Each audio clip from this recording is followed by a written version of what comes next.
Chapter 1. Have you made a mistake? Brother, wake up! Hurry up!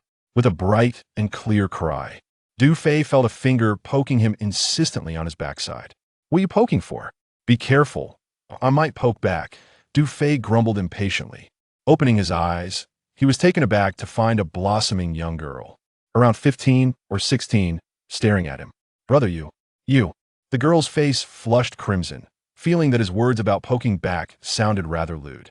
She picked up a pen and poked him twice more on the rear, declaring, Your report card has arrived. You placed first at Dad's office. Stupid brother. He had been sleeping for 2 days. On such an important day, he still lay in bed, utterly unconcerned. Du Fei rubbed his eyes, gazing at the girl. Who is this sister? Where am I? He surveyed the cramped room with bunk beds, feeling a sense of unfamiliarity enveloping him. Ah, that hurts. Cradling his head in both hands, a rush of memories flooded into his mind. Soon, he realized he had traversed to another world. This girl before him was his sister, Du Xiaoya. He also had a father named Du Lei, who ran a clinic. What on earth? How did I end up in such a bizarre situation? Originally, Du Fei was a resident of Earth, but upon awakening, he found himself inexplicably transported to this realm. Coincidentally, the original owner of this body was also named Du Fei, at the same age of 18, with an identical appearance. Before he could fully digest this shocking revelation, he noticed a series of numbers pulsating on his wrist. Remaining lifespan, 176 hours, 23 minutes, 36 seconds, 35 seconds, 34 seconds. Goodness. He was momentarily stunned. Quickly, through the memories in his mind, Du Fei understood. This was a world governed by time. Each person bore a visible lifespan from birth.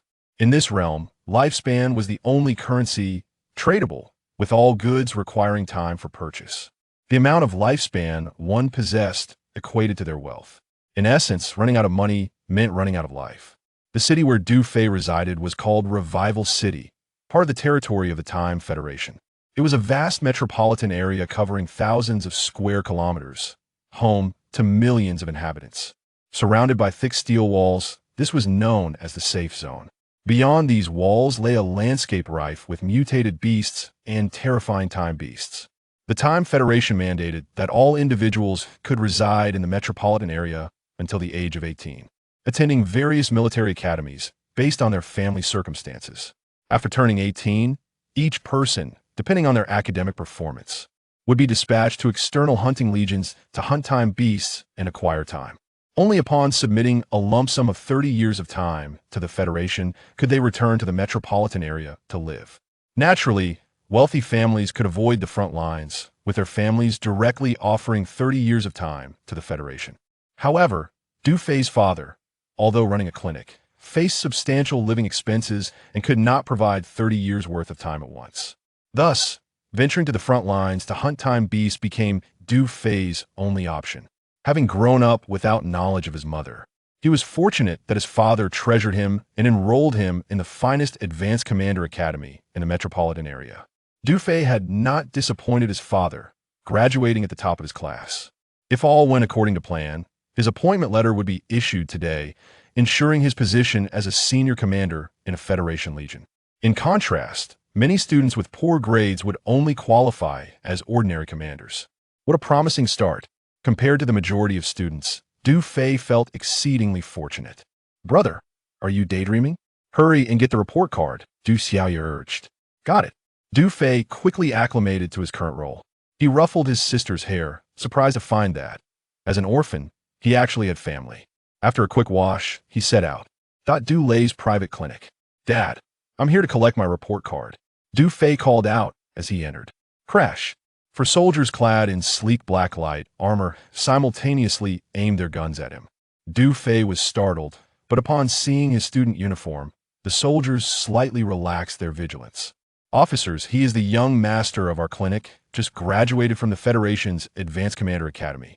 The clinic assistant, Uncle Chun, hurried over to explain, then whispered to Du Fei, Your father is in emergency care. Oh, Du Fei acknowledged, watching as the soldiers lowered their weapons, and he took a seat on a long bench to wait. After over an hour, the emergency room door finally swung open. A beautiful woman, still radiating charm with a hint of blush on her cheeks, stepped out. The woman elegantly adjusted her collar to conceal several purple bruises on her neck and chest. After straightening her attire, she caught sight of Du Fei, offering a slight smile before departing under the guard of the four soldiers. Du Fei smacked his lips. According to his memories, he recognized this emergency patient. Her name was Wang Shuzhen, a figure of high society in Revival City. Her husband was the commander of the Federation's military district, overseeing 3 entire hunting legions. Your old man is really working hard. He looks exhausted, Du Fei remarked, noticing his father, Du Lei, wiping sweat from his brow in the emergency room.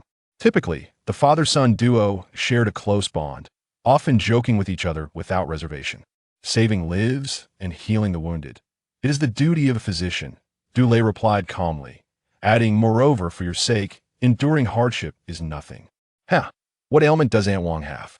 Du Fei inquired with a playful grin. What are you laughing about, you little rascal? Don't doubt your old man's medical ethics, Du Lei retorted with a glare, explaining. Aunt Wang reported feeling unwell, so I administered an anti-radiation vaccine. Was it a booster shot? Du Fei teased. He was aware that this cheap father and Wang Shuzhen were genuinely in love, but this was rather brazen. How could she keep rushing to the emergency room every few days, especially requiring the operating table each time? Wang Shuzhen's husband was a significant figure in the Federation military district. Mark my words, trouble was bound to arise.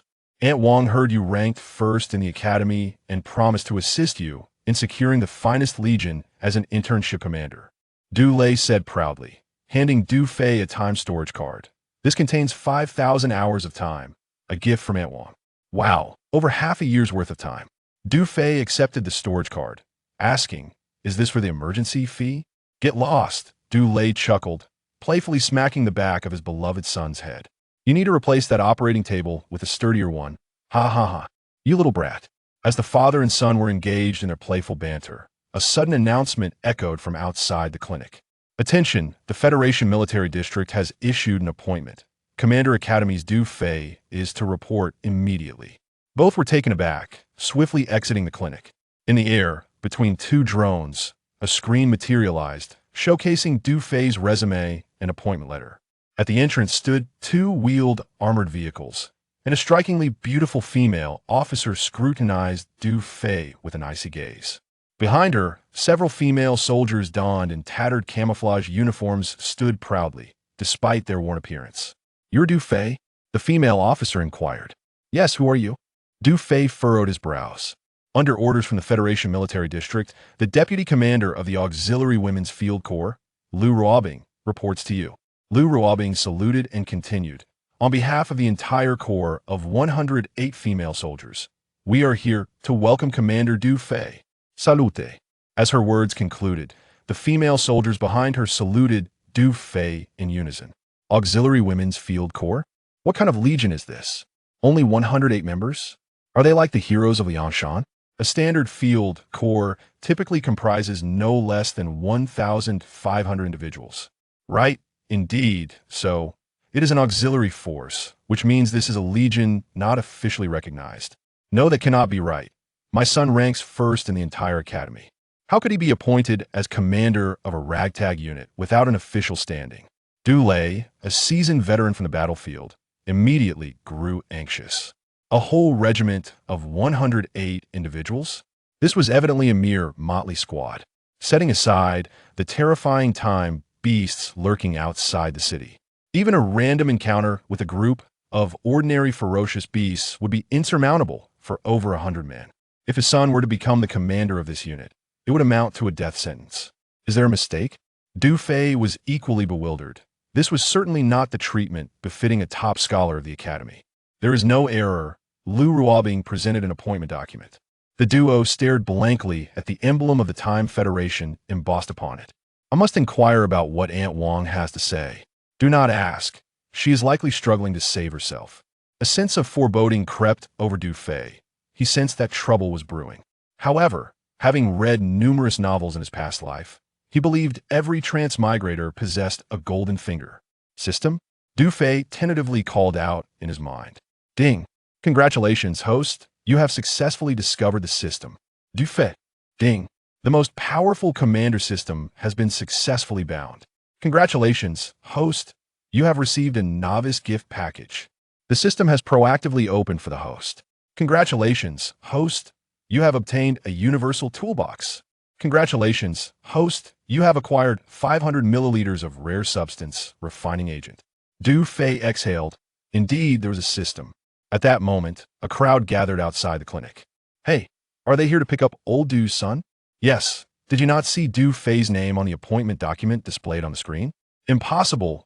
Old Lu's son has poor grades. He is being picked up by several state-of-the-art raptors.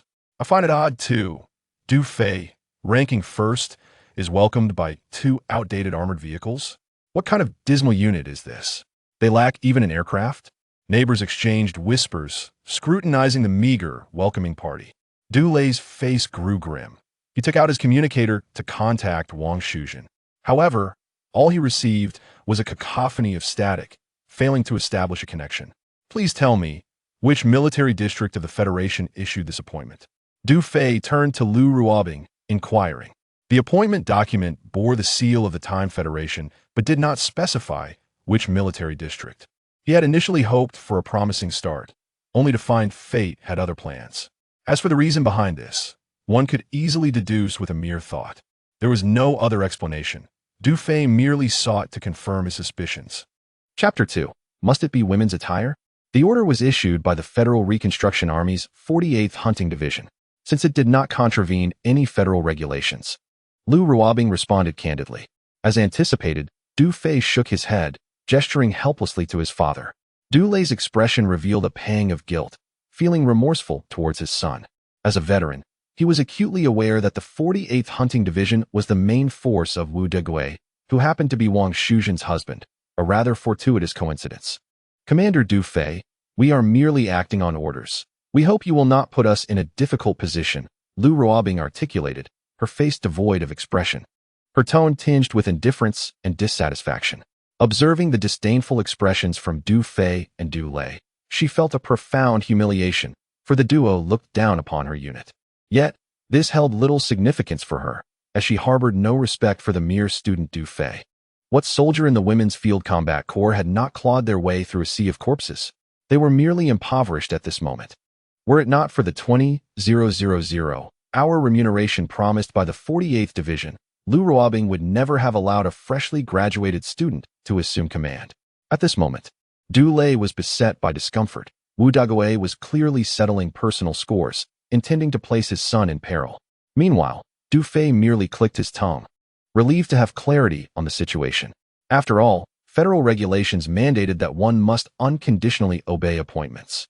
Failure to comply would result in being branded as a traitor to humanity, destined for hard labor in the mines. Beep, warning, warning. The Auxiliary Women's Field Combat Corps has not paid the safety zone stay fee. You have 10 minutes to vacate Reconstruction City. 2 drones issued a warning, their bodies revealing ominous weaponry. Lu Ruobing's expression turned bitter as she gestured to several female soldiers behind her, stating, Please, Commander Du Fei, step aboard. Understood. Commander. Please get in. The female soldiers, disregarding Du Fei's consent, nearly enveloped him with their bodies, guiding him toward an armored command vehicle. Stop. You are kidnapping my son. Du Lei exclaimed, alarmed and distressed, tears brimming in his eyes. However, the federal regulations left him feeling utterly helpless, forcing him to watch his beloved son being taken away. Dad, don't worry about me. You and my sister must be cautious in the future, Du Fei turned to reassure him, yet struggled in vain against the battle-hardened female soldiers who firmly pressed him into the armored vehicle. The neighbors surrounding them shook their heads.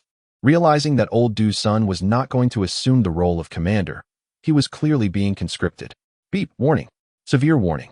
Please leave immediately, or you will be regarded as intruders. The drones continued their expulsion, and the 2 armored vehicles swiftly vanished from sight. Soon, the armored vehicles exited the base city, surrounded by thick steel walls, and entered a rugged mountain road. Dense jungles enveloped the surroundings, and in the distance, mountains stretched endlessly, leading them into a foothill area. Throughout the journey, Lu Ruobing and the 4 communication soldiers disregarded Du Fei, their unwavering focus fixed on the command room's display screen. Their expressions were tense.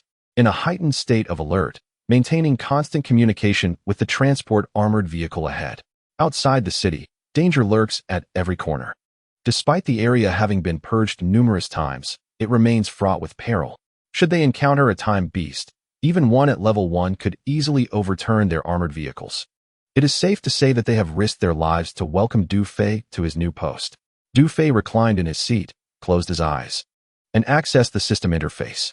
Host, Du Fei position, Commander Legion, Female Field Corps, Auxiliary, Reputation Points, 0 Affinity Points, 0 Physique, Unenhanced. Exposed to radiation level 30 items. Universal Toolbox X1, Rare Material Refining Agent, 500 milliliters. The interface was straightforward and clear. It appeared that the system had automatically bound him to this team and had designated him as the commander. There were prompts regarding reputation and affinity points. Du Fei could earn these points through the recognition of his subordinates, which could then be exchanged for various items and blueprints in the technology repository.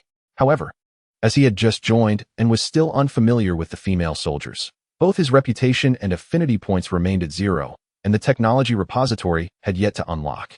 As for his physique, nearly everyone in this world had suffered radiation exposure, though to varying degrees. For the female soldiers who had long been stationed outside the city, their exposure was particularly severe. Although Du Fei's radiation level was 30, in comparison to them, he seemed like a remarkably healthy individual. The Universal Toolbox? Du Fei opened the toolbox in his inventory to reveal an array of tools.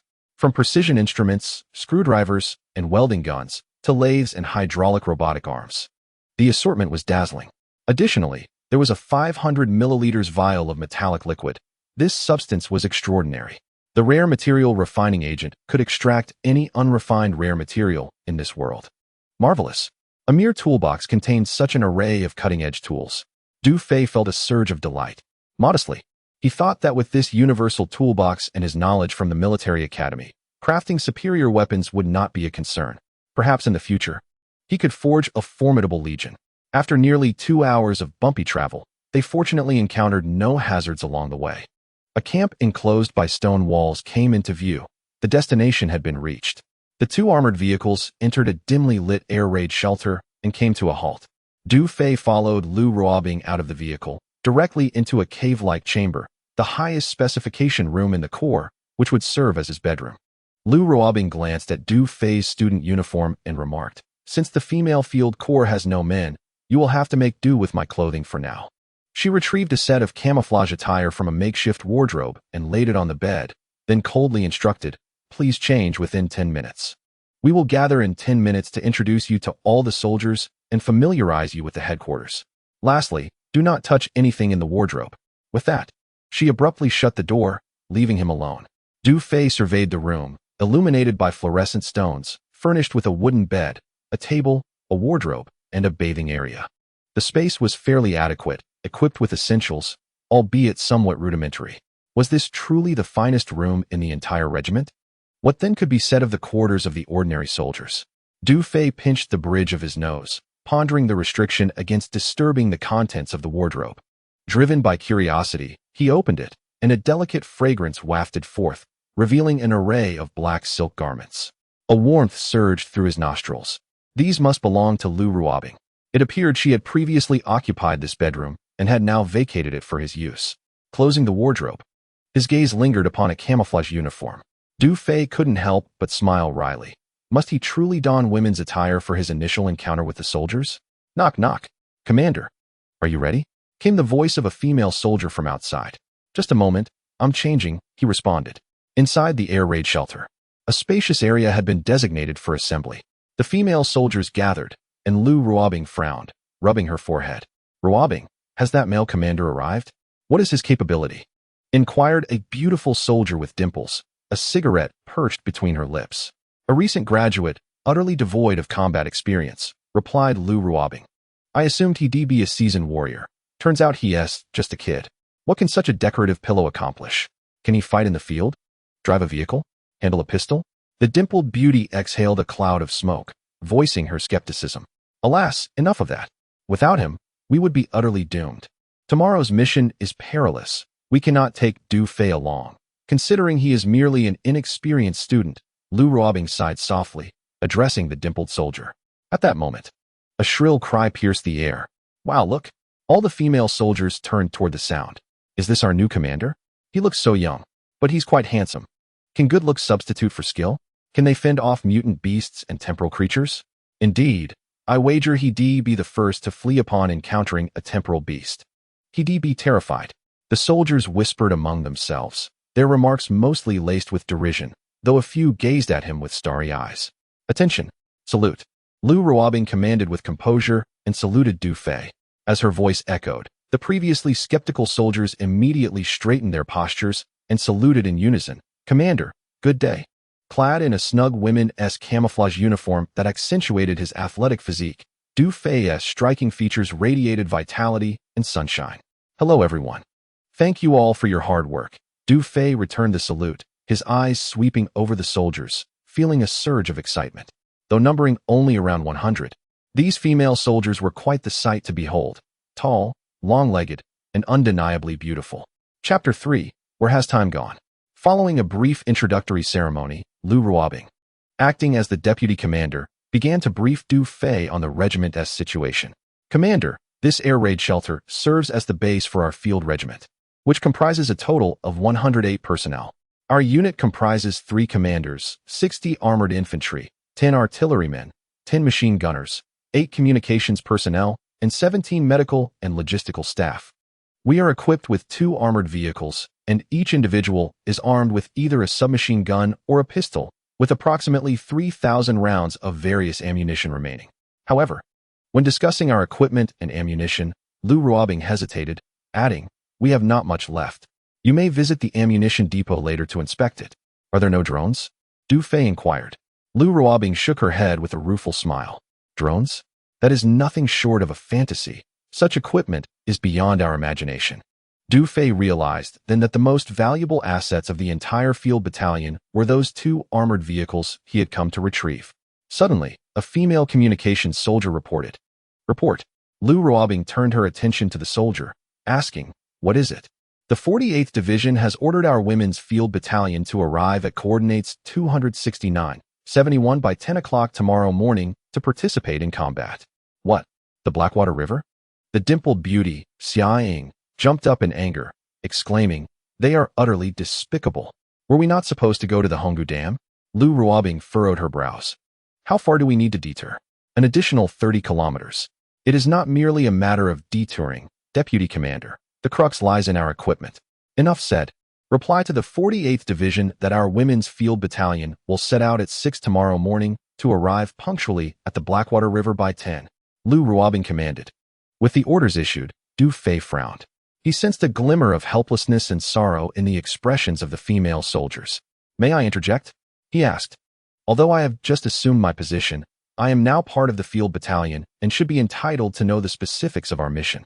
He regarded Lu Ruobing with a stoic expression. "I have already reported to you that our battalion has 3 commanders, and Xia Ying is one of them. If you wish to know the specifics of our mission, let her brief you. I must check on whether the detector has been repaired." Lu Ruobing indicated the dimpled beauty before rubbing her temples and departing. Du Fei turned to Xia Ying. "Commander, since you wish to know the specifics of this mission, please take a seat." Xia Ying kicked a nearby stone and then offered him a cigarette. With a smirk, "This one has my saliva on it. Care for a puff?" Du Fei accepted the cigarette and sat down. Xia Ying, slightly surprised, produced a skull-patterned lighter to ignite it for him. As Du Fei took a drag, he immediately coughed, tears springing to his eyes. "This is potent," he remarked. Xia Ying and the surrounding female soldiers burst into laughter. Du Fei, undeterred, took another puff, coughing while gazing at Xia Ying's striking visage. "Are you saying I am beautiful?" "Cough, cough. I meant to say, is your lung black?" "Ha."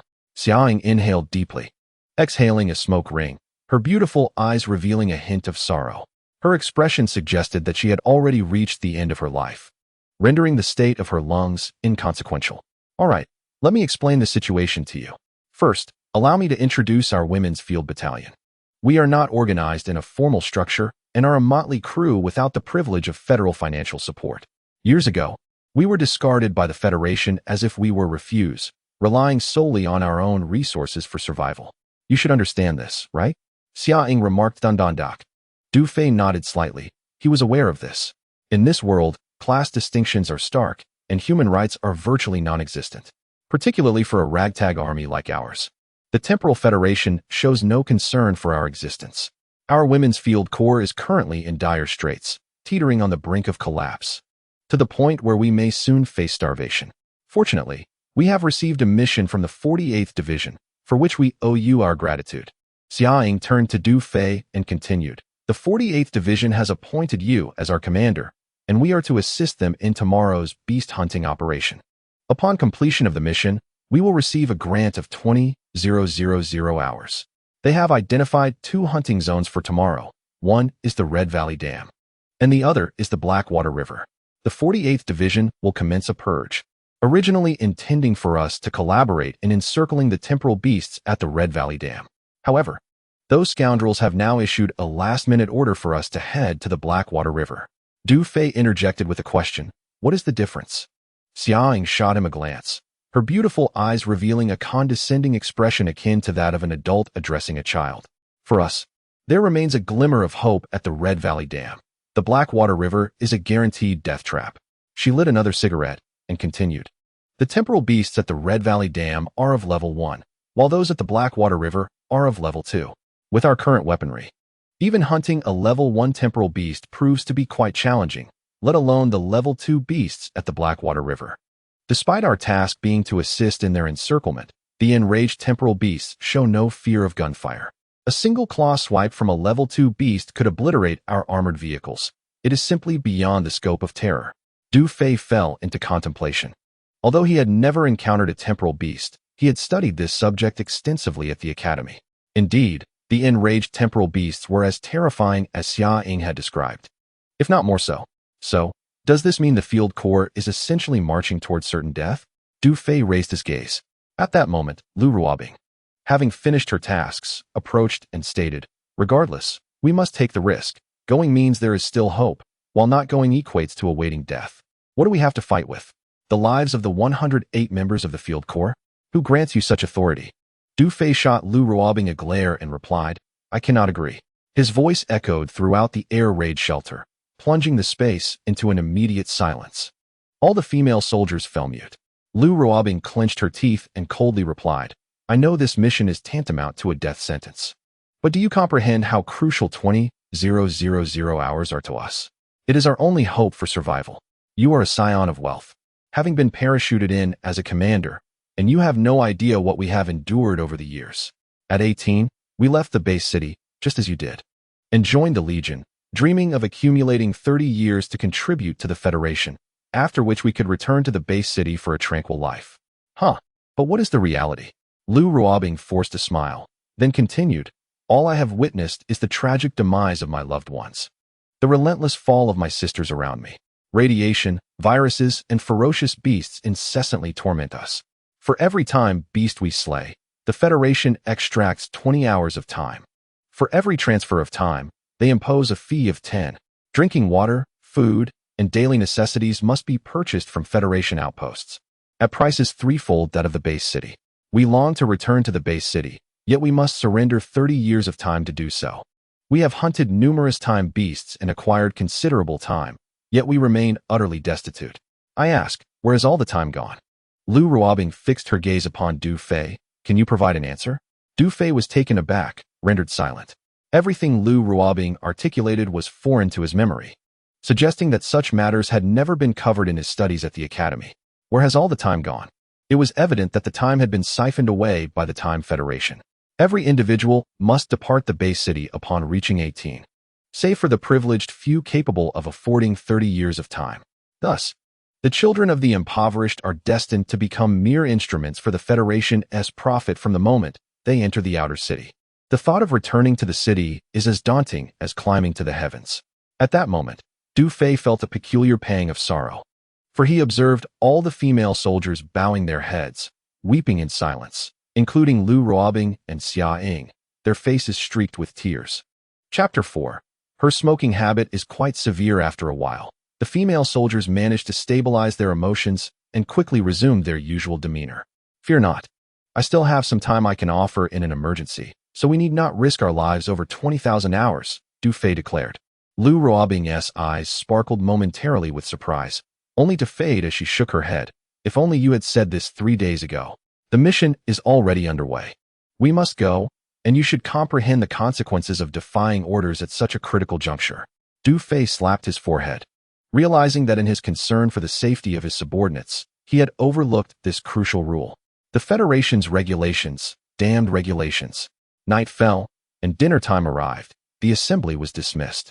Lu Ruobing waved to the female soldiers before turning to a sweet and innocent-looking soldier, Guanting, accompany the commander for dinner.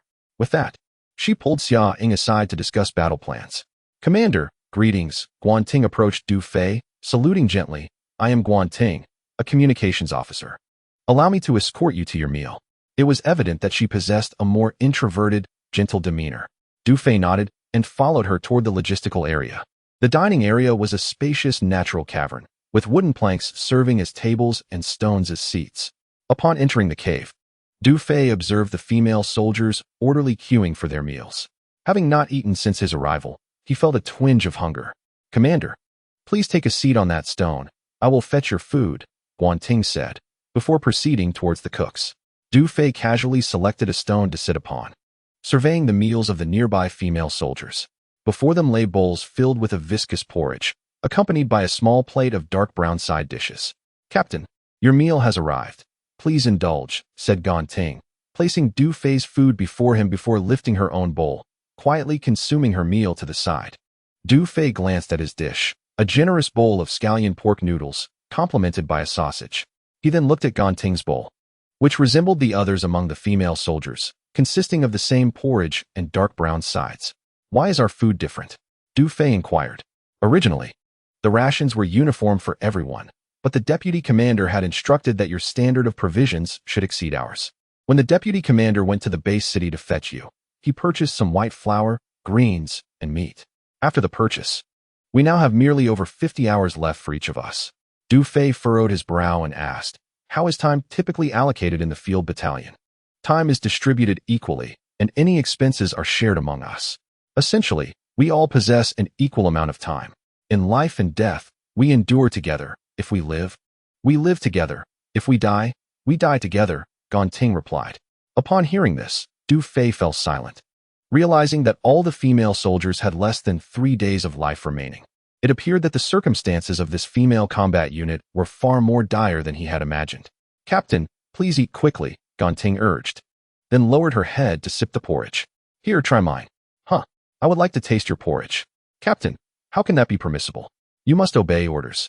Without further ado, Du Fei took Guanting's bowl of porridge and pushed his noodles toward her. He then took a sip of the porridge and sampled the dark brown side dish. Ugh, Du Fei nearly retched. What on earth is this? The porridge was tasteless, akin to glue, while the dark brown side was even more unpalatable, gritty, and possessing an unusual flavor. What kind of food is this? He asked, his lips twitching. The porridge is made from cassava that the logistics personnel dug up from the mountains and processed into flour. The dark dish is a type of wild vegetable. However, the freshly dug cassava and wild greens are radioactive and must be soaked in disinfectant water for a period before they can be consumed. The main issue is our impoverished state. We cannot afford the rations from the federal outpost. Fortunately, there is an abundance of cassava in the mountains, so having something to eat is already a blessing. Captain, this is inappropriate. I have grown accustomed to the cassava porridge, Guanting murmured, glancing around. Do you wish to defy orders? What is wrong with swapping meals with me? Hurry up and eat. Du Fei reprimanded Guanting, summoning his willpower to consume the bowl of porridge. As for the dark brown wild vegetable, he would forego it. It was hard to believe that all the female soldiers, including Lu Ruobing, had been subsisting on this kind of food. He wondered how they had managed over the years. Seeing Du Fei issue the command to swap meals, Guanting had no choice but to comply. Ding. Reputation 10 points. Du Fei was taken aback and looked at Guanting, who displayed gratitude in her eyes as she savored her food. Finish that sausage as well. No, Captain, you eat it. I feel embarrassed just having the pork noodles. Consuming your sausage would be too much. Open your mouth. Without waiting for Guanting to refuse, Du Fei stuffed a sausage into her mouth. Ding. Reputation increased by 10 points. The system notification chimed once more. At that moment, Lu Ruobing and Xia Ying entered, taking a seat among the female soldiers. Lu Ruobing bowed her head, consuming cassava porridge and wild vegetables, while Xia Ying leisurely puffed on a cigarette, exhaling clouds of smoke. The alluring curves of her lips and the charming dimples on her face rendered her undeniably beautiful, though her addiction to nicotine was quite pronounced. Du Fei frowned and remarked, "Captain, you may not be aware, but Sister Xia Ying cannot do without smoking." Ganting explained, "Cannot do without it." Du Fei found this somewhat peculiar. Sister Xia Ying's lungs have endured severe radiation damage. Tobacco alleviates her pain. Having finished her meal, Ganting began to tidy up the utensils, adding, "However, the radiation she suffered is lethal, and she could perish at any moment." Du Fei was taken aback, for Ganting's tone and demeanor suggested a nonchalance that was unsettling. Noticing Du Fei's unusual expression, Ganting offered a wry smile. "Too many sisters have passed away around us. We have grown accustomed to it. The radiation in the wilderness is several times more intense than that in the base city, and each of us bears varying degrees of damage. For instance, Sister Xia Ying suffers from lung issues, while Ruobing has liver complications. Others have ailments in their shoulders, necks, or abdomens. There are too many to count." Upon grasping this reality, Du Fei truly began to comprehend the harrowing plight of these female soldiers. Their existence was akin to a life devoid of humanity. Their remarkable resilience could only be attributed to an insatiable thirst for life. Du Fei's heart was a tumult of emotions as he turned to Ganting, unable to restrain his curiosity. "What about you? Which part of your body has been affected by radiation?" "Me?" Ganting was momentarily taken aback by the question. Once she regained her composure, her face flushed crimson, and she stammered, "Captain, I cannot bring myself to say." "Very well, no need to articulate it." Du Fei responded with understanding. The expression on Ganting's face made it evident that her affliction was a matter too delicate to discuss. Thus, he refrained from pressing her further. After grasping the situation, Du Fei fell into silence. Although the auxiliary military unit often resembled a band of outlaws, it was clear that these female soldiers were not ill-hearted. They were merely unfortunate souls. Moreover, the system had already bound this unit, implicitly acknowledging these subordinates. Therefore, the primary concern at hand was to address the impending crisis at the Blackwater River. Chapter 5. Rare Materials. Mithril having made a decision, Du Fei stood and announced, "Who can lead me to the ammunition depot? I wish to inspect it." The female soldiers, engaged in their meal, turned their gazes toward Lu Ruobing and Xia Ying. Lu Ruobing rubbed her temples, while Xia Ying extinguished her cigarette, pursing her lips in silence. "Ah, this student is indeed a headache." Lu Ruobing rose, addressing Du Fei, "Captain, we are in the living quarters. The ammunition depot is in the adjacent air raid shelter. It is dark outside now, and it would be unsafe to venture out. Let us wait until tomorrow to show you. I must ascertain the status of the weaponry and equipment of the field battalion. Do not forget that I am the commander," Du Fei said, glaring at Lu Ruobing. Lu Ruobing, perceiving Du Fei's resolute demeanor, felt somewhat speechless. Although Du Fei was merely an inexperienced student, he was nonetheless the commander appointed by the Federation. With a sense of resignation, Lu Ruobing turned to Sun Shaoqian, who was in charge of the ammunition depot, and instructed, "Since the commander wishes to inspect, you shall accompany him." Leaning closer to Sun Shaoqian, she whispered, "Just give him a brief look. Those munitions are our lifeline." "Understood." Sun Shaoqian nodded, then confidently declared, "Rest assured, Deputy Commander, I shall ensure the safety of the commander." After that, she approached Du Fei and saluted, "Commander, greetings. My name is Sun Shaoqian. Please follow me." At the entrance of the air raid shelter, a heavy, antiquated coated gate stood firmly shut. Sun Shaoqian stepped forward, grasping the metal wheel, and began to turn it. 3, 5, 9, 7. Given the unusual circumstances, Du Fei could only commit the code to memory. As the code aligned with its corresponding position, the gate creaked open. At that moment, darkness enveloped the outside, punctuated by the distant roars of beasts. Due to the rampant nocturnal predators, the field battalion had only established surveillance equipment outside the shelter, without stationed soldiers. "Commander, we must move swiftly," Sun Shaoqian cautioned, holding a detection device that indicated safety in the vicinity, yet still exercising caution. With that, she quickly made her way toward the adjacent ammunition depot. Du Fei followed closely behind. As they passed a pile of rubble, he inadvertently noticed something peculiar about the stones. Many were speckled with silver points, faintly glimmering in the night. Ding! Secret silver or detected, capable of refining rare substances. Secret silver. A notification echoed in his mind. Oh, are these stones secret silver or? Description of secret silver, a substance for which all would vie. It is an indestructible, wondrous metal. Can be crafted into secret silver bullets or arrowheads, possessing lethal efficacy against all beings. Can be fashioned into defensive armor. As light as a feather, yet as sturdy as dragon scales. Its beauty rivals that of pure silver, with a luster that does not fade with time. Click to expand more. What a treasure! It is undoubtedly a rare substance. Du Fei felt an overwhelming joy within. Noticing him halt, Sun Shaoqian impatiently urged, "Commander, could we proceed a bit faster?" Du Fei steadied his thoughts and followed her to the door of the ammunition depot. As Sun Shaoqian turned the metal wheel once more, Du Fei silently memorized the code. The gate opened with a click. Sun Shaoqian activated the backup power switch, and several wall lamps illuminated the vast cave. Du Fei entered to inspect all the weaponry, while Sun Shaoqian remained steadfast at his side. Is this all there is? After a thorough examination, he found only antiquated, cumbersome weaponry, exceedingly obsolete.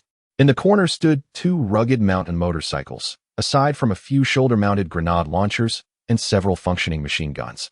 The rest was merely a heap of scrap metal. The only valuable items were the dwindling munitions.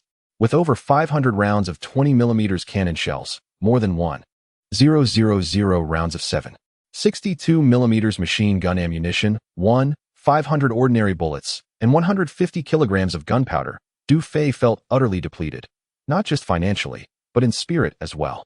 This meager supply of ammunition was disheartening. Should he find himself on the battlefield, it would scarcely last 5 minutes. Nevertheless, Du Fei's mind raced, and he swiftly devised a plan. Although only around 3,000 rounds of various ammunition remained, the presence of 150 kilograms of gunpowder offered a glimmer of hope for producing additional bullets. Most importantly, the stones outside could be refined into mithril. With mithril in hand, he could easily modify the ordinary bullets into mithril rounds. This, he mused, could provide a fighting chance for the mission at Blackwater River come morning. However, from the expression and demeanor of Sun Shaoqian beside him, it was evident that she regarded him with suspicion. What did this signify? It revealed that, in the eyes of the soldiers, he was merely a greenhorn, lacking the authority to command respect. Should he claim the ability to manufacture mithril bullets, they would likely dismiss him as delusional, for the extraction of mithril remained an unmastered technique in this world. Although the Federation's elite corps possessed a scant amount of mithril, it was merely in the form of naturally occurring particles, which were painfully rare, underscoring the preciousness of mithril in this realm. Regrettably, lacking the necessary prestige, he could only resort to crafting a batch of mithril bullets himself. After a brief assessment, Du Fei discreetly followed Sun Shaoqian out of the air raid shelter. The female soldiers had extinguished their lights early and succumbed to slumber. Lu Ruobing and Xia Ying resided next door to Du Fei, and the two had finally finalized their operational plan. Ying Bao, regarding tomorrow's mission, I believe Lu Ruobing paused, glancing at Xia Ying. Considering your physical condition, I think it best for you to remain at the camp. What are you doing? Insulting me? Xia Ying rolled her eyes, exhaling a puff of smoke that enveloped Lu Ruobing's face. My physical fitness is no worse than yours. I've developed more than you have. If you don't believe me, let us compare. As she spoke, she promptly pinned Lu Ruobing down, ready to unfasten her buttons for a size comparison. Ah, stop it. You brat.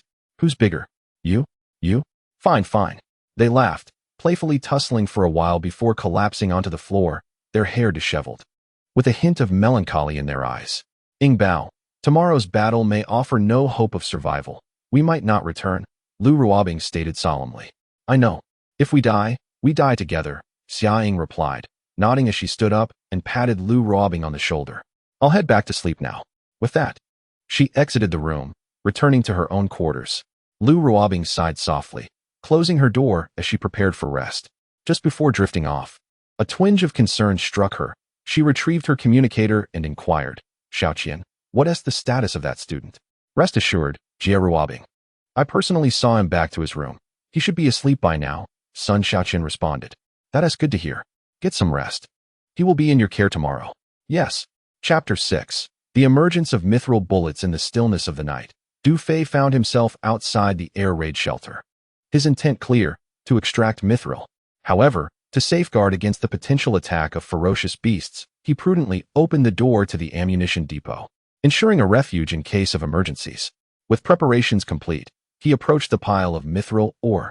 The stones were relatively small, eliminating the need for the mechanical arm in his universal toolbox. First, he retrieved a vial of rare smelting agent from the system space. Unscrewing the cap, he noticed a built-in straw for the reagent. After drawing a portion of the smelting agent, he began an experiment on a small piece of ore. With a gentle drop, he applied a single droplet of the smelting agent onto the ore. A remarkable phenomenon unfolded. The stone rippled like water, and the silvery stars adorning its surface began to coalesce, gradually vanishing. Where did they go? Dufay pondered, only to witness a droplet of shimmering silver liquid flowing from within the ore, swiftly solidifying. The next moment, the once lustrous stone lost its sheen, revealing a small piece of metallic silver, no larger than a fingernail. Is this mithril? Dufay picked it up, discovering it was almost weightless, as light as plastic. When he squeezed it, he found it remarkably hard. Indeed, as light as a feather and as tough as dragon scales. Overjoyed, Dufay marveled at how effortless the extraction process had been. He proceeded with the formal extraction. After refining several pieces, he had mastered the precise amount of smelting agent required. The appearance of ripples on the ore indicated the agent's effectiveness. A single droplet sufficed for small pieces, while larger chunks necessitated 2 to 3 droplets to manifest the ripples. Half an hour later, Dufay had meticulously processed the entire pile of ore, successfully refining it all. Approximately 30 milliliters of smelting agent had been expended, yielding over 40 pieces of mithril, ranging from the size of a fingernail to that of a bottle cap. The process had been remarkably smooth, devoid of any beastly encounters, which left Dufay feeling quite elated. After tidying up, he swiftly entered the ammunition depot and closed the door behind him. His next task was to coat the existing bullets with mithril. Opening all the ammunition boxes, he gazed at the over 3,000 bullets and shells, contemplating the task at hand. In truth, it was not overly complicated. All that was required was to coat each bullet head with a layer of mithril. However, the shells posed a bit of a challenge, necessitating the disassembly of the cartridges to apply the mithril onto the projectiles within, followed by reassembly. Taking a deep breath, Dufay retrieved various essential tools from his universal toolbox, starting by fashioning a melting pot from discarded steel plates. He then placed all the mithril pieces inside and added an entire straw's worth of smelting agent. 1 minute later, the mithril began to liquefy. Remarkably, it produced little to no heat. If high temperatures had been generated, it could have resulted in catastrophic explosions upon application to the bullets. The process of silvering the bullets was not technically demanding. A mere light application of mithril on the bullet head sufficed. The layer was thin, intentionally not fully covering the surface, as the mithril was limited and needed to be conserved.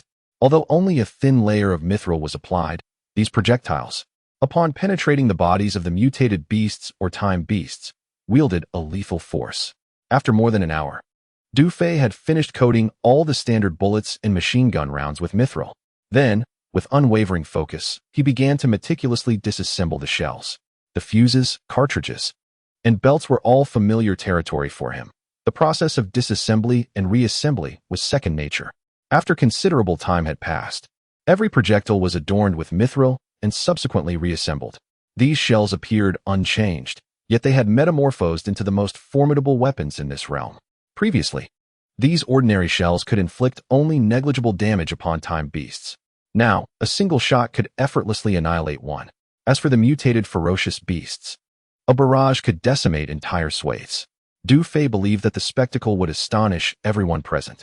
Next, he set about utilizing the various types of gunpowder from the storeroom, along with some scrap metal, to manufacture bullets.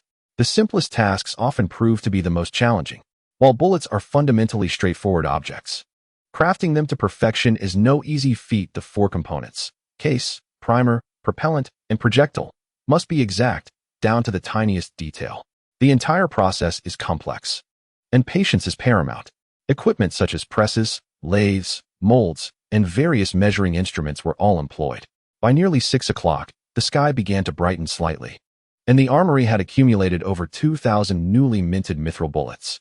In the air raid shelter, the female soldiers had already risen. Report: an emergency has arisen in the armory. One soldier, conducting a routine check of the surveillance equipment, suddenly spotted a figure and promptly informed Lu Ruobing. What? Emergency assembly. Lu Ruobing and Xia Ying were taken aback. They hurriedly rushed out, with all the female soldiers following suit, pouring out of the air raid shelter. With a clang, the armory's gate swung open unexpectedly. Du Fei was momentarily stunned. He had been discovered. "It's you? What are you doing in the armory?" Upon seeing the disheveled Du Fei, Lu Ruobing and Xia Ying were equally taken aback. Du Fei smiled nonchalantly. "Nothing much. I just modified the ammunition." "By heavens! What the hell?" Xia Ying exclaimed, stomping her foot and letting out a string of expletives, her voice cracking. Lu Ruobing turned pale, nearly fainting from rage. "My God. You actually tampered with our ammunition." Chapter 7. Bird eggs meet steel balls. Lu Ruobing and Xia Ying were seething with fury, as if they could devour Du Fei in an instant. Noticing the armored vehicles emerging, Du Fei disregarded their outrage and turned to exit the armory. Armed with a brush, he swiftly applied the remaining liquefied mithril onto the two armored vehicles. With the mithril running low, he could only coat the most critical areas. Xia Ying chased after him, gritting her teeth. "You little brat, have you lost your mind? That ammunition is our lifeline." Lu Ruobing also angrily questioned, "What have you done?" "I can't explain everything right now. Just follow my lead once we reach the Heishui River," Du Fei replied, not glancing back as he continued his work on the armored vehicles, fully aware that they might not even comprehend what mithril truly was. How dare they call him a little brat? "When the time comes, you shall be utterly convinced and kneel to call me father." Xia Ying was in a state of exasperation, her chest rising and falling with agitation. "Listen to your commands? You?" With a single command, Lu Ruobing called out, "Sun Shaoqian, come here." Sun Shaoqian responded promptly, drawing her gun and pressing it against Du Fei's forehead. "Don't move." Du Fei trembled. "What do you intend to do?" Lu Ruobing's brows furrowed. "Take him back and keep a close watch on him." "Understood." Sun Shaoqian twisted Du Fei's arm, nudging his backside with her knee. "Commander, please accompany me back to the room. Be compliant." This external military unit was undoubtedly acting with barbarism. "You dare to imprison the highest commander." Du Fei struggled against Sun Shaoqian's close grip, ultimately exclaiming in desperation, "Those bullets have been modified into mithril bullets. Use them sparingly." As his voice fell, Sun Shaoqian seized him as easily as an eagle captures a chick, dragging him into the air raid shelter. It was infuriating, a completely unsuspecting madman. "What mithril bullets? Just nonsense." Lu Ruobing and Xia Ying shook their heads, exchanging glances before swiftly entering the armory to each grab a handful of bullets. They then loaded them into empty magazines and emerged, one behind the other. Bang, bang, bang. Wood splinters flew from two distant trees. Thankfully, all was well. Lu Ruobing let out a sigh of relief. At the sound of gunfire, Du Fei, confined to the room, shook his head in silence. Having already stated that those were mithril bullets, should we try a few more shells? Xia Ying inquired. "No need. I see the shells haven't been tampered with, and there's no time left," Lu Ruobing replied, then commanded all the female soldiers, "Prepare your gear." "Yes." "Report." "A portion of bullets has appeared in the armory." Lu Ruobing paused slightly, then said, "Take them all." "Ruobing, is it appropriate to confine him? After all, he is our commander." Xia Ying frowned. "Sigh. This is for his own good. He is still just a child." Lu Ruobing sighed softly, then added, "Rest assured, if we don't return by nightfall, Sun Shaoqian will find a way to ensure his survival." Upon hearing this, Xia Ying looked up at the overcast sky and nodded silently. "Target, Heishui River, let us depart." "Yes." The two armored vehicles roared to life, and the female soldiers ran alongside them, advancing towards the Heishui River. The moment the women's field unit left the camp, a gust of mountain wind swept through, turning the distant trees to ashes that danced and scattered in the breeze. In the Revival Military District, 48th Division. "Commander, the external women's field unit has contacted us. They have set off and are heading towards Heishui River," an aide reported to the division commander, Diao Deque. "Good. Very well." Diao Deque nodded, then commanded, "Notify everyone to order the mobile brigade at Heishui River to retreat to the Honggu Dam hunting area." Subsequently, he instructed drones to lure all the temporal beasts and mutated creatures at Heishui River to coordinates 269-71. "Is this an abandonment of the Heishui River hunting area?" the aide questioned in confusion. "This is the mission assigned to my 48th Division by the higher-ups. That madwoman, who formed the women's field unit, has been a thorn in the side of the upper echelon. Now, the remaining scourge must be eradicated along with a short-lived 18-year-old. After all, under the scrutiny of the heavenly eye, our superiors demand that we execute this matter with utmost precision. Upon concluding his statement, Jiao Dequay revealed a sinister smile. Federal regulations prohibit interlegion conflicts. However, allowing the Women's Field Regiment to perish at the jaws of time beasts does not contravene these rules. Indeed, the commander is astute. The adjutant turned and departed to relay the orders. At 9:30 in the morning, the deputy commander received the report.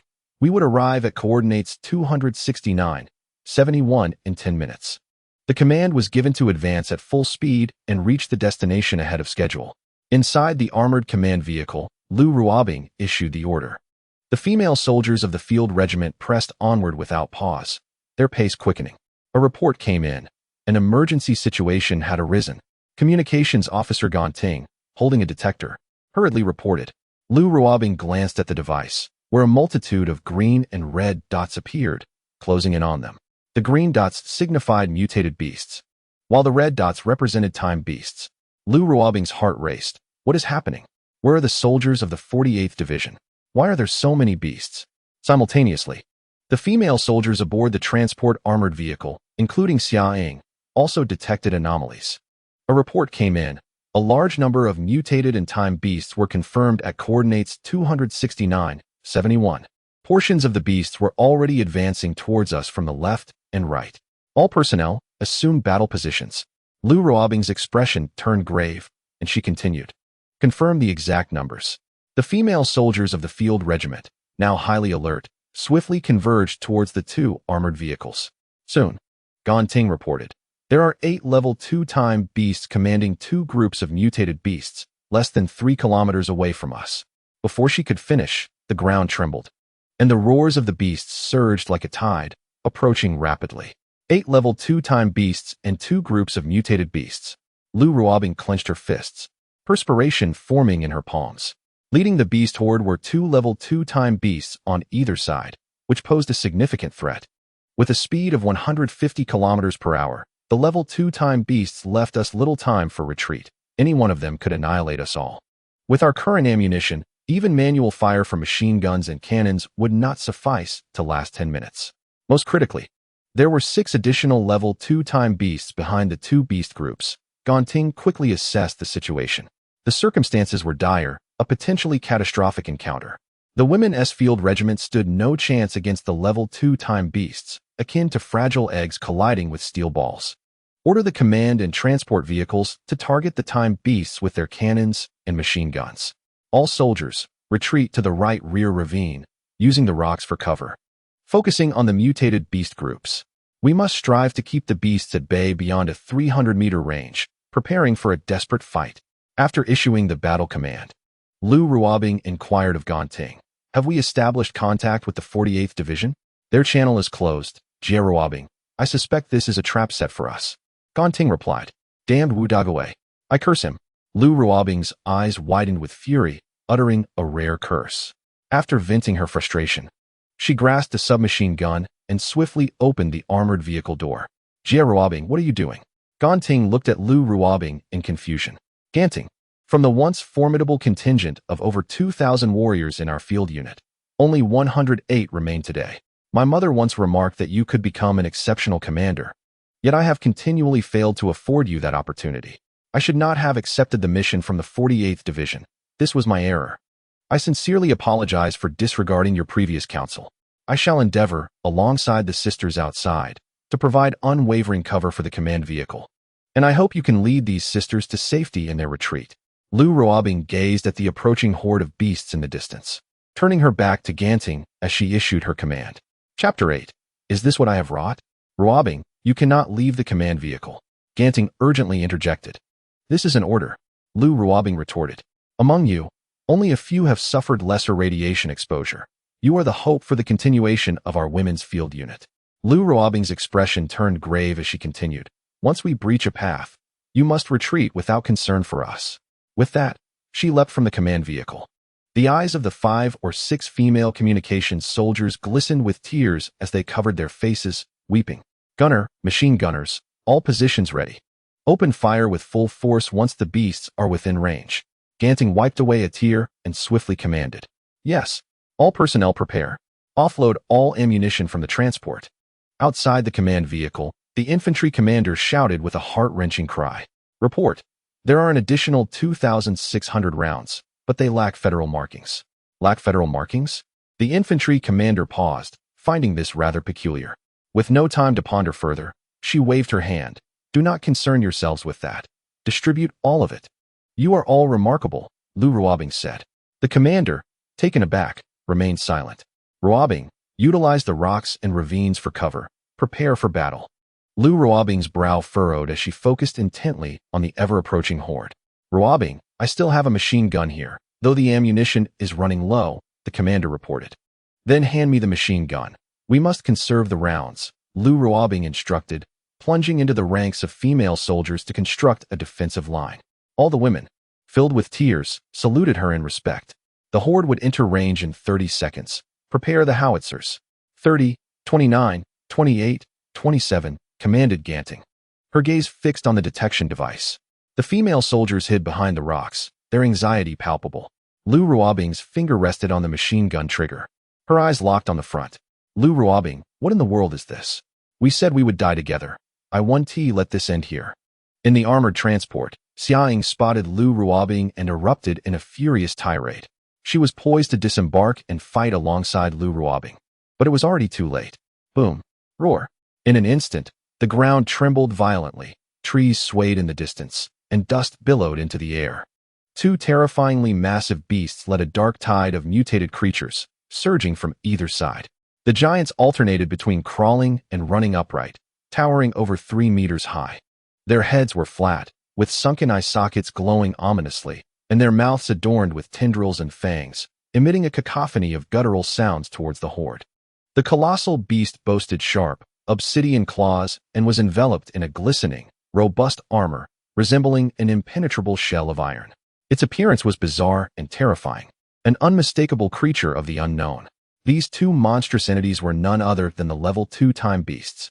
All the female soldiers stood resolutely at attention, their faces etched with a determination that signified their acceptance of impending doom. They understood that when faced with the level 2 time beasts, their chances of survival were virtually non-existent. This would be the final confrontation of their lives. Despite their weaponry being largely ineffective against the level 2 time beasts, they were prepared to fight valiantly. As the horde of beasts entered firing range, fire the grenades, commanded Ganting decisively.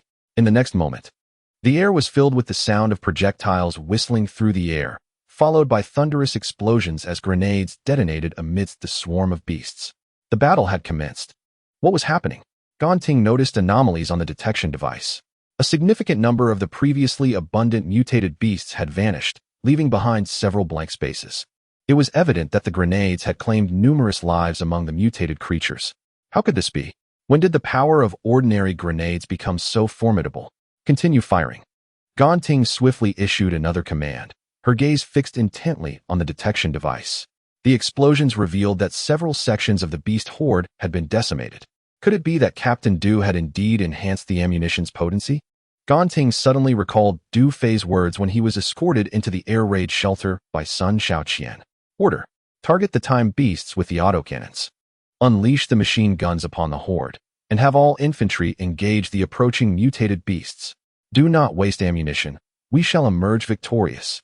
Ganting commanded loudly, her tone pulsating with exhilaration.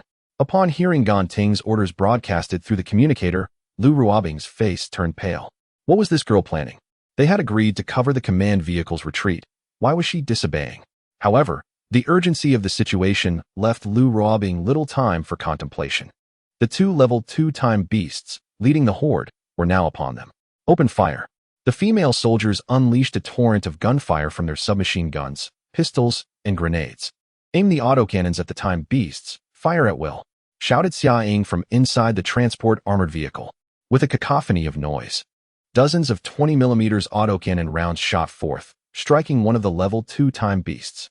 The antiquated armored vehicle's autocannon lacked considerable firepower, rendering it almost ineffective against the level 2 time beasts, akin to a mere tickle. In Xiaoying's view, it would be a success if the barrage could slightly hinder the advance of the time beasts. To her astonishment, Dozens of rounds exploded upon the massive form of the level 2 time beast, causing a significant number of surrounding mutated creatures to fall. Upon observing the once mighty level 2 time beast, its enormous body was shattered and dismembered, blood and flesh scattering in the aftermath. Heavenly Eye Report, level 2 time beast slain. Earning 3,626 hours. Time Federation extracted 20 hours. External female combat unit storage card credited with 2,901 hours. External female combat unit storage card balance, 2,901 hours. What have I witnessed? The time beast is dead? My heavens. Sister Xiaoying, we have accrued 2,901 hours. Inside the armored vehicle, several female soldiers erupted in startled screams. Xiaoying was taken aback. How could this be possible? Simultaneously, all the female soldiers witnessed the astonishing scene. A level 2 time beast had been felled by the cannon fire? It was incredible that it had been dispatched with merely a few dozen rounds. Furthermore, to their disbelief, the mutated beasts were collapsing one after another under their relentless barrage, as if they had transformed into mere paper. Unbelievable. Lu Ruobing's eyes widened in disbelief. Could it be that she recalled the words of Du Fei? Rat-a-tat-tat. Lu Ruobing squeezed the trigger, unleashing a volley at another level 2 time beast. The creature emitted a horrifying scream, its iron-like body riddled with dozens of bullet holes, dark green blood gushing forth. Boom. The massive frame of the level 2 time beast staggered before crashing to the ground. Heavens, it was taken down by a machine gun. Our storage card has accrued over 2,000 more hours. In the communicator, the shrieks of the female soldiers aboard the armored vehicle echoed once more. Did I truly kill it? Had I really dispatched a level 2 time beast with a machine gun? Lu Ruobing gasped, covering her mouth in shock, her face quivering in astonishment as she marveled at the silver-hued substance on the bullets, lost in contemplation. My goodness, these bullets possess extraordinary power. It's utterly unprecedented, unseen before. Are these truly what they call silver bullets? Such ammunition is likely beyond even the capabilities of the Time Federation. Chapter 9. A resounding victory in this battle with the two leading level 2 time beasts falling. The mutated horde immediately descended into chaos. Sisters, it is confirmed that Commander Du Fei has modified our ammunition. The voice of Gan Ting resonated through the communicator. The modified bullets are immensely powerful and precious. Just aim true, and you can take down one with a single shot. Do not waste them. Sisters, rally your spirits. Victory shall ultimately be ours. As her words echoed, the spirits of all the female soldiers in the field unit soared. Roar. Grr. The remaining 6 level 2 time beasts drove the horde forward. Grenades. Fire at the dense clusters. Pistols, take aim and shoot. Lu Ruobing commanded. Inside the transport vehicle, Xiaoying issued her orders as well. Machine cannons, machine guns. Target the time beasts. Do not waste a single shot. Precision fire. Recalling the agony of those precious rounds that had struck a time beast, Xiaoying felt a pang of regret. The targets have entered firing range. Open fire. Rat-a-tat-tat. The female soldiers, filled with enthusiasm and confidence, plunged back into the fray. Good news. Our women's field unit storage card has accrued 3,016 hours. Good news. Our women's field unit storage card has once more accrued 2,852 hours. Soon, 2 more level 2 time beasts were annihilated.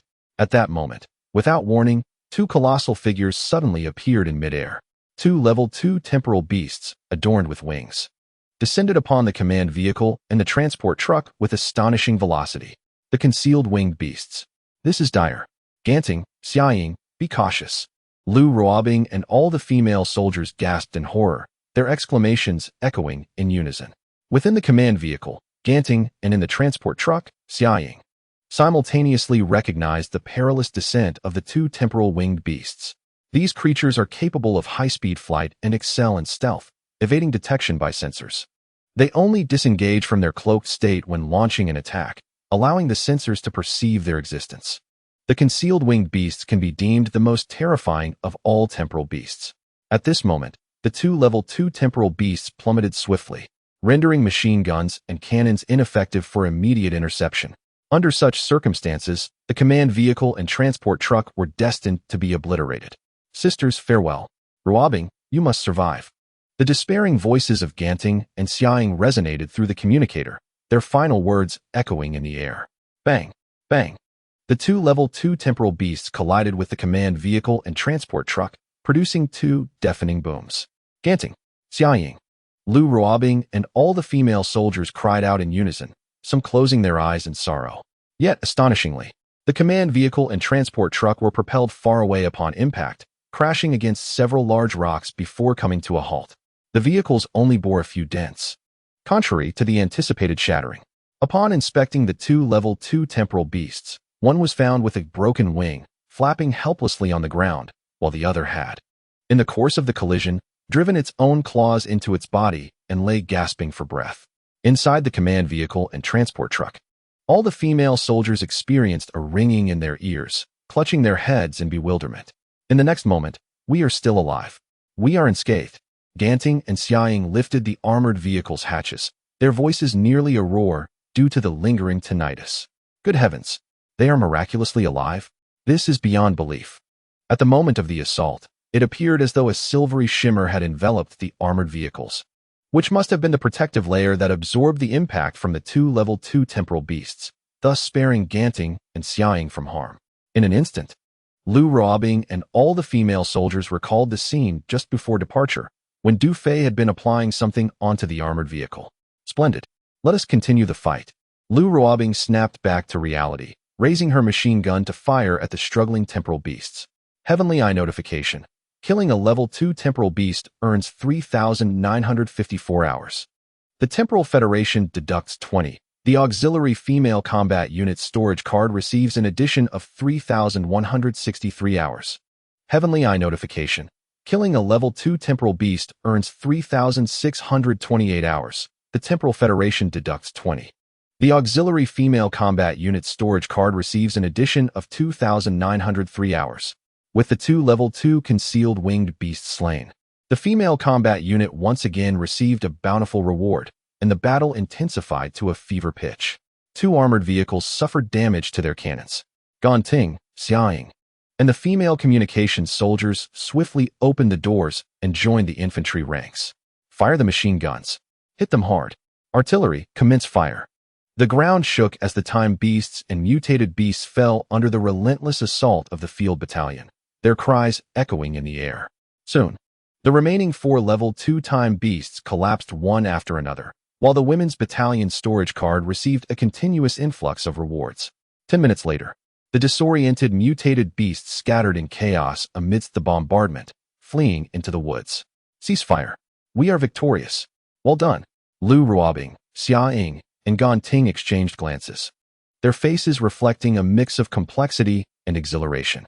What a thrill. It's simply unbelievable. Indeed, they had hunted down 10 Level 2 time beasts and defeated two groups of mutated beasts. The female soldiers embraced each other, tears of joy streaming down their faces. Such an inspiring achievement. They had never experienced such a thrilling battle in their lives. Assess the casualties and report the losses, Lu Ruobing commanded. Understood. 3 minutes later, the report came in. Command vehicle and transport vehicle have 13 soldiers with minor tinnitus. Aside from that, there are no casualties in the entire battalion. A total of 1,263 rounds of ammunition remain.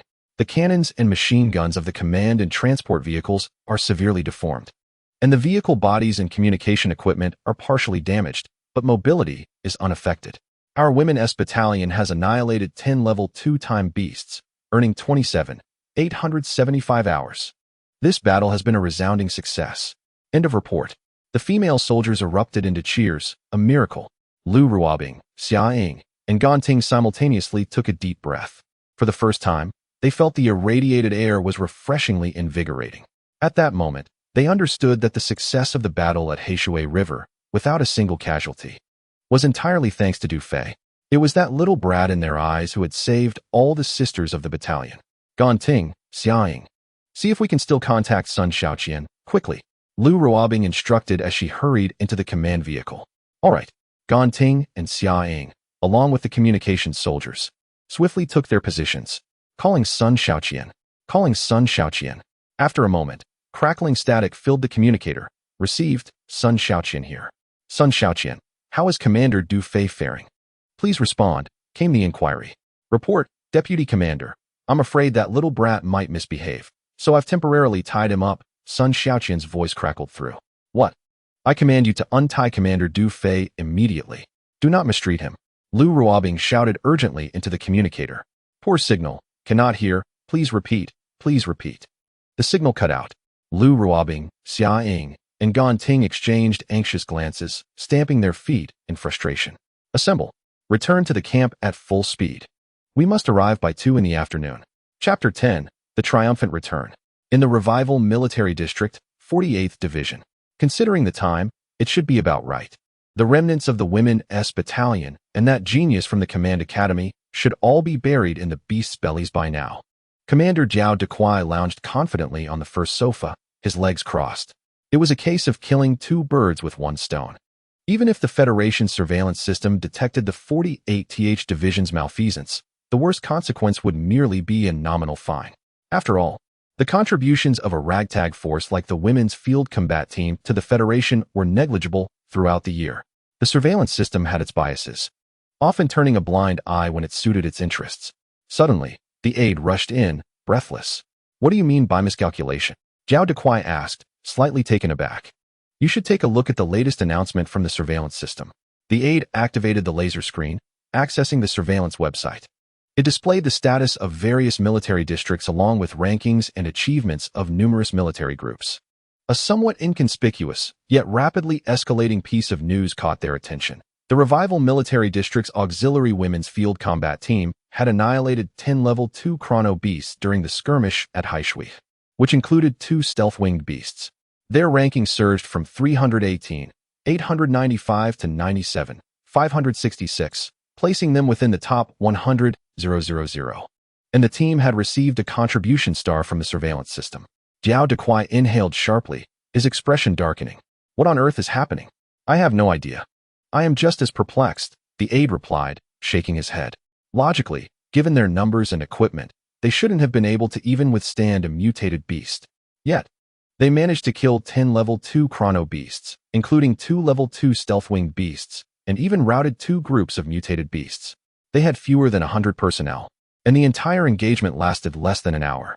Such accomplishments are beyond even our 7,000 strong mobile brigade. Commander, I am beginning to suspect that the surveillance system is malfunctioning. Impossible. This is utterly preposterous.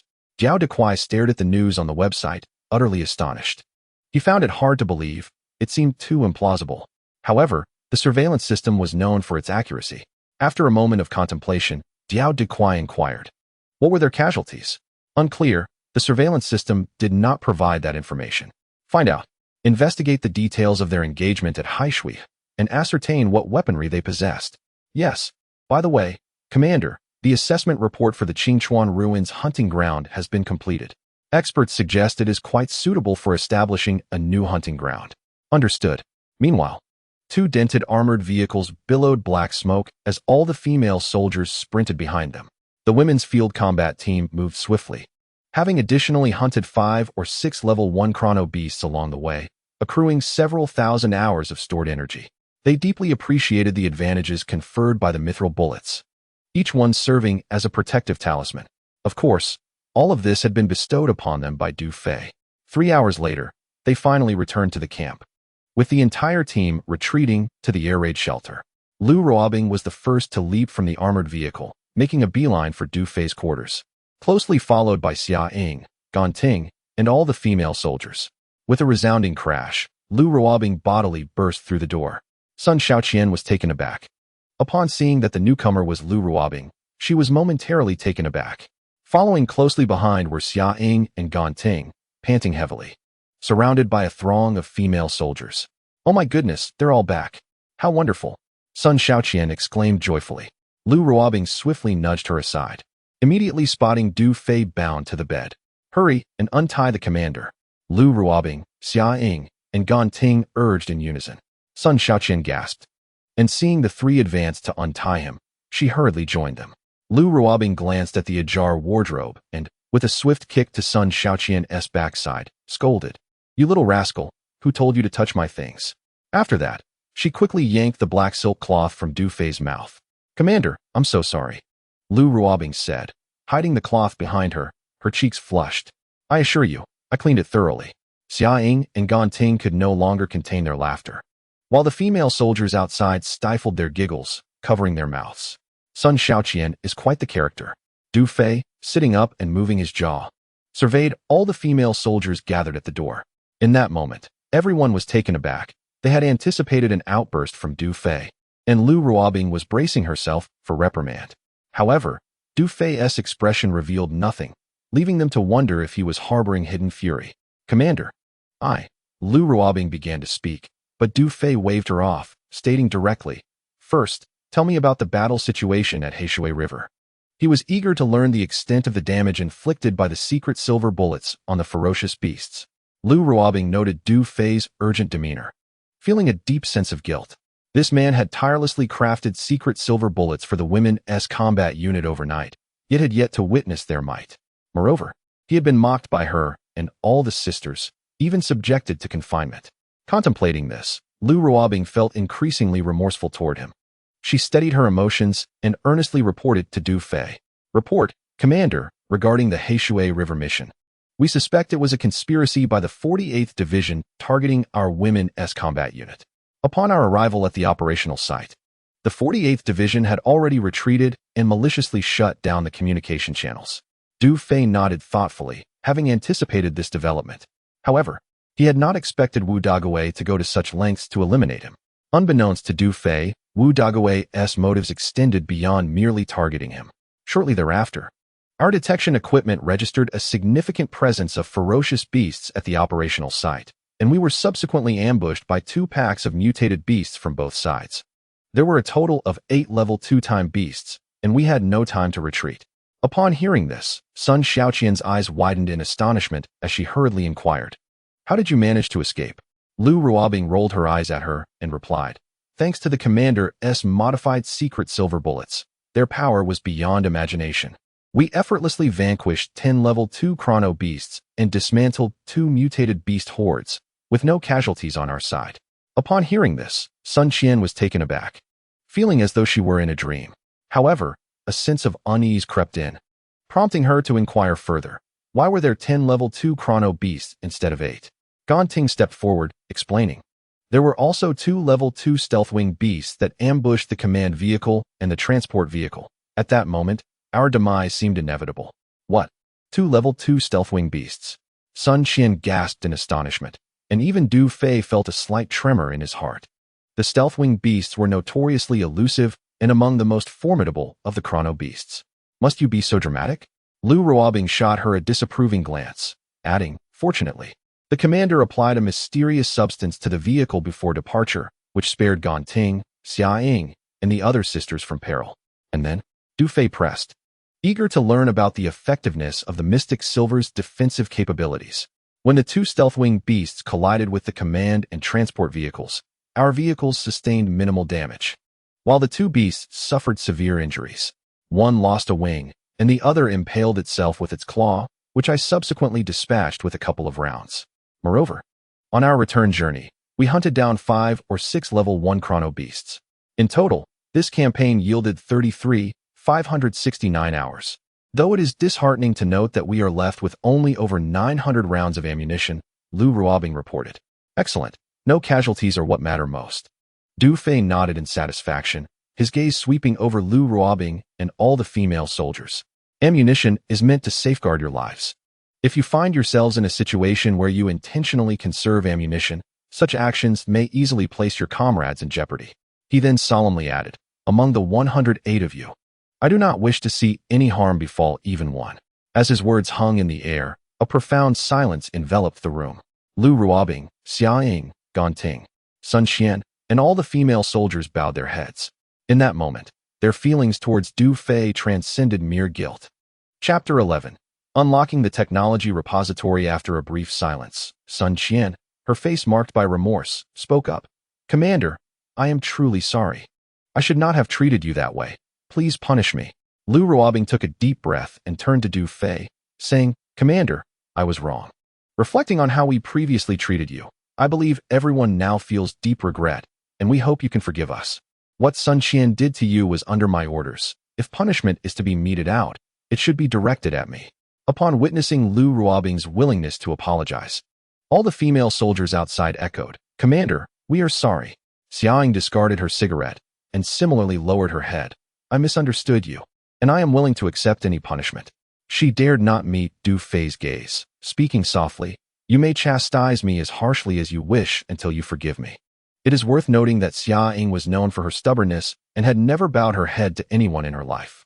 She can be described as a fiercely untamed woman, akin to a wild stallion. In her childhood, her stepfather resorted to hanging her for 3 days and nights to compel her to admit her faults, yet she did not flinch even once. At this moment, bowing her head in apology to Du Fei demonstrates the immense courage she mustered, motivated solely by the recent battle at Heishui River. After this confrontation, she has come to a profound respect for Du Fei. None of her sisters suffered casualties. They all returned unscathed. The fact that this man could produce such formidable ammunition speaks volumes about his extraordinary capabilities. He saved the lives of the entire regiment. Yet he scolded her in front of so many, calling her a mere child. One can only imagine the depth of his sorrow. Thus, Xia Ying is now singularly focused on earning Du Fei's forgiveness, ready to accept any punishment he deems appropriate. In this moment, the only one remaining silent is Gan Ting, who has been intently observing Du Fei's expression. Du Fei's brow is furrowed, his demeanor dark. Gan Ting grows anxious, sensing that he is on the verge of an eruption. "Captain, I implore you to forgive them. The Heishui River mission was fraught with peril. If Sister Bing ordered your confinement, it was solely to protect you from danger. If the captain must impose punishment, then I too should share in it," Gan Ting pleads. "No, it's our fault," interjects Lu Ruobing, Xia Ying, and Sun Shaoqian, all turning their gazes toward Gan Ting. "Enough," Du Fei interjects, understanding that this is neither the time for punishment nor reproach, especially since what he desires has yet to be attained. "If there had been casualties in this battle, I would not have spared you. However, since you returned safely, I shall forego punishment. I do not wish to witness incidents of this nature repeated." "Then why did you have such a terrifying expression just now?" Gan Ting asked softly. "I was merely conflicted about whether that piece of clothing was truly clean," Du Fei replies, glancing at Lu Ruobing, causing her cheeks to flush. "Wow, the captain is not angry. How splendid. The captain is so handsome." All the female soldiers, overwhelmed with joy, embraced one another, cheering and celebrating. Ding. Reputation 10 points. Ding. Reputation 10 points. Ding. Reputation 10 points. Ding. Reputation 10 points. Ding. Technology library unlocked. Corresponding items can be exchanged. Indeed, the system notifications rang out like a tide, and Du Fei felt a surge of elation within. The technology library had been unlocked. Alas, enduring humiliation for the sake of gaining reputation points is no easy feat. Thankfully, there were no outsiders present. Otherwise, someone might have accused him of being sycophantic. "Attention! All personnel assemble in 20 minutes. I have matters to announce and to establish the preliminary development direction of our field regiment," Du Fei stated solemnly, surveying all the female soldiers. "Yes, Captain." Lu Ruobing, Xia Ying, Gan Ting, and Sun Shaoqian stood tall, respectfully saluting Du Fei. Subsequently, all the female soldiers dispersed swiftly. Du Fei closed the door and opened the system interface.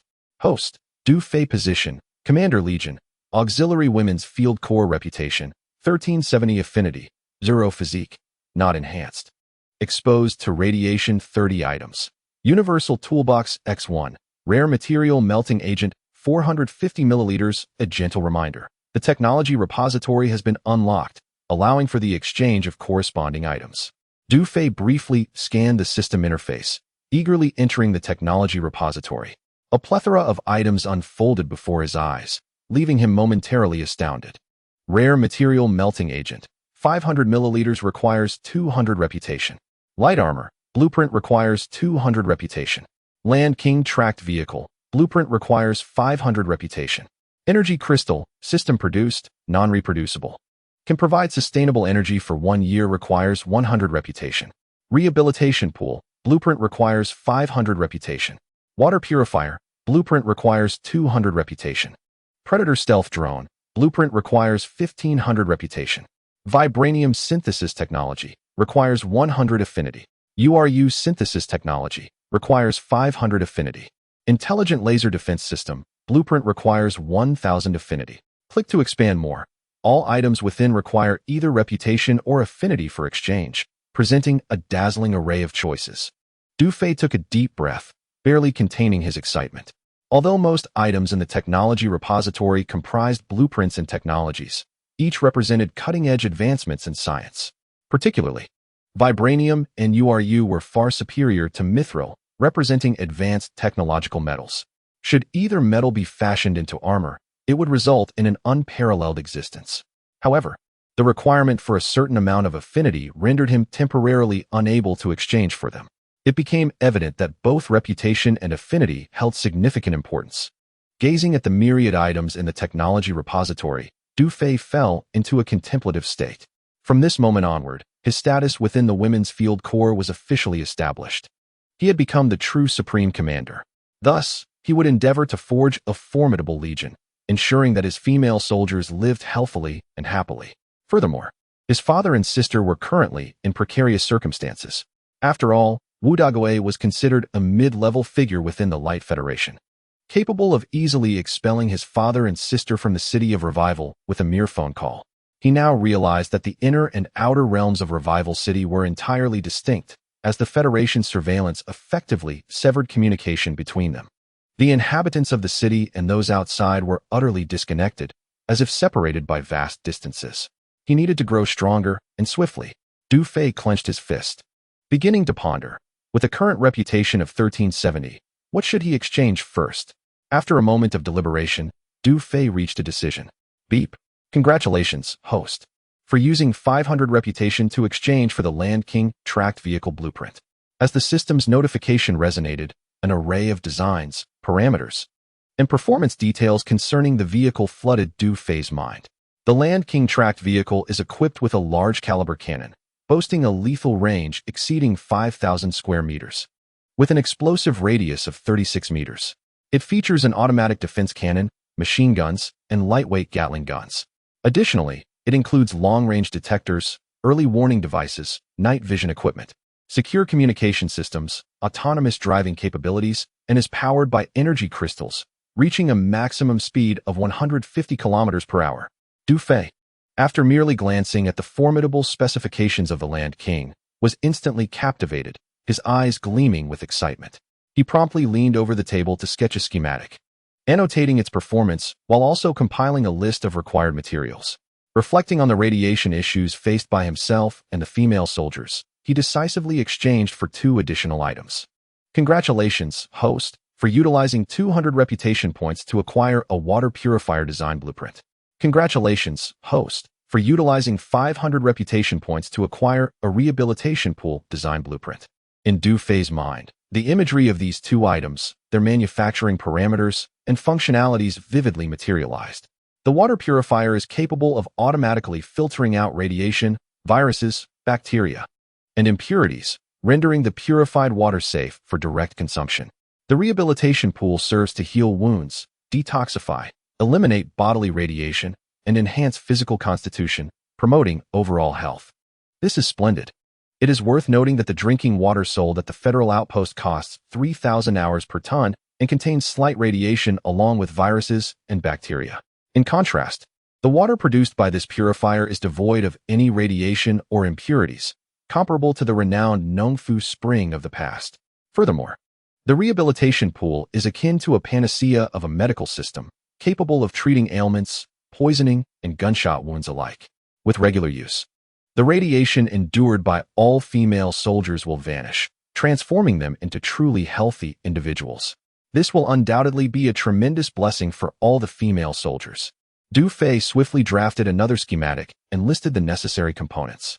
He envisioned the scene of the female soldiers post-recovery, their happiness soaring, and naturally, their reputation points would flourish abundantly. Tap, tap, tap. Commander, all members of the regiment have assembled and await your instructions. A gentle and respectful voice from a female soldier echoed from outside the door. All right, I will be there shortly. Chapter 12. A gathering of talents in the open space of the air raid shelter. All the female soldiers had gathered. Prior to Du Fei's arrival, they were engaged in excited whispers about a single topic. Did you see the Tianyan website? Indeed, our field regiment has gained notoriety. Our achievements at the Blackwater River have propelled us from a ranking of over 300,000 into the top 100,000. Yes, our field regiment has entered the ranks of the top 100,000 and has even been starred by Tianyan. What a proud moment. This is all thanks to our commander. Listening to the discussions of the female soldiers, Lu Ruobing, Xia Ying, and Gan Ting shared in their spirited enthusiasm. The female field regiment had long been abandoned by the Federation, yet unexpectedly, a single battle had dramatically improved their ranking and drawn the attention of Tianyan. Although they claimed not to care about rankings or accolades, these recognitions ultimately served as a release for the long-suppressed emotions of the female soldiers. Most importantly, Lu Ruobing and her comrades, along with all the female soldiers, glimpsed a flicker of hope for survival. Attention! Salute! Upon noticing Du Fei approaching, Lu Ruobing immediately called out to the female soldiers. In unison, they stood tall and saluted Du Fei, exclaiming, "Good day, Commander." "Hello, everyone." Du Fei responded with a military salute. The demeanor of the female soldiers was markedly transformed compared to before, particularly evident in the respect, anxiety, and apprehension reflected in their gazes towards Du Fei. Observing their demeanor, Du Fei chuckled, "There's no need to be so tense. I'm not accustomed to this." With that, he gestured for them to ease up. "Due to time constraints, I will keep my remarks brief." Du Fei scanned the room and straightforwardly stated, "Today marks my official first day in command. First, I must pose a question to all of you. Do you desire to live a good life?" "Yes." The female soldiers replied in chorus. "Excellent. I firmly believe that as long as we unite our efforts, we will indeed lead a fulfilling life." Du Fei nodded and continued. "Next, I need to understand the talents within our regiment." He then turned his gaze to Lu Ruobing. Understanding his intent, Lu Ruobing promptly began the introductions. Gan Ting is proficient in various communication and electronic devices. Sun Shaoqian excels in weaponry and ammunition. Xia Ying is skilled in combat and diverse tactics. Su Ning is a biologist. Zhao Feifeng specializes in agricultural cultivation, and Song Jia is an expert in civil engineering. After several minutes, Du Fei nodded repeatedly, a satisfied smile gracing his face. He had not anticipated the abundance of talent within the female field regiment. With such skilled individuals on board, the subsequent tasks would be considerably easier. "Who is currently responsible for the storage cards?" Du Fei inquired. Reporting to the commander, "I am temporarily in charge of the storage cards," Gan Ting responded. "What is the current balance?" 33,569 hours. "I command that, excluding myself. Each person is to be allocated 100 hours. Du Fei issued his first order.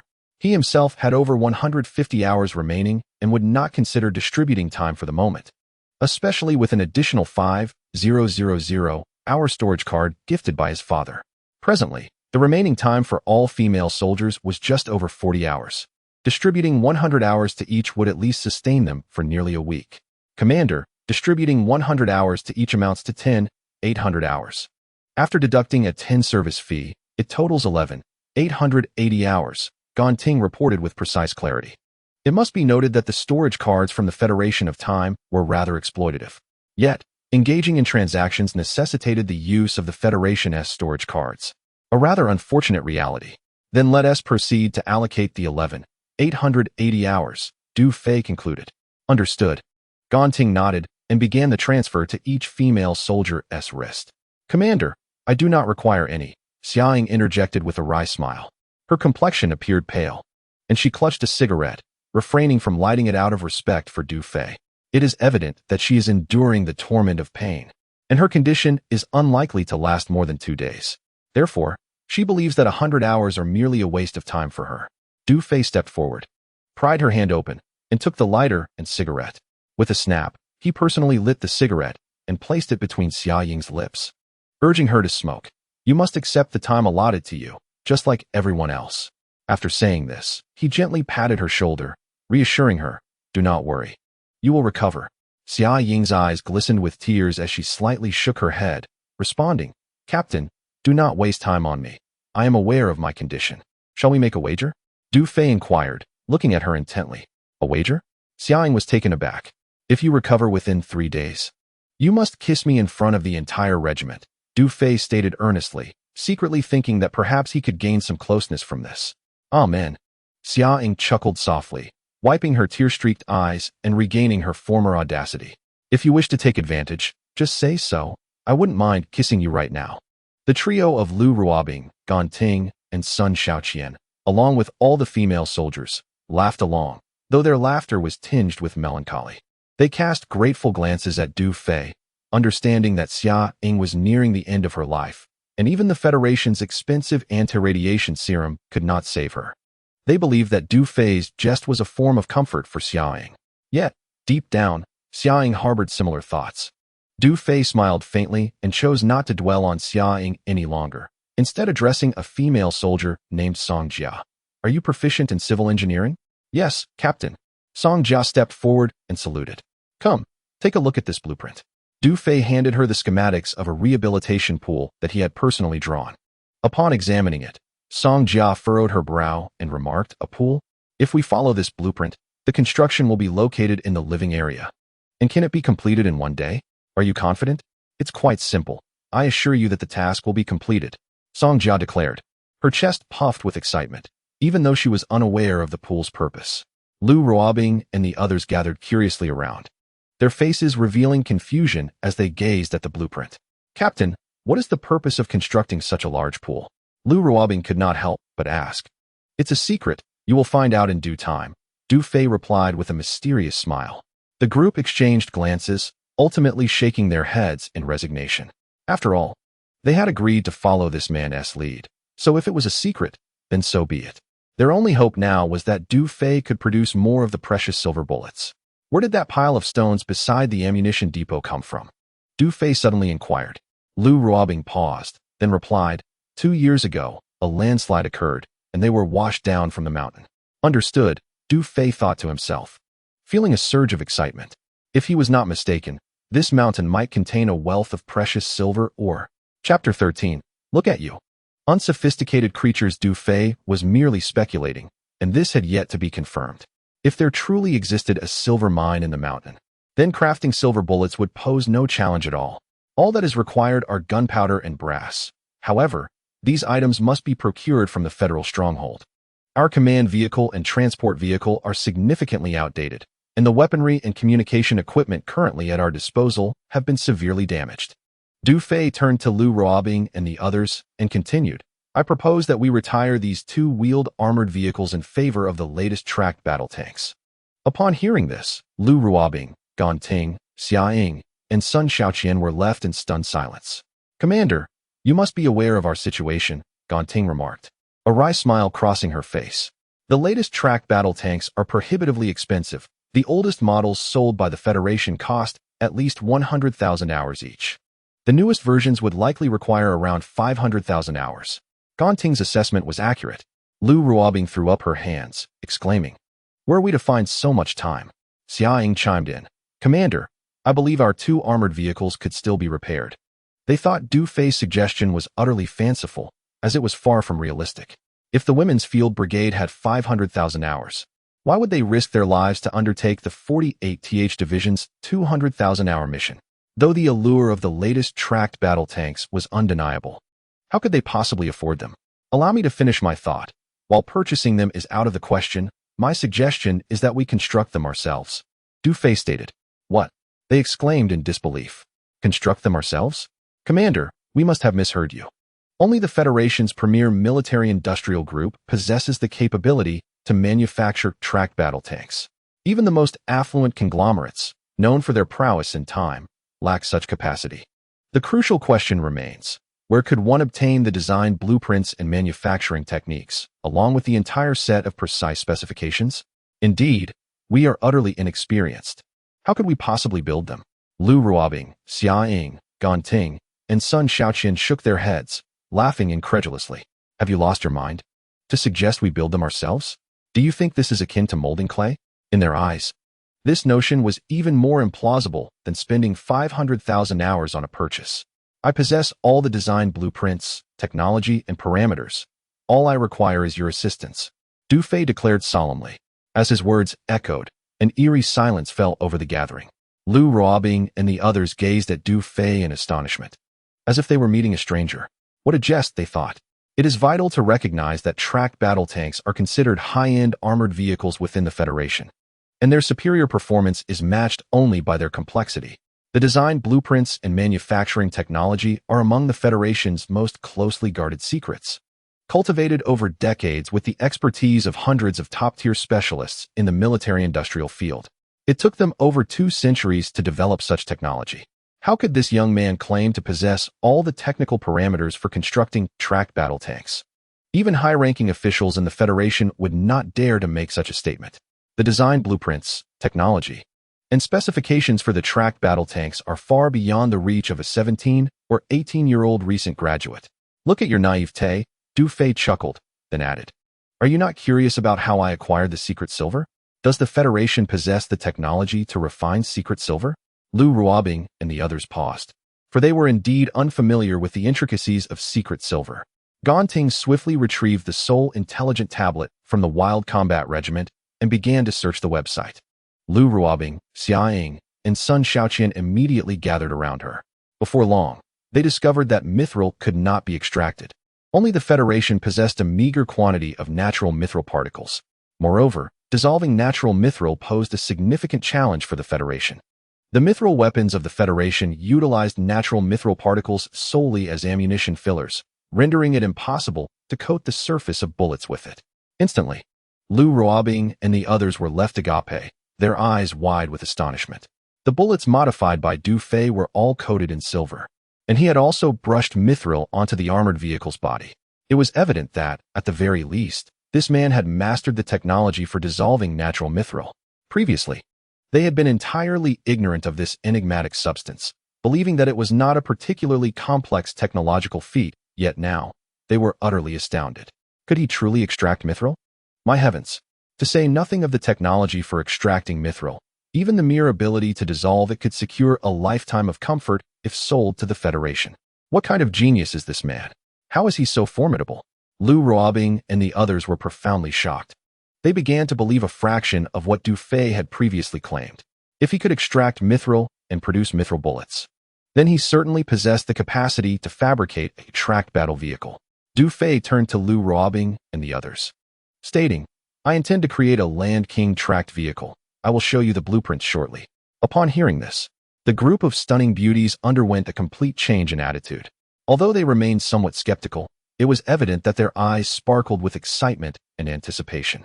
Lu Ruobing's expression grew serious as she scanned all the female soldiers, saying sternly, all personnel, listen up. From this moment forth, no information regarding our women's Wild Combat Regiment is to be disclosed to the outside world. Though each of them was a trustworthy sister with whom she had faced life and death situations, she felt it prudent to issue a special reminder. Understood. We will not divulge any secrets. All the female soldiers responded in unison. Du Fei nodded, expressing his satisfaction with all the female soldiers. Report. At that moment, a communication soldier suddenly made an announcement. What is it? Du Fei inquired. Lu Ruobing and the others furrowed their brows, turning to face the soldier. The 48th Division has sent a message congratulating us on our resounding victory in the battle at Heishui River. They claim that due to a last-minute change in the operational plan, coupled with a communication system malfunction, they were unable to contact us, effectively rendering the Heishui River mission cancelled. The promised funding of 20,000 hours cannot be transferred to us at this time. In light of our outstanding performance, the 48th Division has restructured the operational tasks, scheduled to establish a hunting zone at the Qingchuan Ruins in 15 days. They also mentioned that this upcoming mission at the Qingchuan Ruins is expected to yield substantial rewards, with numerous auxiliary regiments cooperating with the 48th Division. And they have invited our women's Wild Combat Regiment to undertake the mission once more. Given the presence of level 3-time beasts at the Qingchuan Ruins, they have promised that if we accept this mission, we will be allocated 100,000 hours. Furthermore, in addition to the previous allocation of 20,000 hours, a total of 120,000 hours has been granted to us. The communication officer has completed her report. How outrageous. The 48th Division is nothing short of a band of scoundrels. It is evident that they have no intention of granting us the funds. Utterly shameless. Their audacity is staggering, as they seem to be setting a trap for us. In an instant, all the female soldiers erupted in outrage. Lu Ruobing, Ganting, Xia Ying, and Sun Xiaoqian trembled with fury, their beautiful eyes ablaze with anger. Chapter 14. The Qingchuan Ruins Mission, We have accepted it. How infuriating. A bunch of wretched curs. Xiaoying cursed vehemently. What nonsense about communication equipment malfunction. As if I am ignorant of communication. Ting, unable to contain her rage, blurted out a curse, exclaiming, "They claim they cannot reach us?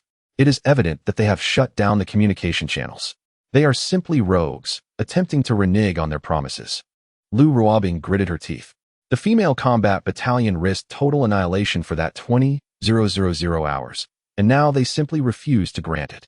All right, everyone quiet down. Du Fei urged the agitated female soldiers to calm down, speaking coldly. This is all due to my actions. They are targeting me. Everyone fell silent, taken aback. Commander, it is not directed at you. Lu Ruobing shook her head at Du Fei and said, they are undoubtedly acting on Wu Dagui's orders, intending to eliminate our female combat battalion. Wu Dagui? This revelation left Du Fei stunned. Could it be that they have some past grievances with Wu Dagui? Lu Ruobing clenched her fists tightly and stated, the 48th Division is one of Wu Dagui's main forces. Years ago, my father and Wu Dagui were both mid-level officials in the Federation. When my father applied for welfare on behalf of the common people, it encroached upon Wu Dagui's interests. Consequently, he was ensnared by Wu Dagui's despicable tactics and ultimately perished in the mines. My mother, in a bid to counter Wu Dagui, established the female combat battalion, initially comprising over 2,000 members with formal recognition from the Federation. Due to rampant corruption among the higher-ups and Wu Dagui's skillful flattery, his influence grew immensely. Under his oppression, the female combat battalion gradually weakened, eventually losing its formal status within the Federation. Without federal funding, the battalion quickly fell into despair, and the female soldiers perished one after another. My mother also succumbed to despair. Now, merely 108 members remain in the female combat battalion, and I never anticipated that after all these years. Wu Dagui still harbors intentions against us. After listening to Lu Ruobing's account, Du Fei understood. It turned out that Wu Dagui's vendetta was not solely against him, but aimed at achieving two objectives with one action. Commander, should we allow the 48th Division to treat us so disdainfully? Xia Ying, with a stern expression, asked furiously. Allow it. I intend to make Wu Dagui realize that appointing me as the commander of the female combat battalion will be his gravest mistake. Du Fei squinted his eyes and declared emphatically, we have accepted the mission at the Qingchuan ruins. Upon hearing this, Lu Ruobing and the other female soldiers were utterly astonished. Xia Ying felt a twinge of regret for her earlier inquiry and quickly interjected. Commander, let's not act impulsively. Perhaps it would be best to reconsider. Lu Ruobing, Ting, and Sun Shaoqian also displayed signs of panic in their eyes. Commander, the mission at the Qingchuan site is fraught with peril. It is evidently a trap set against us. Indeed, accepting it would be 100 times more dangerous than the Blackwater River. The Qingchuan site is predominantly inhabited by level 3 time beasts, with some even reaching level 4. Its horror is beyond imagination. They are undeterred by death, and crucially, they have become aware this time. We will not gamble the lives of over 100 sisters. Surviving the last battle at Blackwater River was already a stroke of luck. We must absolutely decline the Qingchuan mission. Not to mention that the 48th Division's promise of funding 120,000 hours may not even be fulfilled. Even if it were, it would be a case of having lives to risk, but no lives to spend. I am not being impulsive, rest assured. I will not gamble the lives of the entire regiment. Du Fei declared with confidence. Ting remained deeply concerned and spoke up. Commander, you must think this through. Lu Ruobing raised a hand towards her. Ting, trust the commander. Du Fei's self-assured demeanor inspired a profound sense of trust within her. Moreover, she had already resolved to follow this man's lead. Ting helplessly shrugged. She had failed to dissuade them during the last Blackwater mission, and here they were again at an impasse. The Qingchuan mission is set for 15 days from now. We have ample time to prepare. Trust me, when the time comes, I shall personally lead you in a triumphant counterattack. Du Fei glanced at Lu Ruobing and the others, then commanded the communication soldier. Reply to the 48th Division that we will accept the Qingchuan mission and will coordinate thoroughly with them. However, there is one prerequisite. Half of the 120,000 hours must be allocated to the Women's Field Corps first. Otherwise, we cannot accept the mission. The communication soldier immediately nodded. Yes, Commander. Silence enveloped the air raid shelter, a palpable tension hanging in the atmosphere. Minutes later, Commander, the storage card has been credited with 60,000 hours. The funding from the 48th Division for the Qingchuan mission. Guan Ting's eyes widened in surprise as she exclaimed, "Excellent. They are indeed willing to take a significant risk. They truly see us as soft targets," Du Fei acknowledged with a nod. One would expect joy in the face of such a substantial sum.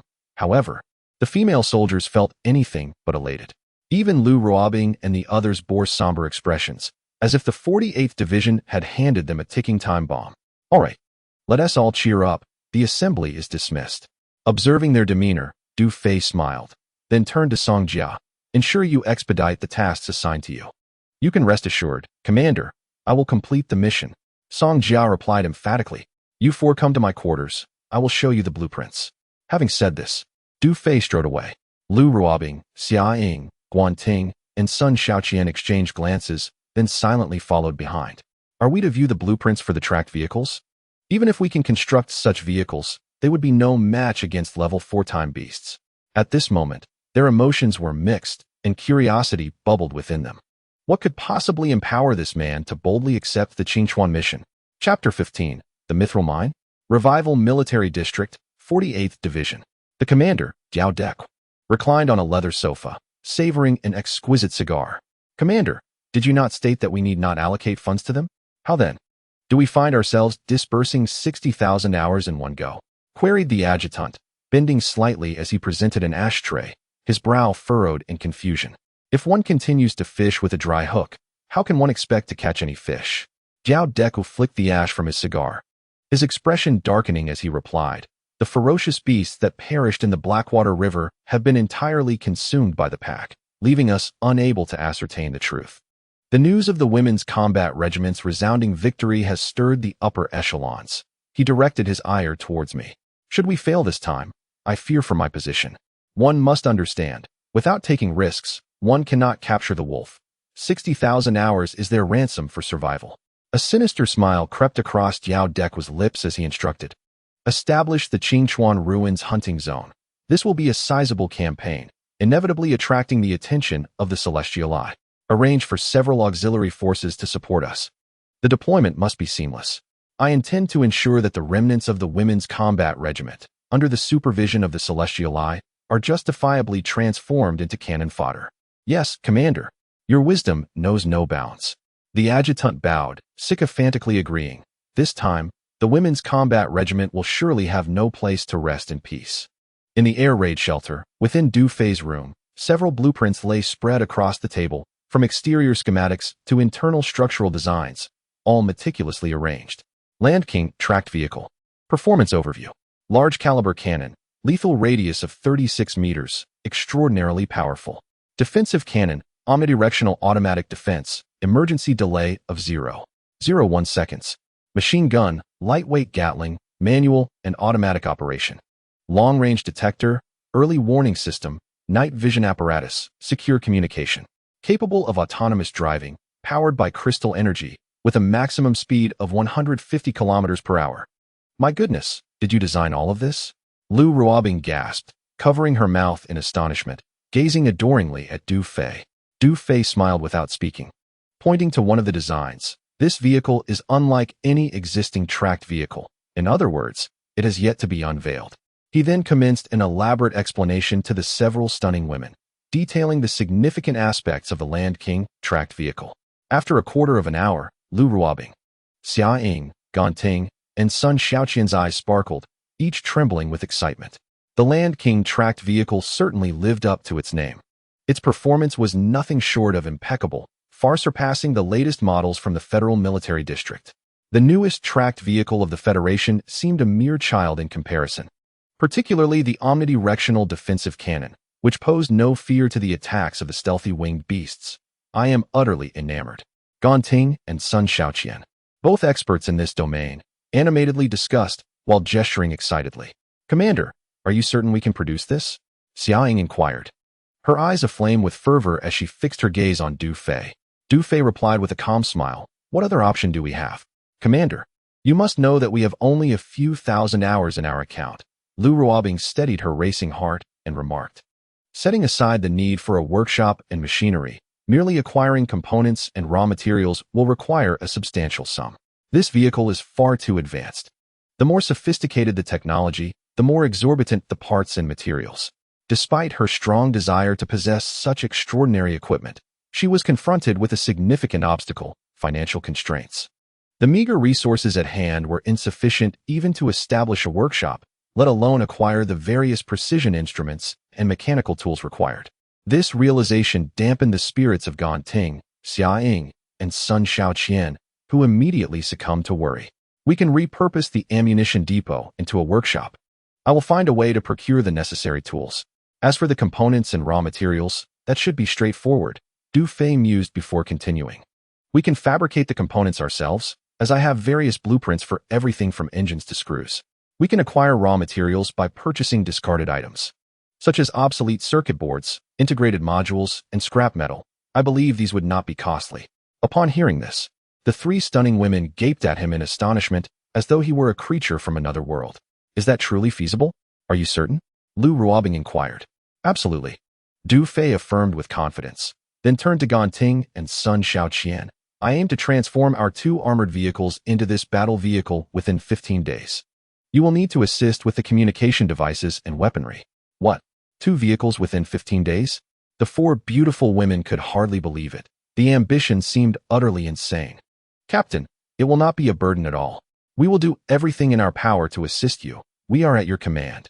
Gan Ting and Sun Xiaoqian both swallowed hard and nodded emphatically. Even the prospect of constructing just 1 vehicle would be a cause for celebration.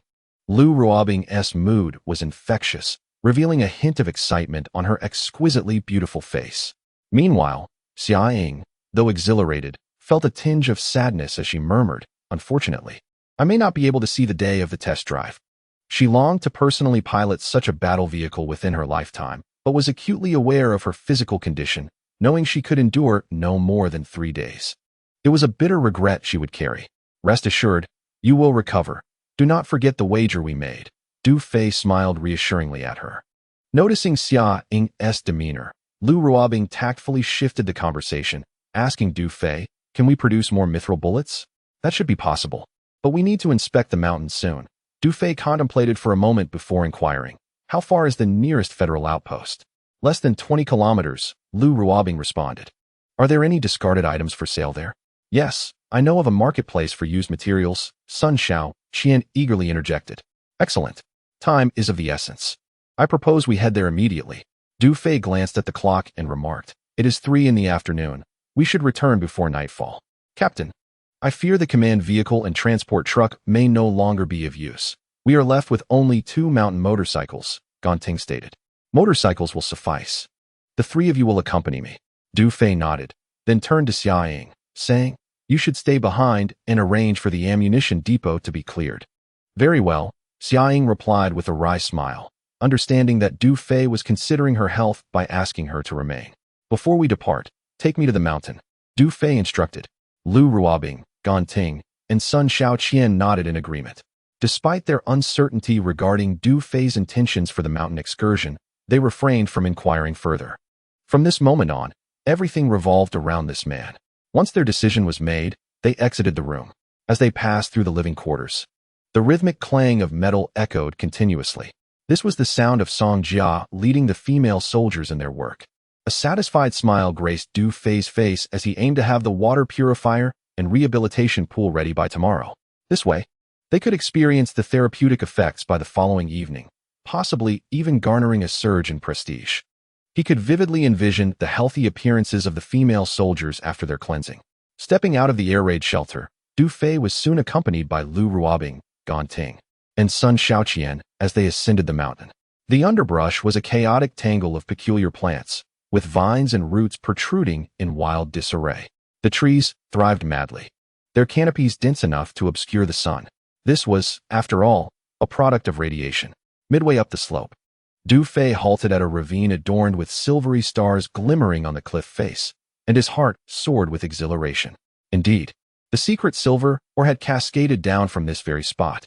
Lu Ruobing, Gan Ting, and Sun Xiaoqian discerned the significance.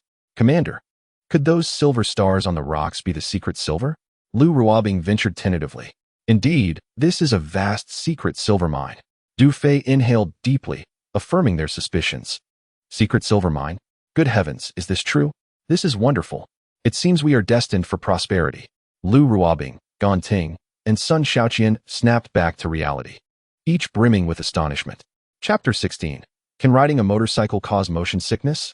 After lingering for a short while, they began their descent from the mountain. Du Fei felt a buoyant sense of joy. With this secret silver mine, the Women's Field Combat Brigade was poised for a remarkable rise. Furthermore, they had little to fear from covetous eyes, as the Chrono Federation had already identified numerous such deposits. Major corporations were at a loss, rendering them nearly useless. But for the Women's Field Combat Brigade, it represented boundless wealth. Suddenly, a faint sound of air turbulence resonated in the air. Du Fei frowned and looked up to see two silver-gray aircraft, each several meters long, circling overhead. Those are reconnaissance drones from the Federal Military District, Lu Ruobing remarked. Her brows knitted in concern. I suspect they belong to the 48th Division.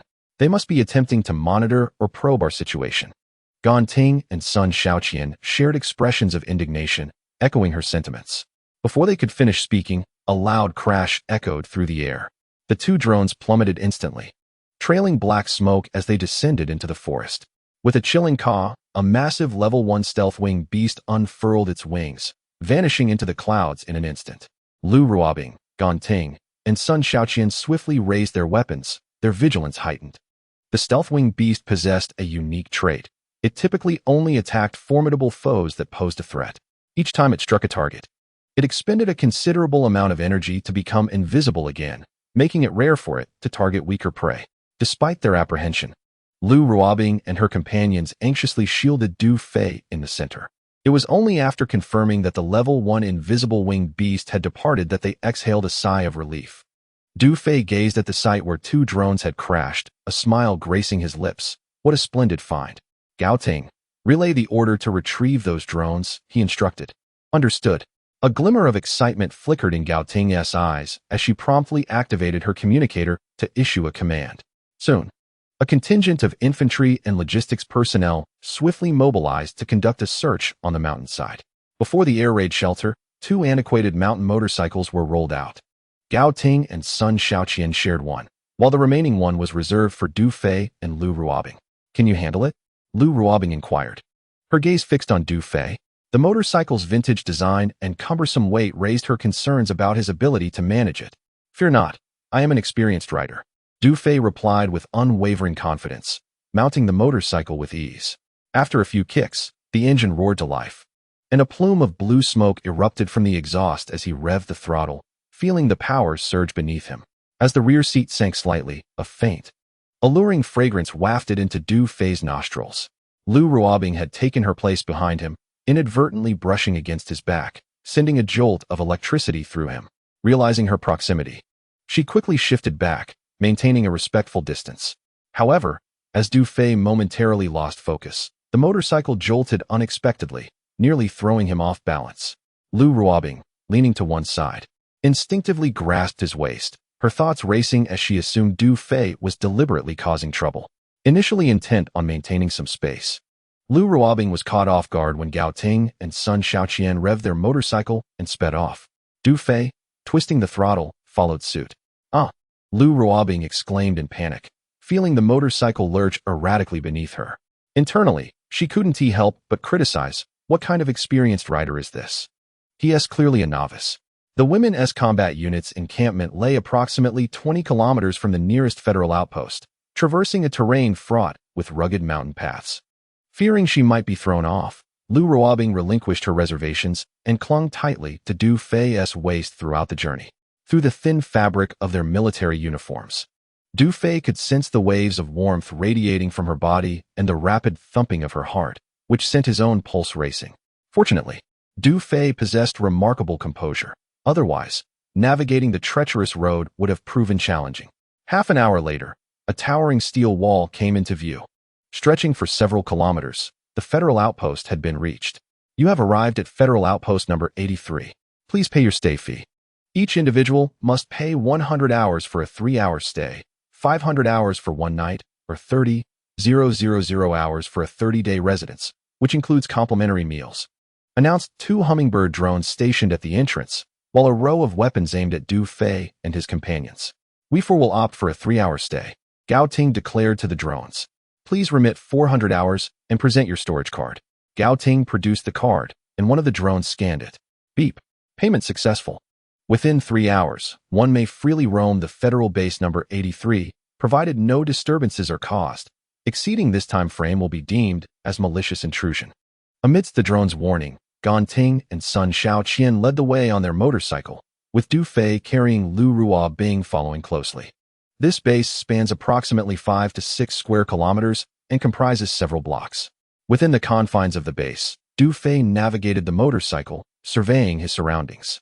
Flanking the streets were numerous wooden shanties and tents, where vendors offered fresh vegetables, meats, drinking water, and other essential supplies. There were also some solid-walled buildings, primarily hotels and restaurants. The streets bustled with activity, resonating with the essence of human society. What is the price of white flour? 150 hours per pound. And vegetables? 80 hours per pound. Could you lower the price a bit? A weary crowd meandered through the area, bargaining at the stalls. Most of these individuals belonged to armed groups residing in the wilderness, temporarily entering the base to procure necessities. Du Fei felt a deep reflection. The prices here were significantly higher than those in Revival City, making such a base nothing short of a profit-making machine. Oh, this world. The upper echelons of the Time Federation possess immense wealth, granting them a semblance of immortality. Meanwhile, the common folk struggle like ants, enduring generations of exploitation. After traversing several blocks, they arrived at the used goods trading market. Ganting and Sun Xiaoqian parked the motorcycle nearby and dismounted to wait. Lu Ruobing released her grip around Du Fei's waist, elegantly swinging her long legs off the back seat. "Captain, why aren't you getting off?" Ganting inquired, approaching him. "Ahem, you two check for materials and see which vendor offers the best prices. I'll rest a moment. I feel a bit queasy from the ride." Du Fei bent slightly, handing the materials list to Ganting, then continued, "I just need a moment. The motion has made me a bit dizzy." Ganting and Sun Xiaoqian exchanged puzzled glances, finding it curious. Feeling dizzy from a motorcycle ride? That's a first. They noted the odd expression on Du Fei's face but dismissed it, assuming he truly felt unwell, and proceeded hand in hand ahead. Once Ganting and Sun Xiaoqian had moved further away, Lu Ruobing couldn't help but stifle a laugh. Du Fei felt quite embarrassed. It was evident that Lu Ruobing had surmised he was not actually dizzy. "Take your time," Lu Ruobing whispered, her cheeks flushed as she turned away. Du Fei ignored her, inhaling deeply and gazing skyward, attempting to conjure some tragic thoughts. Beep. Affinity value increases by 1. A system notification echoed in his mind. Du Fei glanced at Lu Ruobing's retreating figure, perplexed. After a moment, he finally regained his composure. "All right, I'm no longer dizzy," he said with slight embarrassment, then dismounted and parked the motorcycle. Lu Ruobing again struggled to suppress her laughter, but chose not to confront him about it. Subsequently, the two hurried into the used goods trading market. From a distance, they spotted Ganting and Sun Xiaoqian gesturing at a man in uniform. The leader remarked that in order to procure discarded materials, one must engage with the managing personnel, otherwise, transactions would be prohibited. Upon noticing Du Fei and Lu Ruobing approaching, Ganting's expression grew troubled as she whispered, "Do not underestimate the seemingly insignificant administrator within the outpost. He wields considerable power. Any military corps or armed organization entering from outside, unless they are a structured regular army, must invariably heed the administrator's disposition. If they are a dragon, one must tread carefully. If a tiger, one must lie low, for while the king of hell is easy to meet, the minor demons are rather troublesome." Du Fei nodded slightly, directing his gaze toward the uniformed administrator across from him. Ganting turned to the administrator, introducing, "This is our leader, Du from the Women's Field Combat Brigade." The administrator cast a glance at Du Fei, noting his attire of women's military uniform, which elicited no surprise. After all, in times of scarcity, many male commanders from various makeshift armies or armed groups were known to don even shorter skirts. The expression on the administrator's face reflected slight disappointment, clearly indicating that this was not a wealthy individual. Nevertheless, he addressed Du Fei in a cool, indifferent manner. "I am Husan, the administrator of this trading market. What do you require?" We need a batch of discarded materials, such as scrap copper and iron, to serve as defensive structures for our camp, Du Fei replied directly. He understood that scrap metal would generally be melted down, fashioned into the steel walls seen outside the outpost, to fend off the temporal beasts. Upon hearing this, Husan's interest was piqued. How much do you estimate you will need? The more, the better, Du Fei smiled. Let me check on that for you.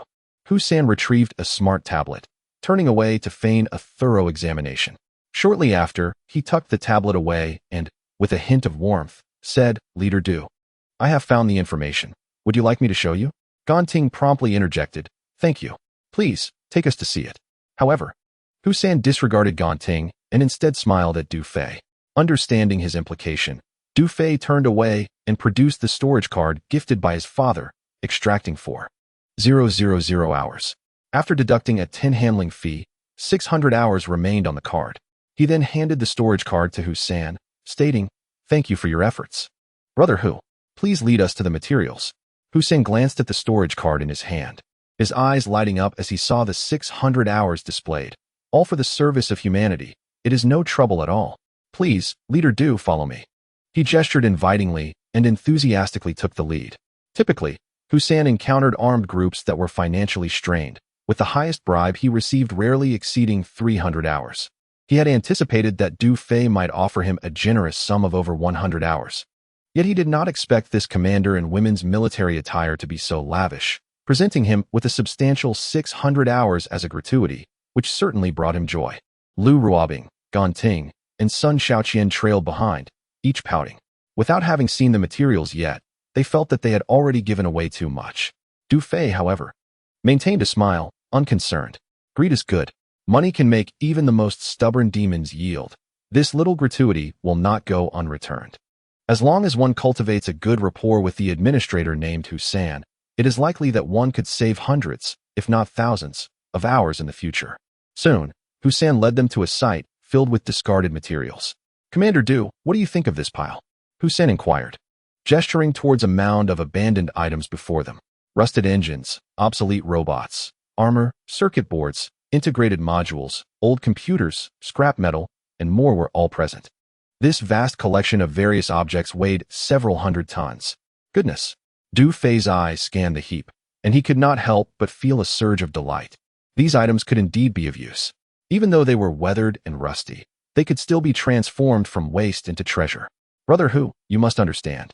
We intend to use these for constructing a wall. This pile of scrap metal seems a bit insufficient and contains too many impurities, Du Fei remarked, deliberately knitting his brow. The impurities he referred to were the circuit boards, integrated modules, and old computers. In truth, what he truly required were those very impurities. While he needed little of the scrap metal, Lu Ruobing, Ganting, and Sun Shaoqian exchanged glances, momentarily taken aback by Du Fei's words, but swiftly grasped his intention. They immediately joined in, adopting stern expressions to convey their dissatisfaction. Commander Du, this heap of discarded materials has been here for over a year. The merchant who acquires these items is struggling to pay the management fees, Husan confessed. To be frank, I have a bit of a relationship with this merchant, and he is eager to sell. Noticing Du Fei and the others' apparent discontent, Husan unveiled the truth, continuing, if Commander Du is willing to take some of it, the price is negotiable. Upon hearing this, Du Fei felt another surge of joy. The more dire the situation, the more composed one must remain. He feigned a difficult expression, frowning and falling silent. Observing this, Husan pressed on, Commander Du, please consider it. Brother Hu, I only came to inspect this material because I trust you. To be honest, I am truly not satisfied with this collection, Du Fei replied. Understood, understood. Whatever you can take from this scrap. Consider it a favor to an old friend. Sigh, Brother Hu, since you have put it that way, I can only say that we are fated to meet and are both individuals of honor, Du Fei said, sensing the opportune moment had arrived. He decided not to linger further, stating resolutely, it is commendable that you think of your friends. Based solely on that, I shall assist you. He reluctantly nodded. Let us have the merchant come to discuss the price. That merchant is truly fortunate to have a friend like you. Indeed, Husan nodded in agreement, a look of delight crossing his face. Please extend my thanks to him. I shall contact him right away. He promptly retrieved his communicator and initiated contact. Neo de Bayo, where are you? A cacophony of unpleasant sounds emanated from the communicator. This antiquated device resembled a walkie-talkie, with the speaker's volume set quite high. Hearing that noise caused Du Fei to frown slightly. Lu Ruobing, Gan Ting, and Sun Xiaoqian felt their cheeks flush. Hurry to your scrapyard. I have a lucrative deal to introduce to you. What? A lucrative deal? I shall arrive shortly. How could you indulge in social activities when you haven't even had your meal? Hussein grumbled while retracting his communicator. Yet, in an instant, a smile graced his face. Those unfamiliar with the circumstances would not recognize that if he successfully facilitated this transaction, he could secure at least a 30% commission from Neo de Beos. It is evident why Hussein was so invested.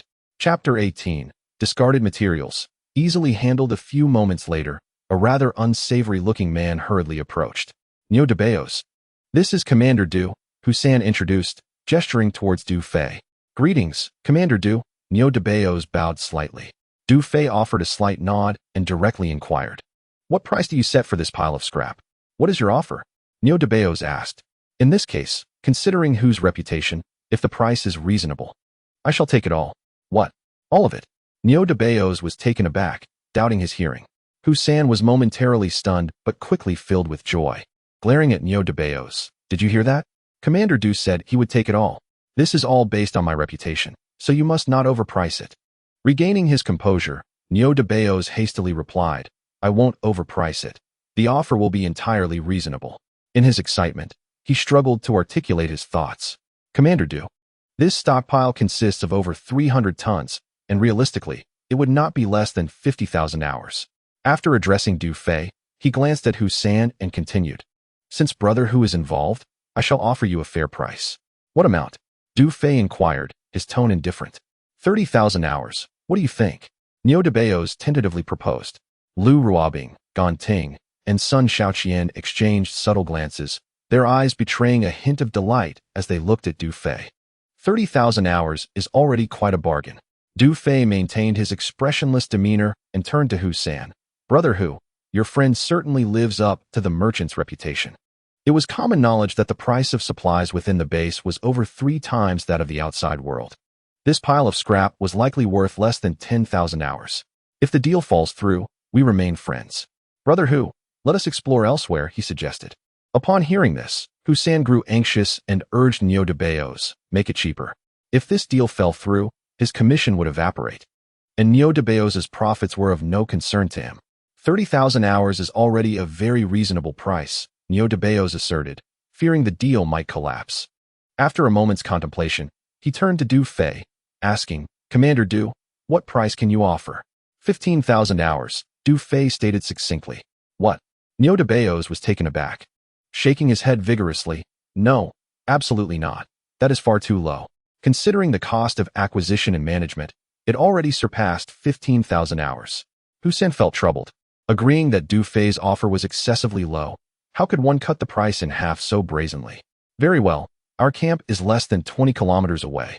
And in consideration of Brother Hu, I can add another 5,000 hours.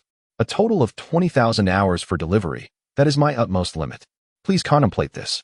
After speaking, Du Fei waved his hand towards Lu Ruobing and the others, preparing to depart. Upon witnessing this, Hussein grew increasingly anxious and addressed Neo Daba. Commander Du has already provided quite a substantial amount. If this pile of materials remains here for much longer, it may scarcely cover the management fees. Selling this heap of scrap for 20,000 hours, he would pocket 6,000, considered a considerable profit from his perspective. Neo Daba, with a crestfallen expression, replied, however, it will require at least 4 trips to clear out these several hundred tons. Moreover, the journey is fraught with peril. Isn't it barely 20 kilometers away? Hussein shot Neo Daba a glare, unwilling to let him linger in hesitation. Let it be, the loss won't be significant. Not significant? Neo Daba exclaimed, his face a portrait of despair. Selling for 20,000 hours would indeed result in a grievous loss. Yet, encountering a buyer willing to purchase everything at once is a rarity. If he were to hold on to this pile of scrap, it might well become a burden. Given the current financial constraints, he had no choice but to endure the pain of letting it go. Very well, can Commander Du pay half of the deposit up front? Neo Daba gritted his teeth and asked. Payment upon delivery, the entire amount settled at once, Du Fei replied. After all, The two parties had yet to establish a foundation of trust. Should the other party renege after paying the deposit, remaining concealed within the stronghold would render them beyond reach. Instances of merchants in the stronghold absconding with deposits are not uncommon, and Du Fei was not one to engage in uncertain dealings. Do you still doubt Commander Du? Hussein declared decisively. It's settled then. Expedite the loading. With a wave of his hand, he felt elated at the successful transaction.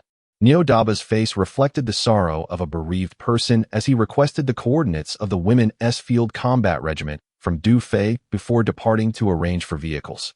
Our commander is truly remarkable. Lu Ruobing, Gan Ting, and Sun Shaoqian exchanged admiring glances at Du Fei.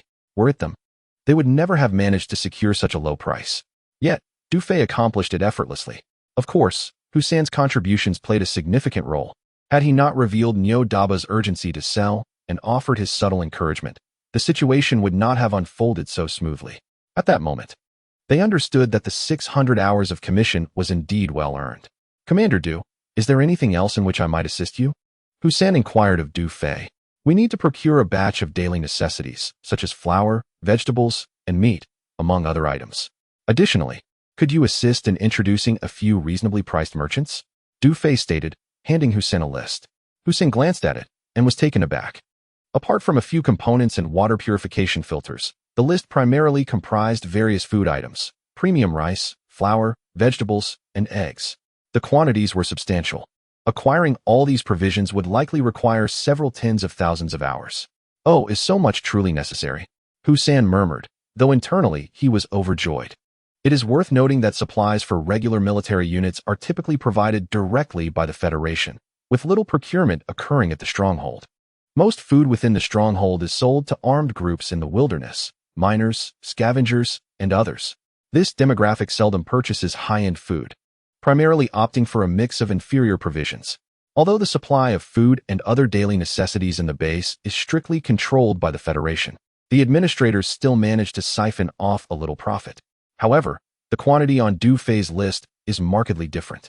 Even the benefits from extracting two would amount to nearly 1,000 hours.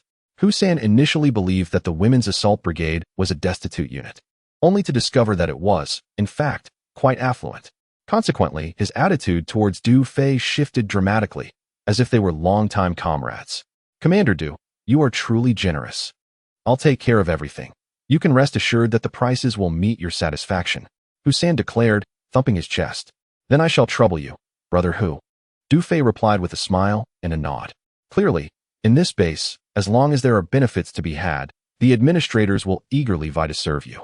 Lu Ruobing, Gan Ting, and Sun Shaoqian were taken aback when they received the list.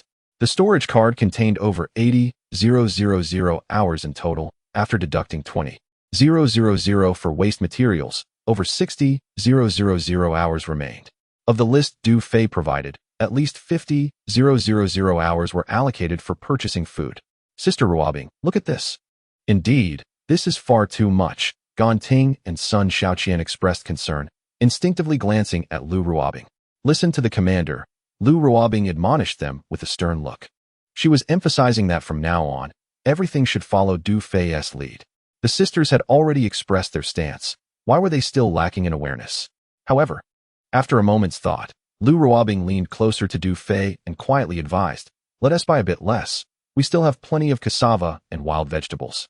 We should refrain from consuming those for now. The entire brigade is suffering from malnutrition and needs better nourishment. Only with adequate nutrition can our bodies strengthen, thus enhancing our combat effectiveness, Du Fei added. He continued, as the commander, my priority is to improve the quality of our meals. But the quality is too high, and spending such a significant amount on these expensive foods won't last us long, Lu Ruobing cautioned. After painstakingly accumulating several tens of thousands of hours, this expenditure would leave us with no funds left. Du Fei gazed resolutely at the pile of waste materials and declared, rest assured, I am confident that I can ensure our brigade enjoys fine rice and flour daily. Upon hearing this, Lu Ruobing, Gan Ting, and Sun Shaoqian felt deeply moved. They exchanged bittersweet smiles, saying nothing further. The commander's words were indeed beautiful, and they too desired better food, even if it meant having a feast every 3 days. Yet, given the current economic situation of the Women's Assault Brigade, such aspirations seemed somewhat unrealistic. Chapter 19. A sleepy encounter with a pillow. Nyo de Bayo conducted his tasks efficiently and swiftly. It wasn't long before he arranged for a high-tonnage heavy-duty truck. One truck could carry over 100 tons, and he planned to make 3 trips, while Nyo de Bayo organized the loading. Du Fei and the others, under Hussein's guidance, began procuring daily necessities, water purifiers, and components needed for the rehabilitation pool. Boss, are you truly resolved to sell the vehicles and equipment? Are we really going to disband? 2 grimy-faced men squatted beside a wooden shed at the street corner. Beside the road, 2 muddy trucks were parked, laden with equipment and supplies, specifically a heavy-duty truck and a mining vehicle. Alas, we find ourselves in a dire predicament, devoid of sustenance and shelter. What recourse do we have? I cannot merely stand by and watch my brethren perish from hunger. A man in his 40s sighed and continued, these 2 vehicles and supplies should afford us some time. Regardless of the amount we manage to procure, we shall divide it equally and go our separate ways. Upon finishing his words, he rose, patted the hood of the mining vehicle, and with a wistful expression, lamented, "Old friend, my brothers have reached a point of desperation. I am truly sorry." His words were laden with sorrow, as if he were confiding in a beloved family member. Du Fei, who was procuring supplies in the wooden shed, was drawn to the conversation between the 2 men. Approaching them, he inquired, "My good sir, are you facing some troubles?" The man, taken aback by Du Fei's military attire and his approach, instinctively became wary. It is not uncommon for extremist armed groups to target those engaging in trade at such outposts, leading to robbery. While relative safety may be found within the outpost, danger lurks beyond its confines, and many have fallen victim to theft. Fear not, I am Du Fei, the commander of the Women's Field Corps of the Restoration Army. Du Fei smiled as he introduced himself and, in a gentle tone, asked, "May I inquire your name, sir?" Upon hearing Du Fei's introduction as a commander of the Restoration Army, the man eased his guard and, with a hint of trepidation, responded, "Commander, you flatter me. My name is Qin Yuanshan." "Qin Yuanshan?" Du Fei furrowed his brow, scrutinizing the man for a few moments before asking, "Do you know Qin Qinghe?" Qin Qinghe was an assistant at his father's clinic, known affectionately as Uncle Chun. In his recollections, Uncle Chun had a brother named Qin Yuanshan, who had been mining outside the city. He wondered if this was indeed the same man before him. "Qin Qinghe is my brother." Qin Yuanshan was momentarily taken aback, asking, "Commander, how do you know him? What a coincidence it was to meet Uncle Chin's brother here. I am well aware of him. In fact, I ought to address you as uncle." Du Fei chuckled, recounting the relationship between Qin Qinghe and their family. Upon hearing this, tears welled in Qin Yuanshan's eyes. Qin Qinghe was his sole remaining kin, and the bond they shared in their youth had been profound. In contrast, Qin Qinghe had enjoyed a stroke of fortune. He had once saved the life of a high-ranking official's daughter on the battlefield alongside Du Fei's father, Du Lei. This young lady was none other than Wang Shuzhen, who would later become the wife of Wu Dagui. Due to this significant deed, Du Lei and Qin Qinghe received special permission to return to Restoration City and establish a clinic, where Qin Qinghe continued to serve as Du Lei's assistant. Conversely, Qin Yuanshan had not been as fortunate. Since leaving Restoration City at the age of 18, he had received no word of his brother. Hearing Du Fei's words stirred a tempest of emotions within him. "What? How is my brother faring now?" Qin Yuanshan asked, his voice trembling. "He is doing quite well," Du Fei reassured him, then glanced at the nearby mining vehicle. "Uncle Chun, I overheard your intention to sell the vehicles and equipment. What is the story behind this?" Qin Yuanshan, momentarily regaining his composure, was taken aback by Du Fei's endearing address of uncle. With this bond, Du Fei appeared to Qin Yuanshan as a family member. Sighing, Qin Yuanshan began to recount his tale. He had been leading a group of miners in iron ore extraction. Their mining area located 100 kilometers to the east, at the juncture of Fuxing City and Guangming City. Qin Yuanshan and his crew were employed by a private mine owner in Guangming City, enduring relentless exploitation, often struggling to meet their basic needs. Just 2 days prior, their mining site was besieged by a formidable beast, resulting in numerous casualties among the security personnel and miners. Even the mine owner who had employed them met a grim fate. Fortuitously, Qin Yuanshan managed to escape with a handful of miners and 2 vehicles. With the mine owner deceased, the wages owed to them were lost as well. Time was running short for them, and in desperation, they sought refuge at a base, intending to sell their vehicles and equipment for a reprieve.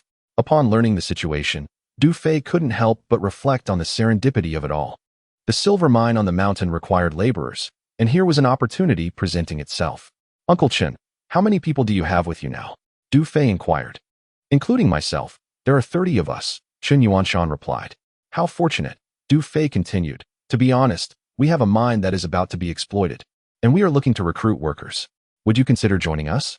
Chen Yuanshan's heart soared at the prospect. Given that he and his miners were without shelter and on the verge of disbanding, this news was akin to a lifeline. The man beside him also displayed a glimmer of hope, eagerly awaiting Chen Yuanshan's response. There's no need for deliberation. As long as there's food and a place to stay, we're in, Chen Yuanshan affirmed. Very well, Du Fei replied. The conditions may be somewhat arduous at first. Upon arrival at the camp, you will need to construct temporary accommodations in the mining area, and you will reside on the mountain henceforth. Additionally, our regiment is currently facing financial constraints, so the wages we can offer will not be substantial. 30 hours of pay per person each day, inclusive of 3 meals. And we will ensure your safety. I will entrust all mining operations to you, Uncle Chen, and I will provide an additional 100 hours of subsidy daily for you to allocate as you see fit. How does that sound? Du Fei concluded, looking expectantly at Chen Yuanshan for his response. Agreed. Chen Yuanshan nodded without hesitation. 30 hours of pay, minus the 24 hours for personal needs, would still yield 6 hours of profit. Coupled with the 100-hour subsidy and the provision of meals, at least their concerns about sustenance were alleviated. Most importantly, Du Fei had promised to safeguard their well-being.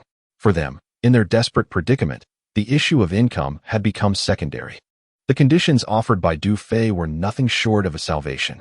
Then it settled, Du Fei smiled at Chen Yuanshan's immediate acceptance. What about the other miners? He asked.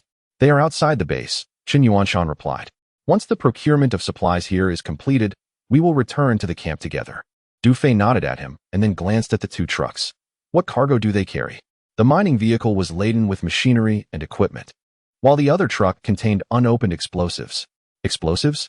Du Fei's spirits soared as he approached and lifted the canvas for a brief inspection, filled with elation. Indeed, there were entire boxes of unopened explosives filling the truck to the brim. Uncle Chen, we can certainly put these explosives to good use. I will purchase them at market price, though the payment will have to wait until later. No need for payment. We are already immensely grateful for your hospitality. Since they can be of use, feel free to take all of them as a token of our humble gratitude, Chen Yuanshan insisted, waving his hands dismissively. Then I must extend my thanks, Du Fei thought, feeling quite relieved that ammunition would no longer be a concern. Just as he was speaking, Lu Ruobing and the others approached. Du Fei proceeded to briefly explain the situation of Chen Yuanshan and the miners to them. Upon hearing this, smiles blossomed on Lu Ruobing and her companions' faces. Du Fei understood their joy. After all, receiving a truckload of explosives for free amounted to a significant financial saving. One could only say that today's fortune was truly remarkable. Captain, Xiaoying has sent word that they have cleared the ammunition depot. However, we still need a manufacturing workshop and various tools and precision instruments. Gan Ting, holding the communicator, quietly inquired. Lu Ruobing and Sun Shaoqian also looked at him with concern, as the issue of manufacturing tools loomed large. You need not worry about that. I will devise a solution, Du Fei replied with a smile. What tools could possibly be lacking in a universal toolbox? Over an hour later, the procurement of supplies was nearly complete. Hussein had specifically arranged for 2 trucks, filled to the brim with various foods and items, all delivered free of charge. Du Fei could see from the beaming smile on Hussein's face that he had undoubtedly profited considerably from the arrangement. Before departing, Du Fei deliberately instructed Lu Ruobing and her friends to wait aside while he took Hussein aside for a private conversation. Brother Hu, I would like to inquire about one more matter. Brother, feel free to ask anything, Hussein replied with a broad smile, even changing how he addressed him. Is it possible for the outpost to communicate with those inside the revival city? Du Fei asked, as that dear father and sister were his only family in this world, and their bond was profoundly strong. Due to the merging of memories, Du Fei remained deeply concerned about their current situation, still unsure if they faced any threats. Meanwhile, Lu Ruobing and her companions, not far away, assumed he was merely asking Hussein for assistance in acquiring manufacturing tools. Communication is not feasible. Hussein shook his head, frowning. Are you perhaps trying to contact someone in the city? Du Fei nodded, expressing his desire to inquire about his family's well-being. This is not an easy matter, Hussein said, his expression turning slightly troubled. After a moment of contemplation, he continued, "How about this? You leave me the names and addresses of the individuals you wish to inquire about. I will see what I can do. Though it will require some time, I will inform you as soon as I have any news." Du Fei could sense that Hussein was not intentionally deflecting, but rather was genuinely faced with a challenge. Since he mentioned finding a solution, it is certain that he possesses his own means. Consequently, Du Fei inscribed the clinic's address along with his father's and sister's names on a slip of paper, and casually included the communication channel of the Women's Combat Brigade. He expressed his gratitude to Brother Hu, indicating that he would be duly compensated later. Hussein tucked the note away, gesturing to Du Fei in a manner that conveyed camaraderie. Lu Ruobing, Ganting, and Sun Shaoqian observed this exchange with a mix of curiosity, wondering if a resolution had indeed been reached. The captain's communication skills were rather impressive. With all arrangements in place, Ganting and Sun Shaoqian mounted their motorcycles to lead the way, followed by supply trucks, waste vehicles, and Chun Yuanshan's mining machinery. Du Fei and Lu Ruobing similarly rode their motorcycles, bringing up the rear as they escorted the convoy of 5 trucks, which departed the stronghold in grand fashion. Throughout the journey, Lu Ruobing maintained her hold around Du Fei's waist, her form closely pressed against him, stirring a flurry of emotions within him. Surprisingly, he noted that her thoughts seemed enigmatic, as the system notification sound intermittently echoed in his mind, indicating that their intimacy level had inexplicably increased by 5 points. The convoy navigated the bumpy road without encountering any significant danger. In less than an hour, the camp came into view. Xia Ying and the female soldiers had already stationed themselves outside, and their expressions turned to astonishment upon seeing Du Fei and the others returning with the 5 trucks. Ganting and Sun Shaoqian leaped off their motorcycles to direct the scene, prompting the female soldiers and Chun Yuanshan's group of miners to spring into action. Du Fei drove his motorcycle directly into the air raid shelter and parked, while Lu Ruobing slowly dismounted from the rear seat. "Is something wrong? Are you feeling unwell?" Du Fei inquired, noticing a faint blush on her face and an expression that seemed somewhat uneasy. As he focused on her, Lu Ruobing's cheeks deepened in color, and she stammered, "No, it's nothing. I'm just going to change clothes in your room." With that, she turned and hurried away. Change clothes? Du Fei was momentarily taken aback, but soon remembered that there were indeed some of her clothes in his wardrobe. However, they were all rather revealing. In an instant, a realization struck him. Could it be that she was also feeling nauseous from the ride? Chapter 21. Is the water in the stronghold really pure? As twilight descended, the Women's Combat Brigade camp and the mountain mining area began to assign female soldiers for alternating guard duty.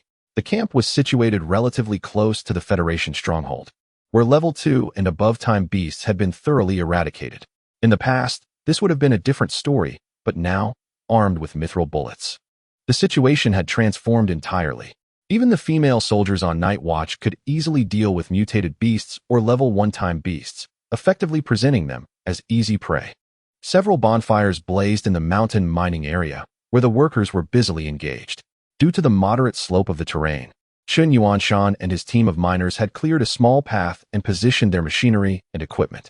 At that moment, they were busy clearing away surrounding weeds and shrubs, intending to construct temporary housing overnight. Du Fei arrived at the mining area, inspected the surroundings, and felt quite pleased with the efforts of the miners. "Uncle Chun, let everyone take a break for now." Du Fei, accompanied by Ganting and 2 female soldiers, approached Chun Yuanshan and said, "I will first advance each of you 5 days' wages. Subsequently, your salaries will be settled every 5 days. What do you think?" "Wonderful, thank you so much." Chun Yuanshan nodded vigorously, hastily calling out to the miners, "Everyone, pause your work and line up. Commander Du has come personally to advance our wages." Upon hearing this, the miners immediately ceased their tasks and, led by Chun Yuanshan, formed an orderly line.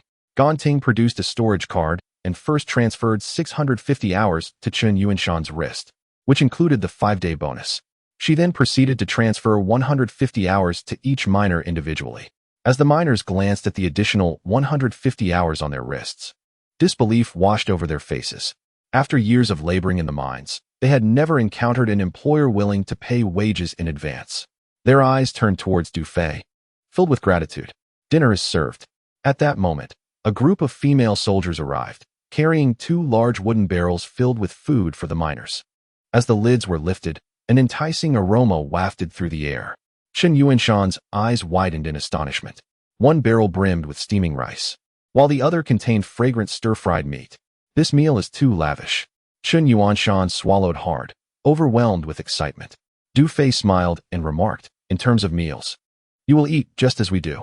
The upcoming mining tasks will rely entirely on your efforts. Chen Yuanshan's gratitude was evident as his lips quivered. Before he could respond, an older miner shouted, Commander Du, rest assured, we pledge to give our utmost effort. As soon as he spoke, all the miners echoed in unison. We promise to give our utmost effort. Their fervor resonated through the night sky. All right, let's eat first. Du Fei nodded approvingly at the miners. Let us dig in. Chen Yuanshan gestured behind him. The miners, salivating, stepped forward one by one to serve themselves. This is delicious. Indeed. I never imagined I would savor such a splendid meal in my lifetime. What a great boss. I would gladly work in this mine for a lifetime. The miners devoured the rice and stir-fried meat, their hearts overflowing with gratitude. A few even shed tears as they ate, feeling as if they had stumbled upon a treasure trove. Chime. Reputation value 10. Chime. Reputation value 10. Chime. Reputation value 10. As the notifications resonated in his mind, Du Fei felt a surge of joy. Commander, we should return for our meal as well. And the vice commander is looking for you, Ganting said. Understood, Du Fei nodded. Upon returning to his quarters, he found Lu Ruobing sitting at the table with damp hair. The room was filled with the scent of soap, mingled with a sharp odor of disinfectant. I just used your shower. I hope you don't mind, Lu Ruobing said softly, a hint of embarrassment in her voice. Du Fei paused, momentarily taken aback, uncertain of her meaning. Commander, your room is the only one available for bathing in the entire unit, Ganting explained from the side. Upon hearing this, Du Fei realized that the female soldiers took turns using this room for their showers.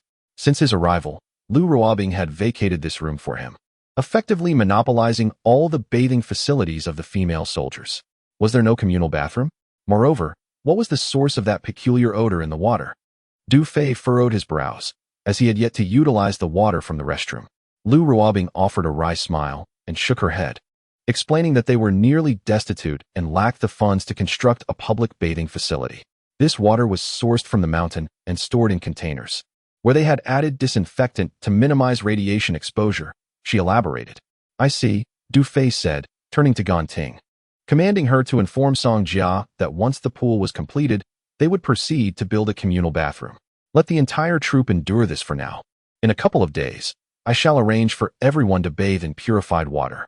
Lu Ruobing and Ganting were taken aback, exclaiming in disbelief.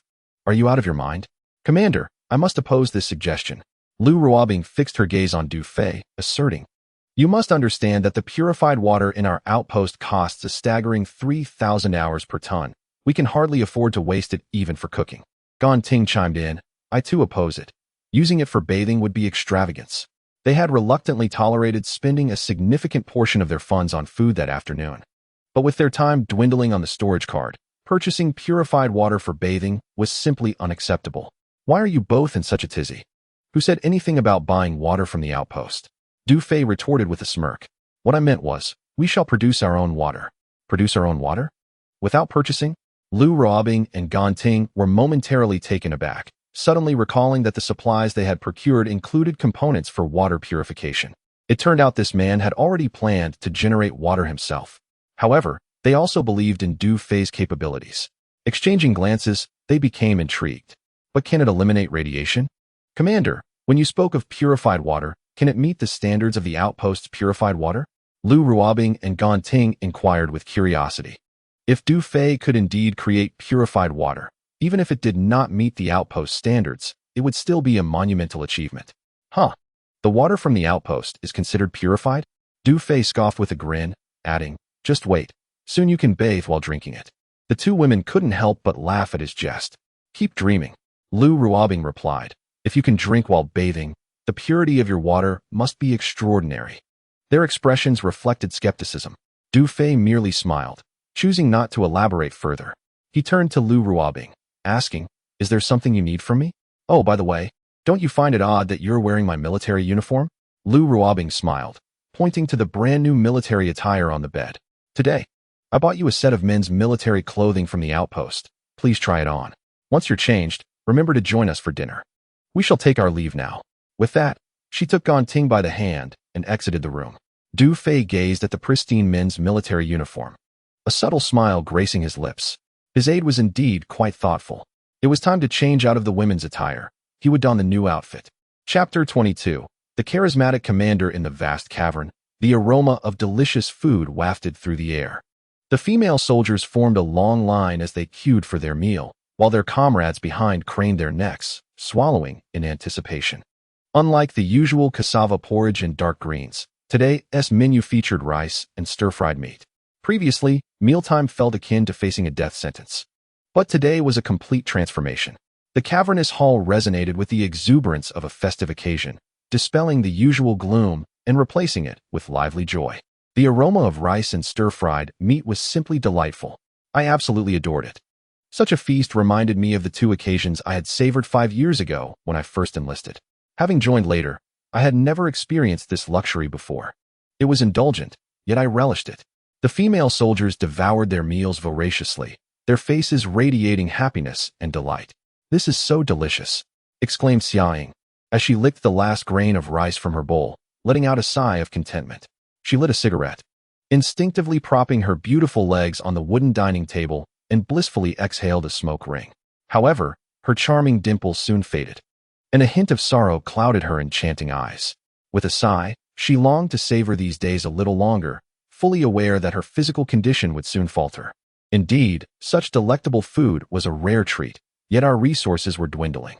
Nearby, Ganting finished her meal, licking her lips as she commented, "I think this kind of fare should only be served once every 3 days. If we indulge daily at this standard, we won't last long." The commander's indulgence would surely spoil the sisters. Sun Xiaoqian chimed in, "Just wait, in a few days. They'll be back to eating cassava soaked in disinfectant and wild greens. I certainly won't be able to stomach it. Still, I truly wish to experience this lifestyle." Just as Ganting said, even if it means only enjoying rice every 3rd day. Lu Ruobing, seated among them, remained silent, shaking her head with a bittersweet smile. Indeed, if this continued, all the female soldiers would surely be spoiled by Du Fei. "By the way, where is the commander?" one soldier inquired. "The commander is changing clothes. She'll be here shortly." "Really? Then I'll eat slowly." I heard Ruobing bought the commander a set of male military attire, quite handsome. The commander is already quite striking, regardless. Even in women's clothing, her masculinity shines through. In male military uniform, she is definitely a heartthrob. Keep your voice down. Can you really call her a heartthrob? Didn't you see how Ruobing shot you a glance just now? I believe only Ruobing is worthy of such a heartthrob. Hee. Just think about it in your heart or in your dreams. You all know what I mean. A group of female soldiers chatted and giggled as they ate. Hearing their whispers, Xia Ying, Ganting, Sun Xiaoqian, and others exchanged mischievous smiles. Lu Ruobing's cheeks flushed as she glanced at the soldiers, playfully scolding. "You can't even keep your mouths in check while eating. If you keep gossiping, I'll surely silence you." The soldiers fell silent, making faces and sticking out their tongues, ceasing their chatter. Just then, a robust, well-proportioned, and striking figure strode in. Du Fei appeared before everyone clad in a crisp, new military uniform. In an instant, the cavern fell silent. The sound of a pin dropping could be heard. The female soldiers breathed heavily, their heartbeats echoing in the still air. "How handsome!" Xia Ying's eyes widened, whispering first. She quickly lowered her elegantly crossed legs from the wooden platform, hastily extinguishing her cigarette, and sat upright like a gentle young lady. "Wow, so striking!" Ganting and Sun Xiaoqian exclaimed in unison. They had only known that the commander looked more appealing in women's attire, but they never imagined he would be more handsome in men's uniforms than any man they had ever encountered. "This is our commander. How can he be so charming? I can't bear it. I feel faint." All the female soldiers wore dazed expressions, feeling as though they were suffocating, with a few even drooling. Lu Ruobing was also momentarily entranced, caught in a whirlwind of emotions. Ding. Reputation points 10. Ding. Reputation points 10. Ding. Affinity points 1. Ding. Reputation points 10. Ding. Affinity points 1. Ding. Reputation points 10. As the system notifications echoed in her mind, Du Fei approached Lu Ruobing with a smile. This uniform fits well, thank you. Oh. Lu Ruobing snapped back to reality, realizing Du Fei was speaking to her, and hurriedly replied, no need to thank me.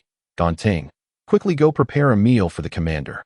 Observing Lu Ruobing's dazed expression, Xiaoying couldn't help but allow a smirk to grace her lips, revealing a hint of playful amusement. Chapter 23. An unexpected situation after dinner. Due to the morning's battle at Heishui River and a busy afternoon, the female soldiers were exhausted. Du Fei ordered the entire regiment to rest well for the night to regain their strength, as they would embark on a rigorous endeavor the following day. As night fell, Neo Daba delivered the last truckload of scrap materials and departed after settling accounts. The Women's Field Combat Regiment would rise from this pile of refuse, with the Qingchuan Ruins mission serving as their first significant victory. Du Fei gazed at the towering heap of debris in the camp, a glimmer of determination in his eyes. The 48th Division had meticulously set traps one after another. Once the time came, they would confront them and see who was truly formidable and who would feel the sting. First, let's arrange the manufacturing tools. Du Fei entered the ammunition depot, surveying the surroundings. He began to organize the tools, dividing them into 3 distinct areas. Area 1 for the production of weapons and ammunition, Area 2 for communication and intelligent control core devices, and Area 3 for molds, casings, and various components. Soon, an array of tools and precision instruments from the versatile toolbox were placed in their appropriate positions. These tools possessed inherent energy. With each tool set in place, Du Fei activated its light, illuminating the vast air raid shelter as brightly as day. In less than half an hour, the previously empty ammunition depot had transformed into a state-of-the-art manufacturing workshop. Du Fei stroked his chin, surveying the clearly defined manufacturing areas with a satisfied smile. What kind of astonishment would Lu Ruobing and her beautiful companions display when they entered tomorrow? In the next moment, intricate designs of the water purifier and rehabilitation pool materialized in Du Fei's mind. He resolved to work through the night to fabricate these essential devices. Over the forthcoming fortnight, everyone would be thrust into a rigorous work regimen, himself included. Thus, with the rehabilitation pool, not only could physical stamina be fortified, but alleviating fatigue would become a matter of mere moments. Taking a deep breath, Du Fei committed himself to the task at hand.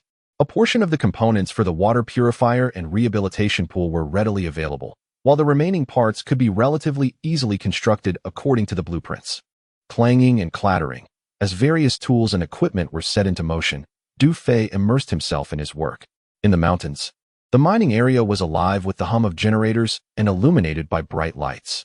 Chun Yuanshan led the miners in a valiant effort, erecting makeshift wooden shelters.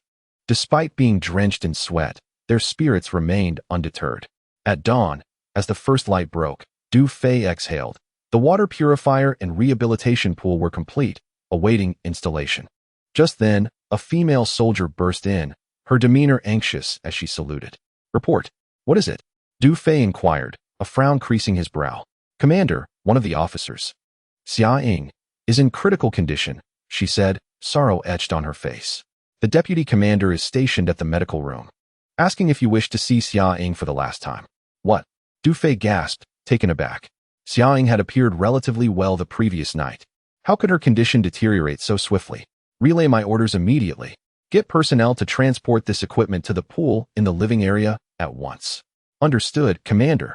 The female soldier, sensing the gravity of Du Fei's expression, wasted no time and hurriedly exited to execute his command. Du Fei swiftly departed the ammunition storage, striding toward the living quarters. Outside the air raid shelter, near the medical room, Lu Ruobing lamented, I never imagined Xia Ying would. Guan Ting and Sun Shaoqian wept, their voices trembling. The radiation she endured was fatal. It was bound to catch up with her, Lu Ruobing thought. Tears brimming in her eyes as she gazed upward at the cave's ceiling, yet the tears continued to cascade down her cheeks. In the Women's Combat Brigade, Xia Ying was an exceptional commander, a reliable ally to Lu Ruobing, and a close confidant. Now, she was on the brink of departing this world. Though Lu Ruobing spoke of her grief, the weight of such sorrow was nearly unbearable. Just last night, Xia Ying had seemed fine, unaware that this dreadful radiation would claim her.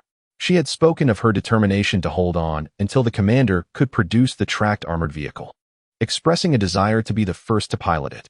Outside the medical room, the female soldiers wiped their tears, quietly mourning. Despite having faced the tragic losses of many sisters before, none wished to witness the departure of such a remarkable commander and dear friend. Amidst the overwhelming despair, Du Fei arrived with purpose, his voice steady. "Where is Xiaoying? What is the situation?" "Inside. The medics are attempting to save her," Lu Ruobing replied, dabbing her tears. "Do not weep." Du Fei gently admonished the female soldiers, then turned to Lu Ruobing. "Lead me in to see her." "All right," she agreed. Lu Ruobing nodded, believing it was fitting for Du Fei, as the leader, to accompany Xia Ying on her final journey. As they entered the infirmary, Su Ninger, a biology major, along with several medics, was engaged in a desperate attempt to save Xia Ying. The medical equipment inside was exceedingly rudimentary, consisting of only a few antiquated respirators, defibrillators, and physiological monitors. At that moment, Xia Ying's complexion was ashen, her body convulsing uncontrollably, and she intermittently coughed violently, each spasm causing dark red blood to seep from the corners of her mouth. It was evident that even at the brink of death, she was enduring immense suffering. Xia Ying's eyes widened as she caught sight of Du Fei's arrival. However, she was now on the verge of collapse, unable to utter a single word. "Xia Ying, hold on." Du Fei gently caressed her forehead and turned to Su Ninger, inquiring about her condition. Reporting to the commander, "Xia Ying has slipped into shock twice already, and her situation is dire." Su Ninger hesitated to elaborate. "Is there any way to prolong her life?" Du Fei asked gravely.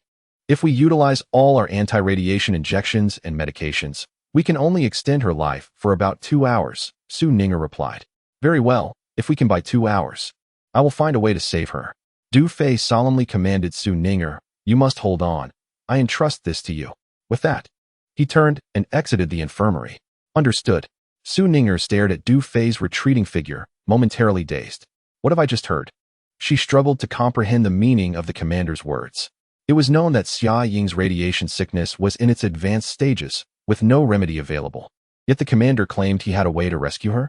Lu Ruobing, Gan Ting, and Sun Shaoqian all wore expressions of astonishment as they followed him out. Outside the infirmary, Du Fei waved to the crowd.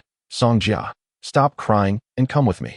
Upon hearing the commander's call, Song Jia ceased her weeping. Although she was uncertain why she was summoned, she quickly followed Du Fei towards the living quarters. Lu Ruobing and the others were increasingly puzzled about his intentions. But recalling Du Fei's earlier assertion that he could save Xia Ying, they hurriedly followed suit. In the living quarters, at the rehabilitation pool, Du Fei instructed Song Jia, "Place the distillation apparatus into the right recess and connect it to the main unit. Yes, you all, focus on installing the water outlets for the pool walls and bottom. Ensure every pipe is meticulously checked." Yes. A detailed assembly blueprint lay before Du Fei as he directed the operation with urgency. Song Jia led the engineering soldiers in a flurry of activity, while Lu Ruobing and the others lent their hands, bustling about without pause. Uncertain of the pool's ultimate purpose, but motivated by the hope of saving Xia Ying, they worked tirelessly without question. Over an hour passed. Inside the infirmary, Su Ninger and the medics were drenched in sweat, diligently administering the last of the unit's anti-radiation injections and medications to Xia Ying. Soon, the available injections and medications were nearly exhausted. Without the sustaining effects of the injections, Xia Ying's condition rapidly deteriorated. Su Ninger furrowed her brows tightly and urgently called into the communicator, "Captain, please respond. Please respond." "Received. What is the situation?" "Xia Ying can only hold on for another 10 minutes at most." "Order. Bring her here immediately." "Understood." All the equipment for the recovery pool had been installed. Du Fei exhaled deeply as he set down the communicator. Only one final step remained, to activate the main unit. He opened the technology repository and exchanged 100 reputation points for an energy crystal the size of a walnut. Without delay, he swiftly placed it into the energy slot of the main unit. In the next moment, a hum resonated through the air. The energy crystal emitted a layer of cerulean light. The main unit of the recovery pool began to operate. Bubbling sounds arose as multiple outlets at the bottom and walls of the pool released tendrils of white mist. After approximately a minute, the azure recovery fluid began to flow forth in a gentle stream. The flow quickly intensified, transforming the pool into a shimmering expanse of blue. Lu Ruobing and the others widened their eyes in astonishment, captivated by the miraculous sight. "Captain, what is this?" Lu Ruobing could not help but inquire. This is the recovery pool. The liquid is the recovery fluid. Before she could finish her sentence, Su Ninger and several medics hurriedly brought Xia Ying over. Hand her to me. Du Fei strode forward and lifted Xia Ying in his arms, leaping into the recovery pool before the watchful gazes of all. He gently laid Xia Ying down in the water, allowing it to envelop her body and face, leaving only her nostrils exposed. Captain, this. Su Ninger felt perplexed. Can this water really save Xia Ying? Du Fei ignored her, frowning as he observed Xia Ying, while also sensing the changes within his own body. The technology repository had proclaimed the wondrous effects of the recovery pool. Truth be told, he felt a twinge of anxiety. After all, this was his first experiment. 30 seconds passed. 50 seconds. 1 minute. 3 minutes. What was happening? Was it ineffective? Just as Du Fei felt lost and anxious, notifications chimed in his mind. Ding. Radiation eliminated by 5. Ding. Radiation eliminated by 5. Ding. Radiation eliminated by 5. Ding. Radiation completely eliminated. Ding. Constitution increased by 1. Ding. Constitution increased by 1. By the heavens. It worked. Du Fei was filled with ecstatic joy. In just a few minutes, not only had the radiation he suffered been entirely eradicated, but his constitution had also improved significantly. At that moment, he felt an overwhelming surge of strength coursing through him, a palpable transformation in his physique. Undoubtedly, the radiation afflicting Xia Ying was also being eradicated. Ding. Constitution enhancement has reached its limit. Further consumption is required for continued enhancement. It seemed the recovery pool's capacity for boosting constitution was indeed finite. Yet this was already remarkable. Du Fei mused to himself. After a few more minutes, an unexpected scene unfolded. Xia Ying's body ceased its convulsions. Her previously pallid face began to regain a healthy flush, and her breathing gradually steadied. At that moment, she resembled a sleeping beauty from a fairy tale. After a brief interval, she opened her eyes, and upon seeing herself cradled in Du Fei's arms, her stunning eyes widened in disbelief. Captain, I'm not dead. Lu Ruobing, Gan Ting, Sun Xiaoqian, Song Jia, and others were utterly astonished upon witnessing the scene. Su Ninger and several medics rushed forward, employing the functional detection device to meticulously examine every part of Xia Ying's body repeatedly. Good heavens, how could this be? It was truly unbelievable that Xia Ying was unharmed. The radiation she had endured had completely vanished. Su Ninger gasped in awe, her excitement palpable. Commander, what on earth is happening? Is it possible that the water in this pool has healed her? Seizing Su Ninger by the arm, Lu Ruobing inquired, Ninger, are you certain that Xia Ying has been completely cured? Absolutely. I am certain. Su Ninger affirmed emphatically, pointing to the functional detection device. Look. All her bodily functions are exceeding normal levels, with a health rate of 100. After a moment, she added, this means Xia Ying is now healthier than any of us. As her words echoed, gasps of amazement filled the air. My goodness, this is truly miraculous. Lu Ruobing, Gan Ting, Sun Xiaoqian, Song Jia, and the attending medics were all left in stunned silence. Ying Bao, how do you feel now? I feel absolutely wonderful, especially the feeling of being embraced by the commander. Xia Ying replied playfully, revealing her charming dimples. After speaking, she tilted her head to gaze at Du Fei, her beautiful eyes glistening with gratitude. A hint of tears shimmering within. Immersed in the pool, she felt a sense of comfort she had never experienced before. Although she was unsure of the nature of the azure water, she understood that it was Du Fei who had rescued her from the brink of death. That's wonderful. You little rascal. Hurry up and thank the commander, Lu Ruobing said, dabbing at her tears, her voice choked with emotion. Commander, thank you. Xia Ying's expression was sincere. She was a resolute woman, and this was the first time she had ever expressed gratitude to another. Nonetheless, she was keenly aware that she would forever remember Du Fei's life-giving grace. Before long, the news of Xia Ying's miraculous recovery spread throughout the entire regiment.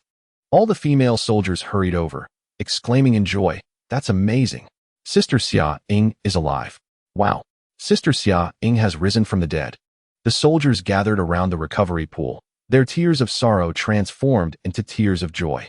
By the way, I remember the commander made a bet with Sister Xia Ying. One soldier reminded the group. Indeed. A kiss. A kiss. Hurry up. The soldiers began to chant. Ying Bao, give him a kiss. Upon hearing this, Lu Ruobing and the others joined in the playful uproar. Faced with the insistent crowd, Xia Ying, with no other choice, quickly planted a fleeting kiss on Du Fei's cheek. Ding. Affection value 1.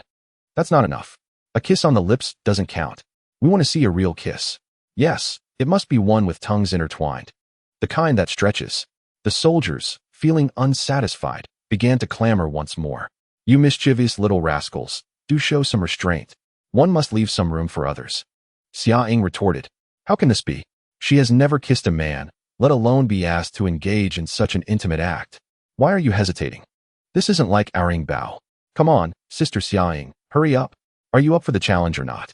The soldiers continued to press, some even teasing her further. Come on, if you think you can do it, go ahead. Xia Ying gave Du Fei a gentle push forward and remarked, which immediately elicited a chorus of hearty laughter. Du Fei, standing up, could only shake his head in bemusement. After the brief commotion, Su Ninger, her eyes sparkling with excitement, inquired, Captain, this pool of water is truly remarkable. Could you elaborate on its effects? All the female soldiers, including Lu Ruobing, Gan Ting, Sun Xiaoqian, and Xia Ying herself, eagerly turned their gazes toward Du Fei. Chapter 25. The efficacy of the rehabilitation pool. This is the rehabilitation pool I developed. It can eliminate radiation, treat various injuries and ailments, and frequent immersion can also enhance physical constitution, Du Fei explained, noting their palpable anticipation. Could it really possess such numerous benefits? Su Ninger, a biologist, mused silently. However, she quickly realized the folly of her skepticism. After all, Xia Ying was a living testament to its efficacy. She felt as though her academic pursuits had been in vain, as the rehabilitation pool before her completely overturned her understanding of biology and medicine. The issue of radiation is currently a global conundrum, one that has yet to be resolved. Even the Time Federation and other major powers have invested substantial time and resources, merely developing some anti-radiation serums that do not fully eradicate the problem. Yet, the rehabilitation pool developed by Du Fei not only completely removes radiation, but also cures various injuries and diseases. How astonishing that is. It can only be said that Du Fei is an unparalleled genius. An expression of immense astonishment crossed Su Ninger's face as she exclaimed, I believe that with this rehabilitation pool, if we had sufficient time, we could achieve immortality. No, it should be eternal youth. Du Fei chuckled and corrected her, adding, there is another effect I forgot to mention, the preservation of perpetual youth. At this revelation, a wave of astonishment swept through the room. Lu Ruobing and the other female soldiers were left in utter disbelief.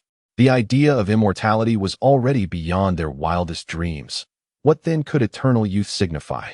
From their understanding, the highest rulers of the Time Federation had created a radiation-free sanctuary.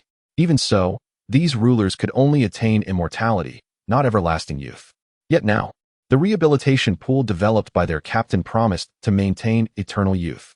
At that moment, Lu Ruobing and the other female soldiers felt their hearts tremble with excitement, as if they were caught in a dream. Captain, will the restorative liquid in the pool ever run out? Gan Ting suddenly asked. It will not. The liquid that eliminates radiation will evaporate, and simultaneously, new restorative liquid will automatically replenish it, Du Fei responded. Does that mean we could profit from selling the restorative liquid? Gan Ting exclaimed, her excitement palpable. She was primarily concerned about her dwindling funds. While such thoughts are admirable, one must also understand the principle of possessing jade brings trouble, Du Fei cautioned Gan Ting. Let us wait until we have grown sufficiently powerful before entertaining such ideas. Indeed, the captain is right. Lu Ruobing nodded, then cast a grave glance over everyone present. I shall reiterate, she declared, that no information regarding the Women's Field Combat Corps must be leaked to the outside world. We are not yet strong enough. Should the Federation or other forces become aware, the consequences would be dire. Henceforth, everything revolves around the commander. If you wish to lead a prosperous life, you must strictly adhere to the orders issued by the commander. Do you all understand the importance of obedience and cooperation? Remember this. In unison, all the female soldiers responded, their voices echoing through the air raid shelter. As long as the commander was present, the prospect of eternal life seemed attainable. From that moment, Lu Ruobing and the other female soldiers not only glimpsed the hope of survival, but also harbored beautiful aspirations for the future. This is merely a small rehabilitation pool, which we shall use for now. Later, we will construct a larger one. Du Fei looked towards Lu Ruobing and continued, all right. We can now arrange for everyone to take turns experiencing it. However, he added thoughtfully, it would be best to remove all clothing while soaking. The effects will be significantly enhanced. You will have 1 hour for this experience, after which we will convene for task assignments. Yes. Lu Ruobing and all the female soldiers saluted Du Fei in unison. As Du Fei departed, the female soldiers eagerly began to disrobe, jumping into the pool, completely unclothed. What are you still doing in there, you silly girl? Lu Ruobing called out to Xiaoying. I didn't undress earlier. Now I'm going to fully enjoy the experience, Xiaoying replied, raising an eyebrow and reclining comfortably. This is simply heavenly. I can feel my body warming up. Oh my, the radiation spots on my skin are fading. My neck and shoulders no longer ache. How remarkable. I feel invigorated. The female soldiers luxuriated in the pool, each displaying expressions of astonishment, their exclamations ringing out continuously. Ganting, your radiation exposure was quite unique. Spread your legs to soak thoroughly, Su Ninger advised. Ganting, eyes closed in contemplation, blushed slightly. Mind your own business. I've already spread them. Upon returning to his room, Du Fei found that his previously soaked clothes had become quite dry. This was due to the fact that the rehabilitation liquid rapidly neutralized and evaporated upon contact with airborne radiation. From this, Du Fei realized that once the rehabilitation liquid left the pool, it could not be preserved. Thus, selling the rehabilitation liquid independently was impractical. Instead, it would be necessary to sell the entire rehabilitation pool setup. However, that was a matter for the future and not to be considered at present. Gazing at the blueprints for the land-based armored vehicle on the table, Du Fei pondered for a moment. Then, he accessed the system interface and noted some changes. Host, Du Fei position, Commander Corps, Auxiliary Women's Field Combat Corps Reputation Points, 1967 Affinity Points, 16 Physical Strength, Primary Enhancement 5, Primary Enhancement, Advanced Enhancement. Super Enhancement, Items, Universal Toolbox X1, Rare Material Melting Agent 450 milliliters. Du Fei's reputation points had risen to nearly 2,000, and his affinity points had increased to 16. It was noteworthy that both reputation and affinity points could be acquired repeatedly and infinitely. As long as one inspires gratitude or admiration from those around them, they can amass reputation and intimacy points. Therefore, Du Fei places great importance on the living conditions of the female soldiers, including the miners led by Chen Yuanshan.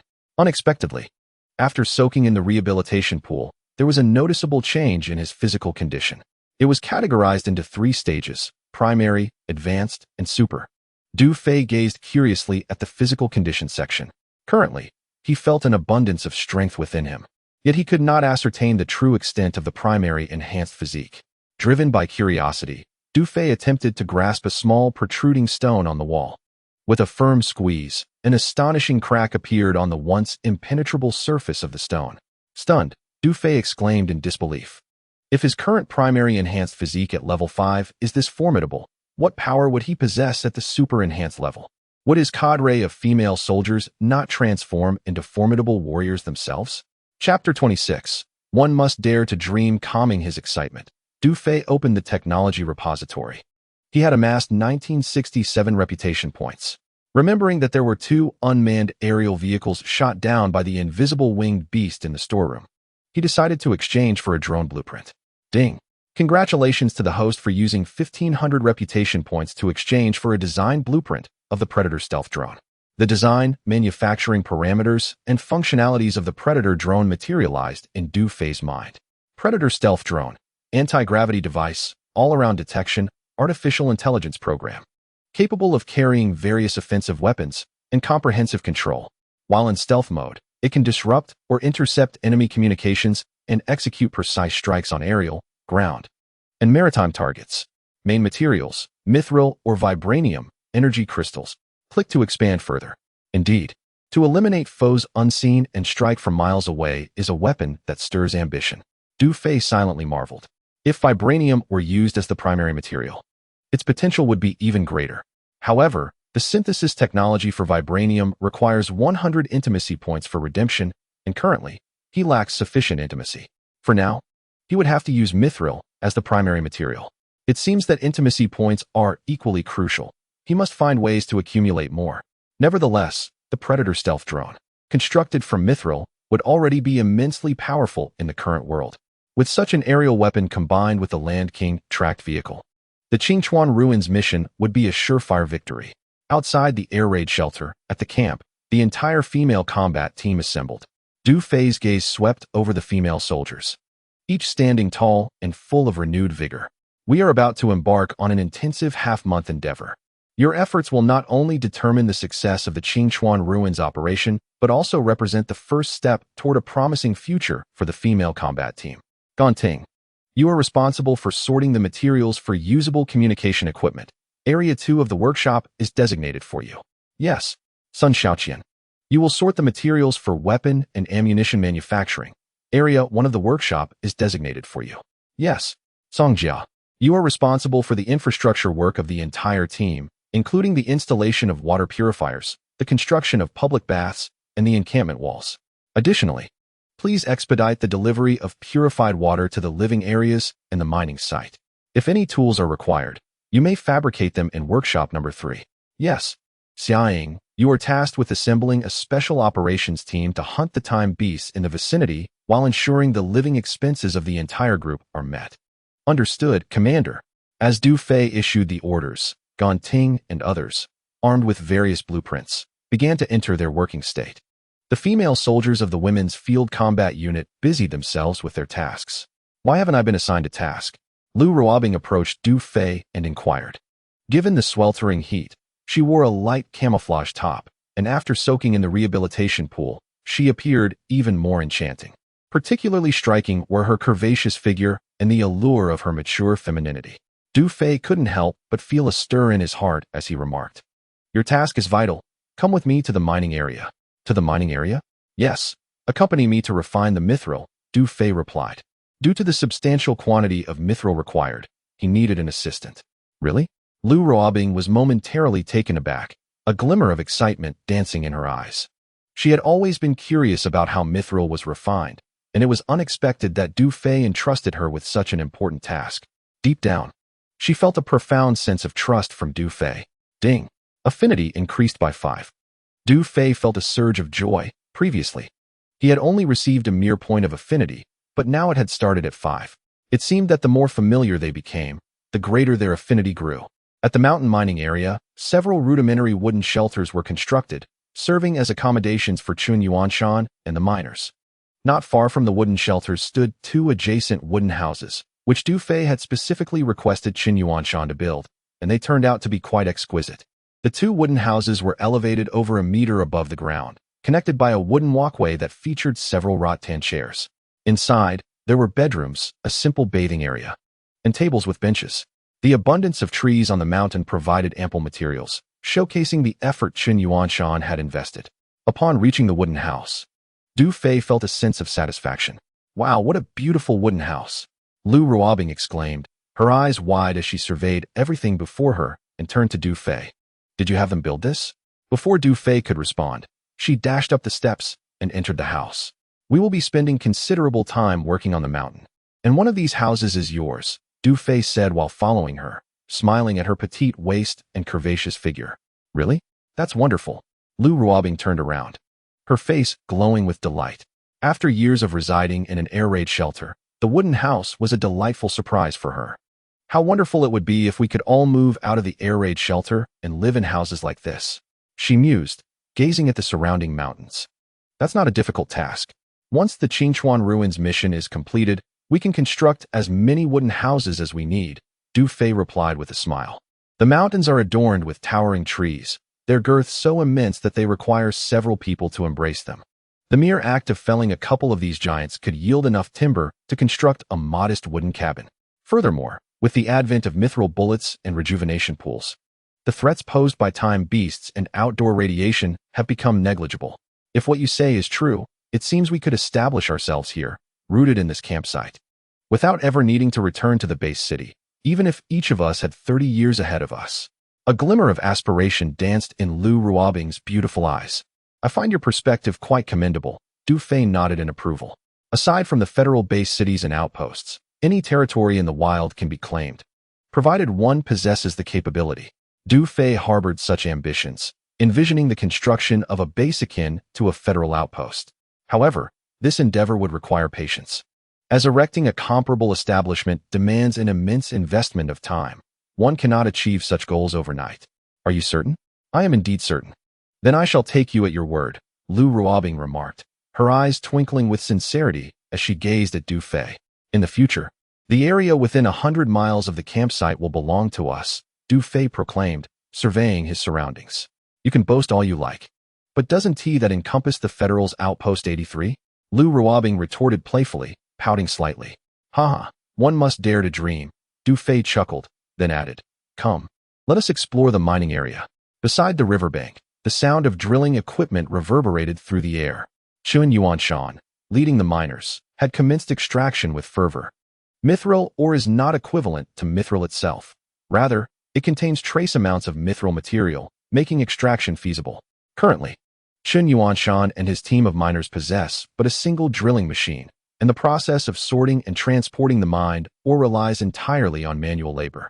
Logically, crushers and railcars for or transport are indispensable.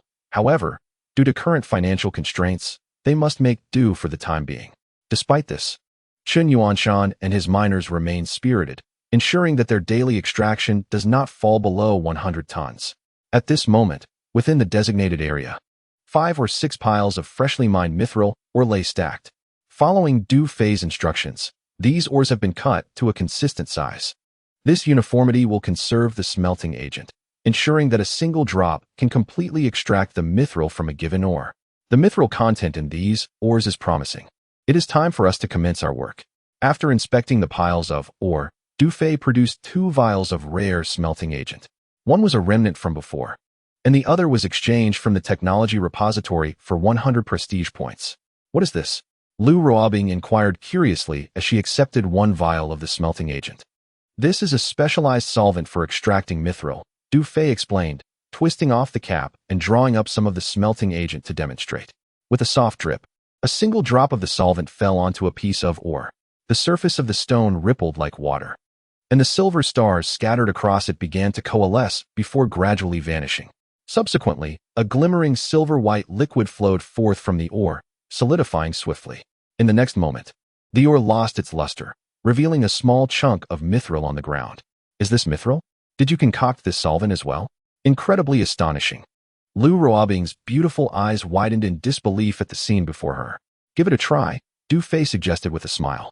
All right, Lu Ruobing nodded, and proceeded to follow Du Fei's method, dropping a drop of the refining agent onto a piece of ore.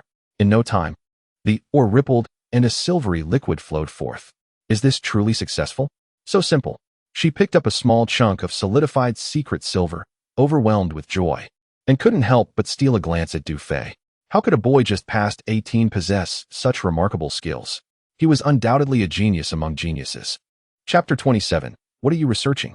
2 days passed, and the camp's various tasks progressed smoothly. Du Fei and Lu Ruobing continued to refine secret silver in the mining area. Although this substance was lightweight, the total amount they refined together exceeded several dozen kilograms, indicating a substantial harvest. Sun Xiaoqian, proficient in weaponry and ammunition, and Gan Ting, skilled in communication protocols, both possessed solid theoretical knowledge, yet were somewhat inexperienced in practical application. During this time, Du Fei personally guided them, teaching them how to manufacture everything from secret silver bullets and shells to integrated modules and intricate components, providing hands-on instruction. After several rounds, Sun Xiaoqian and Gan Ting became significantly more adept, their admiration for Du Fei growing immensely. With the new batch of ammunition produced, Xia Ying's special operations team was well supplied. They did not disappoint the entire regiment. After only 2 days of hunting, they increased the time on their storage car to over 30,000 hours. Subsequently, Du Fei shuttled between the mining area and workshop, taking a few minutes to relax in the recovery pool whenever he felt fatigued. He was personally responsible for manufacturing the Predator stealth drones while closely monitoring the progress of the Land King tracked vehicle. Should any discrepancies arise, he would promptly correct them, maintaining everything firmly under his control. By the 5th day, the previously modified wheeled armored vehicles were fitted with brand new tracks and some weaponry. The Land King tracked vehicle was beginning to take shape. Wow, it's so beautiful. Our tracked vehicle is almost complete. Gan Ting, Sun Xiaoqian, and a group of female engineers exclaimed excitedly as they gazed at the vehicle's body. You all are quite enthusiastic, but it's still early, Du Fei chuckled. This is merely the exterior. The core components are yet to be fully constructed, and it will take some time before it can operate. Fortunately, these female soldiers were quite perceptive and quickly grasped the processes, allowing production to flow smoothly. In truth, Du Fei felt quite exhilarated internally, though he maintained a calm facade. The recent performances had been commendable, and the coming days were crucial. He hoped they would continue to strive for excellence. Yes, Commander, with Du Fei's encouragement and praise. Gan Ting, Sun Xiaoqian, and the female engineers displayed faces full of excitement. As night fell, Du Fei arrived at the mining area, had a quick bite to eat, and then retreated to the wooden cabin to delve into the study of some critical components of the drone. The team responsible for refining secret silver now included not only Lu Ruobing, but also the addition of Su Ninger. This task lacks technical complexity. The two of them managed to refine the extracted ore each day with ease. Du Fei merely needs to gather the readily available mithril. What are you studying? At that moment, a voice suddenly broke the silence. Startled, Du Fei turned around to find Lu Ruobing standing behind him, having approached unnoticed. Do you walk without making a sound? Upon speaking, Du Fei glanced down and realized she was barefoot, which explained her quiet approach. The two wooden cabins were connected, and over the past few days, after finishing her work, Lu Ruobing often came by to report on her tasks. Their rapport had grown more familiar, and their interactions were less constrained and more casual. I adore the sensation of my bare feet gently treading on the wooden planks. It is simply delightful. Noticing that Du Fei seemed genuinely startled by her presence, Lu Ruobing playfully lifted one delicate foot and smiled shyly. Curiously, she approached the table, leaning over to examine the blueprints. Lu Ruobing was still dressed in a light camouflage top, and as she bent down, Du Fei couldn't help but swallow hard. Despite her earnestness in studying the drawings, he even found himself questioning if she had intentionally come to entice him. You might find these blueprints difficult to comprehend. They depict the core components of a drone and its anti-gravity mechanism. No wonder I was utterly confused. It's about a drone? Upon realizing this, Lu Ruobing's beautiful eyes widened in astonishment. As she straightened up, Du Fei regretted his words, wishing he could slap himself for saying she wouldn't understand. Should he not have provided her with a thorough explanation? This is the Predator stealth drone, which should be completed alongside the Land King tracked vehicle in the coming days. My goodness, does this mean we will have drones in the future? Lu Ruobing exclaimed excitedly, unable to contain her enthusiasm. Could you tell me about the drone's capabilities? Certainly, Du Fei replied, nodding and gesturing towards the blueprints. Look here at these designs. Just as Lu Ruobing was about to lean down again, a female soldier's voice called out from outside, Deputy Commander, good news. The water purifier has been installed, and your bathing area is now supplied with pure water. Wonderful. I'll be there shortly. Lu Ruobing responded, turning to Du Fei. Let me wash up, and I'll return for our discussion. You can continue your research in the meantime. With that, she hurried towards her cabin. Du Fei shook his head, bemused, given the current circumstances. How could he possibly focus on his research? Chapter 28. Has he developed feelings for me? The night was tranquil. The workers in the mining area had already drifted into slumber, attended by the vigilant female soldiers ensuring their safety. Outside the wooden cabin, Du Fei sat in a wicker chair, gazing at the mountains cloaked in night. Is this drone truly as formidable as you described? Lu Ruobing emerged after her shower, clad in a low-cut, thin t-shirt, her damp hair still dripping. At that moment, she fully grasped the various capabilities of the Predator stealth drone, and her heart was inevitably stirred with excitement. You will find out soon enough. Du Fei smiled faintly and continued. The Federation mandates that conflicts between legions must not occur. Otherwise, the instigating party will be deemed anti-human. In the eyes of the Temporal Federation, humanity is esteemed and reserved solely for the elites, the nobility, and the affluent. Should the lower classes dare to resist or threaten their interests, they are labeled as anti-human. Lu Ruobing, perplexed by Du Fei's sudden shift in topic, lamented, indeed. It is inherently unjust, yet it is an unavoidable reality. Du Fei maintained his serene smile and added, I must mention another function I neglected to inform you about. This drone can evade the surveillance of the Federation's Omniscient Eye. What? The Predator stealth drone can escape the watch of the Omniscient Eye? Lu Ruobing's face reflected shock once more. Suddenly, an idea struck her, and she looked at Du Fei. You cannot be suggesting. The humiliation and bullying we endured can be overlooked, but continuing to suffer is unacceptable, right?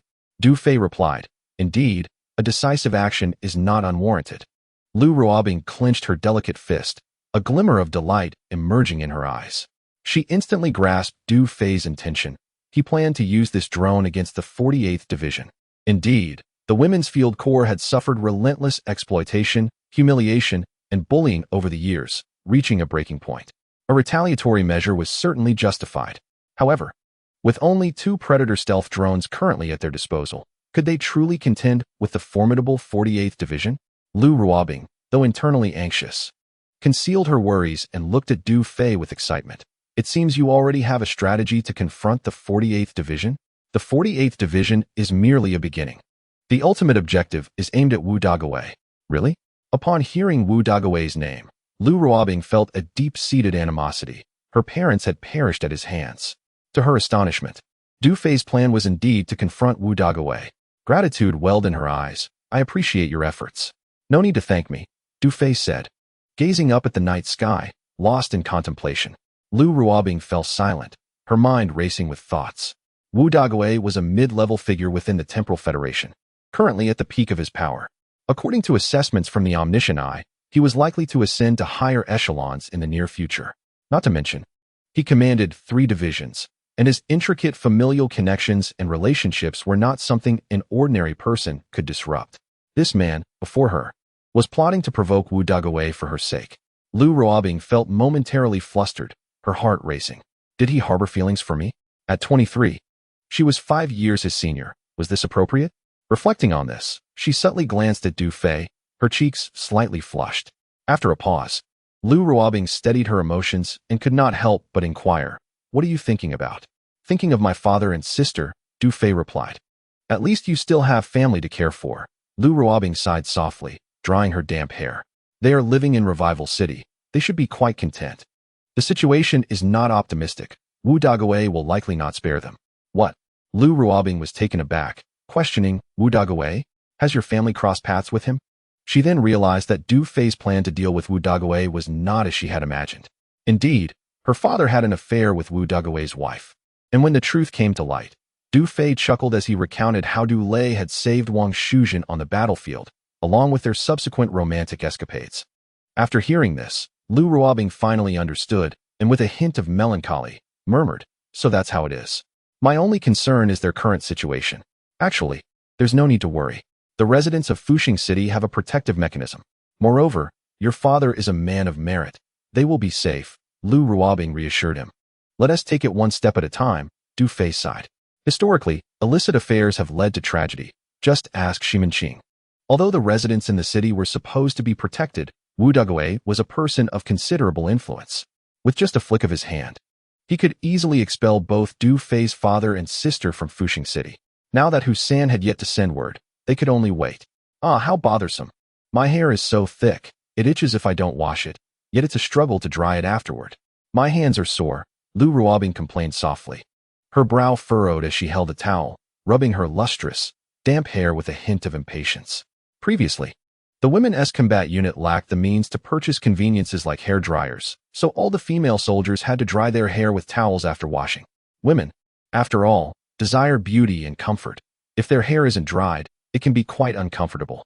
"Here, let me help you with that," Du Fei offered, taking the towel from Lu Ruobing's hands and beginning to dry her hair. Lu Ruobing did not refuse. Instead, she gladly accepted his assistance. Bending slightly to cooperate with Du Fei. Ding. Affection level 10. Du Fei felt a surge of joy in his heart. 10 points, truly worth the service. Sitting beside Lu Ruobing, as he brushed aside a strand of hair that had fallen across her chest, his mind went blank, as if struck by lightning. Huh. Noticing Du Fei's unusual expression, Lu Ruobing glanced downward at her neckline. Oh my. She quickly realized she had exposed herself, covering her collar. She stood up in a fluster and stammered, I should head back to sleep." Blushing, she snatched the towel from Du Fei's hands and fled in a hurry. Chapter 29. Great joy in the days that followed. Du Fei focused intently on his work. The production of the Land King tracked vehicles and the Predator stealth drones was nearing completion. Additionally, through Husan's connections, he acquired 2 second-hand trucks at a low price from their stronghold, bringing the total to 3, including Chun Yuanshan's truck loaded with gunpowder. All 3 trucks were coated in mithril and were transformed into large infantry transport vehicles and container ammunition transport vehicles. Henceforth, the female soldiers would no longer need to march on foot to the battlefield. Moreover, due to the timely supply of mithril, the gunpowder was nearly depleted, leading to a frantic production of various ammunition. The reserves of mithril bullets and shells were ample, sufficient even for a large-scale battle. Certainly, it is indeed the tireless efforts of Sun Xiaoqian and her engineering troops that have brought us to this point. At this moment, everyone is brimming with enthusiasm, and the workshop is bustling with activity. Du Fei had just poured liquid mithril into the drone shell mold when Ganting and a group of female soldiers approached him. "Commander, I wish to discuss something," Ganting hesitantly began. "What is it? Could we perhaps hold onto the cassava flour and wild vegetables we have stored instead of discarding them?" Ganting inquired. Upon hearing this, Lu Ruobing furrowed her brow and turned to Du Fei. "Are you truly going to throw away our food reserves? Is that even food? Discard it all." Du Fei replied resolutely. In recent days, he had noticed that his meals were quite lavish. While the female soldiers were once again consuming those black vegetables that had been soaked in disinfectant, he understood that the women's battalion had grown accustomed to frugal living, often incorporating wild vegetables into their meals to save a bit. However, Du Fei absolutely would not allow such a thing. How could he permit his subordinates to consume that? Moreover, a decline in happiness would directly impact the acquisition of prestige. "Very well, then let it be discarded," Ganting said, sensing Du Fei's irritation and refraining from further argument. "That was my decision, as we are still not in a position of abundance," Lu Ruobing remarked, biting her lips slightly. "If we can save, we can allocate more funds towards producing equipment. I understand our financial constraints, and I appreciate your concern for the entire battalion. But we cannot skimp on rations. We must not consume those things any longer," Du Fei stated earnestly, looking at Lu Ruobing. "The more difficult our circumstances, the more we must ensure our soldiers feel warmth and hope.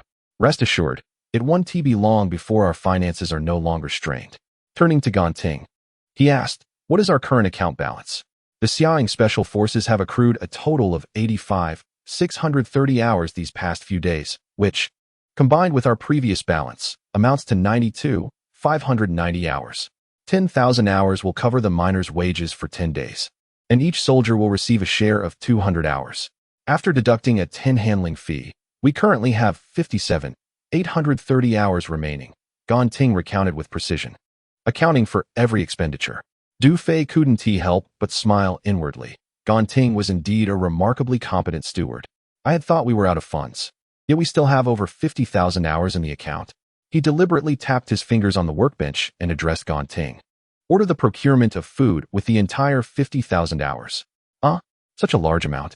Ganting was taken aback, immediately regretting her earlier decision to let the commander know there were funds available. Lu Ruobing sighed with a wry smile, saying, "Could we not purchase a smaller quantity?" She genuinely felt a pang of sympathy. It had taken considerable effort to amass this time, and now it would all be consumed. "No, I still feel that 50,000 hours worth of food is insufficient," Du Fei replied with a serious expression, then turned to Lu Ruobing and asked, "How long will it take us to reach the Qingchuan ruins?" Lu Ruobing was momentarily taken aback, unsure why Du Fei suddenly posed this question. After a brief hesitation, she responded, "Now that we have transport vehicles, we are essentially mechanized. It will take us approximately a day and a night to reach the Qingchuan ruins." "Exactly. Are we to expect the entire battalion to go without food and water along the way?" Du Fei narrowed his eyes and then stated, "In the upcoming battle at the Qingchuan ruins, a portion of the cooking team must be allocated to ensure that the entire regiment is well fed. As the commander, I am resolute in my commitment to ensure that our soldiers receive a hearty meal of stir-fried vegetables and meat over rice at every meal on the battlefield. As long as I am here, I will not allow my soldiers to suffer even the slightest grievance." His words were firm and resonant, leaving a profound impact. Lu Ruobing, Ganting, Sun Xiaoqian, and others were deeply moved, realizing that their commander constantly cared for the well-being of all the sisters in the regiment. The female soldiers present were overwhelmed with emotion. In Du Fei's mind, the system notification sounded repeatedly. He chuckled inwardly, lowered his gaze, and began to earnestly focus on his tasks. Days swiftly passed. Outside the camp of the Women's Field Combat Regiment, the female soldiers were enveloped in immense joy. The previous two wheeled armored vehicles had been transformed into two brand new tracked battle vehicles. The two recovered conventional drones had been remodeled into uniquely shaped unmanned aerial vehicles. The two Land King tracked battle vehicles and two stealth drones glimmered in silver under the sunlight. Is this truly our Land King tracked battle vehicle and drone? Xia Ying exclaimed, caressing the entire body of the vehicle coated in mithril, her eyes sparkling with fervor. Come quickly, let me take a picture. Ying Bao, we want to join you. Lu Ruobing and several female soldiers hurried over to stand beside Xia Ying. The equipment appeared impressively complete, exuding an air of dominance, invigorating their spirits. Sun Xiaoqian's eyes shone brightly as she reflected. Who would have thought that this was crafted by our commander from a pile of discarded materials purchased with 20,000 hours? Gan Ting chimed in. What we have here is a mithril tracked battle vehicle. Its performance far surpasses the latest models from the Federation, and it could easily fetch 1,000,000 hours. Wow, that's incredibly valuable. A female soldier inquired, what about our drones? The drones are even more extraordinary. They have been handcrafted by our commander using pure mithril and are not for sale at any price. Gan Ting replied, what about the performance of these two drones? The performance details are currently classified. Gan Ting cast a glance at Du Fei in the distance, her face betraying a hint of mystery and pride. Under Du Fei's guidance, she had mastered all the capabilities of the stealth drones. Du Fei had also entrusted her with the control of these formidable machines, making her the first in the regiment to operate such aircraft. How could she not feel exhilarated? Chapter 30. Testing heavy equipment with everything prepared. They proceeded to the debugging phase of the Land King tracked battle vehicles and the Predator drones. Du Fei exchanged 700 points of prestige for 7 energy crystals, powering all vehicles, including the 3 transport trucks, with these crystals. Each crystal could provide energy for an entire year, liberating them from dependency on fuel. All commanders and personnel, take your positions. Report the operational status of the vehicles. Reporting. The Land King number 1 has started normally. All data is operating within normal parameters. Standing by. Within the command room of the Land King tracked vehicle, Lu Ruobing intently focused on the control panel, reporting. Report. The Land King number 2 has initiated successfully. All data is operating normally. Standing by. Following suit, Xia Ying also delivered her report. Activate the all-round defense system and conduct a full test of the autocannon, machine gun, and Gatling gun. Du Fei commanded. Received. Whoosh, whoosh, bang, bang, boom. With the ground trembling violently, 2 Land King tracked vehicles traversed ravines and scaled hills, moving at remarkable speed. In the distance, amidst the desolate mountains, artillery fire raged, rocks and debris flying, creating an intensely awe-inspiring scene. Report. The autocannon's lethality radius exceeds 6,000 square meters, with the machine gun and Gatling gun accurately striking over 300 targets. Another report came in. The command system, encrypted communication system, vehicle speed, and weaponry data tests are all normal. We are fully prepared for combat. Excellent. At that moment, a weight lifted from Du Fei's heart as he exhaled steadily. The moment of truth was upon them. It is crucial to note that the various blueprints exchanged from the technology repository were not merely transient. They were indelibly etched in Du Fei's mind.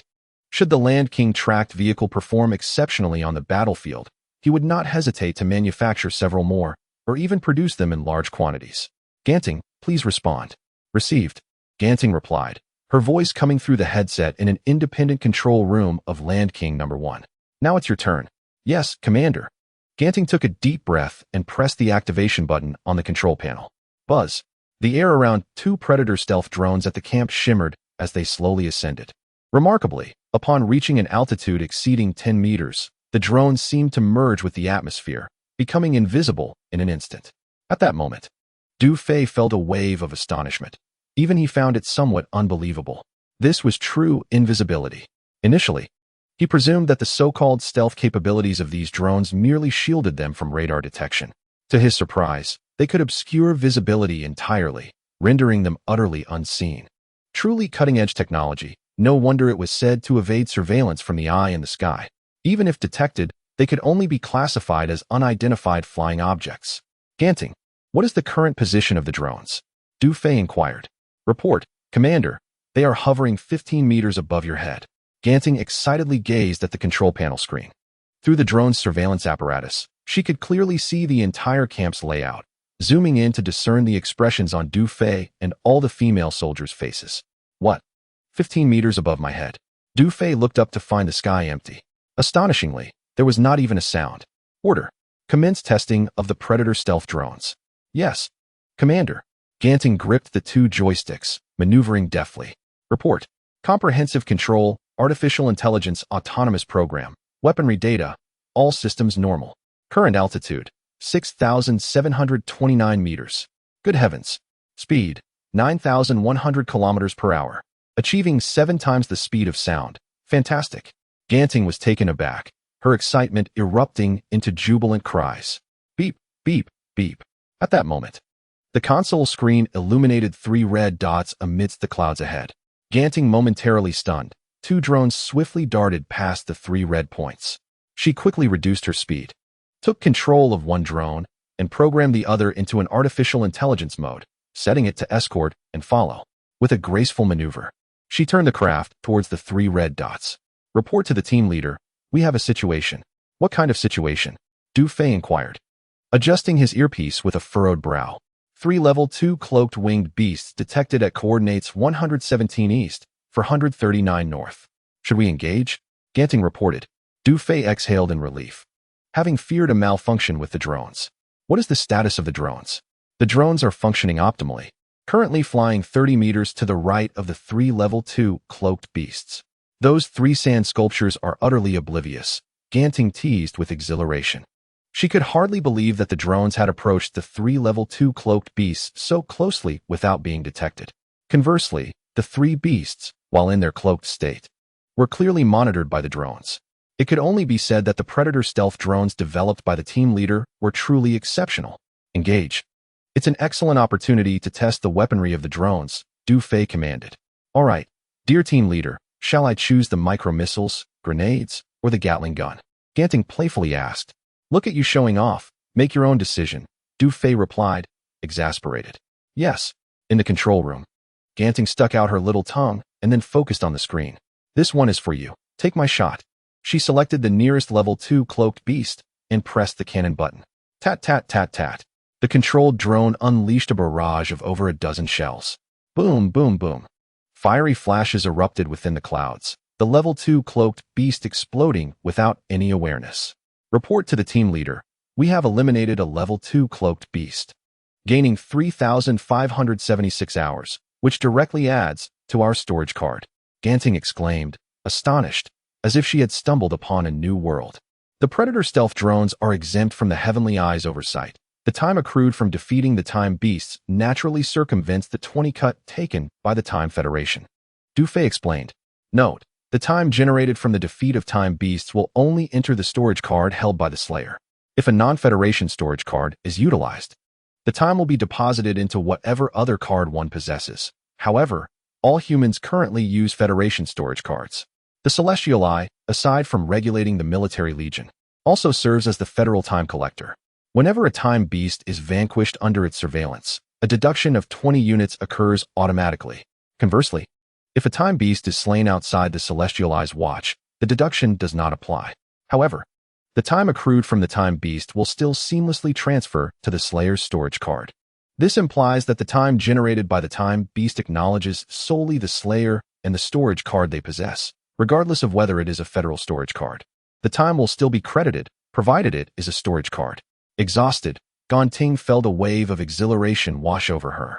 She possessed a keen financial acumen, sensitive to monetary matters, and the 20% deduction imposed by the Time Federation had been a persistent source of distress. Previously, a portion of the time gained from each Time Beast was deducted, causing her considerable anguish. Now, however, the full amount she earned was directly credited. With the Predator's stealth drone at her disposal, she was liberated from the exploitation of those insufferable wretches. Ganting felt a profound sense of relief and elation. Her worries had been entirely alleviated. At that moment, 2 level 2 stealth-winged beasts were startled. One particularly aggressive Time Beast roared, revealing its true form and entering a state of combat. Yet, despite its flapping wings, it could not locate a target for its attack. How grotesque! The representative will eliminate you. Without hesitation, Ganting pressed the button for the Gatling gun. The drone unleashed a torrent of large-caliber mithril bullets. The agitated level 2 beast let out a horrific shriek as its body was riddled with holes, plummeting from the clouds. Killing the level 2 beast awarded 3,920 hours. The auxiliary women's field core storage card received a credit of 3,920 hours. As the savings card registered the new credits, Gonting squinted her eyes, raised her middle finger to her lips, and blew lightly. Displaying her bravado for scarcely a second, she realized that the remaining level 2 stealth-winged beast was already in a panic, fleeing in terror. Let us see you run 3 kilometers first. Beep beep beep. Air-to-air micro-missile has locked onto the target. Fire. Gonting pressed the micro-missile launch button. Whoosh. A missile, 10 centimeters in diameter and 30 centimeters in length, traced an arc as it sped toward the fleeing level 2 stealth-winged beast. Boom. Killing the level 2 beast awarded 3,783 hours. The auxiliary women's field core storage card received a credit of 3,783 hours. Hooray! Gonting clenched her tiny fist, feeling elated beyond measure. Report to the commander. The Predator stealth drone's tests are complete. All data is normal and ready for combat. Excellent. No need to land. Return to the camp's airspace and hover on standby, commanded Du Fei. Understood. Chapter 31. Are we invincible now? The test concluded. 2 Land King battle tanks rolled back into the camp with their silver tracks, exuding a commanding presence. Lu Ruobing, Xia Ying, Gonting, Sun Xiaoqian, and the others leapt from the tanks, approaching Du Fei with heads held high and chests out, saluting in unison. Commander, greetings. The Land King tracked vehicles and Predator drones have successfully completed their tests. Du Fei nodded at them, a smile gracing his face as he turned to Xia Ying. Xia Ying, you are an exceptional commander. How would you compare the performance of the current battle tanks with the previous armored vehicles? At this moment, Xia Ying was still basking in the euphoria of the moment. When Du Fei invited her to share her thoughts, her excitement intensified.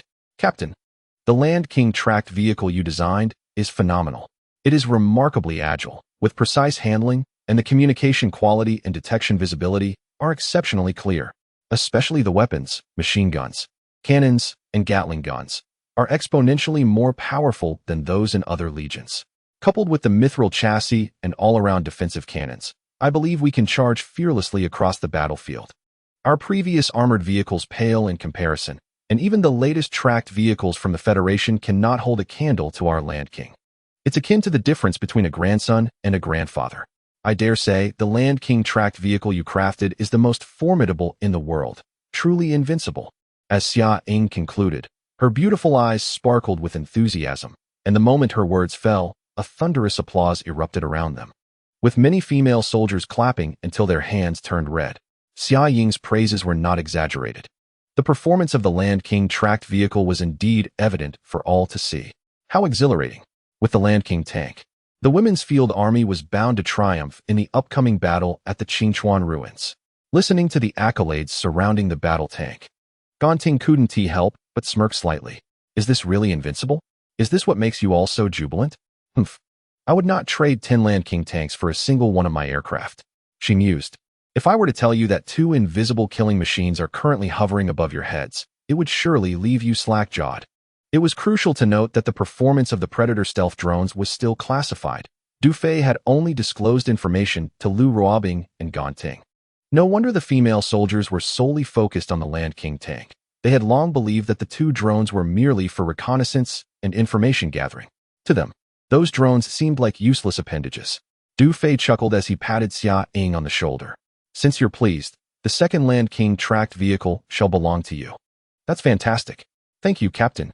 Xia Ying felt an overwhelming urge to rush forward and embrace Du Fei in a kiss. Bursting with excitement, she cast a triumphant glance at Gonting.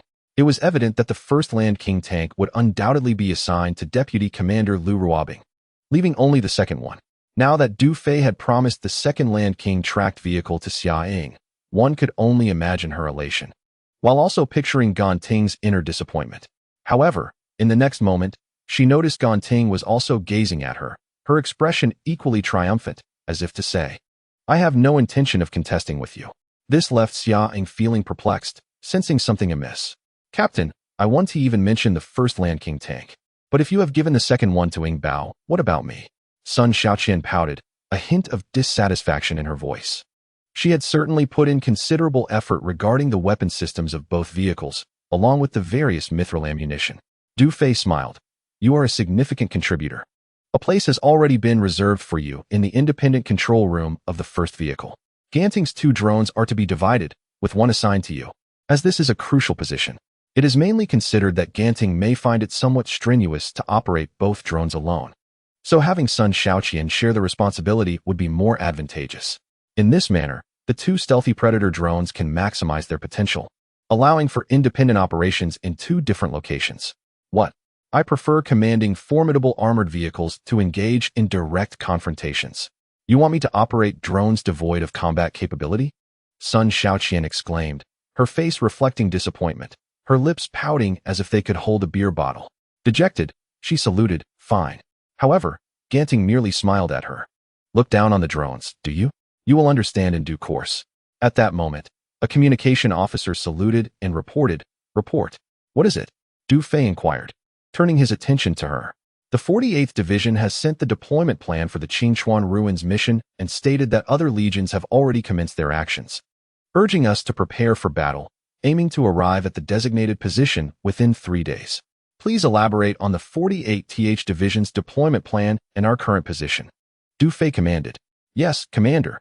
The communication officer promptly accessed the information sent by the 48th Division and began to relay it. The Qingchuan Ruins lie between the jurisdictions of the Revival Military District and the Holy War Military District. This hunting ground is divided into 4 major positions: east, west, south, and north. In addition to the 48th Division and several auxiliary legions, regular troops from the Holy War Military District are also involved. Our Women's Field Brigade is stationed at the Eastern Front, which comprises 4 legions, including a regular unit from the Holy War Military District. However, our position is situated on flat plains, devoid of rocky outcrops for cover, placing us at a disadvantage. Upon completing her report on the Qingchuan Ruins hunting ground, the communication officer was met with outrage. Damn it, they have placed our position on the plains. I knew the 48th Division had ulterior motives. They have deliberately positioned our Women's Field Brigade in an exposed area to attract the Chrono-Beasts. The 48th Division is utterly shameless. They are blatantly using us as cannon fodder. Lu Ruobing, Xia Ying, Ganting, Sun Shaoqian, and the others were all incensed, gnashing their teeth in frustration. Let it be as they wish. Who becomes cannon fodder is still uncertain, Du Fei replied with a calm smile, then firmly stated, Relay my orders. All personnel, prepare your equipment and assemble in 10 minutes. Yes, the infantry commander responded promptly. The commander has issued orders. All personnel must prepare their equipment and assemble in 10 minutes. This was reiterated as the command spread, prompting the female soldiers of the Women's Field Brigade to spring into action. The engines of 2 infantry transport vehicles roared to life. Beginning their warm-up, the rear doors of the ammunition transport vehicle swung open, and an array of bullets and shells were loaded one after another. Lu Ruobing turned to Du Fei and asked, Are you planning to depart now? Indeed, we shall set off immediately. Since the 48th Division and other legions have already mobilized, we cannot afford to lag behind. Du Fei affirmed with a nod, then added with a smile, We promise to cooperate effectively in this operation, therefore, we shall arrive at the designated position ahead of schedule to reassure the 48th Division.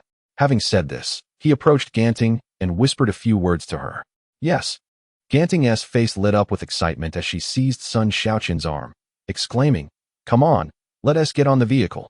Sun Shaoqian furrowed her brows, reluctantly being forced into the independent control room of the No. 1 Land King battle vehicle.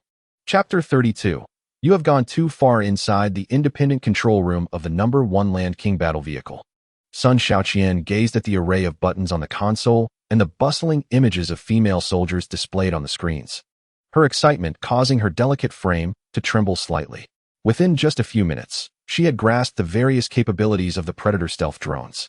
Look, this is what I obtained from 400 kilometers away from the camp while you were testing the battle vehicle, Ganting remarked, opening the storage card balance with a raised eyebrow, showcasing her findings. My goodness, how impressive. I always thought this drone was merely for gathering information. But I had no idea it was a formidable weapon, even more powerful than the Land King's tracked vehicle. This time, Xia Ying had truly suffered a great loss. She chuckled, her laughter echoing like a goose's honk, her bosom swaying with glee. "Ah, the commander is so exceptionally kind to me." Eagerly, she settled into the command seat, manipulating the drone's camera, which immediately displayed the handsome, sunlit face of Du Fei on the screen. Thereafter, the seemingly innocent Sun Xiaoqian revealed her true nature, sensually licking her lips. "Moi?" she exclaimed, planting a fervent kiss on the screen. "I'm utterly smitten with him." 10 minutes later, all troops assemble. With a resounding call to gather, the female soldiers of the Field Combat Unit lined up in precise formation. Report: 90 soldiers of the female Field Combat Unit have assembled. The infantry commander stood tall, saluting. In accordance with Du Fei's instructions, a total of 90 commanders and soldiers would participate in the battle, while the remaining 18 female soldiers remained at the camp, comprising those responsible for garrisoning the camp and mining area, medics, and cooks for the miners. Du Fei swept his gaze over the ranks, delivered a brief address, and then waved his hand decisively. "Depart." He then followed Lu Ruobing onto the No. 1 Land King tracked vehicle. "All aboard. Destination: Qingchuan Ruins. Start the engines."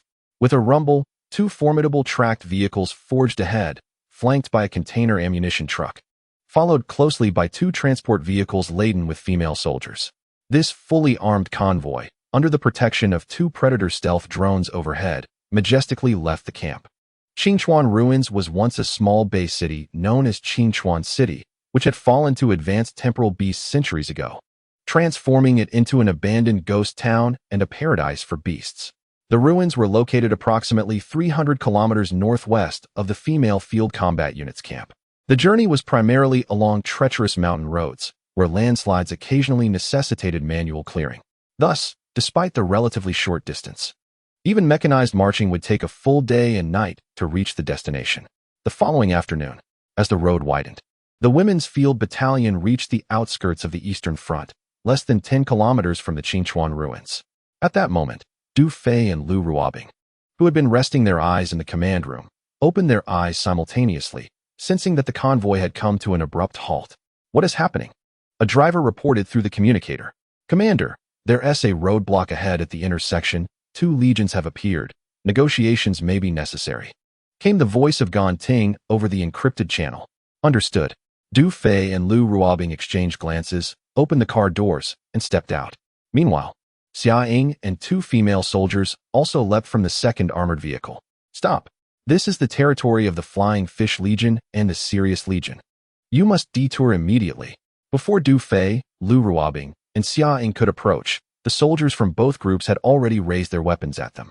"We are the Women's Field Battalion of the Revival Military District, assigned to guard the Eastern Front, Position 3. We request passage," Lu Ruobing stated firmly. "What are you? A mere Women's Battalion? Are you blind or deaf? Do we need to repeat ourselves? This is the territory of the Flying Fish Legion and the Sirius Legion. No one is allowed to pass." Several commanding officers responded with blatant hostility. "How can you speak to us like that? This is utterly unreasonable."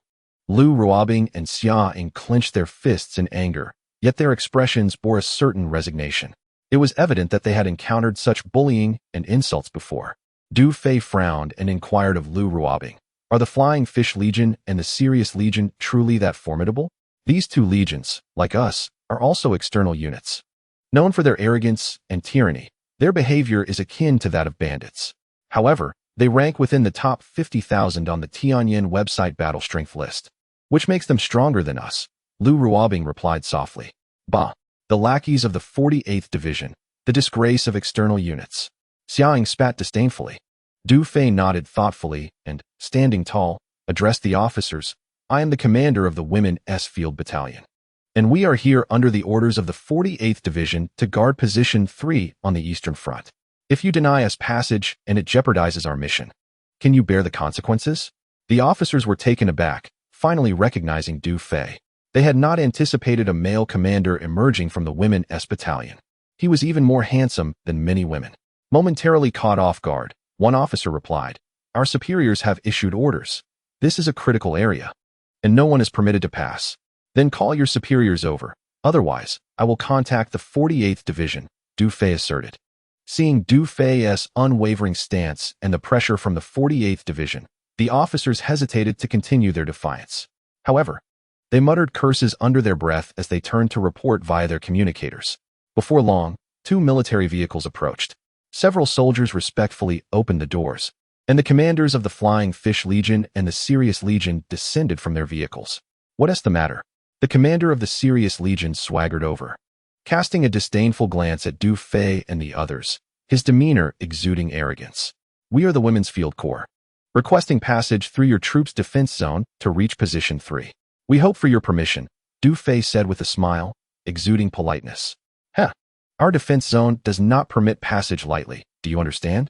The commander of the Tianlang Legion replied with a forced smile, gesturing with his whip towards the mountains. "You may take a detour and go around through the valley at the foot of the mountains." The commander of the Flying Fish Legion smirked and remarked, "Who was it that just spoke of delaying the battle? If you do not arrive at the position on time, that would indeed be a delay.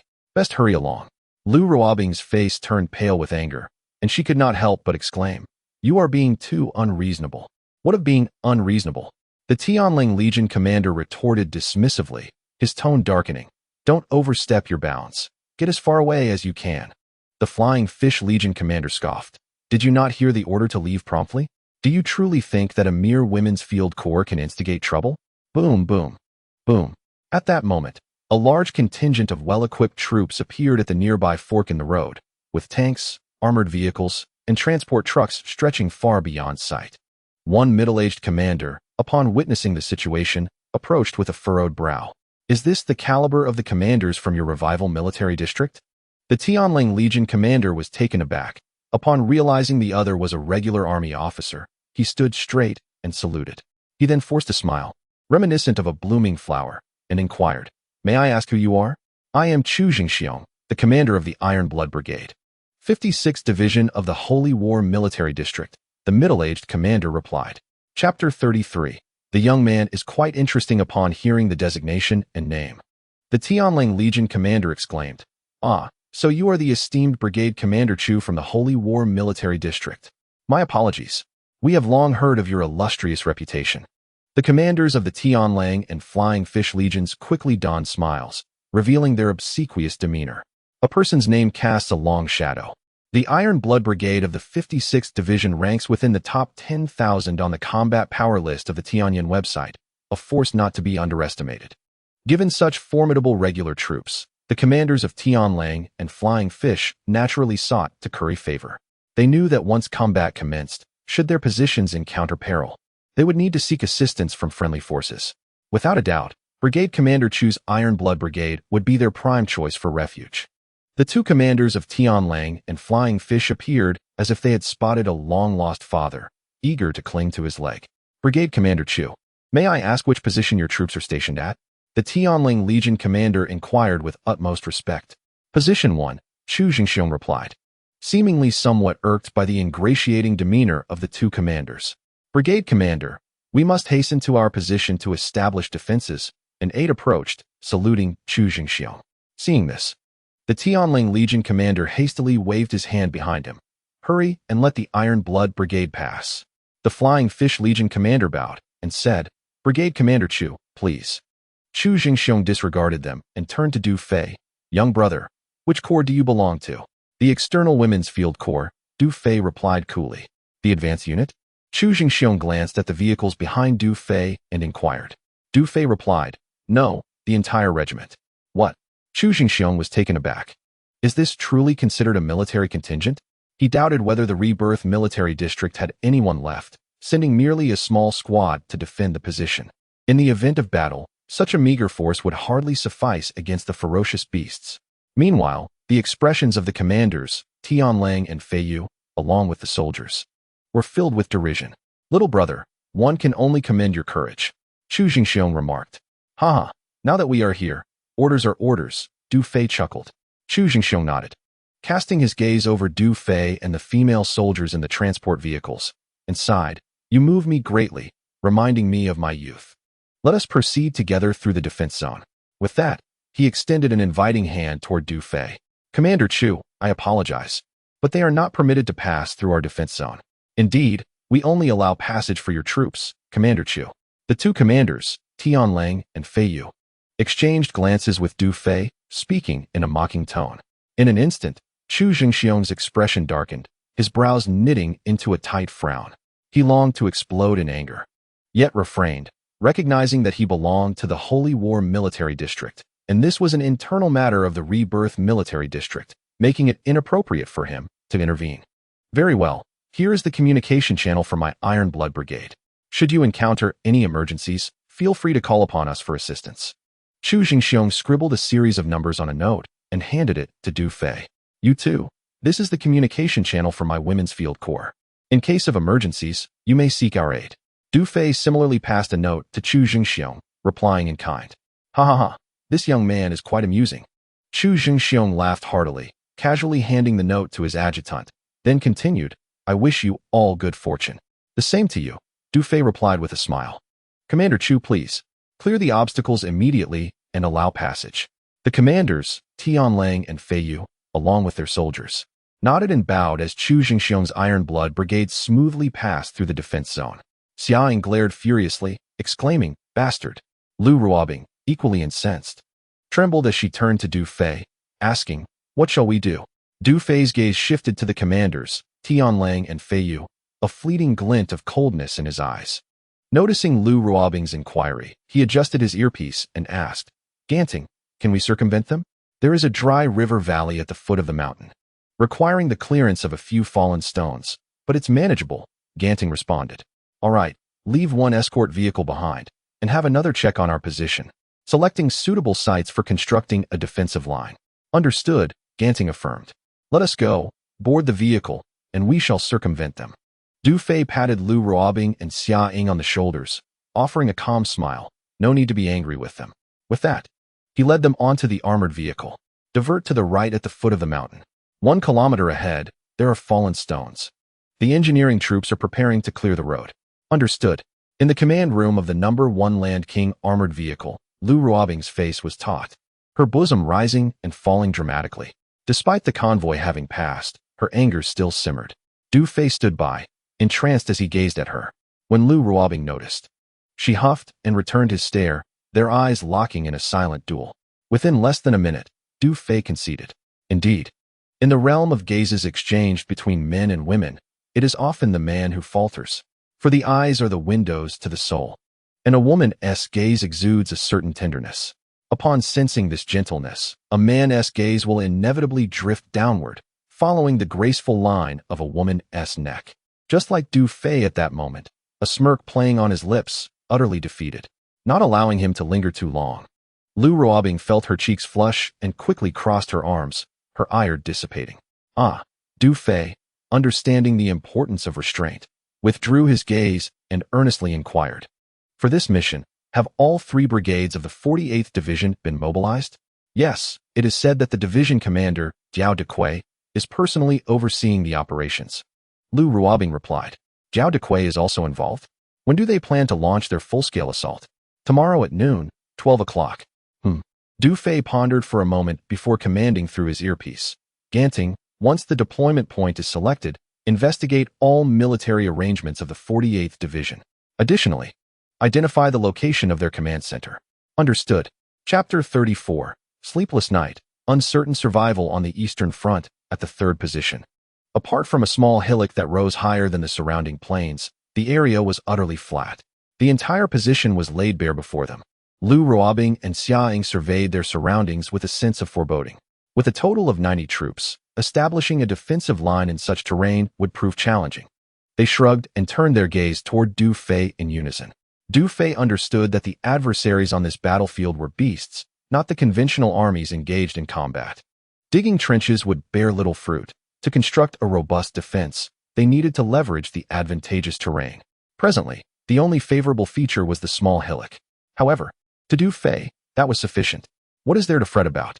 Let us not forget we possess mithril ammunition. We shall meet force with force and cover ourselves from the tide, he chuckled, personally directing the deployment. Order the garrison point to be established behind the hillock. Songjia, arrange the placement of machine guns and howitzers atop the hill. To the right of the hillock, position the Land King tanks at the forefront and the ammunition trucks at the rear, forming a V-shape with 5 vehicles. We need not worry about the skies. To the south lies the Iron Blood Brigade, and to the north are the Tianlang and Fei Yu legions. our focus should be on securing the Western Front. The buffer zone between us and the ferocious beasts shall be 500 meters. I wish to see a bloody rampart of mutated and temporal beasts constructed beyond that distance. Yes, Commander. With that, Lu Ruobing and Xia Ying led the female soldiers into action, while Du Fei activated the encrypted communication on his earpiece. Ganting here. Please provide an overview of the deployments of the 48th Division and the entire hunting ground. Certainly. The Hurricane, Thunder, and Lightning mobile brigades of the 48th Division are stationed at the southern, western, and northern positions, respectively. Each position is supported by 3 to 5 auxiliary corps in a coordinated effort. Although we have the Iron Blood Brigade of the Holy War District on the Eastern Front, the terrain at the other 3 positions is more advantageous than ours. The command center of the 48th Division is situated in the northwest, nestled between the Thunder and Lightning mobile brigades. Ganting reports. What is the situation within the Qingchuan ruins? Du Fei inquires. The temporal beasts inside the Qingchuan ruins are predominantly at levels 3 and 4. They may have sensed danger, and the beasts currently residing there are exhibiting signs of agitation. Understood. From this moment forth, Drone Number 1 will continuously monitor and listen to the command center of the 48th Division. Once the battle commences, we shall proceed according to the original plan. Additionally, ensure timely resupply of drone munitions. Yes, Ganting responds affirmatively. Although the Predator stealth drones are formidable, their sole drawback lies in the limited quantity of munitions they can carry. Currently, they are best suited for airspace defense, reconnaissance, and precise decapitation strikes. The commander has just noticed a curious phenomenon. A report comes through the earpiece from Sun Xiaoqian. What phenomenon? When Drone Number 2 approached the interior of the Qingchuan ruins, there was a brief signal interruption. I suspect there is some form of latent energy interference. Are you certain? Absolutely. The signal was interrupted twice, at 3 and 6 seconds respectively. Withdraw for now and focus on our airspace defense. Understood. Du Fei furrows his brow, pondering what could interfere with the central systems of the Predator. It seems the interior of the Qingchuan ruins is no simple matter. Caution is warranted. The night is profound. The direction of the Qingchuan ruins intermittently reverberates with piercing, chilling roars, echoing through the night sky and instilling dread. The 4 major fronts encircle the ruins, enveloping them entirely. The 3 brigades of the 48th Division, along with nearly 20 auxiliary corps, listen to the terrifying roars, their nerves taut and ready for action. This is the first night before the battle, destined to be a sleepless one, for after this night, it remains uncertain who shall live and who shall perish. At the Eastern Front, position number 1, the Iron Blood Brigade. Dozens of drones hover above. On the ground, amidst the rocks, there is a formidable array of tanks, tracked vehicles, artillery, and infantry. Chu Jingxiong stands beside a ravine, gazing towards the direction of the Qingchuan ruins. After a long pause, he murmurs, "This will be a hard-fought battle." Brigade Commander. At this moment, a young adjutant approaches him, also looking towards the Qingchuan ruins. Do you believe the 48th Division of the Revival Military District will achieve a resounding victory tomorrow? It's hard to say. The circumstances on the battlefield are ever-changing. There are no certainties. Until the battle concludes, no one can claim to be the last one standing. Chu Jingxiong's gaze deepens, and he continues gravely. There are numerous level 4 temporal beasts in the Qingchuan ruins, which have not been cleared for centuries. It is possible that there are formidable creatures lurking within. Formidable creatures? Higher-tier temporal beasts? The young adjutant feels a chill run down his spine. He too graduated from the Command Academy, having been recently assigned to the Iron Blood Brigade. Throughout his life, he has never encountered any temporal beast exceeding level 4. Brigade Commander. I have heard that the 48th Division of the Revival Military District does not have a particularly favorable reputation. Furthermore, since you are aware of the situation in the Qingchuan ruins, why accept their mission? The young adjutant inquires, perplexed. You will understand once you have a family of your own. Chu Jingxiong shook his head with a bitter smile. The young adjutant, oblivious to the burdens carried by their esteemed brigade commander, could not fathom the weight of his responsibilities. With his daughter nearing the age of 18, a sum of 30 years loomed ahead. He had 5 wives to support, 2 of whom were on the verge of childbirth, necessitating funds for infant formula. Logically, as the highest commander of the Iron Blood Brigade, Chu Jingxiong could have embezzled a portion of the federal allocations, withheld soldiers' pay, or exploited his men. Yet, he was not that kind of person. Thus, despite his elevated position, Chu Jingxiong faced considerable challenges and the pressing need to provide for his family. By the way, where is the small squad we encountered today? Chu Jingxiong inquired. They are positioned to our right, 10 kilometers away at position 3. Indeed. I sense that young man possesses great spirit and potential. Chu Jingxiong nodded thoughtfully. Here's what we will do. Relay my orders. Once the battle commences tomorrow, we shall direct our firepower slightly to the right to lend them support. Understood. I will arrange it immediately. In the independent control room of the Land King No. 1 tank, Du Fei, Lu Ruobing, Gan Ting, and Sun Xiaoqian were all wearing headsets, intently focused on the control panel screens. They displayed all activities of the 48th Division's command center, with video and audio from drones coming through with remarkable clarity. To the northwest of the Qinchuan ruins, nestled between the Thunder Brigade and the Lightning Brigade, lay an abandoned power station. After undergoing deradiation and cleaning, this power station had been transformed into the command center for the 48th Division. Division Commander Jiao Dequay was thoroughly satisfied with this carefully selected headquarters. At that moment, he sipped red wine while glancing at the pulsating 7-digit time on his wrist, feeling quite content. This mission not only promised the slaughter of numerous time beasts, but also the chance to eliminate the remnants of the Women's Field Corps, potentially earning him accolades from his superiors. If successful, the time he would possess could very well surpass 8 digits, amounting to over 10 million hours, equivalent to more than 100 years. This time was amassed through years of rampant embezzlement and exploitation. He was acutely aware that, despite holding the title of division commander, he was merely a pawn in the hands of his superior, Wu Degui, destined to be discarded one day. Thus, Jiao Dequay was always strategizing for his future, waiting for the moment he could acquire sufficient time to purchase an official position within the Federation, perhaps even one that would place him on par with Wu Degui. However, even with 8-digit hours, he found himself unsatisfied. Despite his modest rank within the Federation, his ambitions were grand. He set himself a modest target of at least 100 million. At that moment, a sharp, piercing roar echoed through the night sky. Listen to that. What a delightful sound. Jiao Dequay raised his wine glass, squinting as he took a sip.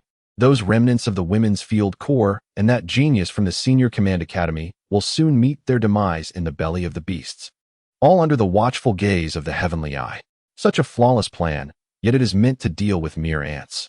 It truly seems a disservice to this commander. Commander, shall I refill your glass? The adjutant asked, taking the empty cup with a flattering demeanor. The quality of this wine, aged for 100,000 hours per bottle, is rather inferior. Jiao Dequay waved his hand and continued. Relay the orders. We shall launch a major offensive at noon tomorrow. The Thunder Brigade and Lightning Brigade will remain on standby. The Hurricane Brigade will initiate the assault on the eastern front of the Qinchuan ruins. After breaching the defenses, the remaining 2 brigades will concentrate their firepower to drive the time beasts towards the eastern line. Once the eastern line is completely compromised, our forces will cover with drone artillery, ensuring that any remnants are obliterated. Yes, Commander Gao Ming. Huh, did you all see that? Du Fei chuckled. Despicable and shameless. So wicked. The commander, Lu Ruobing, Gan Ting, and Sun Xiaoqian seethed with righteous indignation. Rest assured, everything is under our control, Du Fei replied, turning to Gan Ting. Please save the video. Understood. Chapter 35. The plan completely disrupted the next day, at noon. The sky was overcast, and the radiation in the wilderness felt stifling. The roars of the time beasts and mutated creatures within the Qinchuan ruins grew increasingly intense and agitated. The 4 major fronts, east, west, south, and north, were on high alert, awaiting the offensive order from the 48th Division. At 11:59, the public channels of each corps finally broadcast the battle information. Attention all corps. The 48th Division will launch its major offensive in 1 minute. Your task is to eliminate any fleeing time beasts and mutated creatures. Please ensure that you hold your respective positions. The countdown commenced. 30, 29, 28. 10, 9, 8, 6, 5, 4. Before reaching 1, suddenly, 2 miniature missiles flew out from the Lightning Brigade's position, hurtling towards the Qinchuan ruins. Boom. The earth trembled with immense explosions, bright flames leaping into the air. 2 significant breaches were instantly blasted open in the northwestern wall of the Qinchuan ruins. This explosion was akin to stripping the time beasts of their shelter. Roars and screeches erupted as a multitude of level 3 and level 4 time beasts and mutated creatures surged forth towards the northwest. What is happening? Jiao Deku exclaimed, taken aback. BZ Guang, has the head of your lightning brigade been kicked by a mule? Damn it. The commander of the Thunder Brigade cursed into the communicator. Shut up. It wasn't he us. BZ Guang, the commander of the lightning brigade, retorted, utterly bewildered. We haven't fired a single shot. This is absurd. This is bad. The beast horde is charging towards the command center. We cannot allow the command center to be threatened. Hold the line. Push them back. The commanders of both the Thunder and Lightning brigades shouted into their communicators. What was initially planned as a standstill for these two brigades was now completely disrupted. What should we do, Commander? The Hurricane Brigade leader asked in confusion over the communicator. Stand by. Wait until I resolve the situation here. Jiao Deku shouted in exasperation. In an instant, the Thunder and Lightning brigades unleashed a torrent of firepower, machine guns, artillery, grenades, drones, all converging in a relentless barrage. In the command center of the 48th Division, the objects on Jiao Deku's desk were jostled chaotically. Within a minute, a torrential rain of fire surged from the northwest, enveloping the battlefield in fervor. In the independent control room of the Land King No. 1 tank, Ganting and Sun Xiaoqian exchanged knowing smiles. The battle at the Qingchuan ruins had commenced amidst the initial assault of two miniature missiles, igniting a chaotic clash. Is this truly the beginning? One mused. Indeed. The main theater lies in the northwest. The regular army lives up to its reputation, launching such a fierce attack from the outset. Yet, it dawned upon them that they were merely bystanders in this conflict. Let us hold our ground, they resolved. On the public communication channel, numerous auxiliary legions, amidst their confusion, couldn't help but chime in. At the East Line No. 1 position, the Iron Blood Brigade's Chu Zhengxiong surveyed the sky ablaze with artillery fire through a high-powered telescope. In the inferno, fierce beasts fell in droves, with casualties mounting, painting a grim picture. Who would have thought? Chu Zhengxiong exclaimed, despite his bewilderment. The two brigades of the 48th Division truly command admiration for their audacity. Meanwhile, at the East Line No. 3 position, the Women's Field Brigade was poised. Two stealth drones. The Predators activated their artificial intelligence mode, hovering above the battlefield. Du Fei sat atop a small mound, savoring a bowl of stir-fried vegetables and meat, chuckling as he gazed towards the northwest. Surrounding him were Lu Ruobing, Xia Ying, Ganting, and Sun Xiaoqian, all partaking in their meals while observing the unfolding drama. The firepower of the 48th Division is indeed formidable, Xia Ying remarked. Ganting concurred, they are quite affluent. The ammunition expended in this short span must be worth around 300,000 hours. Let them expend their resources, but do not underestimate the 48th Division, for them. This is but a drizzle. Just watch. Within 2 hours, they'll suppress those beasts back. Hurry and eat. It won't be long before we have battles to engage in. Since last night, Du Fei had been preoccupied with the series of hours on Jiao Deku's wrist. To have over 7 million hours as a division commander, what a staggering notion. This illustrates the immense wealth of the 48th Division. Commander, here, have a piece of meat. Sun Xiaoqian offered, placing a morsel in Du Fei's bowl. Humph, you're so eager to please. I'll give you a piece as well. All right, that's enough. I'll share my vegetables with you all. How does it taste? Delicious. They chorused, laughter and merriment echoing from the small hillock. At that moment, if other legions were to witness this scene, they would surely be taken aback. This hardly resembled a battlefield. It appeared more like a handsome man leading a group of ladies on a picnic. 2 hours later, as Du Fei had anticipated, the cacophony of battle in the northwest gradually subsided, the beast horde being pushed back. However, the calm lasted barely 3 minutes. Suddenly, a series of thunderous explosions erupted, tearing open a gap at least a kilometer wide in the eastern direction of the Qingchuan ruins. What in the world is happening? The commanders exclaimed. What is the 48th Division up to? Sound the alarm. Panic ensued among the various legions. The commanders had yet to grasp the situation as a horde of level 3 and level 4 time beasts surged forth from the Qingchuan ruins like an overwhelming tide. The mutated beasts poured out in countless numbers, reminiscent of a hornet's nest disturbed or a swarm of locusts crossing the land. Suddenly, an even more perplexing sight emerged. Dozens of bombing drones appeared in the sky above the ruins. The air was filled with the sounds of whistling and booming as countless bombs rained down upon the beast horde, detonating on both the left and right flanks. Simultaneously, the 3 mobile brigades of the 48th Division unleashed a barrage of firepower, coordinating with the drones to drive back the beasts. The horde roared furiously, surging relentlessly towards the eastern front. The drones continued their relentless assault, trailing the beasts and dropping bombs without pause. Just then, a large swarm of stealth-winged beasts suddenly appeared in the sky. Not good. Quickly, recall the drones. The command center of the 48th Division was in a state of alarm, struggling to issue orders. In an instant, dozens of drones were obliterated, their wreckage plummeting to the ground. The losses were significant, and Du Fei lamented the destruction as if those drones were his own. Without the drones to herd them, the beast horde descended into chaos. The stealth-winged beasts revealed themselves, while the time beasts and mutated creatures on the ground roared and surged in all directions. Now, all 4 fronts, east, west, south, and north, were under assault by the horde. However, the situation on the eastern front was particularly dire, as the majority of the beasts were charging forth. The horde is about to breach our lines. Prepare for battle, commanded Du Fei. Yes. Inside the Land King No. 2 armored vehicle, Xiaoying stared at the multitude of red dots on the screen, her chest rising and falling rapidly. Sister Xiaoying, they are all level 3 and level 4 time beasts. So many. Several communications officers were clearly anxious, as this was their first encounter with such a large number of high-level time beasts. Indeed, I faced a similar number of time beasts when I first enlisted, but they were all level 1, Xiaoying replied, taking a deep breath, her palms slightly sweating on the control stick.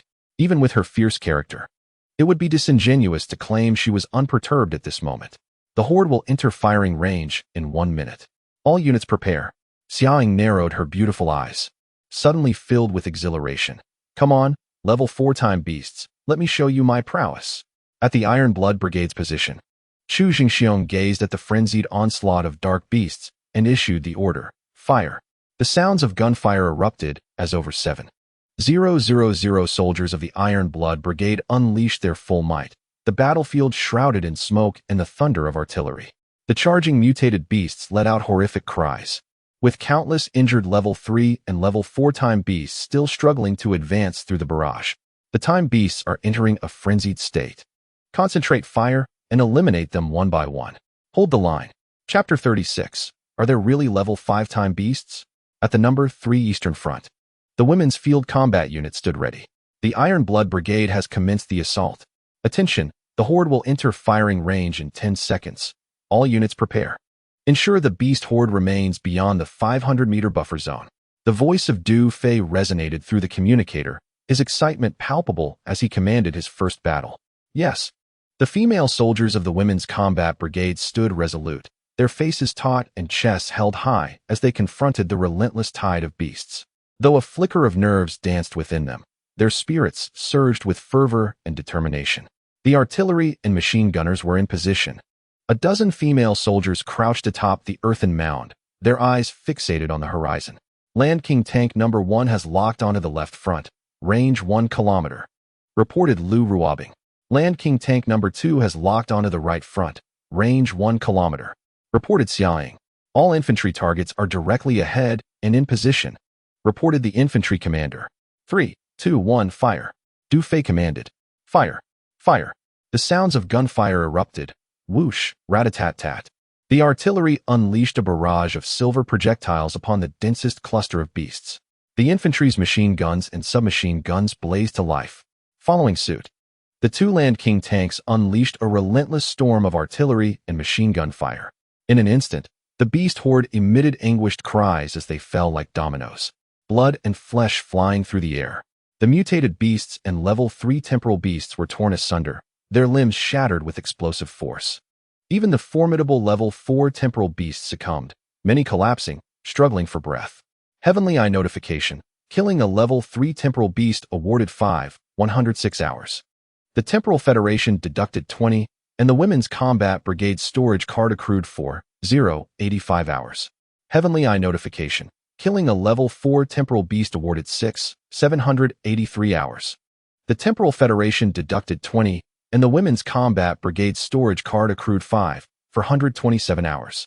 Heavenly Eye notification, killing a level 4 temporal beast awarded 512 hours. The Temporal Federation deducted 20, and the Women's Combat Brigade storage card accrued 5, 210 hours. The balance of the Women's Combat Brigade storage card surged continuously. The rate of accumulation astonishing. Currently, only the time acquired through the Predator's stealth drones was exempt from deductions. The time obtained from the Land King tanks was still subject to a 20 extraction by the Federation. Nevertheless, the gains for the Women's Combat Brigade were monumental. After a wave of powerful attacks, the female soldiers were invigorated, gasping for breath, their arms trembling with excitement as they held their weapons. What a thrill! What madness! This battle was exhilarating. They once again bore witness to the immense power of the silver bullets. The two Land King tanks, equipped with an array of upgraded weaponry, operated like two relentless time harvesters. Report, Brigade Leader. 2 level 5 temporal beasts have appeared behind the horde. They seem to be summoning a retreat. Sun Xiaoqian, piloting the number 2 Predator drone, reported in astonishment while monitoring the screen. Level 5 temporal beasts? They must be of the leader class. They are not foolish. Let us not act rashly. Du Fei responded, intrigued, then commanded, while the beast horde remains within range, let us reap another wave. Yes, continue firing. The second wave of the Women's Assault Corps has commenced its attack once again. The ammunition container truck stands wide open as logistics personnel continuously transport supplies. Fire. Strike with ferocity. This time, the Women's Assault Corps is well prepared, with an abundance of ammunition at their disposal. It is my first encounter with a level 5 temporal beast. I wonder if a single shot will suffice to vanquish it? Alas, we are too far away. Summer Ing excitedly gazes at the control panel, addressing the communication officer beside her. Light me a cigarette. Sure. The communication officer swiftly rolls a cigarette and hands it over. Keep an eye on the control panel for me. Summer Ing places the cigarette between her lips, exits the control room, and climbs atop the Land King battle tank. Opening its hatch. Tiger Girl, take a break. I'll have a go at firing a few rounds. Yes. The sound of gunfire erupts. Boom. Boom. Shells explode across the battlefield, decimating the beast horde within a 6,000 square meter radius, while the surrounding beasts flee in terror. What a thrill. Summer Ing squints her beautiful eyes, takes a deep drag from her cigarette, and exhales a perfect ring.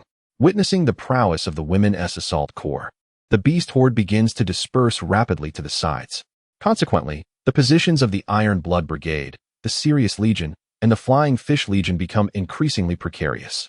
Within an hour, the battle at the Qingchuan ruins escalates to a fever pitch. All 4 frontline legions unleash ferocious attacks. Yet the sheer number of beasts entrenched within the ruins is staggering beyond imagination. They surge forth as if emerging from the very earth, relentlessly advancing in all directions, intent on a deadly confrontation with humanity. Before long, several legions find themselves in dire straits, as positions fall one after another, resulting in substantial casualties. The Hurricane, Thunder, and Lightning brigades of the 48th Division, having exhausted their resources, find their positions strained at the slightest reduction in offensive strength.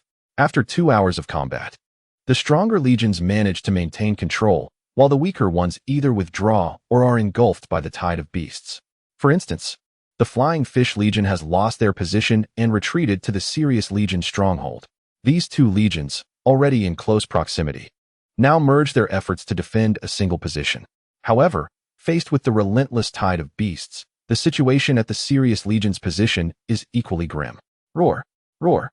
As the beasts howl, the soldiers stationed at the forefront of the Sirius Legion suffer continuous casualties, with tanks and armored vehicles being overturned and shattered. Report to the commander. The number of beasts ahead has surged unexpectedly. The pressure on our position is immense. A communication officer breathlessly relays. By how much has their number increased? The commander of the Sirius Legion queries darkly. Over 3-fold. At this rate, it won't be long before our position falls as well. Before the communication officer can finish, a bloody deputy stumbles forward, supported by 2 soldiers, his leg bandaged. He is fortunate. The armored vehicle was flipped by an invisible winged beast, and he was merely thrown aside. Commander, the frontline position has already been lost. The deputy's face bears the grim expression of despair. A bunch of incompetence. And you couldn't hold out any longer? The commander scolds the deputy. At this moment, the leader of the Flying Fish Regiment spoke in a tone of alarm. Brother Duanmo, I suggest we urgently seek assistance from the Iron Blood Brigade. The commander nodded in agreement, acknowledging the truth in the flying fish leader's words. If we delay any further, we may not even be able to protect the command post. The adjutant wiped the blood from his face and continued, trembling with fear. The reason we cannot hold our position at the front is due to the emergence of two Chrono-Beasts with glowing blue spines among the beast horde. These two Chrono-Beasts are twice the size of their kin, capable of both crawling and standing upright, moving with astonishing speed. Is there such a variety of Chrono-Beasts? Gasped the leader of the Wolf Pack regiment, turning to the adjutant. Don't we possess enhanced armor-piercing rounds? Are you all fools? Can't you fire them? Chapter 37. Has our last straw of hope been cut? Upon hearing the Wolf Pack leader's reprimand and inquiry, the adjutant, with a sorrowful expression, replied, We did fire them. We used the armor-piercing rounds. However, they merely shattered upon striking the scales of those Chrono-Beasts, akin to mere tickling. The critical issue is that it provoked them. They seem capable of commanding and rallying the beast horde, and with just a couple of roars, they can amplify the ferocity of the horde several-fold.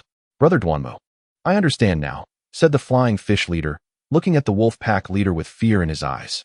That must be a level 5 Chrono-Beast. As soon as the words left his lips, everyone in the Wolf Pack regiment command post shuddered in terror. What? The Wolf Pack leader was taken aback, inquiring, Are you certain it is a level 5 Chrono-Beast? I am certain. The previous Black Dragon regiment encountered a level 5 Chrono-Beast and was completely annihilated. The flying fish leader affirmed, urging with urgency, We must swiftly request assistance from the Iron Blood Brigade. It may soon be too late. Upon hearing this, the Wolf Pack leader's face turned pale. He had heard of the Black Dragon regiment, once a prestigious force among the auxiliary regiments, their strength rivaling that of regular military units. The fact that a single level 5 Chrono-Beast could obliterate the Black Dragon regiment underscored the terror these creatures embodied. Now, with two level 5 Chrono-Beasts appearing in their ranks, the entire Wolf Pack regiment was effectively doomed. Quickly check the communication channels for the Iron Blood Brigade and connect me at once. The Wolf Pack leader commanded decisively to the communications officer. Yes, the officer complied, hastily searching through the Tianyin network. Before long, he found the connection and urgently passed the communicator to the leader. Commander, we are connected. The Wolf Pack leader took the communicator, stood tall, and called out, calling the Iron Blood Brigade. Please respond. Please respond. We are receiving you. Where are you? What is the situation? A young officer's voice crackled through the communicator, accompanied by the distant sounds of cannon fire. The Wolf Pack leader felt a surge of relief and spoke respectfully. We are the Allied Wolf Pack regiment. Our position is gravely damaged and in an extremely urgent situation. It is not due to our incompetence, but rather the appearance of two level 5 Chrono-Beasts at our location. Our position is on the verge of collapse. We earnestly request your assistance. However, before the Wolf Pack leader could finish explaining the dire circumstances, at our Iron Blood Brigade's position, 3 level 5 Chrono-Beasts have emerged, and the situation is rather dire. Apologies, a cacophony of artillery explosions erupted through the communicator, severing the signal. The commander of the Fenrir Corps and the commander of the Flying Fish Corps exchanged glances, their faces pale as death. The appearance of 3 level 5 Chrono-Beasts at the Iron Blood Brigade's position posed an even graver threat than that faced by the Fenrir Corps. It was over, utterly finished. The last glimmer of hope had vanished. In that instant, a terrifying, ear-splitting roar of beasts surged from afar, growing ever closer. Report. Our tanks and armored positions have fallen. Report. Our artillery positions have been compromised. The Fenrir Corps commander was startled and urgently inquired, What about the infantry? What is the status of the other battalions? Report. 3 of our infantry battalions have suffered over 80 casualties. The positions are on the verge of collapse. Panic ensued among the command staff. Then, another report came through. Commander, the beast horde has breached our defenses. They will reach the command center in 10 minutes. What? Upon hearing this last report, the Fenrir Corps commander staggered, nearly losing his balance. At this moment, not just him, but also the commander of the Flying Fish Corps and everyone in the command center were utterly despondent. Yet, the injured adjutant was nervously fiddling with the detector. Suddenly, his eyes lit up, and he looked up, exclaiming, Commander, do not panic. There is still time. I have found a safe route for evacuation. What? A safe route for withdrawal? Hope flickered in the eyes of everyone present. Are you certain there is a secure retreat? The Fenrir Corps commander asked. Indeed, Commander, please take a look. The The adjutant wiped the blood from his forehead and pointed at the detector, saying, "If we head 15 kilometers to the left, we can reach the valley at the foot of the mountain directly. Strange. Why is there not a single Chrono-Beast in that area?" "Yes, Commander, it is quite safe," the adjutant replied excitedly.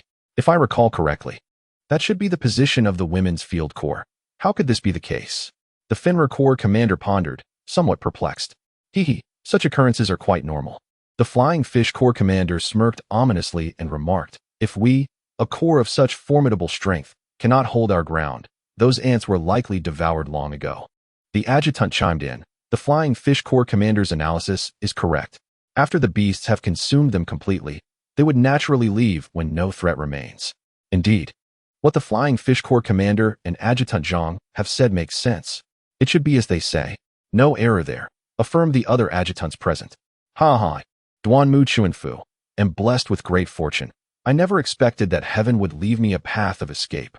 The Fenrir Corps commander laughed heartily. "Commander, the beast horde will reach the command center in 5 minutes. Now that you see there is a safe retreat, the tone of the communicator has also calmed.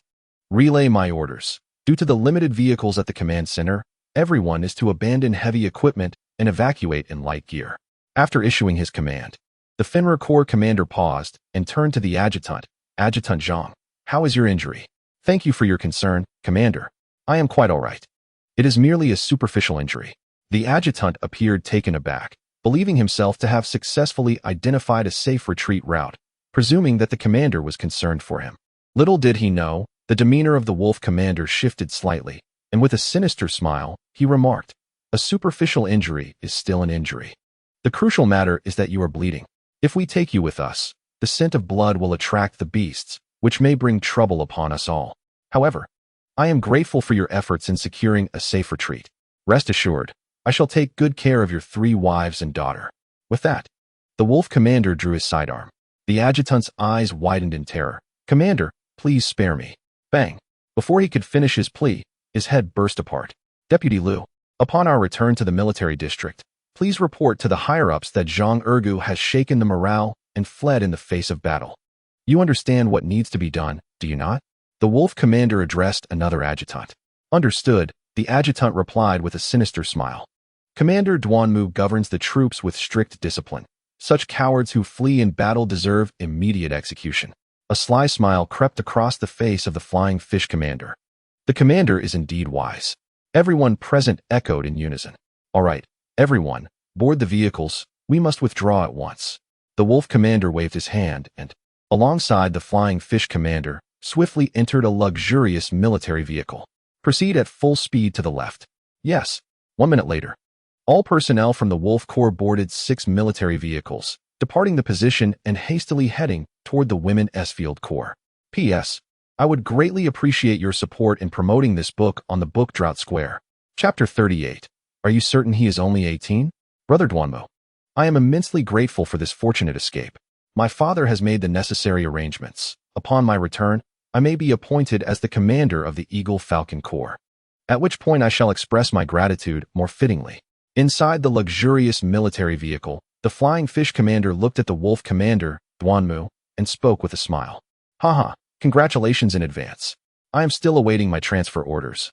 I doubt the upcoming new corps will be lacking in excellence. Indeed, after all, how can the graduates of the Commander Academy, lacking combat experience, compare to seasoned commanders like us? You speak the truth, a multitude of soldiers may be found, but a single capable commander is hard to come by, huh?" Duanmu and the Flying Fish commander engaged in jovial conversation, both wearing expressions of satisfaction. Such is the nature of the federal military district. When a unit is lost, as long as the commander remains alive, they will be reassigned to command another corps. For many commanders, this situation is quite commonplace. Fluid units, steadfast commanders. Although Duanmu and the Flying Fish commander have now become mere figureheads, they will soon wield command over another unit once more. In other words, the loss of their current corps does not diminish their interests. Rather, it opens doors to new opportunities for prosperity. Report. An emergency has arisen. A pack of beasts is pursuing us. The communications officer reported in a panicked tone. Upon hearing this, the Flying Fish commander's expression changed dramatically as he turned to Duanmu. "Brother Duanmu, this is dire. No need to panic. Deng's lips curled into a sinister smirk as he casually commanded through the communicator, "Lieutenant Liu, leave the last 3 vehicles behind. We shall proceed at full speed." "Understood. I comprehend," came Lieutenant Liu's response from the communicator. With the issuance of Deng's order, the first 3 vehicles roared to life and accelerated suddenly. In the next moment, a thunderous explosion rent the air as the road beneath the convoy was blasted open, creating a gaping crater. "What is happening? We can't get through. Commander, don't leave us behind." The personnel in the last 3 vehicles watched in horror as the first 3 sped away, their cries filled with panic and despair. It turned out that Brother Duanmu had long anticipated this, demonstrating remarkable cunning. Haha, those who aspire to great feats must understand the necessity of sacrifice. Sometimes one must sever a limb to survive, Du Qing remarked with a dark smile. Indeed, Brother Duanmu speaks truth. If one does not act for oneself, one faces dire consequences. Echoed the commander of the Flying Fish Troop, glancing back at the 3 vehicles on the verge of being engulfed by the beast horde, his heart secretly astonished. He had thought his own tactics were sufficiently despicable, only to discover that Deng's methods were even more insidious and ruthless. In comparison to Deng Qing, the commander felt as innocent as a white lotus. The remaining 3 vehicles of the Wolf Legion sped forward, the view ahead opening up as they soon entered a vast plain. At the position of the Women's Assault Brigade, the second wave of attack yielded tremendous success. Every female soldier radiated joy, their faces aglow with the triumph of victory. Lu Ruobing and Xia Ying, having arranged all matters in the control room, descended from the battle vehicle and approached Du Fei. At this moment, the artillery roared on the southern, western, and northern fronts, still embroiled in fierce combat. Lu Ruobing and Xia Ying gazed at the endless barrage of artillery from the other fronts, then glanced back at their own side, where not a single beast's fur was in sight, feeling a profound sense of boredom. Noticing that Du Fei seemed lost in thought without issuing the next command, Xia Ying, unable to bear the silence, lit a cigarette. Lu Ruobing, equally restless, turned to Du Fei and said, "Commander, killing a level 4 temporal beast rewards over 5,000 hours. Why do we not pursue the victory? Indeed, if we could slay a level 5 temporal beast, the reward would surely be greater." "I am eager to fire a shot at such a beast," Xia Ying said, her cigarette dangling from her lips, revealing a charming dimple as she playfully added, "Commander, this beauty aspires to become the first goddess of the Women's Assault Brigade to slay a level 5 temporal beast. Why the rush? The Emperor is not anxious. Yet the eunuch is. There are matters to attend to shortly," Du Fei replied, disregarding their enthusiasm as he gazed into the distance. Lu Ruobing and Xia Ying exchanged exasperated glances, stamping their feet in frustration, rolling their eyes at Du Fei. What matters could possibly be so pressing? Furthermore, how can you compare us 2 lovely ladies to eunuchs? Xia Ying shot a glance at Du Fei, wrapping her arm around Lu Ruobing's neck, whispering with a chuckle. His choice of words is misplaced. He ought to say the Emperor is not anxious, yet the Empress is. Lu Ruobing blushed at the remark, retorting, "That analogy is even more inappropriate. Do you wish to be the Empress? Would you dare?" Certain thoughts lingered in some minds. Yet one should not assume the youth's immaturity based solely on age. Oh, how amusing. A rogue woman, her mouth torn asunder. Ha! 2 beauties. One fleeing and the other in pursuit, soon engaged in playful banter. Du Fei, oblivious to their whispered conversation, turned to witness their playful scuffle, utterly bewildered. At that moment, the voice of Sun Shaoqian echoed in his earpiece. "Captain, as you predicted, the Wolf Legion and the Flying Fish Legion have indeed been routed. Currently, their 2 commanders are fleeing towards our position." Du Fei nodded, "Understood. Please assess the situation of the Iron Blood Brigade." "Yes," Sun Shaoqian promptly replied, skillfully maneuvering the cloaked drone towards the Iron Blood Brigade stronghold. "Enough of the antics. Come here." Du Fei beckoned to the 2 beauties with a smile. "The matter we discussed has arrived." "What matter?" Lu Ruobing and Xia Ying hurriedly approached. "Do you remember the Wolf Legion and the Flying Fish Legion? They are currently fleeing towards our position in 3 vehicles."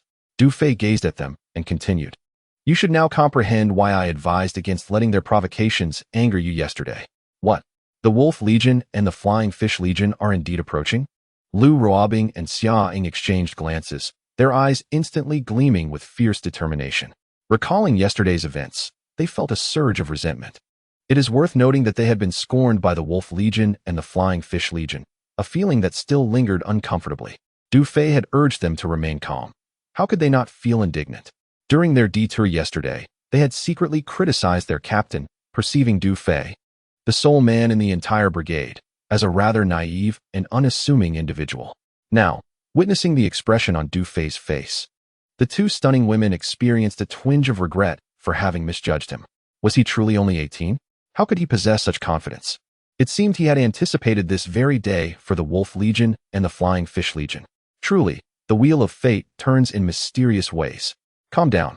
Maintain your composure, Du Fei said with a smile as he positioned himself between Lu Ruobing and Xia Ying, patting their shoulders.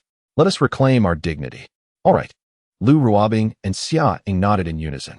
Subsequently, their beautiful eyes glinting with resolve, they rallied a contingent of female soldiers and followed Du Fei towards the front lines.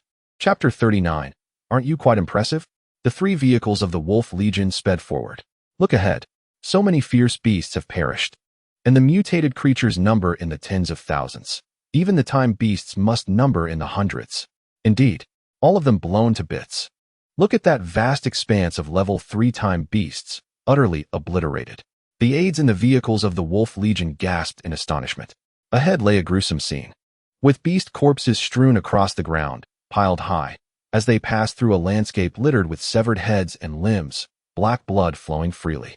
Du Mu and the commander of the Flying Fish Legion gazed out the window, both frowning, their hearts filled with shock. Logically, even if the beasts were blown apart, their remains should be relatively intact, yet the sight before them was horrifically tragic. Even the corpses of the LV-4 Chrono-Beasts lay in fragments, scarcely intact. Could it have been the work of the 48th Division? No, that seems implausible. The 48th Division belongs to the Marine Corps, possessing merely a handful of drones, devoid of combat aircraft. Even if they wielded shoulder-fired micromissiles, their power would not be sufficient to cause such devastation. As Duanmu Chuan and Commander Feiyu surveyed the scene before them, they were struck with both astonishment and confusion. Within moments, the three vehicles of the Sirius Legion came to an abrupt halt. What is happening? Duanmu Chuan inquired. Report, Commander. A roadblock has appeared ahead. Apparently set by the Women's Assault Brigade, replied an officer responsible for driving. What? That cannot be. Duanmu Chuan and Commander Feiyu exchanged bewildered glances. Is there still anyone from the Women's Assault Brigade alive? In unison, they peered through the windshield and confirmed the presence of figures ahead. Consequently, Duanmu Chuan and Commander Feiyu exited the vehicle to investigate.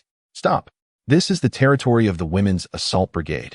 Detour immediately, as Duanmu Chuan and Commander Feiyu, accompanied by a few officers, approached. A cadre of female soldiers aimed their rifles at them. The tension escalated as 3 machine gunners on a nearby hill readied their weapons, poised to unleash a hail of bullets at the slightest provocation. Duanmu Chuan, Commander Feiyu, and their officers widened their eyes in disbelief. Realizing the unsettling truth, the soldiers were indeed from the Women's Assault Brigade. They were struck with profound astonishment. How could these women still be alive? Yet, pondering such questions was not a luxury they could afford, especially as the beast horde was closing in. The urgency of the situation demanded that they negotiate passage. Duanmu Chuan subtly signaled to Officer Lu, instructing him to approach the soldiers. Yes, Commander, replied Officer Lu, his demeanor betraying his discomfort. He had personally led an interception against the Women's Assault Brigade the previous day and felt apprehensive. However, under the commander's orders, he dared not defy. Stop.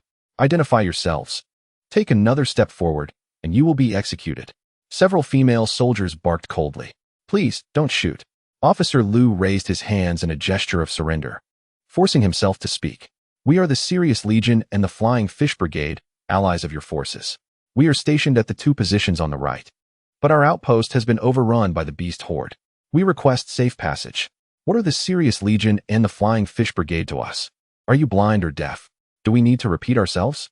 This is the territory of the Women's Assault Brigade, and no one may pass. The female soldiers retorted, their tone dismissive and arrogant. Officer Lu opened his mouth to respond, but words failed him, his face alternating hues of green and red. The scene felt eerily familiar. Resigned, he turned to Duanmu Chuan, a mournful expression etched upon his face. Duanmu Chuan and Commander Feiyu's expressions darkened, reminiscent of yesterday's events. They understood all too well that the Women's Assault Brigade was unequivocally seeking retribution against them. Brother Duanmu, time is of the essence. One must bow one's head beneath the eaves, whispered Captain Feiyu. Duanmu Chuan nodded, suppressing his anger as he addressed the female soldiers. I am Duanmu Chuan, the commander of the Tianlang Corps. We are ordered to retreat by the 48th Division. If you obstruct our passage, can you bear the consequences when the 48th Division holds you accountable? Upon hearing this, the female soldiers glared at Duanmu Chuan and Captain Feiyu with disdain, their lips curling into mocking smiles. Aren't you all so formidable? Weren't you quite arrogant yesterday? It seems the tides have turned, hasn't it? What of the 48th Division? We care not for the 48th or 49th. Our allegiance lies solely with our superiors. Indeed, we have orders from our superiors. The defense zone is of utmost importance, and no one may pass, the female soldiers declared obstinately. Very well, you dismissed the 48th Division with such arrogance. It appears you have truly lost your minds. Duanmu Chuan's face flushed with anger as he perceived their ignorance and insolence. He turned to the signal soldier and commanded, quickly inform the 48th Division that this band of harpies from the Women's Field Corps is attempting to harm Allied forces. Yes, Commander, the signal soldier replied, immediately attempting to contact the 48th Division. However, a moment later, he stood in shock. Commander, our signal is severely disrupted, and it appears the 48th Division has shut down all communication channels. Duanmu Chuan felt a wave of dizziness wash over him. He had intended to request the 48th Division's intervention to pressure these women, but it seemed that was no longer an option. Brother Duanmu, bear with it for a moment. Tranquility follows patience, and a step back leads to broader horizons, Captain Feiyu cautioned in a low voice, sensing the situation deteriorating. Alas, I have never endured such humiliation. Very well, I shall yield for now. Duanmu Chuan rubbed his face, then turned back to the female soldiers, forcing a smile. Ladies, please do not take offense. I was impulsive earlier, and I sincerely apologize. Get lost. Humph. Who do you think you are? Have some dignity. The female soldiers glared at him with disdain, berating Duanmu Chuan mercilessly. At that moment, Duanmu Chuan trembled with suppressed fury but managed to say, my mistake, an error in my words. Please. I urge you to calm your tempers. Might I request your superior to come forth for a discussion? Before he could finish, a man and two women approached from a distance. Salute. The female soldiers immediately stood at attention, offering a respectful salute to the trio. What is the matter? Du Fei, accompanied by Lu Ruobing and Xia Ying, approached and glanced at Duanmu Chuan and the others, casually inquiring. The three held an air of superiority. We are from the Tianlang Corps and the Feiyu Corps, ordered to evacuate, and we hope your esteemed corps will grant us passage, Duanmu Chuan implored. Forcing a smile and adopting a humble tone, Du Fei smiled slightly, replying, our defense zone does not permit passage so easily. Do you understand? Lu Ruobing brandished a small whip she had acquired from somewhere, gesturing towards the war-torn northwest front. You may take a detour around the 48th Division. Xia Ying, with a cigarette clutched between her lips, exhaled a plume of smoke towards Duanmu Chuan and his companions, then scoffed. Who just claimed we were overstepping? Were you not planning to report to the 48th Division? That is indeed the command center of the 48th Division. If you wish to lodge a complaint, make haste. For the beast horde is swiftly approaching. You should retreat without delay. Duanmu Chuan felt a pang of anguish in his heart, his facial muscles twitching uncontrollably. Are you implying that we are bullying you? He queried. Lu Ruobing's lips curled into a slight smirk. And what of it if we are? Xia Ying let out a derisive laugh, her countenance turning icy. Don't overstep your bounds. Quickly distance yourselves as far as possible. Did you not hear me say to leave at once? Lu Ruobing's beautiful eyes flashed with a hint of ferocity as she coldly commanded. Do you truly believe that the mere Celestial Wolf Legion and Flying Fish Legion can instigate trouble? As her words faded, a cacophony erupted around them. The ground trembled, and distant clouds of dust heralded the arrival of piercing, ear-splitting roars. 5 or 6 level 4-time beasts, accompanied by hundreds of mutated feral beasts, surged forward with a ferocious onslaught. It was over. Duanmu Chuan, the captain of the Flying Fish, and several aides turned pale, their spines chilled as their legs quaked. Alert! On the mound, 3 machine gunners and a dozen artillerymen swiftly took their positions. Simultaneously, 2 land-based armored vehicles repositioned their cannons, standing ready for action. Please, grant us passage. We beg you. Duan Muchuan and the captain of the Flying Fish fell to their knees, their faces ashen with desperation. The aides followed suit, kneeling and even prostrating themselves in supplication. However, several female soldiers stepped forward, their submachine guns trained on them.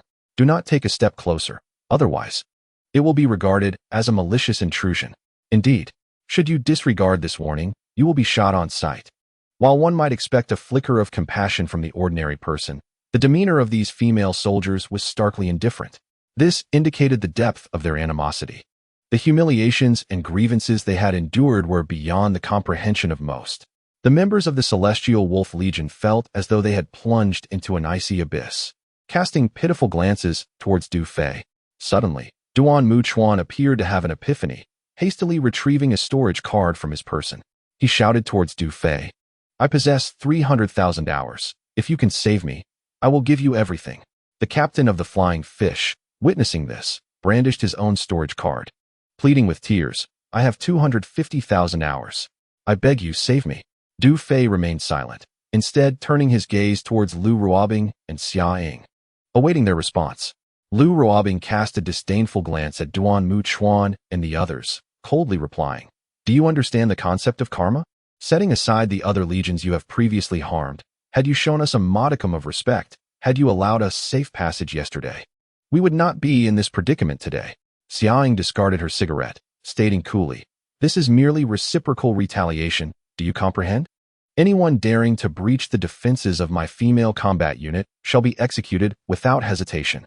As Lu Ruobing and Xia Ying's declarations echoed in the air, the atmosphere grew increasingly tense.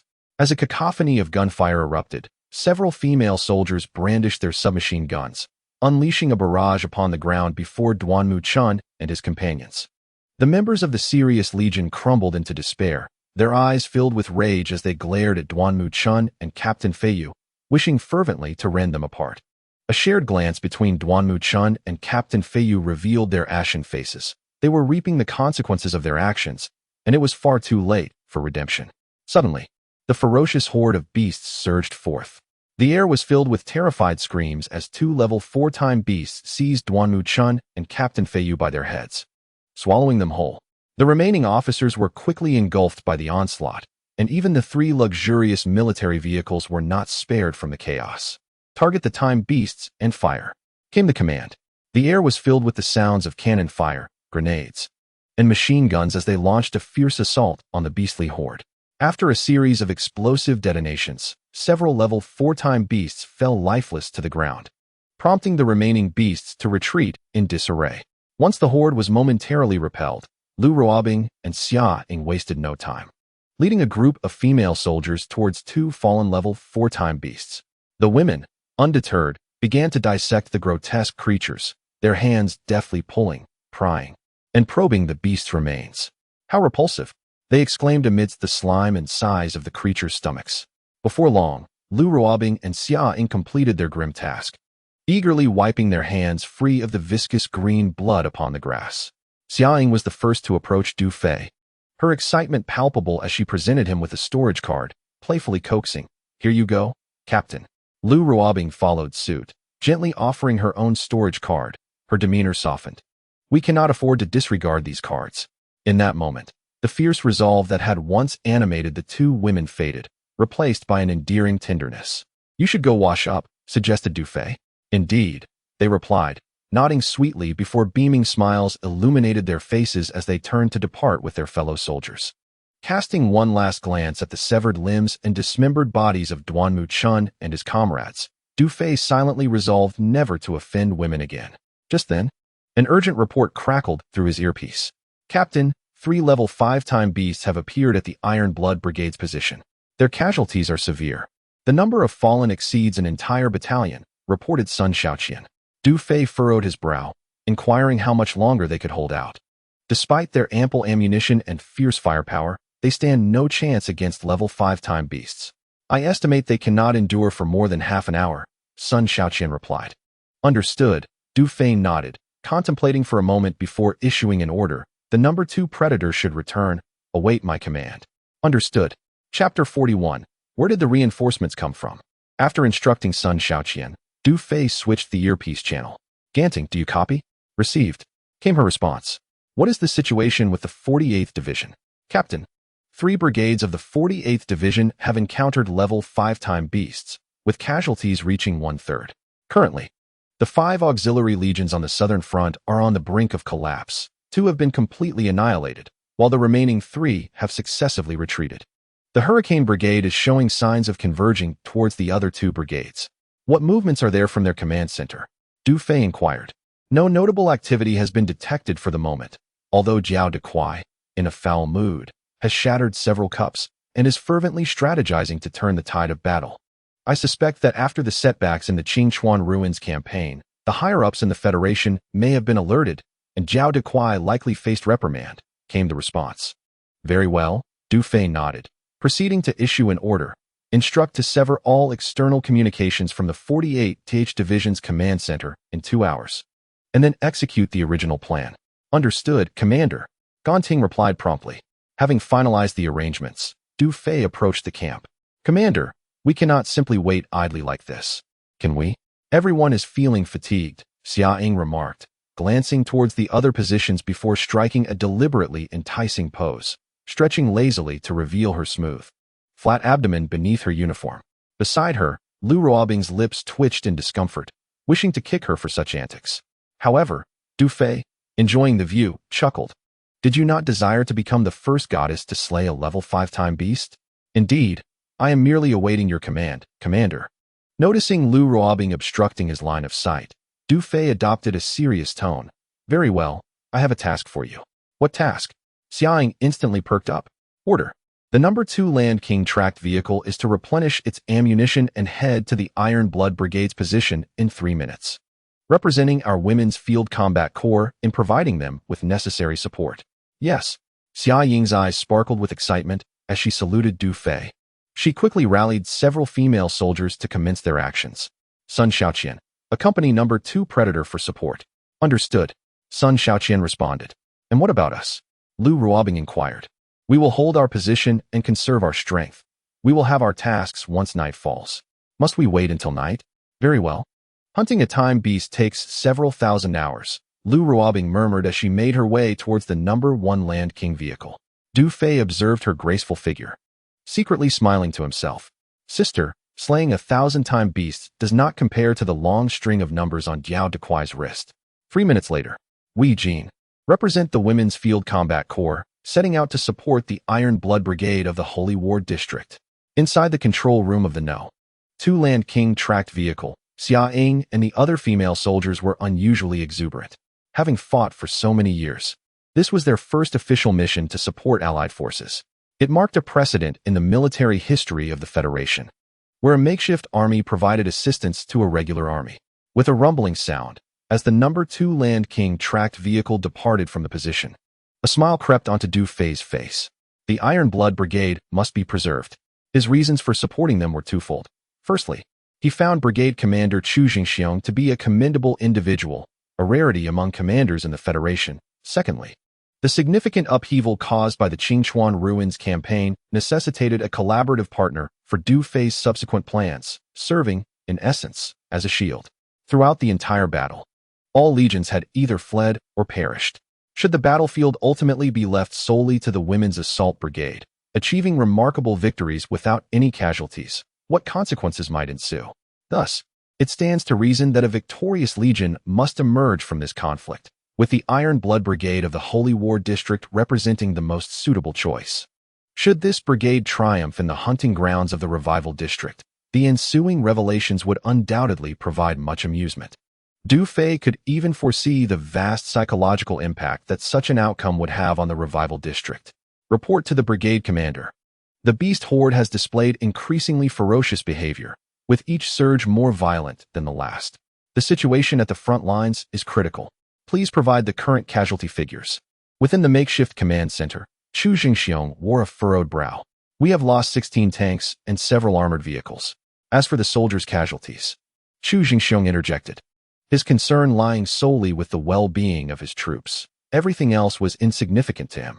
To date, the 1st Regiment has lost over 360 men, the 2nd Regiment over 530, and the 3rd Regiment is faring even worse, with casualties exceeding 800, reported the young officer cautiously. In a mere few hours, the death toll had surpassed 700. Chu Jingxiong's clenched fist struck the wooden pillar of the command center. These soldiers were ones he had personally trained. At that moment, a profound sorrow enveloped him. Commander, the primary issue lies with those level 5-time beasts. They are simply insurmountable, the officer remarked. Not insurmountable, but utterly unmanageable, sighed Chu Jingxiong, gazing at 3 sizable red dots on the detection screen. What is the status of the 48th Division? All their channels are currently shut down. However, reconnaissance reports indicate their situation is even direr than ours. Indeed, I suspected this would be a tough battle. It is likely that both we and the 48th Division will suffer significant losses.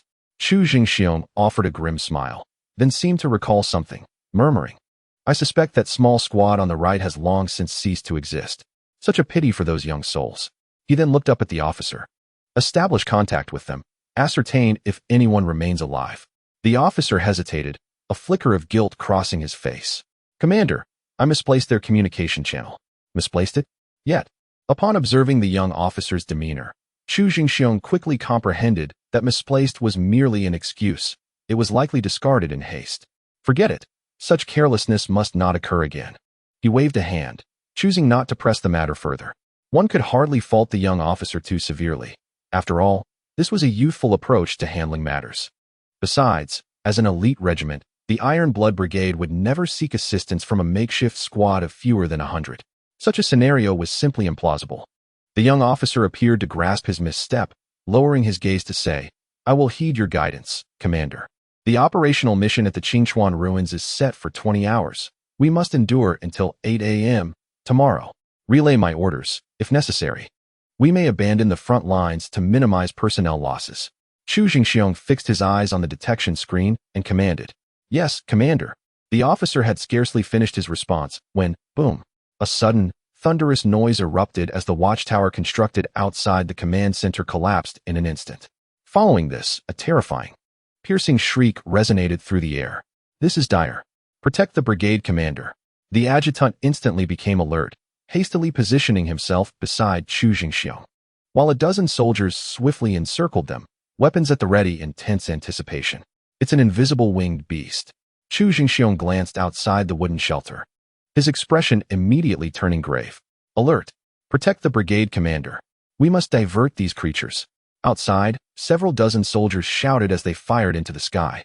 With a series of gunshots, 5 or 6 colossal level 3 invisible winged beasts emerged, their wings fluttering as they emitted shrill roars and dove toward the soldiers with lightning speed. The soldiers scattered, unleashing a fierce barrage of gunfire. Yet the standard bullets inflicted minimal damage on the level 3 beasts. In the blink of an eye, 5 or 6 soldiers were slain by the beast's razor-sharp claws. Soon, anguished cries echoed as the soldiers continued to fall.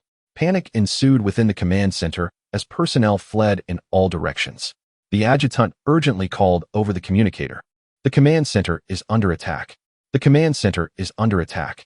Before he could finish, a deafening explosion reverberated, toppling the entire wooden structure of the command center. The brigade commander's adjutant gasped in shock. Fortunately, surrounded by soldiers, Chu Jingxiong was merely struck on the shoulder by a wooden beam, sustaining no serious injury. With the support of the adjutant and soldiers, Chu Jingxiong rose, his heart racing. Above them, a larger invisible winged beast circled, its eyes glowing red, a level 4 invisible winged beast in a frenzied state. Despair flickered in the eyes of Chu Jingxiong, the adjutant, and the soldiers. It's over. Before they could react, the level 4 beast emitted a high-pitched shriek and plunged toward them. Just as it descended, a terrifying roar echoed from the direction of the front lines. The level 4 beast abruptly changed its course, soaring towards the front line. Simultaneously, the other level 3 beasts ceased their assault on the soldiers and swiftly followed suit. Chu Jingxiong, the adjutant, and the soldiers were momentarily stunned. In an instant, they comprehended the reality. That roar belonged to a level 5-time beast, and the invisible winged beasts had been summoned. At that moment, a call crackled from the fallen communicator. Calling the command center. Calling the command center. Reinforcements have appeared at our front line. Repeat, reinforcements have appeared at our front line. Chu Jingxiong and the others were taken aback once more. Reinforcements? How could that be? Where could they possibly come from? The young adjutant hurriedly picked up the communicator and replied, Command Center acknowledges. Command Center acknowledges. Please respond. Which unit do the reinforcements at our front line belong to? Chapter 42. The Land King Battle Chariot shocks the entire audience. Respond to Command Headquarters. At present, the specific division remains unclear. However, the support we have received is a silver tracked battle chariot. Despite being merely a single vehicle, its firepower is formidable, and it appears that a level 5-time beast has already been eliminated. My forward position is prepared for a counterattack. Please provide directives. Command Headquarters. The voice of the excited and jubilant commander of the 3rd Battalion resounded through the communicator. What? Did I hear correctly? The support consists solely of a tracked battle chariot? It actually managed to vanquish a level 5-time beast? Chu Jingxiong, the adjutant, and the soldiers felt a sense of disbelief. Dong Biao, this is Chu Jingxiong. Are you certain that they have eliminated a level 5-time beast? Chu Jingxiong hastily grasped the communicator to reconfirm. Commander, I assure you, that battle chariot is currently pursuing a second level 5-time beast. Please authorize my 3rd Battalion to launch a counteroffensive. Hold steady and await my command. Understood, Commander. Taking a deep breath, Chu Jingxiong surveyed the surrounding ruins and declared, quickly, locate the detector. Yes. The adjutant and soldiers swiftly rummaged through the collapsed wooden shelter. Soon, the detector was found, and a soldier presented it to Chu Jingxiong. As he scrutinized the detector, Chu Jingxiong's eyes widened in surprise. Indeed, one of the 3 prominent red dots representing level 5-time beasts was conspicuously absent. Only the Federation's secret silver particle shells possessed the capability to effortlessly eliminate beasts of level 5 and above. Could it be a battle chariot from one of the top 500 factions on the Heavenly Eye rankings? Yet, that seemed implausible. A hunting ground as insignificant as the Qingchuan ruins would hardly warrant the attention of a top-tier faction, which holds a godlike status and would not deign to appear here. Perplexed, Chu Jingxiong waved his hand decisively. Prepare the vehicles. Rush to the forward position. Yes. Within 5 minutes, Chu Jingxiong, accompanied by his adjutant and soldiers, arrived at the forward position. Commander, the 3rd Battalion's leader Dong Biao is reporting. A burly man with a bushy beard sprinted forward and saluted. Chu Jingxiong barely acknowledged the battalion leader, as he was utterly astonished by the scene unfolding before him. Where did this battle chariot come from? The young adjutant and soldiers stood in stunned silence. Before their eyes, the right front of the position erupted with cannon fire and roars, chaos reigning among the beast horde. A dark silver-tracked battle chariot surged through the throng, wreaking havoc with its relentless onslaught. Where it passed, it resembled a harvester, with each volley from its machine guns. Explosions erupted across thousands of square meters, sending mutated beasts and time beasts alike into disarray. In less than 2 minutes, it had completely cleared a vast area of the beast horde to the left front. Commander, it's a female soldier. The adjutant murmured in disbelief, struggling to swallow as he recognized the tattered military uniform worn by the battle chariot's crew. It was that small unit known as the Women's Field Combat Team. Chu Jingxiong's lips twitched, his expression one of incredulity. The previous day, this young adjutant may not have paid attention, but Chu Jingxiong had taken special note of the 2 battle chariots belonging to the Women's Field Combat Team. At that moment, he mistakenly believed it to be the vanguard of a certain legion. Thus, he was profoundly impressed by the silver-armored vehicle ahead. This tank bore little distinction from ours, yet its speed and agility surpassed ours by a factor of 2. Indeed, just observe that recent drift, coupled with the vehicle's rapid acceleration and sharp turns. Had it been our tank attempting such maneuvers, it would have surely toppled. The firepower. Oh, the firepower. The stunning female soldier, cigarette in hand, unleashed a barrage that felled numerous foes, leading one to suspect it was a deliberate coordination with the beast horde. Such a scene I had only ever witnessed in the videos of elite military textbooks. I realized this must surely be a tank from a top-tier corporation in the military. The pressure on the front line eased somewhat as the soldiers attacked while casting glances at the Land King tank, murmuring amongst themselves. The might of this tank dwarfed ours by an astonishing margin. It was truly remarkable. The adjutant exclaimed in awe. Little uncle, the tank is indeed formidable. But have you not discerned the critical issue? Colonel Dong Biao of the 3rd Regiment turned to the adjutant and inquired, what weapon does that last female soldier wield? Colonel Dong Biao and the adjutant hailed from the same family. Despite the adjutant's youth, he held a higher generational rank, prompting Dong Biao to address him as uncle. A handgun? Are you mocking me? The adjutant retorted, delivering a playful kick to Dong Biao's rear. Chu Jingxiong shook his head slightly and remarked to the adjutant, "Have you ever seen a handgun capable of slaying a level 4 Chrono-Beast?" The adjutant paused for 2 seconds, then grasped the crux of the matter, the weaponry and ammunition of theirs. Dong Biao, retaliate. Chu Jingxiong commanded. Yes, Commander. Dong Biao grinned at the adjutant. Uncle, my apologies, but the nephew dares not disobey. With that, he returned the favor with a hearty kick to the adjutant's backside. At that moment, a level 5 Chrono-Beast let out a thunderous roar, its back radiating a blinding blue light. The horde of beasts erupted into a frenzy, howling with renewed vigor, seemingly emboldened. Suddenly, dozens of level 3 and level 4 stealth-wing beasts emerged from the sky, shrieking as they charged towards the Land King armored vehicle. This is dire. The horde has gone berserk again. So many stealth-wing beasts have appeared. The alarmed cries of Chu Jingxiong, Dong Biao, the adjutant, and all soldiers at the front line echoed in unison. Chapter 43. Where did the missiles come from? Just as the soldiers of the Iron Blood Brigade were engulfed in concern, within the control room of the No. 2 Land King armored vehicle, an alarm blared. Air raid warning. Threat detected against the tank. All-around automatic defense cannons have been activated.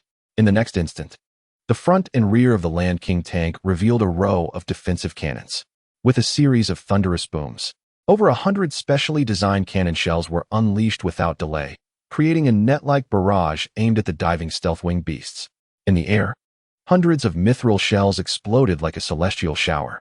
The cries of the level 3 and level 4 stealth-wing beasts rising in a cacophony as they were obliterated in a gruesome display.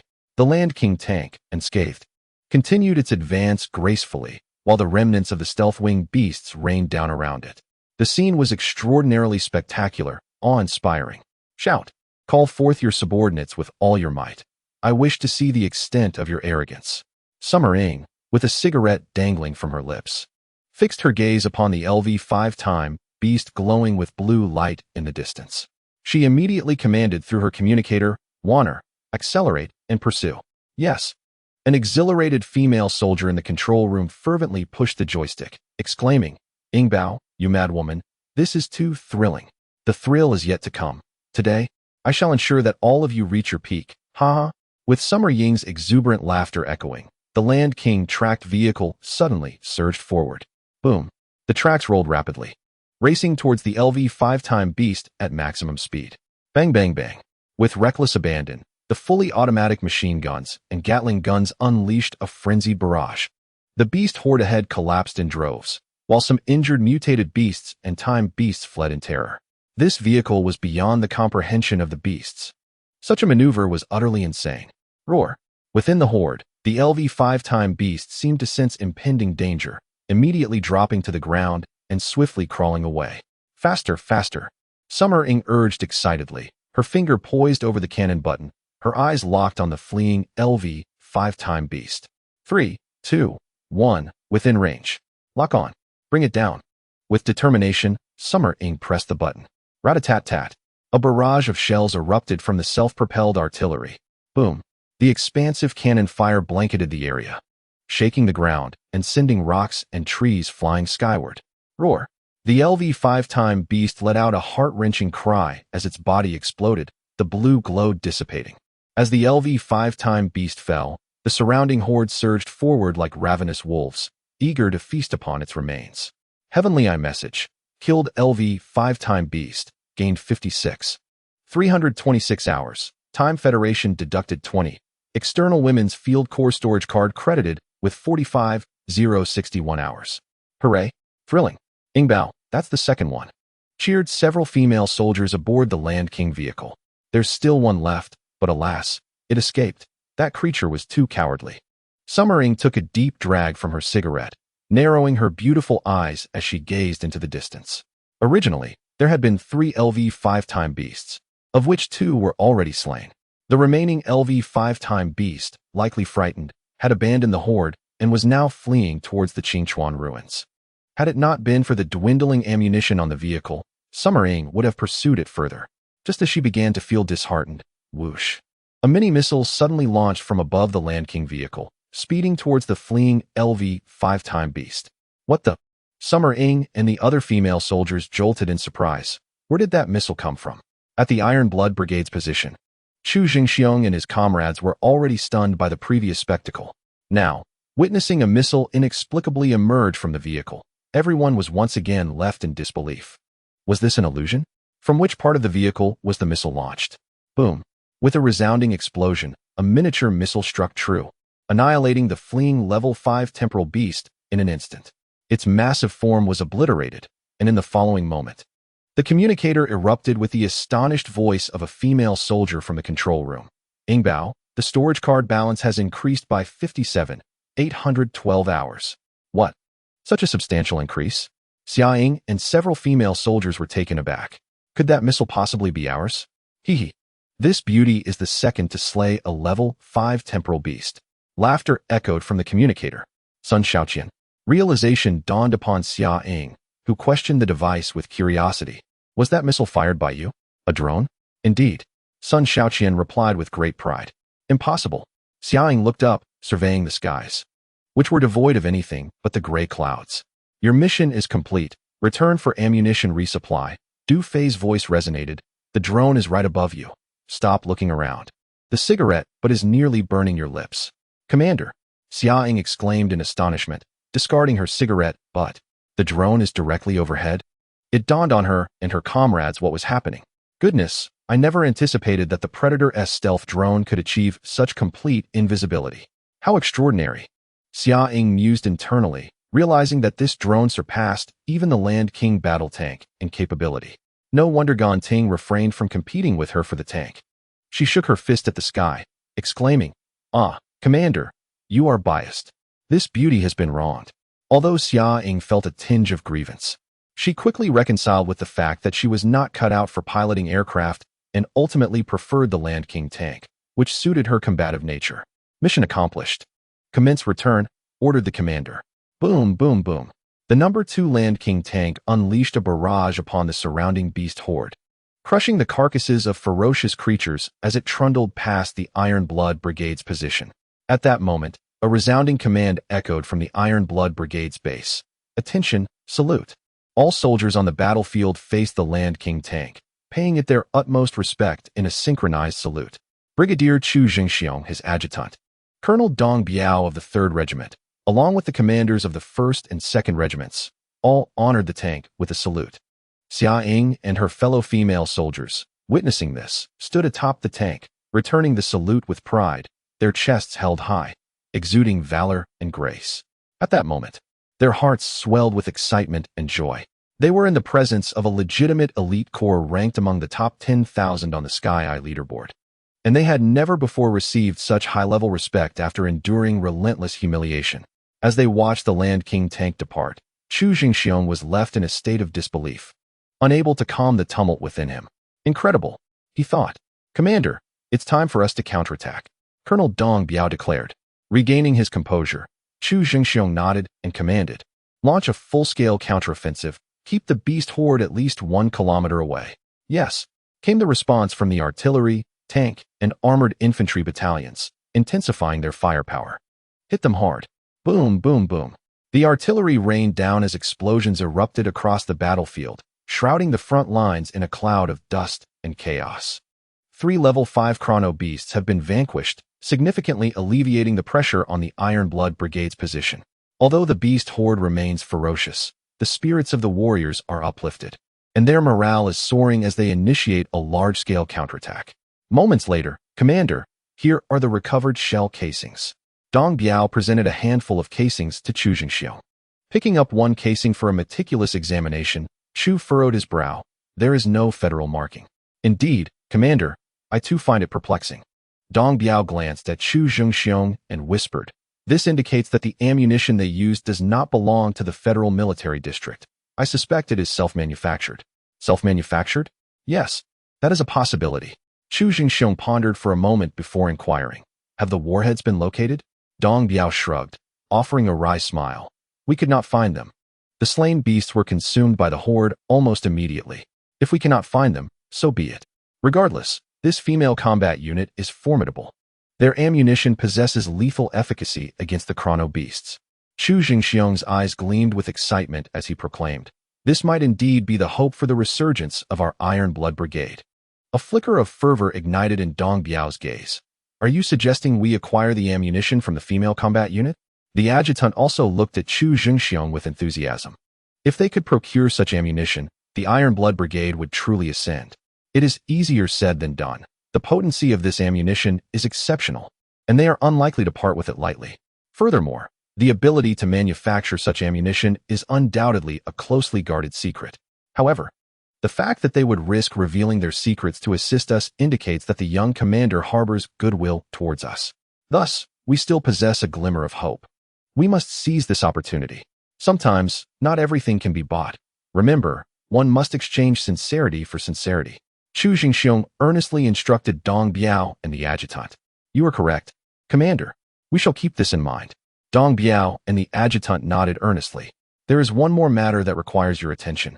Chu Jingxiong inhaled deeply, imparting a serious reminder. Today's support from the female combat unit for our Iron Blood Brigade must be kept strictly confidential. Not a single word should be leaked to the outside world. Understood. Rest assured, Commander, we will ensure the information remains sealed. Dong Biao and the adjutant replied in unison.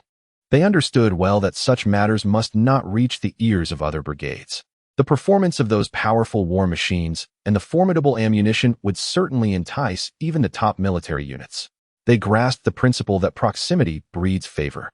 As long as the Iron Blood Brigade establishes a cordial relationship with the female combat unit, the ensuing benefits would be substantial. Let us reach out to the female combat unit to express our gratitude. Chu Jingxiong's words trailed off. In his excitement, he suddenly recalled that the communication channel with the female combat unit had been lost, and he cast a glance at the adjutant. The adjutant lowered his head in shame, wishing he could slap himself. Fortunately, the Iron Blood Brigade's position is nearly 10 kilometers away from that of the female combat unit, and the beasts in between have been cleared. Prepare a vehicle immediately and gather some gifts. Accompany me to the female combat unit to personally convey our thanks. Chu Jingxiong instructed the adjutant. Understood. The adjutant responded promptly and hurried off to make preparations. Chapter 45. Is this enough? At the position of the Women's Field Combat Corps, the No. 2 Land King tracked vehicle had returned to the garrison, and the logistics personnel began swiftly replenishing ammunition. Du Fei had issued an order for all commanders and soldiers to rest in place, ensuring they can conserve their energy for the tasks that lay ahead after nightfall. As for the nature of these tasks, it remained a mystery to all. Nevertheless, throughout this ongoing battle, the female soldiers of the Women's Field Combat Corps had developed an immense admiration for their commander, while chaos reigned at other positions. The atmosphere at the Women's Field Combat Corps was filled with laughter and joy. After years of warfare, they had never experienced such a sense of ease. Many female soldiers even remarked that it felt less like warfare and more like a vacation. The cooking team was preparing another pot of oil. Having already enjoyed several meals that day, the commander seemed intent on ensuring they were well fed, and the abundance of food was beginning to cause some concern. Indeed, I have gained quite a bit of weight in recent days. My waist seems thicker. The buttons on my blouse are nearly unbuttonable. I can't exactly leave them undone. Can I? It merely indicates that my nutrition has improved. You are undergoing a second development phase, so you should be grateful to the commander. Lu Ruobing, Xia Ying, and a group of female soldiers sat together, engaging in light-hearted conversation, punctuated by bursts of laughter. It was evident that when women found themselves at leisure, their discussions often shifted from food to body image. I truly envy Ying Bao and Sister Ruobing for maintaining such splendid figures, especially Ying Bao, with her ample bosom and slender waist. Indeed, cannot you share the secret with us? A few female soldiers exhibited envy in their eyes. Xia Ying cast a furtive glance at Du Fei, deliberately stretching languidly, and remarked, "What secret? This beauty's figure is naturally gifted, you know?" Lu Ruobing also admired Xia Ying's petite waist, a faint smile playing on her lips. Although her bosom was not as ample as Xia Ying's, it was still quite generous. Her proportions were also exquisite, though her waist was slightly broader than Xia Ying's. Lu Ruobing instinctively touched her waist, unable to resist stealing another glance at Du Fei. Not far away, Du Fei smiled to himself, noting how women love to compare. Lu Ruobing's figure was already quite perfect. He wondered what she had to worry about. While Xia Ying's figure appeared undeniably alluring, her slender waist did lend an impression of fragility. In comparison, Du Fei felt that Lu Ruobing's waist possessed a delightful fullness and maturity that was irresistibly captivating. Yet, Lu Ruobing remained unaware of Du Fei's aesthetic preferences, still fretting over her waist's perceived thickness. At that moment, Ganting jumped down from the vehicle and ran up to Du Fei. "Commander, can you guess how much time we have now?" Lu Ruobing, Xia Ying, and all the female soldiers gathered around eagerly. "How much?" Du Fei inquired. "Including the 2 storage cards from the Sirius Legion and the Flying Fish Legion, we currently have a balance of 167,350 hours. Ganting's eyes sparkled with excitement, her chin trembling with anticipation. "Good heavens, that is an immense amount. Nearly 7 million hours. Am I dreaming? Oh my. This time at the Qingchuan ruins, we truly struck it rich. Our female combat unit has experienced an overnight fortune." The female soldiers, engrossed in battle, remained oblivious to the wealth amassed. Upon learning of the substantial amount of time accumulated, they were utterly astounded. 167 million hours is indeed a considerable sum. Xia Ying took out a crumpled cigarette, a hint of excitement in her voice as she said, "Let me have one to calm my nerves." Lu Ruobing sighed. "Our women's combat unit has never had such an abundance of time. We should be content." Du Fei secretly chuckled, thinking, is this what contentment looks like? Just wait until after tonight. I shall show you what true satisfaction entails. Ganting, how much time does everyone have left? A few days prior, each soldier received 200 hours. And Du Fei estimated that the time on the female soldiers' accounts was nearly depleted. "Each person has about 60 hours left," Ganting replied. Du Fei nodded, then inquired, "When was the last time our unit received military pay?" Ganting paused, confused. "Military pay? Where would that come from?" Lu Ruobing managed a bitter smile. "You know our situation. We have never received any." "Well then, I command." Du Fei surveyed the group and addressed Ganting. "Now, each person shall receive 10,000 hours." Chapter 46. The commander is our eternal god. What did we just hear? The moment Du Fei issued that command, everyone present was collectively stunned. "Good heavens! 10,000 hours each," one soldier exclaimed in excitement. But upon realizing that all eyes were upon her, she quickly lowered her head and covered her mouth in embarrassment. "Commander, we have only just managed to accumulate such a substantial amount in our account. If distributed, that totals 8 million hours, and after deducting the 10 fee, we would be left with 198,000 hours. In that case, we would only have a few 100,000 remaining. Even according to the highest standards of the Federal Regular Army, a soldier's annual salary is just over 20,000 hours, and you are disbursing 10,000 hours." Ganting's face displayed concern as she earnestly calculated the implications to Du Fei. Most importantly, there would be many future needs for funds, and such a vast amount of time, still warm in our savings card, would soon be dispersed again. She truly regretted her momentary lapse in judgment, boasting about the substantial funds at this time. Other unit soldiers receive over 20,000 hours. Du Fei appeared contemplative, pinching the bridge of his nose. It seems that 10,000 hours per person may indeed be insufficient. For now, we can only distribute this amount. However, I assure you, when we distribute next time, it will be more." Did he not understand what I just said? Ganting exclaimed, exasperated, as she stomped her feet in frustration, glancing at Lu Ruobing. "Vice Commander, could you please say something?" "Commander, did you not mention that we would be establishing a permanent base at the camp in the future?" Lu Ruobing turned to Du Fei and gently remarked, "Consider this. The construction of the camp demands substantial funding. We should adopt a sustainable approach. I understand your concern for the soldiers, but if we must distribute military pay, I suggest we provide each person with just a few hundred hours.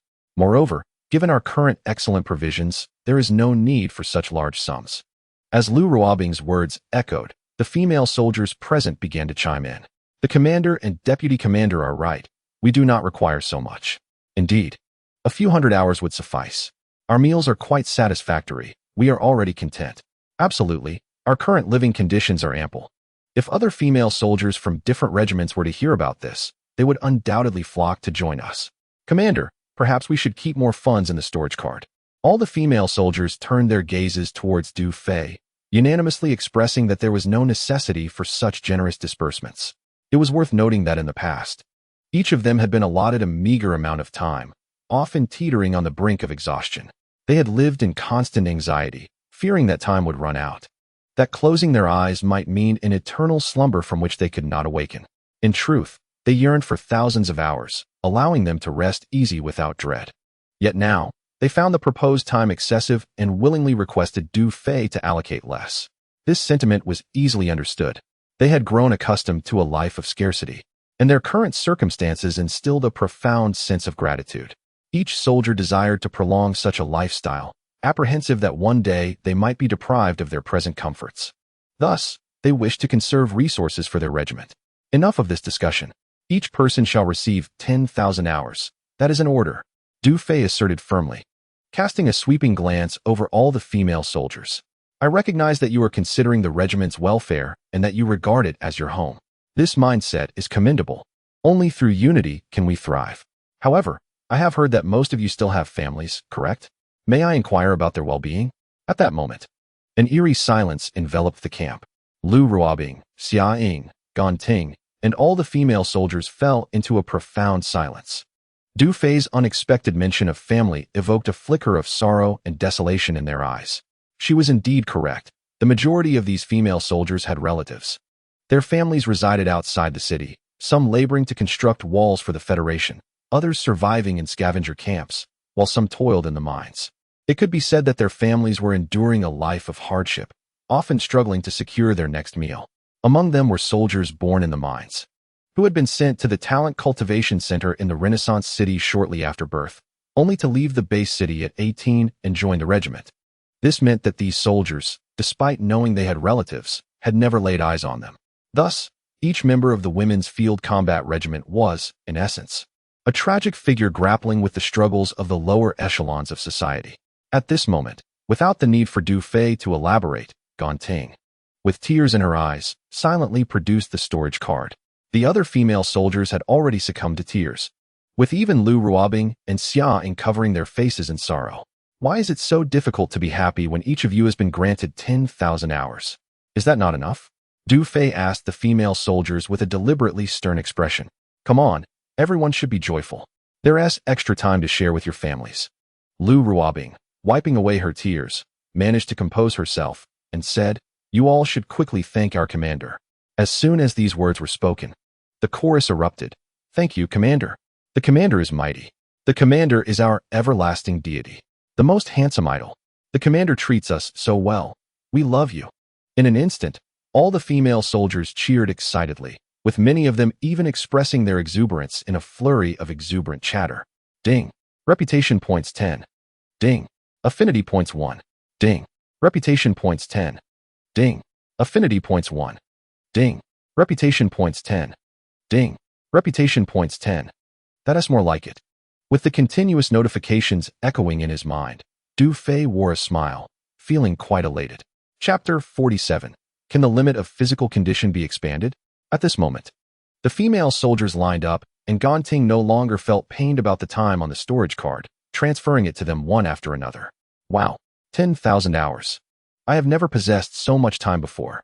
I want to transfer 2,000 hours to my dad so he can buy some fine grains to eat. Me too. With so much time, my grandfather will be saved. My mother will definitely be delighted upon receiving it, though I suppose she want to use it for food. If my brother receives it, he will surely say I've become a wealthy woman. The female soldiers beamed with joy, eagerly planning how to allocate this newfound time. Lu Ruobing and Xia Ying gazed at their sister's blissful expressions and simultaneously turned their eyes towards Du Fei, filled with admiration and gratitude. Du Fei, content. Stepped aside and opened the system interface, discovering some new changes. Host, Du Fei position, Commander Legion, Auxiliary Women S Field Corps Reputation points, 2886 Affinity points, 57 Physical Condition, Primary Enhancement 5, Primary Enhancement, Advanced Enhancement. Super Enhancement, Friendly Reminder. Exposure to radiation has expanded the limit of physical condition. Currently, an additional 5 points of enhancement can be attained. Items. Universal Toolbox X1. Rare Material Smelting Agent, 500 milliliters. His reputation points had nearly reached 3,000, and his affinity points stood at 57.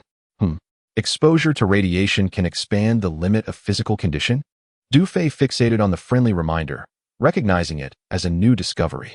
Previously, when his physical condition had reached its limit, he had pondered how to transcend that boundary. He had not anticipated that mere exposure to radiation would automatically grant expansion. This is quite splendid. Du Fei felt a surge of joy within. However, there remained a question. Up to this point, it was known that the radiation endured by the female soldiers had been largely eradicated after soaking in the recovery pool. Yet, it remained uncertain whether their physical condition had also been enhanced. Du Fei pondered to himself that once this battle concluded, he would find time to assess the physical enhancements of his troops. At that moment, a voice crackled through his earpiece, interrupting his thoughts. Report to the commander. The Iron Blood Brigade led by General Chu Zhengxiong will arrive at our position in 5 minutes, reported Sun Xiaoqian. Understood, Du Fei nodded slightly, instructing. Keep a close watch on the 3 brigades of the 48th Division. Yes, Sun Xiaoqian replied. Just then, Ganting finished her tasks, and Du Fei beckoned her over. She approached quickly, excitement evident in her voice. Commander, night is about to fall. Shall we prepare for action? From this moment forth, Sun Xiaoqian will oversee the 3 brigades of the 48th Division, while you will be responsible for their divisional command center, Du Fei stated after glancing at the time. In 1 hour, await my orders. Yes, Ganting responded, standing tall before swiftly returning to the independent control room of the No. 1 Land King tracked vehicle. Once everything was arranged, Du Fei approached Lu Ruobing and Xia Ying, smiling as he announced, General Chu Zhengxiong of the Iron Blood Brigade is on his way. The 2 ladies were momentarily taken aback. Chu Zhengxiong? They exchanged glances, surprised. It was evident that the Iron Blood Brigade had come to express their gratitude. However, they had not anticipated that General Chu would come in person. Lu Ruobing turned to Du Fei, inquiring, should we prepare to welcome him? Du Fei nodded. Recognizing the importance of this initial visit from a commanding officer of a regular army brigade, thus appropriate formalities were essential. Moreover, he had future plans regarding this commander of the Holy War District.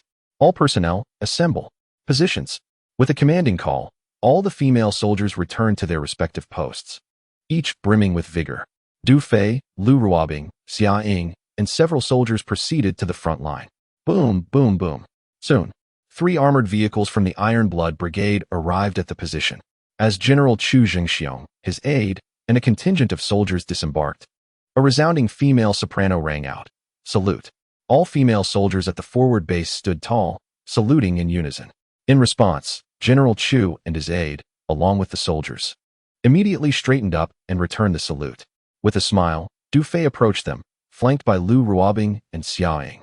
At that moment, General Chu appeared somewhat moved, feeling honored by this display of respect. Chapter 48. The young commander before him must be befriended. As Du Fei and his companions approached, General Chu stepped forward, extending his hand with a beaming smile. Allow me to formally introduce myself. I am Chu Zhengxiong of the Iron Blood Brigade. Du Fei of the Women's Field Combat Brigade. Du Fei replied, shaking Chu's hand warmly. The aide saluted, Secretary Dong Jie from the Iron Blood Brigade headquarters. Du Fei acknowledged him with a nod and returned a military salute. Following a brief introductory ceremony, General Chu, with a sincere expression and deep gratitude, proclaimed, the unwavering support your brigade has provided to the Iron Blood Brigade will remain etched in our memories. On behalf of all the officers and soldiers of the Iron Blood Brigade, I extend our heartfelt thanks to your esteemed brigade. General Chu, you are being too formal. We are comrades on the same front, naturally supporting one another. Du Fei smiled lightly and continued, I never expected that such a small gesture would bring General Chu personally to my humble abode. With these simple words, Du Fei earned an inward admiration from Chu Zhengxiong. This young commander exhibited a remarkable poise and composure, displaying none of the immaturity one might expect from a mere 17 or 18-year-old. Furthermore, as a commander of an auxiliary corps, he maintained an air of equality when addressing a regular army brigade commander, showing no signs of belittling himself. This indicated that the young man was indeed extraordinary, and the women's field battalion he commanded was certainly not as simple as one might presume. Commander Du, you must not say such things. Your forces have saved the lives of thousands in my Iron Blood Brigade. Such a life-saving grace cannot be taken lightly. I, Chu Zhengxiong, must express my gratitude in person, he declared with unabashed sincerity, revealing his intention to forge a friendship. Before Du Fei could respond, he commanded his soldiers to unload a plethora of gifts from the vehicle, an assortment of fine red wine, specially crafted cigars, and various beverages exclusive to the Federation. Most of these, aside from the cigars, were favored by women. Summer Ying's eyes sparkled at the sight. She had a particular fondness for cigars. Du Fei, seeing this, graciously accepted the offerings after a few polite exchanges. Since they were there, it was only fitting to invite them to tour the defense area. In truth, there was little to see. The entire area revolved around a single earthen mound, making it quite evident. Nevertheless, as they walked, Chu Jingxiong felt both astonished and exhilarated. He was astonished to discover that the women's field battalion consisted of fewer than 100 members, with only 5 vehicles in total, 2 armored vehicles, and 3 transport trucks. Apart from the relatively modern weaponry on the armored vehicles, the weapons wielded by the female soldiers were quite outdated: submachine guns, machine guns, and grenade launchers from several years prior. It was hard to believe that such a unit could effortlessly withstand the onslaught of ferocious beasts without suffering any casualties. What did this signify? It signified that the ammunition possessed by the women's field battalion was undoubtedly lethal to those beasts, which was the source of Chu Jingxiong's excitement. It is important to note that, given the current state of the Iron Blood Brigade, while slaying a single time beast might yield thousands of hours, hunting a level 4-time beast would result in a loss. To bring down a level 4-time beast, they would need to expend ammunition worth tens of thousands of hours, and often, if the beast was not entirely dispatched, they would have to make up for it with an additional few thousand hours of ammunition.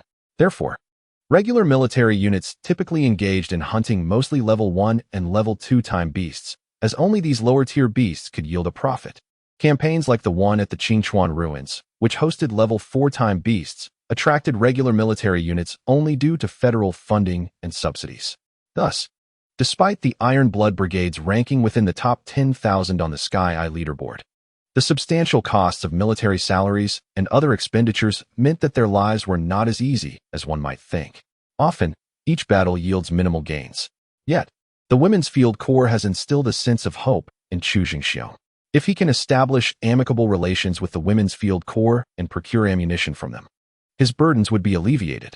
The financial obligations for his daughter's 30-year commitment, the upkeep of his 5 wives, and the milk formula for his soon-to-arrive twins would no longer weigh on his mind.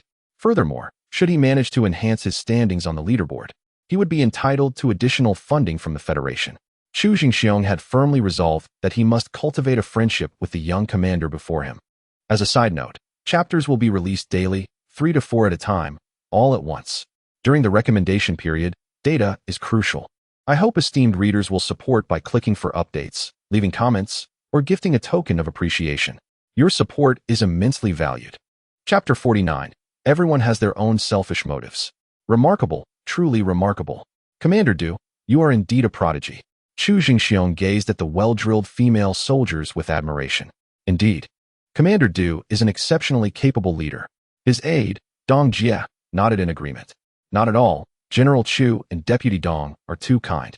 Du Fei replied with a polite smile, secretly amused, for he suspected their opinions were quite different yesterday. As they conversed, Chu Jingxiong maintained a humble demeanor, while Du Fei appeared at ease.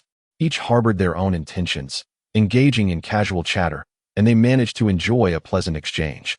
During this time, Chu Jingxiong was eager to learn about the ammunition utilized by the Women's Field Corps. However, he refrained from voicing this desire, as such specialized ammunition was a closely guarded secret. After all, it is unwise to covet another's treasures upon first meeting. Patience is essential. Chu Jingxiong believed that inquiries regarding ammunition should not be rushed. His strategy was to first foster a solid relationship with Du Fei, which would facilitate everything else in due course. The battle at the Qingchuan ruins has proven to be quite challenging, Du Fei remarked casually. Indeed, most legions have suffered significant casualties, and those who could retreat have already done so to the periphery. Chu Jingxiong sighed softly, expressing his concern.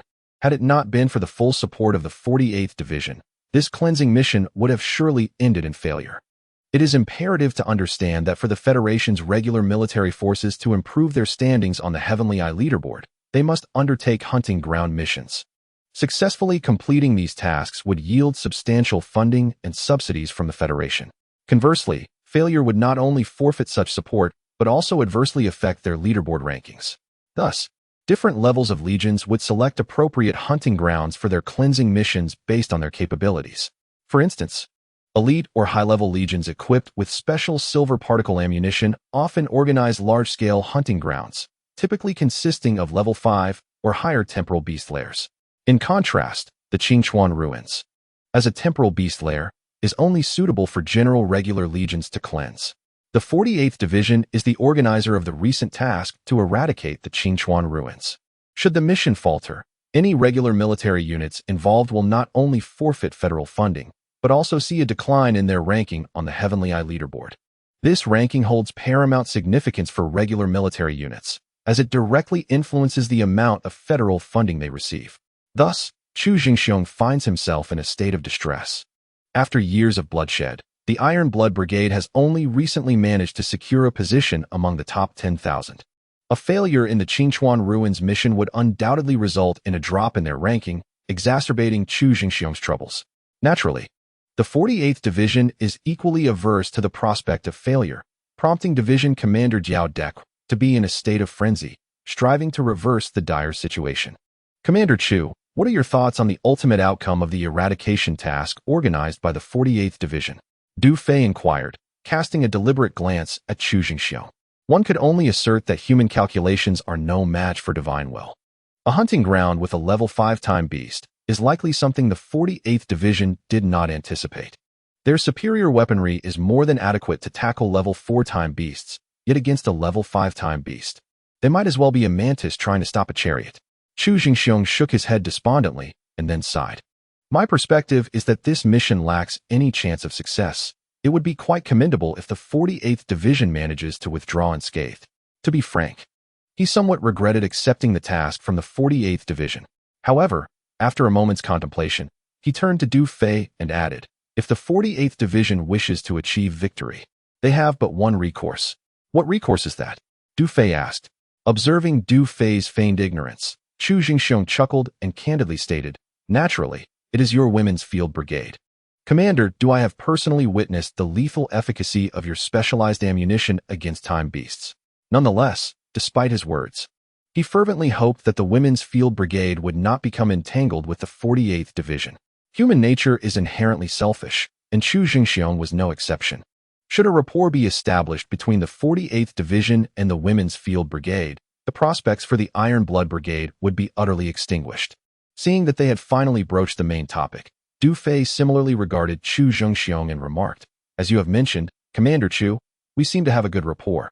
A sentiment I wholeheartedly share. The reason my Women's Field Brigade extends a hand to the Iron Blood Brigade is precisely because we perceive it as a rare bastion of righteous valor. Upon hearing this, Chu Jingxiong felt a swell of pride at Du Fei's high regard for the Iron Blood Brigade, feeling somewhat unworthy of such praise. He exchanged a glance with his aide, Dong Jie, both faces illuminating with delight, as they reveled in the comfort of the moment. What did this signify? It indicated that fostering a good relationship with this young commander could hold promise. Chapter 50. The shield is secured. Du Fei observed the reactions of Chu Jingxiong and his aide closely. He continued, to be candid, that specialized ammunition is something we have only recently developed and is still in the experimental phase.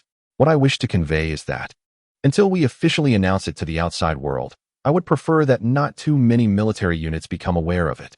I trust Commander Chu understands my intentions? Understood. Completely understood. Chu Jingxiong and his aide Dong Jian nodded in unison. Was this not precisely what resided in their hearts? Fearing that Du Fei might harbor doubts, Chu Jingxiong solemnly assured him, rest assured, Commander Du. The Iron Blood Brigade will not divulge a single word regarding the secrets of the Women's Field Corps to the outside world. I naturally trust you, Commander Chu. Du Fei replied with a smile. Otherwise, how could one say that you and I are fated to meet? Haha, I was just about to say the same. Chu Jingxiong laughed heartily. Additionally, there is another matter I wish to clarify, Du Fei said, casting his gaze toward the northwest. My Women's Field Corps has no connection with the 48th Division. Our involvement in this mission is solely to hunt the time beast for our own advantage. Therefore, the outcome of the Qingchuan Ruins mission is of little consequence to us. Once these words were spoken, both Chu Jingxiong and his aide Dong Jie understood the implications clearly. The message was unmistakable. The Women's Field Corps was not familiar with the 48th Division and would not extend assistance. Furthermore, the Women's Field Corps was not a regular military unit and did not benefit from federal funding or subsidies. Whether the Qingchuan ruins mission succeeded or failed was of no concern to them. At that moment, upon hearing Du Fei's words, Chu Jingxiong felt a mix of joy and concern. The joy stemmed from the realization that the 48th Division would no longer have an opportunity to forge a relationship with the Women's Field Corps. The concern arose from the potential failure of the Qingchuan ruins mission, which would deprive the Iron Blood Brigade of funding and diminish its ranking, resulting in significant losses and a dire situation. Chu Jingxiong and his aide Dong Jie could not help but feel a twinge of envy. It seemed that the Women's Field Corps would reap the most rewards from this mission. Just as they wore expressions of worry, Du Fei continued. However, the Women's Field Corps would not mind collaborating with the Iron Blood Brigade. Startled, both Chu Jingxiong and Dong Jie exchanged glances, their eyes lighting up simultaneously. Does Commander Du intend to assist the Iron Blood Brigade? I would be immensely grateful, Chu Jingxiong exclaimed with enthusiasm. As the leader of the Iron Blood Brigade, he held the honor of his regiment in higher regard than his own life. If the Women's Field Corps were to lend their support, discarding the 48th Division aside, the Iron Blood Brigade alone would undoubtedly secure victory in this mission with ease. Commander Chu, you flatter us. The Iron Blood Brigade is an elite force among regular troops and the mainstay of the Eastern Front Line for the Qingchuan Ruins mission. The Women's Field Corps is but a small auxiliary unit of fewer than 100, equipped with outdated gear. How could we possibly assist the Iron Blood Brigade? Du Fei smiled, then added meaningfully, let us say we shall assist. We will merely follow the Iron Blood Brigade's lead to conquer the Qingchuan ruins. I trust you understand my implication? Absolutely. Chu Jingxiong was so moved he could hardly articulate his thoughts. How could he not comprehend? Du Fei was reluctant to reveal the true strength of the Women's Field Corps, willingly taking a back seat while the Iron Blood Brigade led the charge. However, this arrangement would ensure that all the spoils of victory and honor would ultimately belong to the Iron Blood Brigade, as the Federation only recognized regular military units in such missions. Once victory in the mission is attained, the achievements will predominantly reflect the efforts of the regular army, with auxiliary forces receiving only a token enhancement in their rankings. How can I express my gratitude? Thought Chu Jingxiong, filled with appreciation. It is important to recognize that following a successful mission, the Iron Blood Brigade will undoubtedly witness a significant elevation in its position on the Tianyin leaderboard. Not to mention the federal funding and subsidies, even the rewards from the Holy War Military District, where the Iron Blood Brigade is stationed, would be substantial. This is indeed a fortuitous windfall. The Women's Field Corps humbly dedicates themselves to assist the Iron Blood Brigade, a testament to the immense kindness they extend. Commander Du, Chu Jingxiong, shall say no more. After our triumph, you shall see my intentions. Chu Jingxiong even changed his manner of address. For this matter pertains to the rise and fall of the Iron Blood Brigade. How could he not be overwhelmed with gratitude? Let us speak again after our victory. As the saying goes, it is fate that binds us, Du Fei chuckled. Brother Du speaks wisely. I relish such words. Chu Jingxiong laughed heartily. Now, it was evident that the commander of the Iron Blood Brigade had begun to address Du Fei as a brother, drawing their relationship much closer. At that moment, Vice Officer Dong Jie was equally exhilarated, filled with profound admiration for his commander. Unbeknownst to Chu Jingxiong and Dong Jie, however, Lu Ruobing and Xia Ying, standing nearby, secretly gave Du Fei a thumbs up. The shield has been secured. Their eyes gleamed with respect, utterly captivated by their handsome and charismatic commander. Chapter 51, A Clear Path. Yet a hidden maneuver subsequently. Du Fei, Lu Ruobing, Xia Ying, and Chu Jingxiong briefly discussed their battle strategy. With the 48th Division's Hurricane Brigade having already allied with the Thunder Brigade at the Western Front, the Southern Front had essentially fallen. The plan was set for precisely 8 o'clock in the evening, as the Iron Blood Brigade would advance towards the Southern Front, with Xia Ying's No. 2 Land King tracked vehicle coordinating the operation. The Iron Blood Brigade was tasked solely with exterminating the mutated beasts, while the No. 2 Land King tank would focus on hunting the time beasts, thus conserving ammunition for both parties. Du Fei would lead the No. 1 tank alongside the female soldiers of the Women's Field Corps to reclaim the lost positions of the Sirius and Flying Fish Legions. Once the positions were recovered, the two forces would unite and, in conjunction with the 48th Division, launch a final assault on the Qingchuan ruins. The plan was straightforward yet flawless, ensuring a mutually beneficial outcome. Previously, the Iron Blood Brigade's efforts to eliminate time beasts had resulted in financial losses, but now, they only needed to clear ordinary ferocious beasts to earn funds from the Federation. This meant that the Iron Blood Brigade sought merely to complete the task at hand, aiming for a better ranking on the Tianyan leaderboard and federal grants. Meanwhile, the Women's Field Corps aimed solely to hunt time beasts to procure time. In this manner, both sides would reap rewards. Commander Chu, what are your thoughts? Du Fei inquired. I believe it is feasible, Chu Xingxiong replied without hesitation. To only slay ordinary ferocious beasts was an unparalleled ease for the Iron Blood Brigade. Chu Xingxiong even contemplated that if this campaign resulted in victory, the 48th Division would certainly benefit from the glory of the Iron Blood Brigade. If only the 48th Division could not hold its ground at this moment and abandon their positions entirely. At that point, the Federation's funds would not merely be allocated to the Iron Blood Brigade, but would belong wholly to them. However, Chu Xingxiong found his thoughts rather absurd. After all, they were a division, and surely they could withstand the pressure. Very well, Du Fei nodded. Continuing, let us settle on this. We can discuss the specific details through the communication channel. The communication line for the Women's Field Corps would remain continuously open to the Iron Blood Brigade, allowing for instant contact. At this statement, both Chu Xingxiong and his aide, Dong Jie, displayed a hint of embarrassment. Just as Chu Xingxiong was about to speak, Dong Jie interjected, Commander, allow me to explain. He then turned to Du Fei and offered an apology, recounting how he had misplaced the communication line for the Women's Field Corps. Commander Du, I was blind to the situation before. I hope you can forgive me, Dong Jie said, his face reflecting genuine remorse, his demeanor sincere. Through this incident, he had gleaned some valuable lessons. Realizing that the commander's teachings were indeed wise, one must exchange sincerity for sincerity. He understood that the Women's Field Corps would become the Iron Blood Brigade's most reliable ally and a beacon of hope for a brighter future. Although he held a higher rank as a key secretary in the regular army's headquarters, this was no longer merely a matter of rank. In their brief interaction, Du Fei's charismatic personality had profoundly impressed him. If the commander could lower himself to befriend this young leader, he felt it was only right to candidly admit his mistakes. At that moment, Chu Xingxiong regarded his aide with a glimmer of satisfaction, recognizing the young man's growth.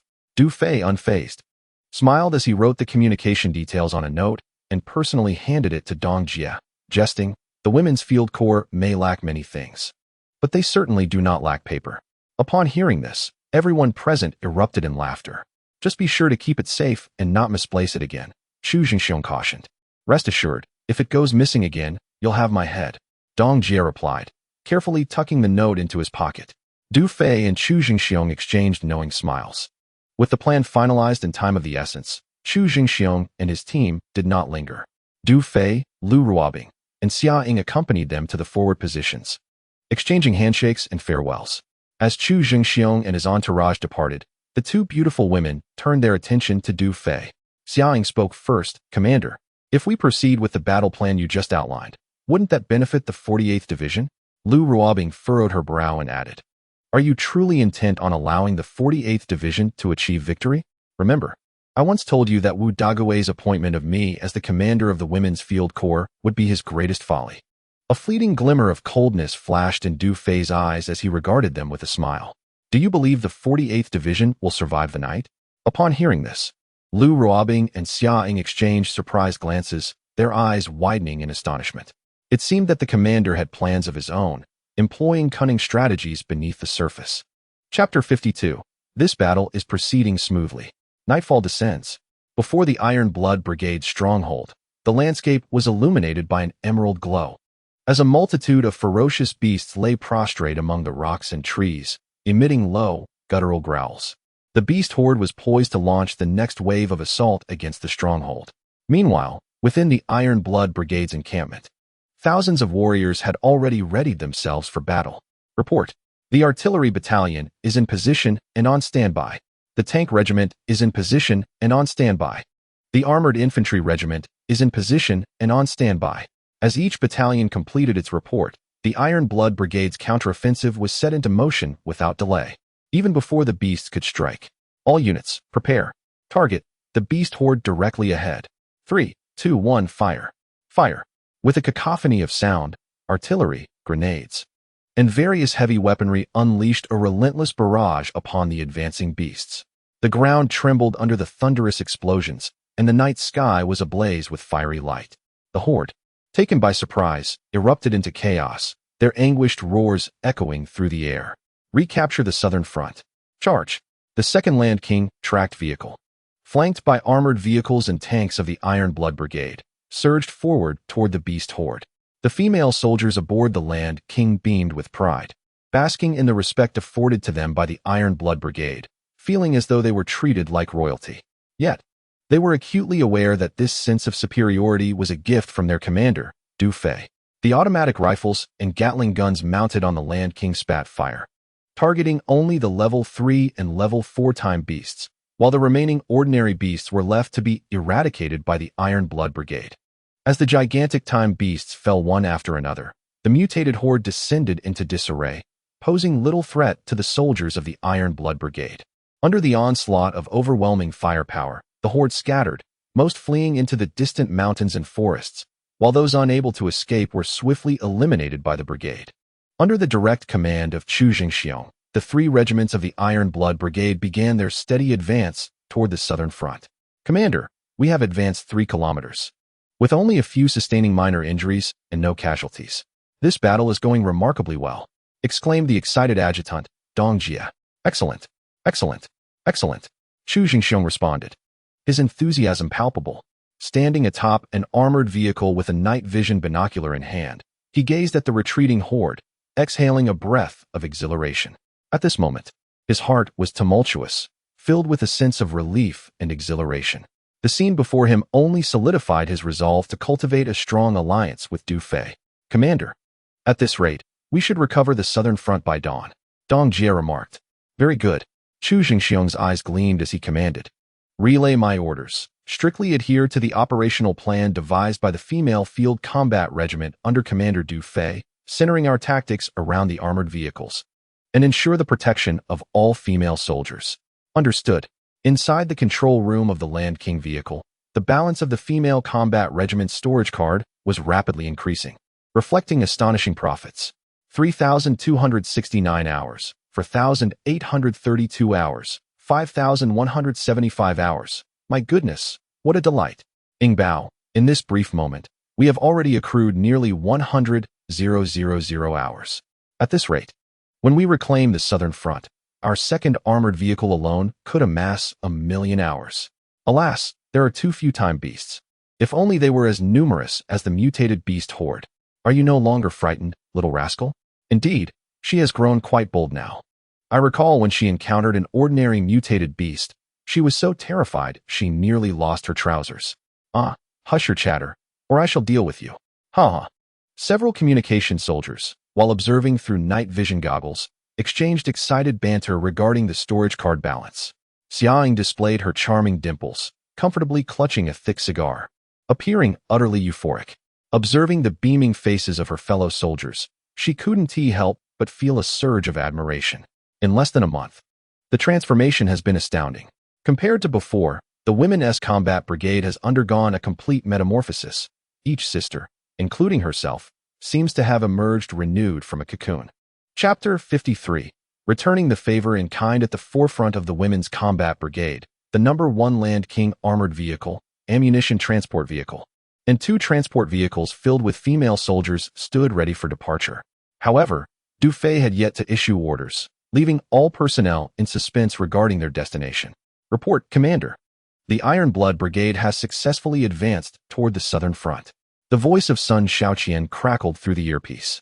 Currently, chaos has erupted within the southern front beast horde, with 2 level 5 time beasts directing a portion of the horde toward the western front. I must say, Commander, you truly possess remarkable foresight, and I am in awe of your abilities. Enough flattery. Quickly, provide an update on the western front. Lu Ruobing interjected, frowning as she adjusted her earpiece. She cast a sidelong glance at Du Fei, displeased at the way he had spoiled them. Du Fei offered a sheepish smile. The deputy commander is listening as well. Sun Xiaoqian, taken aback by Lu Ruobing's access to encrypted drone communications, immediately adopted a formal tone. Report, Commander, Deputy Commander. The situation on the Western Front is as follows. The Hurricane and Thunder brigades are already under severe strain, and after their previous depletions, they are unlikely to withstand the sudden surge of beasts on the Western Front until dawn. Very well. Du Fei nodded slightly before inquiring. What of the Lightning Brigade on the Northern Front? The Lightning Brigade has adopted a more conservative fighting stance, resulting in lesser depletion compared to the other two brigades. Currently, no level 5-time beasts have been spotted at their position. Although they are also under pressure, the situation remains relatively optimistic, Sun Xiaoqian reported. Have the ammunition depots for the 3 brigades been located? Du Fei pressed further. They have long been found, awaiting your command. Command. First, eliminate the Hurricane and Thunder brigades on the Western Front. Once the Iron Blood Brigade has reclaimed the Southern Front, immediately destroy their ammunition depots, ensuring discretion to avoid raising suspicions with the Heavenly Eye regarding our Women's Combat Brigade. Subsequently, proceed to stand by at the Northern Front. Understood. In the independent control room of the Land King No. 1 tracked vehicle, Sun Xiaoqian playfully stuck out her tongue. What's wrong? Inquired Ganting, seated nearby. Be cautious. It seems that Sister Ruo Bing has activated encrypted communications, Sun Xiaoqian cautioned. No sooner had her words left her lips than Du Fei's voice resonated in Ganting's earpiece. Commander, Ganting is here, she replied with a tone both earnest and resolute. Execute the command. In 3 minutes, disrupt all external communications of the 48th Division's command center, including their communications with the Iron Blood Brigade. Preserve the internal communications of the 48th Division's command center, as well as those of the Hurricane, Thunder, and Lightning brigades. Additionally, maintain communications between our forces and the 48th Division. Du Fei commanded. Understood, Commander.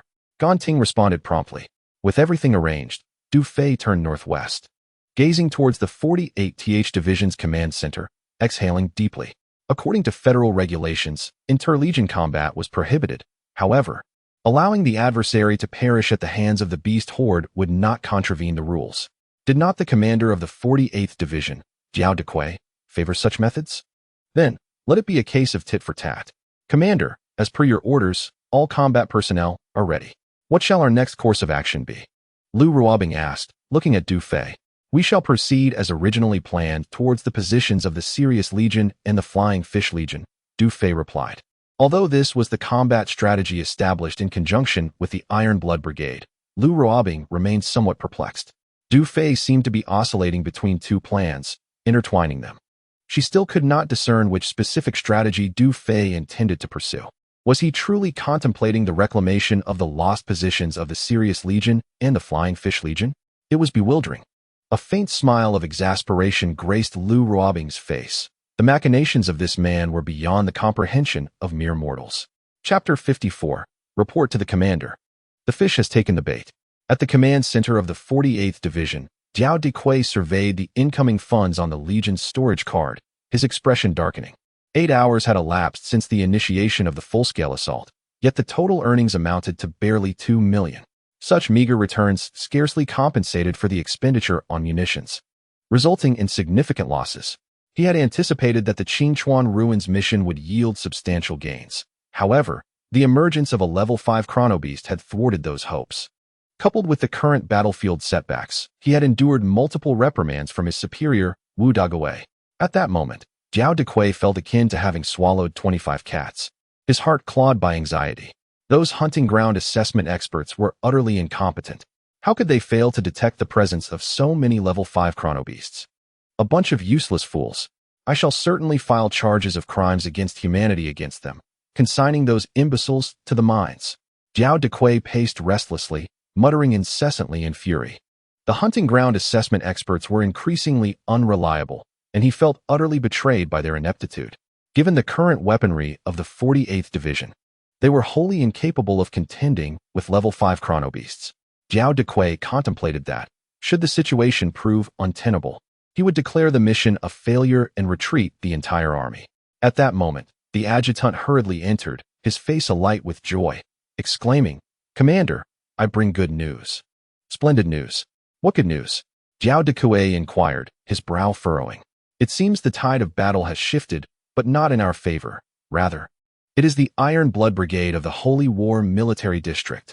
The adjutant responded. The Iron Blood Brigade? What commendable news could they possibly have? Commander, just moments ago, an unmanned reconnaissance drone transmitted images revealing that the Iron Blood Brigade is advancing southward from the Eastern Front, poised to reclaim the southern line. They have already progressed nearly 10 kilometers, eliminating dozens of level 3 and level 4 Chrono-Beasts, and even vanquishing a level 5 Chrono-Beast. The adjutant's face gleamed with excitement as he reported. What? This is preposterous, Jiao Dekue exclaimed, turning to the adjutant with disbelief. To eliminate a level 5 Chrono-Beast? How could a mere brigade possess such strength? It is absolutely true, the adjutant insisted, his tone resolute. However, the footage indicates that the one who defeated the level 5 Chrono-Beast was a female soldier, seemingly from an auxiliary women's combat unit. An auxiliary women's combat unit? So that group of remnants has not been entirely eradicated. It appears they have allied themselves with the Iron Blood Brigade. Jiao Dekue waved his hand towards the adjutant, saying, "Bring up the footage, let me see." "Yes, Commander," the adjutant replied, activating the laser screen to display the images transmitted by the reconnaissance drone. A segment of aerial footage immediately appeared on the screen. Beneath the night sky, artillery roared and beasts shrieked in agony. A legion of thousands advanced while launching fierce attacks against the horde of beasts. It was evident from the footage that this legion was indeed the Iron Blood Brigade of the Holy War Military District. However, as the drone's lens zoomed in, a conspicuous tracked vehicle came into view within the ranks of the Iron Blood Brigade. A group of female soldiers aboard the vehicle unleashed a barrage of gunfire at several level 3 and level 4 Chrono-Beasts, their machine guns firing in brief bursts, causing the beasts to tumble to the ground. Jiao Dekue gazed at the screen, his expression a mixture of astonishment and skepticism. Yet, the scene that followed made him gasp in disbelief. He witnessed an unimaginable sight. The footage revealed a terrifying roar, and suddenly, a colossal Chrono-Beast emerged. This massive beast had a flattened head, deep-set eyes glowing red, with tentacles and fangs protruding from its maw, mucus oozing and stretching from its jaws.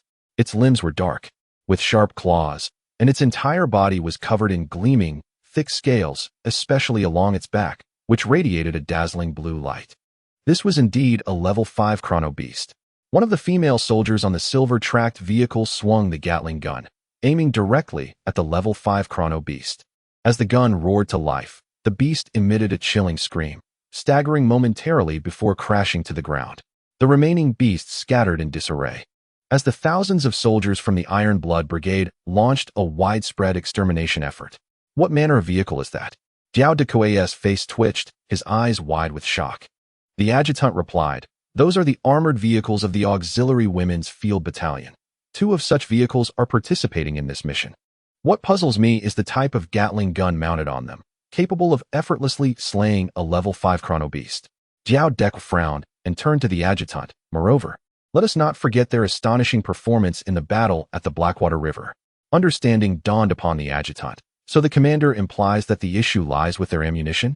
This was the only plausible explanation. Their ammunition must possess lethal effectiveness against the Chrono-Beasts. Jiao Deku pondered for a moment, seemingly grasping the situation, and stated, "If I am not mistaken, the Iron Blood Brigade must have reached an accord with those remnants. The key to their smooth advance lies in the utilization of this special ammunition." It must be said, Jiao Deku truly lived up to his rank, swiftly deriving conclusions from minimal analysis. "Commander, your insight is remarkable. Nothing escapes your deduction. However, I believe this is a fortuitous development," the adjutant complimented. "Indeed, the Iron Blood Brigade is driven by immediate gains. Even if they achieve victory, the credit will primarily go to our 48th Division, which is undoubtedly advantageous for us." Jiao Deku nodded, his spirits lifted, and instructed the adjutant, "Establish contact with the Iron Blood Brigade and convey my regards to Chu Jingxiu." "Understood." The adjutant picked up the communicator, but static filled the channel. "Commander, we are currently unable to establish contact." "Then let it be for now," Jiao Deku replied haughtily, pouring himself a glass of red wine and savoring a sip. "Those remnants still possess another vehicle, correct? Investigate its location and ascertain the nature of the ammunition they are utilizing." "Yes, Commander." At this moment, the No.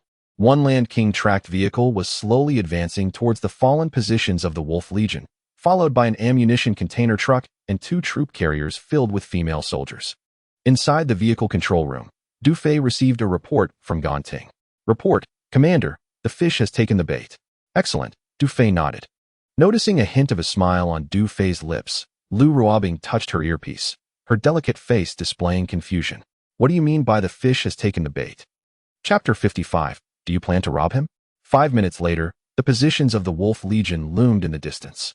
The ravines, jungles, and rocky terrain teemed with Chrono-Beasts and mutated monstrosities. 2 level 5 Chrono-Beasts led nearly 100 level 3 and level 4 Chrono-Beasts, as well as a large horde of mutated creatures, ravenously feasting on the corpses of soldiers scattered across the battlefield. At the positions of both the Wolf Legion and the Flying Fish Legion, they seemed blissfully unaware of how many meals they had already consumed.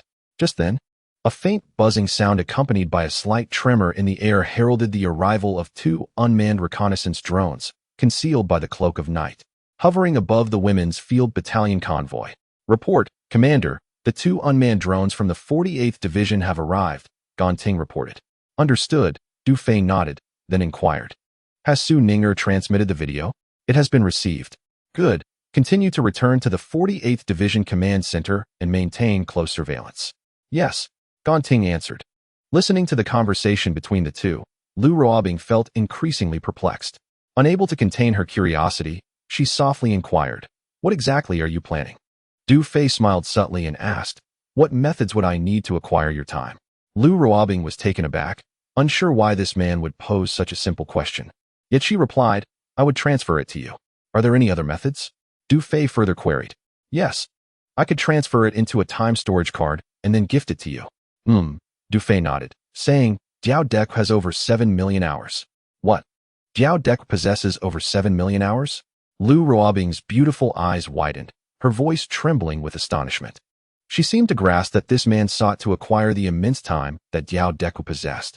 Such a colossal sum left her momentarily speechless. 7 million hours, a fortune beyond imagination. Lu Ruobing became somewhat agitated, looking at Du Fei. I see, you intend to rob him? Robbing sounds so harsh. It would be better to say we shall persuade him to willingly part with it, Du Fei replied. It is essential to understand that humans differ from time beasts. The time of a time beast might be a gift from this world to humanity. Killing a time beast can yield its hours. But taking a life does not grant one access to another's time. Once a person dies, the time they possessed vanishes or returns to the river of time. This understanding made Du Fei hesitant to employ the Predator's stealth drone for a decapitation operation against Jiao Deque. As Lu Ruobing indicated, there are only 2 ways to obtain a person's time, through a transfer or by utilizing a time storage card. Therefore, acquiring the over 7 million hours from Jiao Deque through the former is undoubtedly impractical. The only viable approach is to persuade him to deposit his time into a storage card. He would never easily part with the time he possesses. Do you have confidence in securing it? Lu Ruobing asked excitedly. I believe it should be feasible, Du Fei replied with a slight smile, glancing at the night vision device. And added, All right, we must prepare for battle. As his words echoed, the Women's combat team had approached the Tianlang Legion's position. The beast horde immediately became alert. All units, stand by, Du Fei commanded as he emerged from the armored vehicle. Yes. The female soldiers swiftly disembarked from the transport vehicle and began to mobilize.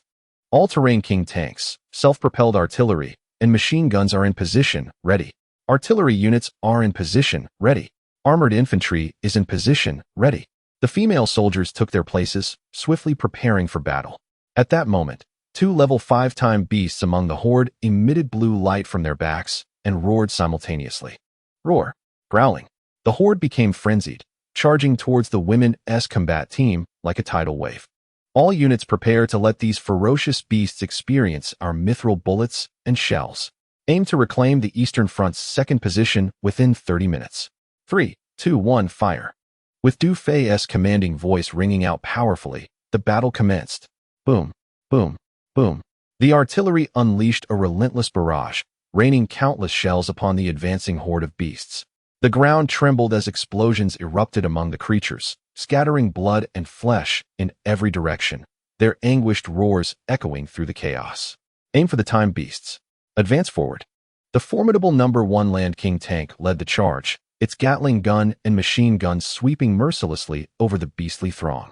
As the level 3 and level 4 time beasts fell one after another, disorder began to spread through the ranks of the horde. Shielded by the armored vehicles and transport trucks, the female soldiers advanced with unwavering precision.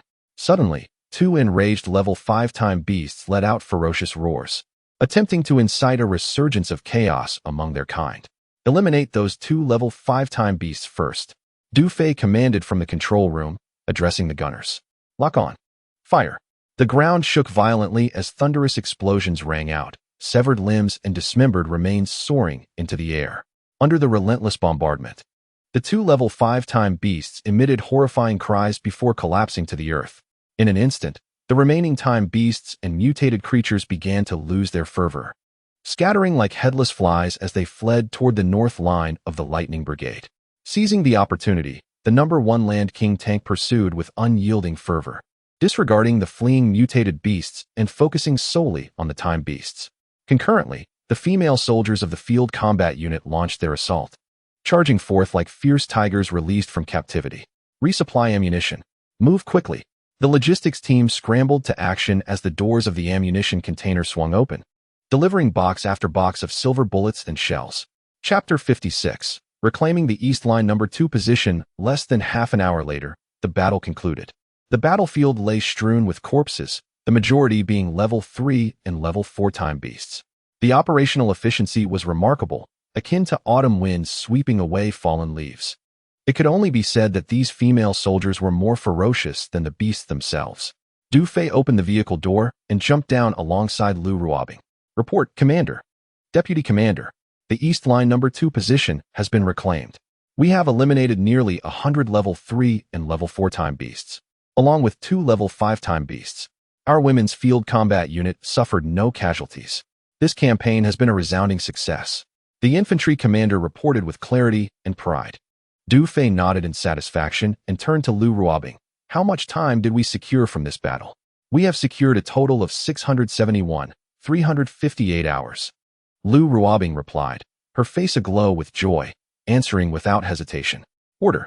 Rest in place. The cooking team, prepare the oil for a night snack.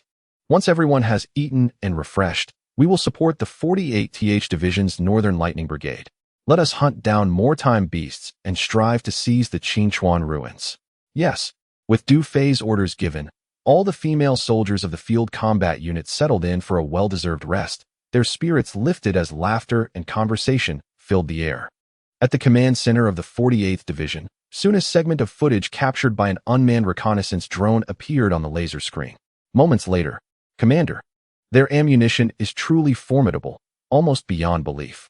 In mere moments, they obliterated 2 level 5 Chrono-Beasts with dozens of shells, while the level 3 and level 4 Chrono-Beasts crumbled before their onslaught. In less than half an hour, they reclaimed the Eastern Line number 2 position, amassing nearly 600,000 hours without suffering a single casualty. The adjutant spoke with palpable excitement, his face reflecting a frenzied joy. Where did these remnants acquire the secret silver bullets? Jiao Dequai fixated on the screen, his gaze locked onto the opened boxes of ammunition, irresistibly drawn to the gleaming silver projectiles. He felt an overwhelming shock that left him in a state of turmoil. Previously, they had triumphed in the Blackwater River campaign in under an hour, and now they were advancing southward with the Iron Blood Brigade. Just moments ago, they had recaptured the Eastern Line number 2 position in under half an hour. All of this was undoubtedly connected to their possession of secret silver bullets. No wonder. Regaining his composure, a sly smile crept across Jiao Dequai's face. These remnants are living quite comfortably now. Commander, if we could obtain such ammunition, we would undoubtedly ascend to the ranks of elite legions. The adjutant remained fervently enthusiastic. Jiao Dequai shot him a glance, thinking to himself, am I unaware of this? Is it necessary for you to state the obvious? He commanded, go, immediately summon several military research personnel. Yes, Commander. The adjutant turned and departed hastily. More than half an hour later, Commander, based on our thorough analysis of the footage, it appears that these bullets and shells bear no federal numbering. The silver substance on the projectiles seems to be a plating. This indicates that their ammunition is self-manufactured, one of the researchers pointed out while gesturing at the footage. Self-manufactured? Jiao Dequai's eyes narrowed slightly as he inquired, is the silver substance on the projectiles indeed secret silver? Having compared images of natural secret silver particles, the color, luster, and patterns align closely. However, we cannot be certain at this stage. as the extraction and smelting techniques for secret silver remain a significant challenge yet to be conquered by the Federation.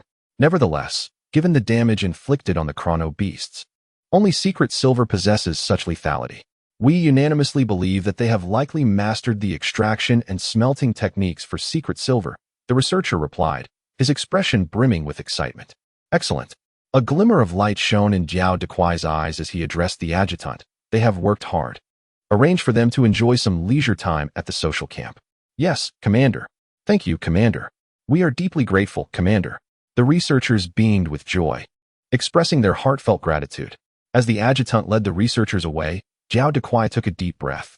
At that moment, he felt an indescribable excitement coursing through him, his hands gripping the hem of his clothing as if to tear it apart.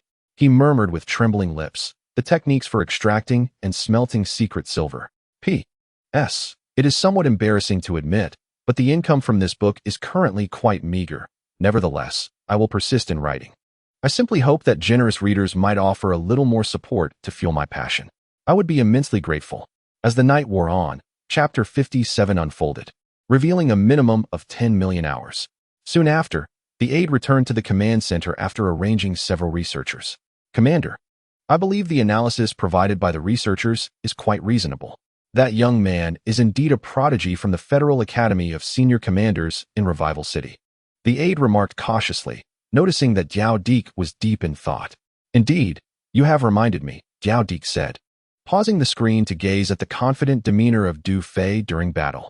He then murmured to himself, this must be the result of that young man's research into the techniques for refining and dissolving the secret silver. I concur. Ever since he took command, the Auxiliary Women Field Corps has achieved remarkable success, the aide added in agreement. Jiao Deek nodded thoughtfully before issuing an order to the aide. Destroy all combat footage captured by the drones of the Women's Field Corps. Every piece of information regarding these remnants must be strictly sealed. As for whether they have truly mastered the techniques for refining and dissolving secret silver, I will need to verify that further. Additionally, execute those researchers discreetly. Once that is accomplished, connect me to the communication channel of the Auxiliary Women's Field Corps. Understood. Commander, the aide replied, unable to suppress a slight tremor of apprehension. Could the commander have some ulterior motive? Should we inform higher-ups about the situation concerning the Auxiliary Women's Field Corps? The aide hesitantly inquired. Higher-ups? Jiao Deek's face broke into a warm smile, his eyes narrowing as he gazed at the aide. The aide felt a chill run down his spine, regretting the question and wishing he could strike himself for it. Despite Jiao Deek's benevolent smile, he exuded an aura of dread. Understood, Commander, the aide stammered, turning to execute the orders at the Eastern Line No. 2 position. In the nearby dense forest, green lights flickered as numerous mutated beasts licked their lips, greedily eyeing the corpses of the temporal beasts on the battlefield. The allure of the temporal beast's remains was so potent that it drew the mutated creatures back, despite their overwhelming desire to feast upon the delectable sight before them. Yet, none dared to reveal themselves, choosing instead to observe from a distance. At this moment, all members of the Women's Field Corps had concluded their meals. Du Fei had previously stated that after their late-night snack, they would be dispatched to support the Lightning Brigade at the Northern Front. The female soldiers, fully prepared for action, found it peculiar that they had yet to receive the order to depart, a sentiment echoed by the impatient mutated beasts waiting nearby. Within the control room of the Land King Tank No. 1, Du Fei sat with his eyes closed and brows furrowed in contemplation, gently tapping his fingers on the armrest of his seat. Lu Ruobing, feeling bored, turned to rest her chin on her hand, observing him with keen interest. She noted that Du Fei's demeanor, while deep in thought, belied his 18 years, radiating a maturity that seemed incongruous with his age. Lu Ruobing had never closely scrutinized Du Fei before, considering it somewhat disrespectful, given his rank as the commander. To speak of deliberate attention seems overly ambiguous. If those sisters were to witness it, they would undoubtedly engage in a bout of teasing. Of course, this is only when the two find themselves alone in the cabin within the mining area. At this moment, under the soft illumination of the control room, Du Fei's chiseled features and straight nose rendered him exceptionally handsome and robust. This scene resembled a captivating portrait of a handsome man, leaving Lu Ruobing utterly mesmerized. Ding. Intimacy level 20. Originally, Du Fei was deep in thought, but upon hearing the system notification, he jolted slightly, abruptly opening his eyes. In that fleeting moment, their gazes locked. Lu Ruobing hurriedly averted her eyes, a wave of embarrassment washing over her. Blushing, she turned her attention to the display screen. As though she had committed some indiscretion, Du Fei was about to tease her when, at that moment, the voice of Gan Ting echoed through his earpiece. Commander, Jiao Dequay has played the footage of our reclamation of position number 2. What is the reaction? Du Fei inquired. As you anticipated. He is now convinced that we have mastered the techniques of refining and smelting mithril. The command center of the 48th Division has established a communication channel with our Women's Field Battalion, and Jiao Dequay is preparing to speak with you, Gan Ting reported. Excellent. Maintain vigilance, Du Fei commanded. Yes, Commander. With that, Du Fei pulled Lu Ruobing along, saying, let us proceed to the independent drone control room. All right, Lu Ruobing nodded. Her beautiful eyes sparkling with excitement. She was eager to learn how Du Fei had managed to secure Jiao Dequay's 7 million hours. Before long, Du Fei and Lu Ruobing arrived at the independent control room. Within a minute, a call came through the communicator. This is the command center of the 48th Division, calling the Auxiliary Women's Field Battalion. Please respond. The message repeated, this is the command center of the 48th Division, calling the Auxiliary Women's Field Battalion. Please respond. Gan Ting glanced at Du Fei, who nodded in affirmation. Auxiliary Women's Field Battalion, we receive you. Gan Ting replied, swiftly zooming in on the first Predator stealth drone's camera. Jiao Dequay, along with his aide in the interior of the command center, instantly appeared on the surveillance screen. I am Jiao Dequay, commander of the 48th Division. Put your commander on the line, he stated, a hint of disdain curling his lips as he spoke into the communicator. Yes, Commander Jiao, please hold for a moment. Gan Ting replied, grimacing slightly. Moments later, Du Fei picked up the communicator. Commander Jiao, I am Du Fei, the commander of the Auxiliary Women's Field Battalion.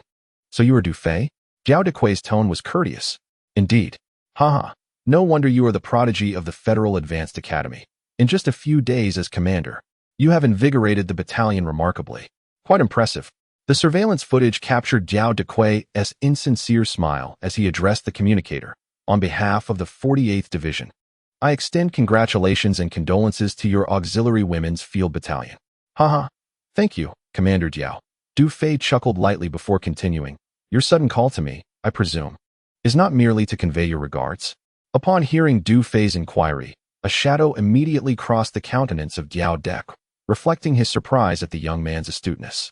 My purpose for visiting you tonight, aside from expressing my condolences, is indeed to discuss a matter of significance. What matter? Jiao Dequay, wishing to avoid unnecessary preamble, directly posed his question. Did your Auxiliary Women's Combat Unit utilize mithril bullets in this mission? Du Fei chuckled inwardly at the man's forthrightness and feigned confusion. Director Jiao, I must admit, I do not grasp the meaning behind your question. Ah, young man, do not feign ignorance in my presence, Jiao Dequay retorted with a sly smile. Thinking to himself that the youth still had much to learn. I wish to inform you that I am fully aware of everything concerning your Auxiliary Women's Combat Unit. In the battle at Heishui River, you achieved a resounding victory in just 48 minutes. During this mission, your position at the 3rd Outpost successfully repelled 3 waves of beast attacks. You reclaimed the Eastern Line's 2nd Outpost in a mere 25 minutes tonight, and, in collaboration with the Iron Blood Brigade, are poised to retake the southern positions.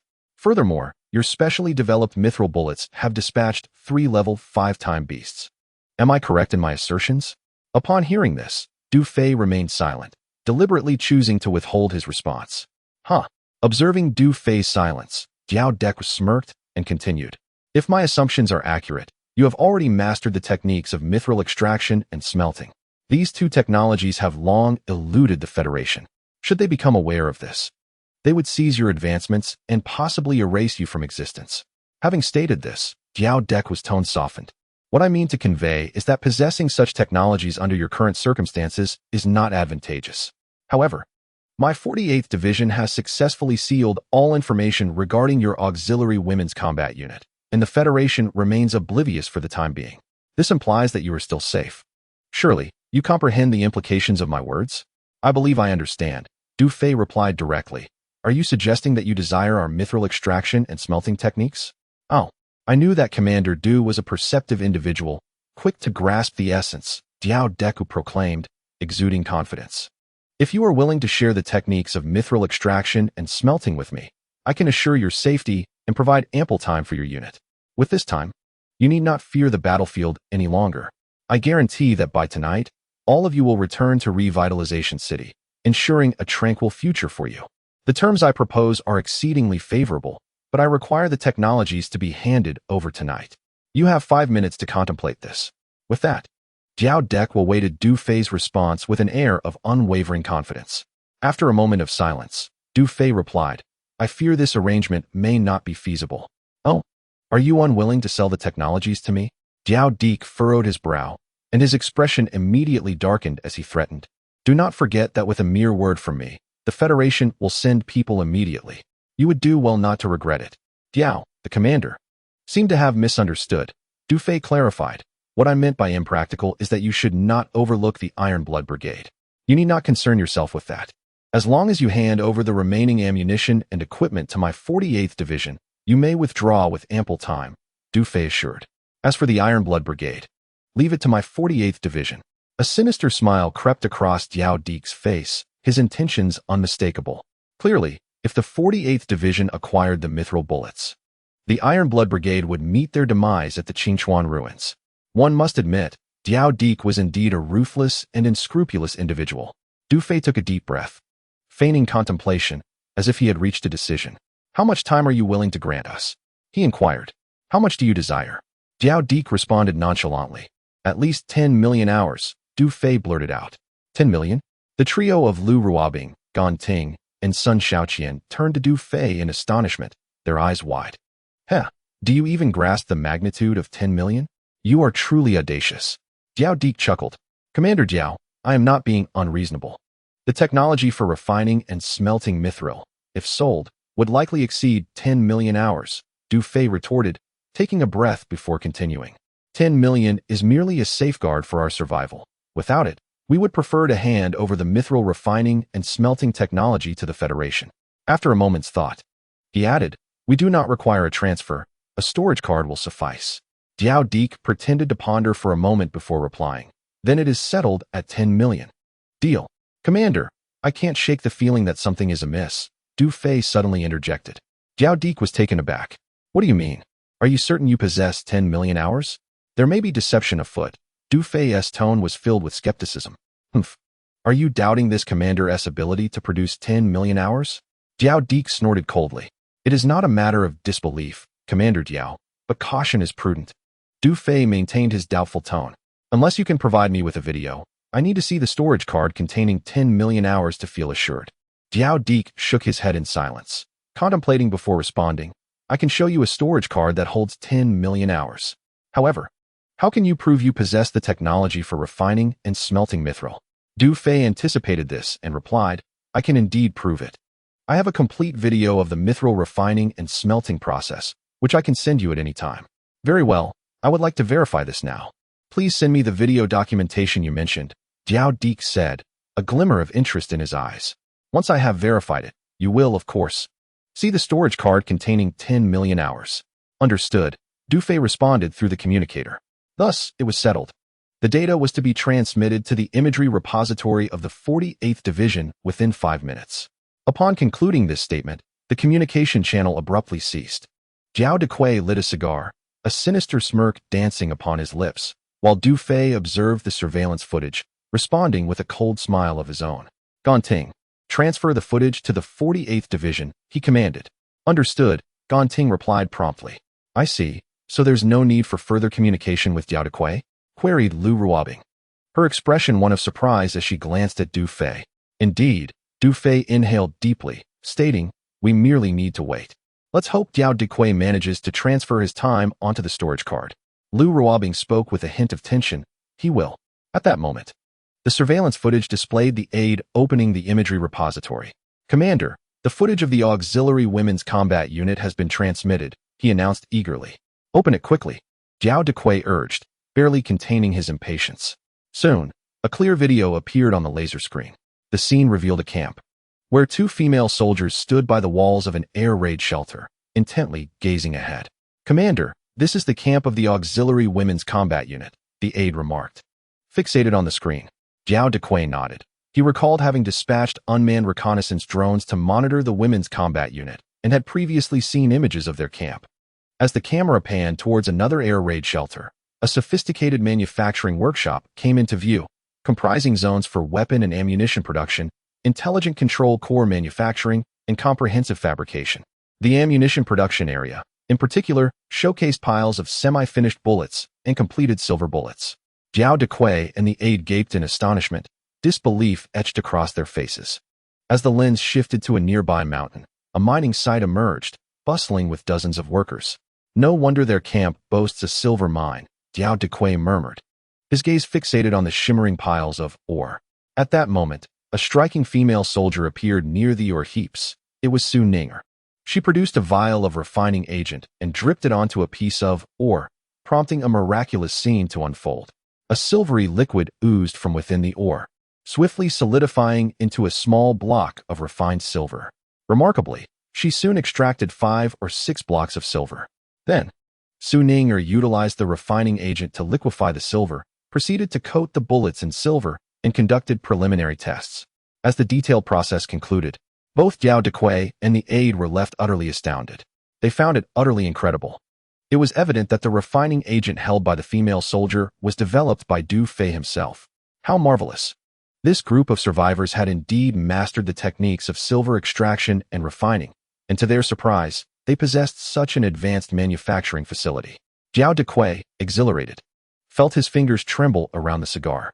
"Commander, it appears this is indeed irrefutable," the aide exclaimed, his face a canvas of shock. "Indeed, I had no idea the refining process could be so straightforward." Jiao Dequay could hardly conceal the exhilaration within him, and he continued. Securing the formula for that liquid would be tantamount to mastering the techniques of refining and smelting mithril. With these two technologies, or rather, with the formula for that liquid, I would possess the entirety of the world's mithril. Can you fathom the implications? A mere few drops of that liquid could yield vast amounts of time. This would transcend mere aspirations. Time, immortality, the command of elite legions, and perhaps even the potential to become one of the highest rulers of the Federation. In that scenario, a significant portion of the Federation would bear the surname Jiao.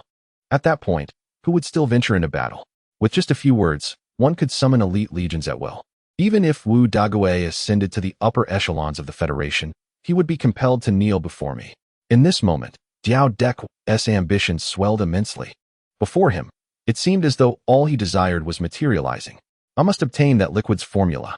Jiao Dequay appeared almost frenzied, and even his aide could sense that the commander was on the brink of being overwhelmed by excitement. Destroy this recording, leaving no trace. Jiao Dequay commanded his aide once he managed to calm his racing heart. Yes, Commander. Soon, the aide completely obliterated the footage of the Women's Field Force's entire mithril refining process. Then, cautiously, he inquired, "Commander, do you truly intend to offer 10 million hours to the auxiliary Women's Field Force?" "Huh, merely a group of the doomed," Jiao Dequay replied with a sinister smile, adding, "Once I acquire the formula, the Qingchuan Ruins hunting ground will become the burial site for these remnants and the Iron Blood Brigade. However, for now, I must keep them stable." After speaking, Jiao Dequay retrieved a storage card, glancing at the series of time indications on his wrist. If those remnants wish to see 10 million hours, let them gaze upon it before their demise. "Commander, how much is still needed?" the aide hastily asked. "Shall we first draw from the balance in the Legion's storage card?" Transfer 270,000. Jiao Dequay handed over the storage card. "Understood." The aide accepted the card and turned to initiate the transfer from the Legion's storage. In the independent control room of the No. 1 Land King battle tank, Lu Ruobing, Gan Ting, and Sun Shaoqian were transfixed by the surveillance screen, their chests rising and falling with anxiety. They clenched their fists, palms slick with sweat, fearful of any unforeseen circumstances. Du Fei squinted from the side. The moment of utmost importance had arrived, waiting for Jiao Dequay to transfer the time into the storage card. Soon, the aide completed the transaction. Jiao Dequay took the storage card and began interfacing it with his wrist. "Gan Ting, prepare," Du Fei ordered. "Yes," Gan Ting affirmed, placing her hand on the weapon activation button. Just then, Jiao Dequay had transferred over 700,000 hours into the storage card and said to the aide, "All set." No sooner had he spoken than Du Fei commanded, "Fire." Ganting fiercely pressed the weapon's launch button. In the shadows, the elusive predator No. 1 took aim at Jiao Dek and his adjutant, unleashing a torrent of fiery projectiles. The anguished screams of Jiao Dek and his subordinate pierced the air as their bodies were mercilessly riddled with bullets, leading to their immediate demise. Their deaths were well-deserved.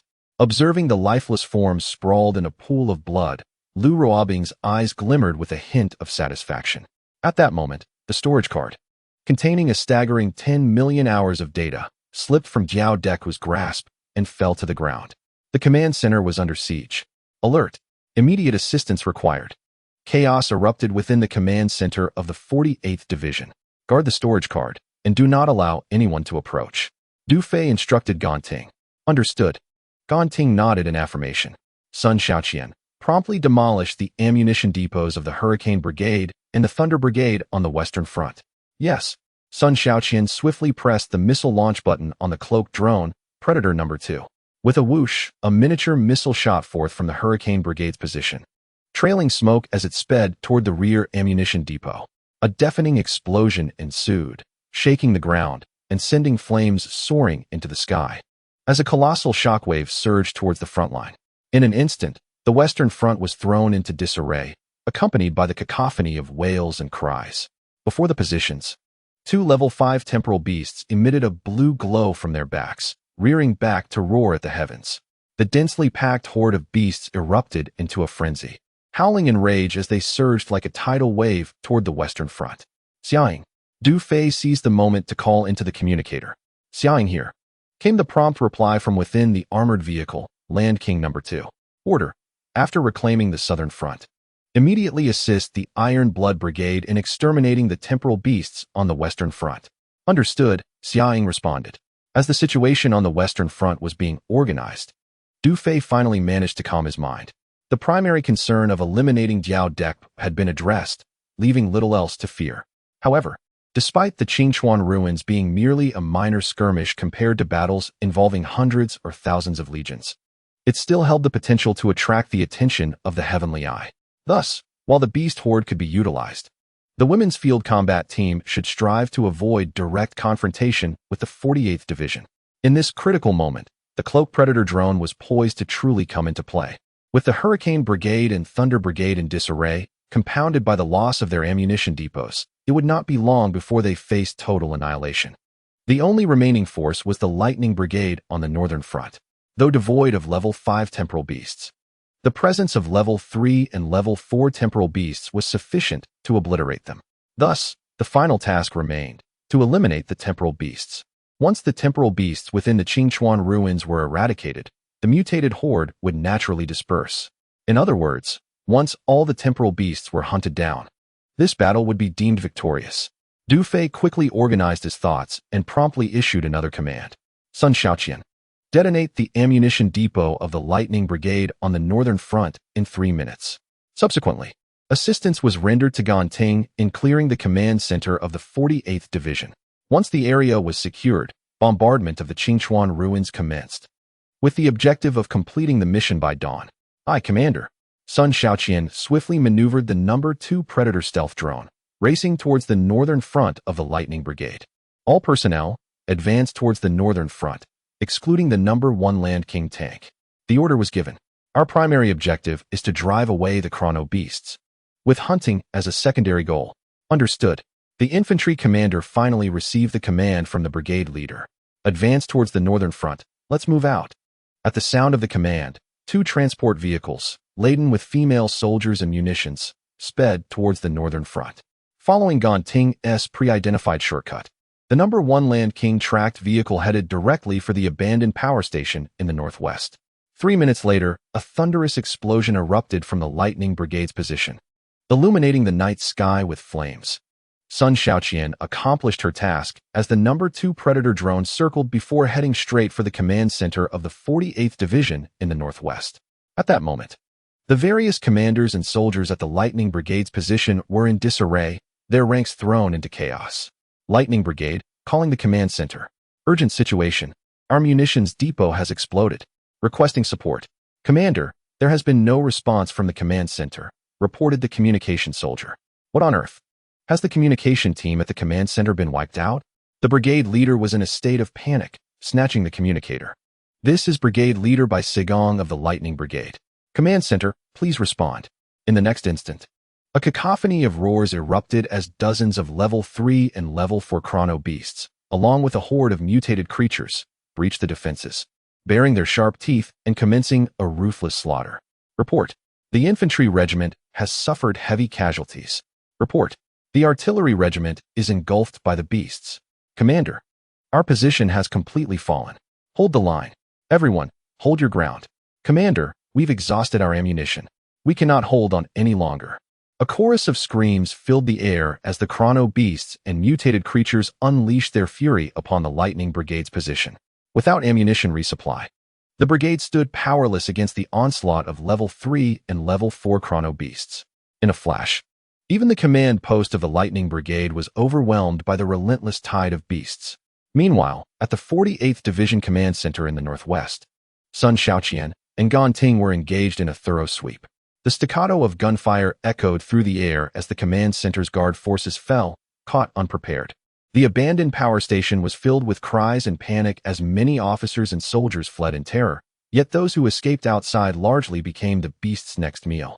In less than half an hour, the gunfire at the 48th Division Command Center ceased, leaving an ominous silence in its wake. Report, Commander. The 48th Division Command Center has been thoroughly cleared. Gan Ting reported. Excellent. Du Fei nodded, then commanded, Sun Xiaoqian. Proceed to assess the current situation at the western and northern front lines. Understood. The Land King No. 1 armored vehicle rolled directly into the abandoned power station, gradually coming to a halt before the command center where Jiao Dek was situated. Du Fei opened the door and leapt out. 2 minutes later, with a smile gracing his face, he returned to the vehicle. Did you get it? Lu Ruobing's beautiful eyes widened as she tugged at Du Fei's arm, her voice a whisper. Du Fei nodded. Yay. Lu Ruobing clenched her fist, her excitement causing her chest to heave slightly. She nearly lunged at Du Fei. Drive. Yes. At Du Fei's command, the Land King No. 1 swiftly departed from the abandoned power station. In the next moment, whoosh, whoosh, 2 miniature missiles were launched at high speed. Boom, boom. With 2 resounding explosions, the command center of the 48th Division, where Jiao Dek was located, crumbled to ruin, instantly engulfed in flames. Report, Commander. The western and northern front lines have completely fallen. All 3 brigades of the 48th Division have been annihilated. Currently, the western front hosts 2 Level 5 time beasts and over 100 Level 3 and Level 4 time beasts. The northern front contains over 50 Level 3 and Level 4 time beasts. The Iron Blood Brigade has reclaimed the southern front and is en route to the western front for a purge. My Women's Field Combat Regiment's infantry is advancing towards the northern front. Sun Xiaoqian concluded her report. Land King No. 1 and No. 2. Resupply ammunition and prepare to bombard the Qingchuan ruins. Understood. In the control room, Du Fei breathed a sigh of relief. From this moment on, the 48th Division of the Revival Military District ceased to exist. It is worth noting that the 48th Division was one of Wu Dague's main forces, effectively diminishing his strength. However, this was merely the beginning. By eliminating Division Commander Jiao Dek, Du Fei immediately thought of Wu Dague. Although it was possible to employ the Predator stealth drones for a decapitation strike against Wu Dague, the current risks were too great. Individuals like Jiao Dek were mere pawns. Their demise on the battlefield was expected. Wu Dague, on the other hand, was a different matter entirely, currently basking in the limelight and soon to ascend to the upper echelons of the Federation. The Time Federation was a colossal entity, and any rash action could lead to unforeseen consequences. The root of the issue lay in the relative weakness of their own forces.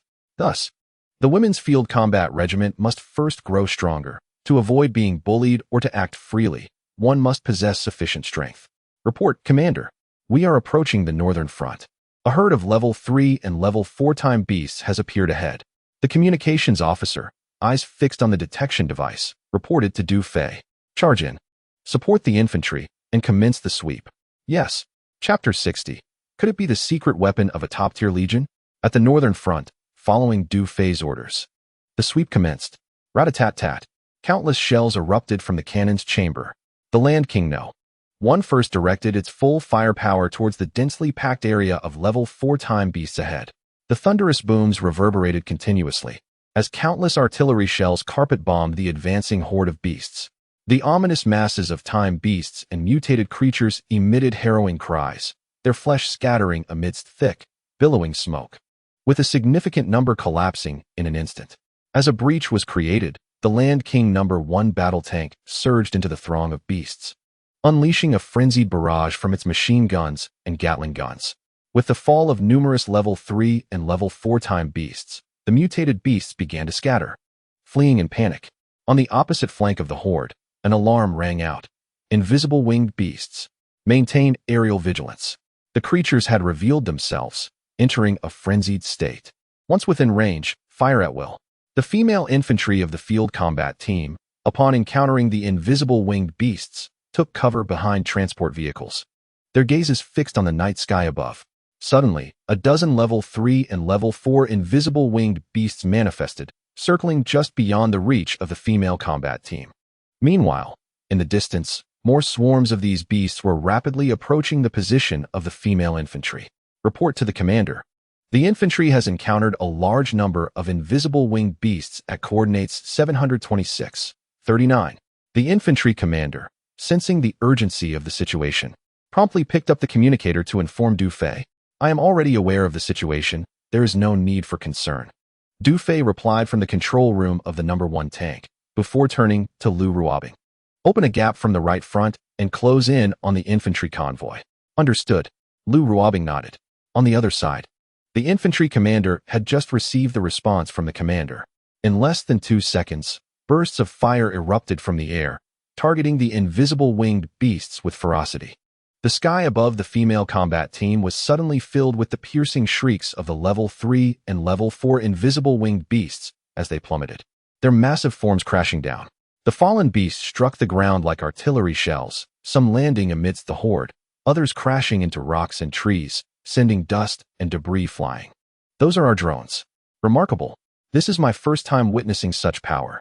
Me too. The infantry commander and all the female soldiers gazed up in awe at the night sky, marveling at the sight. They had only heard tales of the impressive capabilities of the Predator stealth drones from their comrades aboard the Land King tank, but had yet to see them in action. Now, witnessing the might of the Predator drones firsthand, the infantry felt a profound sense of astonishment. The crisis has been averted. All units, take your positions and continue the advance. The infantry commander exclaimed with fervor. Yes, the female soldiers, invigorated, quickly re-established their formations and pressed forward. Simultaneously, 2 Predator stealth drones raced to intercept the incoming invisible winged beasts, unleashing a relentless assault. In an instant, the newly arrived beasts were systematically shot down, their anguished cries echoing through the night as dark green blood rained down upon the ground. As the 2 Predator drones continued to unleash their fiery onslaught, many of the invisible winged beasts were struck down before even revealing their forms. This left the arriving stealth-winged beasts greatly perplexed. Sensing an inexplicable threat, they all panicked and turned to flee towards the Qingchuan ruins. The drones hunting the time beasts had a higher success rate than the terrestrial king battle vehicles.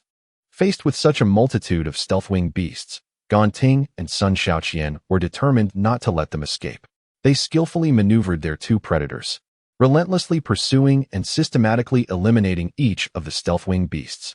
As they watched the storage card balance steadily increase, Ganting and Sun Shaoqian were filled with exhilaration, their excited faces flushed with a rosy hue. On the periphery of the Qingchuan ruins, the ground, the grass, and the stones were littered with disheveled soldiers. Some were cleaning their firearms, others smoking, while a few lay sprawled on the ground, listless and dejected. A dozen commanders from various auxiliary legions gathered, each wearing a mournful expression.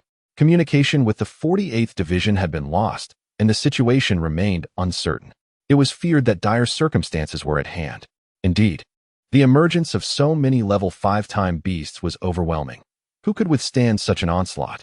We should withdraw from our position. It seems this mission's rewards are lost. Having come from afar, not only were the rewards in jeopardy, but the potential losses were significant as well.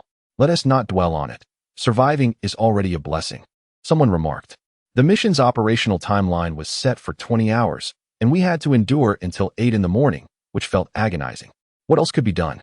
The 48th Division had yet to declare the mission's success or failure, so we could only wait. Indeed, we remained within the combat zone, and continuing to retreat would violate the Federation's hunting ground regulations.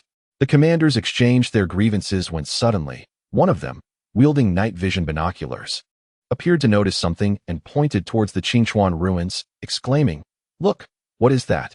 Instantly, everyone grabbed their binoculars and gazed in the direction indicated, their faces betraying surprise and confusion. In the distance, two fiery tongues suddenly emerged in the night sky, pursuing a large group of level 3 and level 4 stealth-winged beasts, unleashing a barrage of gunfire. As the bullets flew, the stealth-winged beasts writhed in agony, plummeting from the sky. Incredible! What kind of weapon is that? How can we not see where the bullets are being fired from? Could it be the secret weapon of a top-tier legion? What nonsense! How could a top-tier legion possibly be here? However, we cannot entirely dismiss that possibility. Indeed, it is the only explanation. At this moment, two predator drones continued their relentless pursuit of the stealth-winged beasts, swiftly reaching the airspace above the Qingchuan ruins. Just then, a crackling sound filled the air. Gan Ting and Sun Shaoqian exchanged puzzled glances as they noticed a brief signal interruption on their respective screens. Alarmed, they hurriedly maneuvered their predator drones to return swiftly. Report to the commander. The previous situation has occurred again. This time, predator number 2 experienced a 0.7 signal interruption. Sun Shaoqian reported. Report to the commander. Predator No. 1 also experienced a 0.5 signal interruption. Gan Ting followed up with her report. Chapter 61. Recapturing the two fronts. Upon receiving the reports from Gan Ting and Sun Shaoqian, Du Fei wasted no time and promptly made his way to the adjacent independent drone control room. At that moment, Gan Ting and Sun Shaoqian were skillfully maneuvering two predator stealth drones back to the northern front, where they had entered autonomous mode guided by artificial intelligence. Commander, both drones have simultaneously experienced signal disruptions, Sun Shaoqian informed him as Du Fei entered the room. I have analyzed the imagery from the drones during the signal interruptions, and it appears they were affected by some form of oscillating wave, Gan Ting remarked, pointing at the spectral graphs displayed on the control room screen. Du Fei approached the screen, scrutinizing the various spectral images for a considerable time. Ultimately, however, he could discern no clear explanation. What is the current status of the drones? He inquired. All systems on both predators appear to be functioning normally, with no faults detected, Gan Ting replied. Du Fei nodded in approval. Very well. Let them rest for now, replenish their ammunition, and remain on standby. Understood. Returning to the vehicle control room, Du Fei furrowed his brow, lost in thought. Previously, Sun Shaoqian had reported signal disruptions while the drones were surveying the interior of the Qingchuan ruins. At the time, he had not given it much thought. But now, as the battle neared its conclusion, he felt compelled to exercise caution. A minor misstep could lead to catastrophic failure. As for the cause of the interference affecting the drones, Du Fei was still uncertain. For now, he could only proceed step by step, remaining vigilant as circumstances unfolded. Meanwhile, Lu Ruobing silently observed Du Fei from a distance. For reasons unknown, she found herself inexplicably drawn to the sight of him deep in contemplation. It wasn't merely his handsome exterior that captivated her. It was the inherent charisma he exuded that seemed to hold some allure for her. This attraction was difficult to articulate, yet it felt almost addictive. Particularly in recent days, Lu Ruobing sensed that she was becoming somewhat infatuated. Beep. Intimacy level 20. The system notification unexpectedly rang in her mind, snapping Du Fei out of his reverie. He looked up at Lu Ruobing and smiled. Is there something on my face? If you keep staring, I might have to start charging you. Oh. Who is looking at you? Lu Ruobing blushed and quickly averted her gaze. Straightening up, she took a moment to collect herself and asked earnestly, is there an issue within the Qingchuan ruins? It seems likely, though the specifics remain unclear for now, Du Fei replied thoughtfully, then rubbed his face with his hand. We'll address it when the time comes. Boom, boom, boom. With a resounding crash, the Land King No. 1 tank swiftly converged with the Women's field transport vehicle. Look, the commander is back. The female soldiers' faces lit up with joy upon seeing the return of the Land King tank. They had felt an unsettling void in its absence. Although it had only been a brief separation, it had weighed heavily on their hearts. In that moment, they resembled lonely little girls who had returned to their father's embrace. Filled with happiness, in essence, it was the presence of their commander that provided them with a sense of security. Orders. As the armored vehicle approached, Du Fei immediately issued a command through the communicator. All personnel, coordinate with the Land King armored vehicle to begin dispersing the mutated beast swarm and eliminate any remaining time beasts. Understood, responded the infantry commander, who promptly relayed the orders. All units, take your positions. Artillery, lock onto the time beasts. Fire! Fire! In the next moment, the shoulder-mounted grenade launchers erupted with bursts of flames.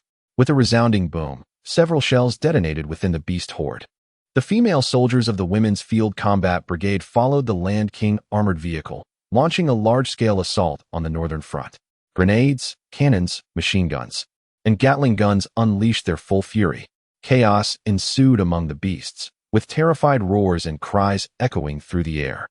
Under the relentless assault of the Women's Field Combat Brigade, the beast swarm began to scatter. Approximately an hour later, the red dots on the detector completely disappeared. All level 3 and level 4 time beasts dispersed across the area had been eradicated. However, during the operation, a significant number of mutated beasts managed to flee into the distant mountains and dense forests. The Women's Field Combat Brigade did not pursue. Their objective was merely to disperse the mutated beast swarm. At this moment, the northern front was a scene of carnage, with black blood pooling and the carcasses of time beasts and mutated creatures littering the ground, a grim sight of severed limbs and mangled bodies. Du Fei and Lu Ruobing disembarked from the armored vehicle. Report, Commander, Deputy Commander. The northern front has been successfully reclaimed.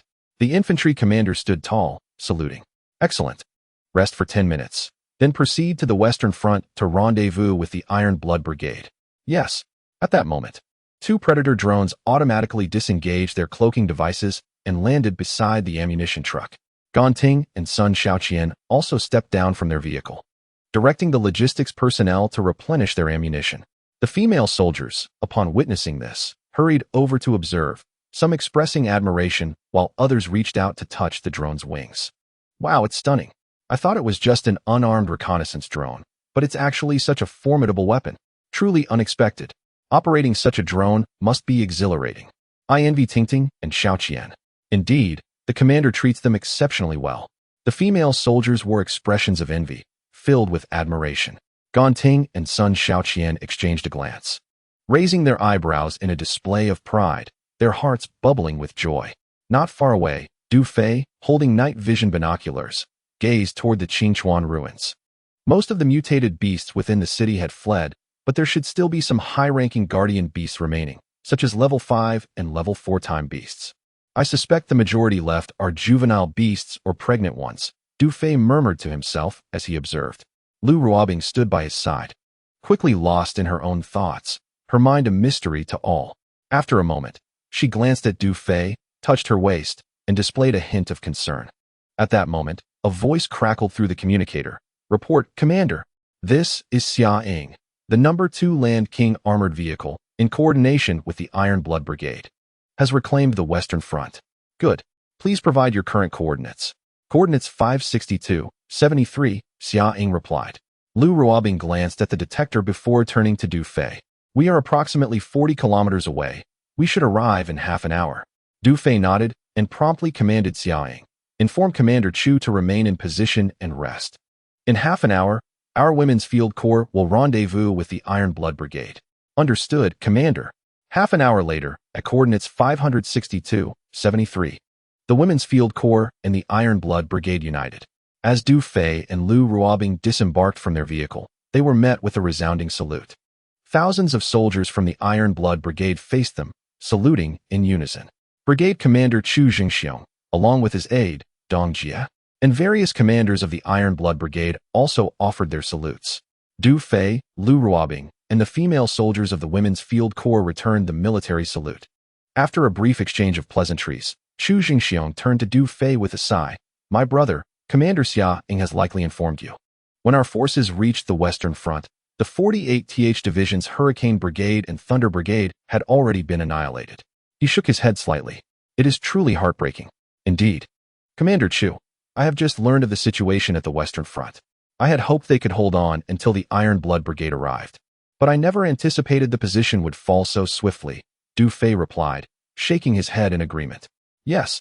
The primary issue was that the beast horde on the Western Front was twice as large as that on other fronts. The pressure was overwhelming, compounded by the emergence of two level 5-time beasts, which ultimately led to their complete collapse. Had it not been for your esteemed army's strong support, I fear the Iron Blood Brigade would have met the same fate, Chu Jingxiong expressed, gratitude evident in his gaze. The 48th Division has been uncontactable since then. We are uncertain of their circumstances. Commander Chu, this is precisely what I wish to discuss with you, Du Fei said, looking up at the night sky. His expression tinged with sorrow. The situation of the Lightning Brigade on the northern front mirrors that of the western front. By the time we recover the eastern lines to position and reach them for support, it will be too late. Not only has the Lightning Brigade been wholly decimated, but, more tragically, the entire command center of the 48th Division has also been engulfed by the beast horde. What? Chu Jingxiong trembled, his face reflecting immense shock. The command center of the 48th Division has fallen as well. No wonder we have been unable to establish contact. So, an entire division has been lost. Alas, how tragic. As Chu Jingxiong's voice faded, Du Fei nodded somberly. Indeed, it is profoundly lamentable. Meanwhile, Lu Ruobing observed Du Fei's expression, nearly suppressing a laugh. How adept he is at feigning emotion. Yet, simultaneously, she felt an unexpected admiration for him. She knew he was a genius. But she had not anticipated his strategic planning to be executed so flawlessly. The annihilation of the 48th Division seemed to have been orchestrated with meticulous precision, presenting itself as an unavoidable outcome. How is he so astute? In that moment, Lu Ruobing was filled with an unparalleled sense of respect, her eyes betraying an indescribable complexity of emotion. Du Fei was initially engulfed in sorrow when the system notification unexpectedly broke his reverie. Noticing Lu Ruobing gazing at him with a slightly dazed expression, he mused to himself that it seemed her attention towards him had broadened. Who would have thought that merely performing a tragic scene could augment their intimacy by 20 points? One could only imagine the increase if they were to engage in a passionate scene instead. At that moment, Chu Jingxiong had recovered from the disheartening news regarding the 48th Division. Observing Du Fei still enveloped in silence, he gently offered words of consolation. Brother Du, I understand that your esteemed army and the 48th Division are both part of the Revival Military District. I can empathize with your current feelings. However, it is an unfortunate reality that thousands of legions perish on the battlefield every day in the Federation. The departed have left us. I hope you do not grieve excessively. Upon hearing this, Du Fei nodded in agreement, responding, You are right, Commander Chu. There is no need to worry about me. I am merely reflecting on the past. This statement deeply moved Chu Jingxiong, who thought to himself how rare it was for someone so young to possess such a benevolent character. Now then, Du Fei said, rubbing his face, since the 48th Division of the Revival Military District has ceased to exist, the command of this mission naturally falls to the Iron Blood Brigade. The outcome of our endeavor will entirely depend on them. Brother Du, you flatter me, Chu Jingxiong replied, though he was inwardly exhilarated. Initially, it had only been a fleeting thought, yet the 48th Division had indeed been unable to withstand the pressure. How uncanny. Brother Du, how do you propose we proceed with the forthcoming battle? Chu Jingxiong inquired, suppressing his excitement. Du Fei glanced towards the direction of the Qingchuan ruins and frowned, stating, We are left with the siege assault. I believe it would be prudent for us to deliberate together. Absolutely. Chu Jingxiong nodded vigorously. Subsequently, Du Fei, Lu Ruobing, Chu Jingxiong, and Dong Jie convened to discuss the operational strategy for attacking the Qingchuan ruins. Half an hour later, the plan was largely finalized. Considering the limited number of infantry in the Women's Field Combat Corps, they decided to assign the female soldiers to block the northern and western approaches. Where the gaps were minimal, the number 1 and No. 2 Land Kings would coordinate with the Iron Blood Brigade to encircle the eastern and southern fronts of the Qingchuan ruins. At the onset of the battle, they would first bombard the interior of the Qingchuan ruins with artillery fire. After eliminating the fleeing time beasts, they would simultaneously advance from the east, west, south, and north into the city. The convergence of these four forces would signal the triumphant completion of the Qingchuan ruins mission. This is the general outline. We can adjust the specific details as the operation unfolds, Du Fei remarked, glancing at Chu Jingxiong. As for the anomalous occurrences within the Qingchuan ruins, Du Fei chose not to disclose them to Chu Jingxiong, as even he was not entirely certain of the circumstances. Thus, they would initiate the plan with an artillery barrage to gauge any reactions before making further decisions. Understood. Both Chu Jingxiong and his aide nodded in agreement, exchanging a look that conveyed more than mere gratitude. The Women's Field Combat Corps had only these 2 tanks, and Du Fei had allocated all his resources for the Iron Blood Brigade's use. Such camaraderie was beyond the realm of words to describe. Ding. Reputation 50. Ding. Reputation 50. As the dual system prompts echoed in his mind, Du Fei felt a surge of joy. Chapter 63, A Colossal Creation. So it was decided. Glancing at the time, he proclaimed, "Let us prepare for battle. By 5 a.m., everyone should be in position." "Understood," replied Chu Jingxiong and his aide, Dong Jia. Subsequently, both parties returned to their respective camps to commence their deployments. At the Women's Combat Corps camp, after assigning tasks, Du Fei entered the independent control room of the No. 1 Land King tank to issue operational orders to Ganting and Sun Xiaoqian. In that moment, the female soldiers sprang into action, initiating their pre-battle preparations. "Xiaoya, load more. The better," Xia Ying exclaimed as she stepped down from the No. 2 Land King tank, playfully patting a logistics female soldier on the shoulder. The No. 2 tank had amassed a considerable haul, nearly 1,000,000 hours of ammunition. Xia Ying and the female soldiers aboard had been in high spirits throughout the night, the only regret being the rapid depletion of ammunition. They felt constrained, longing for more substantial engagement. "Ying Bao, the No. 2 Land King is already sufficiently loaded," remarked the logistics soldier named Xiaoya. The Women's Combat Corps had consumed a significant amount of ammunition during this campaign, with only a third of a large container remaining. The logistics personnel were meticulously calculating their supply distribution. However, with the remaining ammunition, they would still be well equipped for the final battle at the Qingchuan ruins. "Look, there is still space in the back. Stuff it full." All right.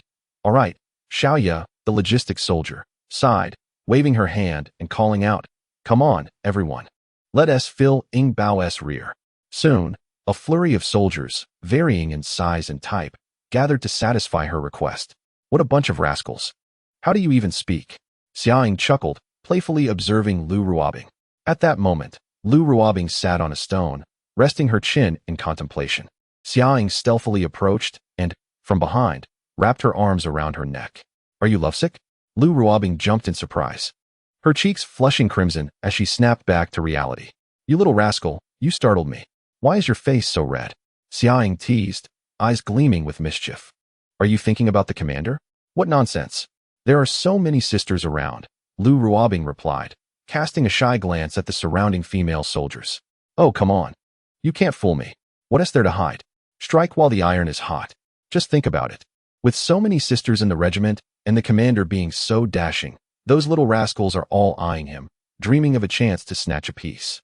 With so many wolves and so little meat, you must at least secure your position as the top contender," Xia Ying continued. "Can we be serious for a moment?" Lu Ruobing rolled her eyes at Xia Ying, her face growing even warmer. In front of her close friend, she felt as though she had been completely exposed. "All right, I'll leave it at that. You can take it or leave it, but just a friendly reminder," Xia Ying said, narrowing her eyes and licking her lips. "If you don't make your move soon, I might just stretch my legs over there. Long legs, right? Ah, that is tender meat. Don't pinch me, it hurts." Laughter filled the air as the clock struck 5 in the morning. The Female Combat Brigade and the Iron Blood Battalion have positioned all their fighters around the perimeter of the Qingchuan ruins. Fighters in the east, west, south, and north are all in place, ready to launch the final assault. Report. The howitzers are in position, on standby. Report. The self-propelled artillery is in position, on standby. Report. The tanks and armored vehicles are in position, on standby. All units prepare. The siege of the Qingchuan ruins has entered its countdown. 3, 2, 1, fire. Du Fei commanded through the communicator with a single order. In an instant, artillery from the east, west, south, and north erupted simultaneously, with countless shells raining down upon the interior of the Qingchuan ruins. The earth trembled, and a cacophony of explosions ensued. The interior of the Qingchuan ruins was engulfed in explosions, thick smoke billowing, igniting a sky full of flames. As the first round of bombardment concluded, before Du Fei could issue the command for a second wave, a terrifying and piercing roar shattered the night sky. Suddenly, a colossal creature surged skyward from within the Qingchuan ruins, causing ripples in the surrounding air. Its head was 2 to 3 times larger than that of an ordinary time beast, with deep-set eyes glowing crimson, and its rotund belly was adorned with spiky scales. A pair of bare wings unfurled, complemented by an elongated tail, giving it a formidable size of 20 to 30 meters. My goodness, what manner of time beast is this? Its size is utterly terrifying. All units, remain alert. The fighters in all four directions gazed skyward, astonished, and swiftly assumed a heightened state of readiness. Hidden winged beast. Chu Jingxiong was taken aback, nearly collapsing to the ground.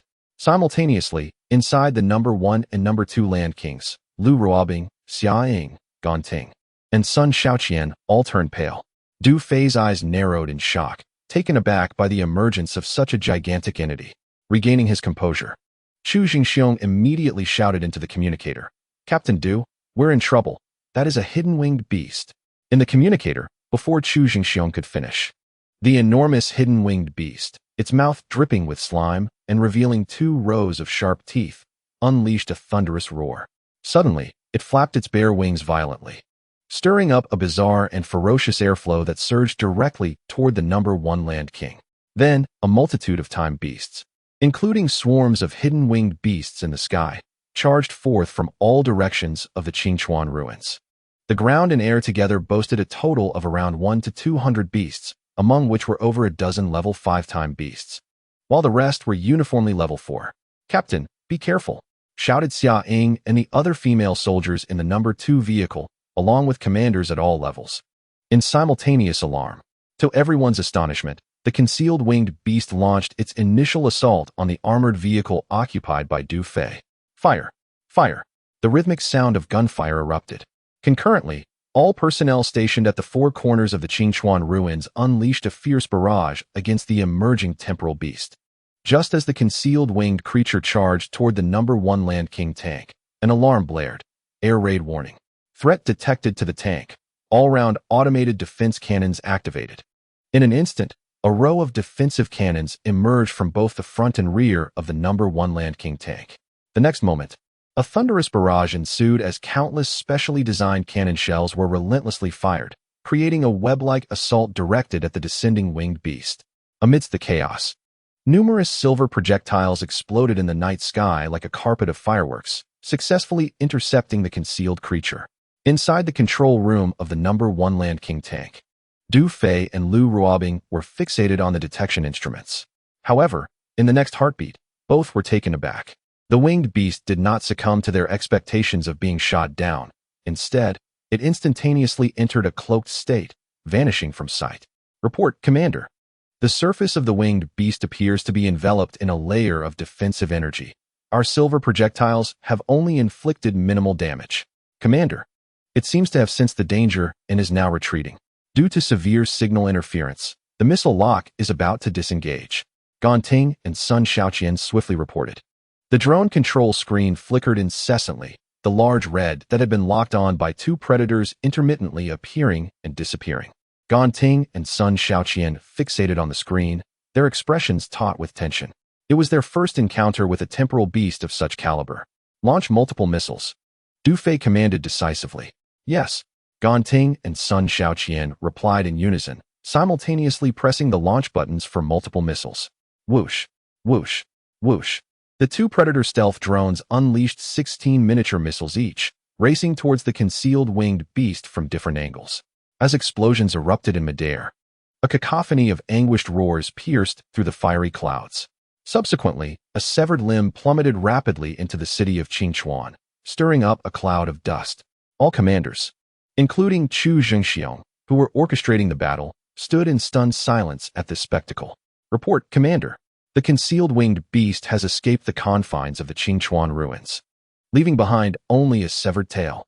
Gan Ting reported, feeling a pang of regret for the expenditure of 32 specialized miniature missiles. Commander, the signals from the 2 Predator drones have returned to normal. Sun Xiaoqian followed up with her report. Order. Predator 1 to support the southeastern position. Predator 2 to assist the northwestern position. Understood, Commander. In the control room, Lu Ruobing turned to Du Fei, her expression reflecting astonishment. I never expected that a winged beast would be lurking within the Qingchuan ruins. Indeed, it is certain that this creature was the one disrupting the signals of the drones earlier. Du Fei nodded thoughtfully. recalling the knowledge he had acquired about such formidable creatures during his studies at the Advanced Commander Academy. The hidden winged beast, unlike other time beasts, belonged to the boss-level category of beast kings. The boss-level time beasts varied greatly, exhibiting ferocity and extraordinary combat prowess, as well as a degree of intelligence. In addition to these traits, the hidden winged beast possessed an exceptionally high reproductive capacity. It typically dominated a group of male time beasts to serve its will, with no female time beasts residing in its territory. Any female time beasts or those failing to meet its standards would be devoured without exception. The most notable characteristic of the hidden winged beast was its insatiable lust, engaging in relentless reproduction unless faced with a life-threatening danger that compelled it to cease mating or relocate. This was the first encounter Du Fei had with a boss-level time beast, and he was astonished by its robust defenses. He recalled seeing on the Tianyan website that such beast kings posed significant challenges even for the top 500 military legions. There had been instances where 3 high-ranking legions, each within the top 1,000, had encircled a time beast king, only to suffer near total annihilation. Although the hidden winged beast he had just encountered did not possess the same level of strength as a beast king, it was still a devastating presence.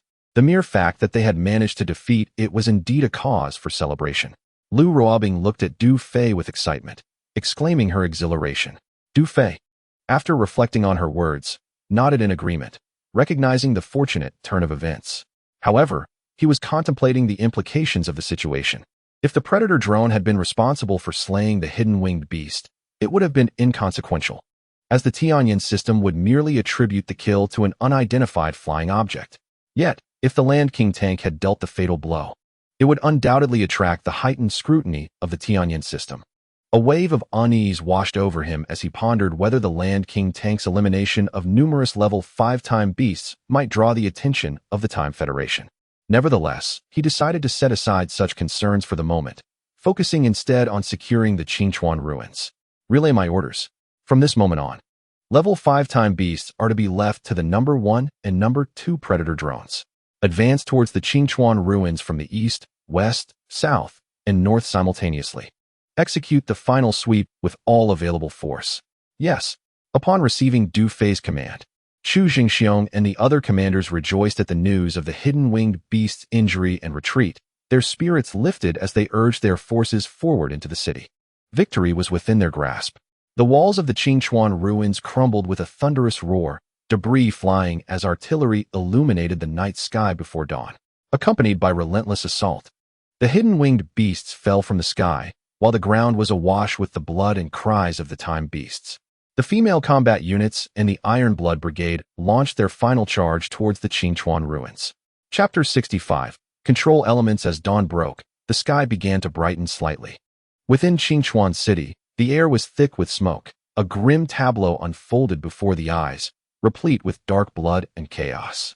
By the houses entwined with vines, in the plazas overgrown with shrubs, and atop the abandoned, dilapidated vehicles, shattered beast eggs, and severed limbs of ferocious creatures lay scattered about.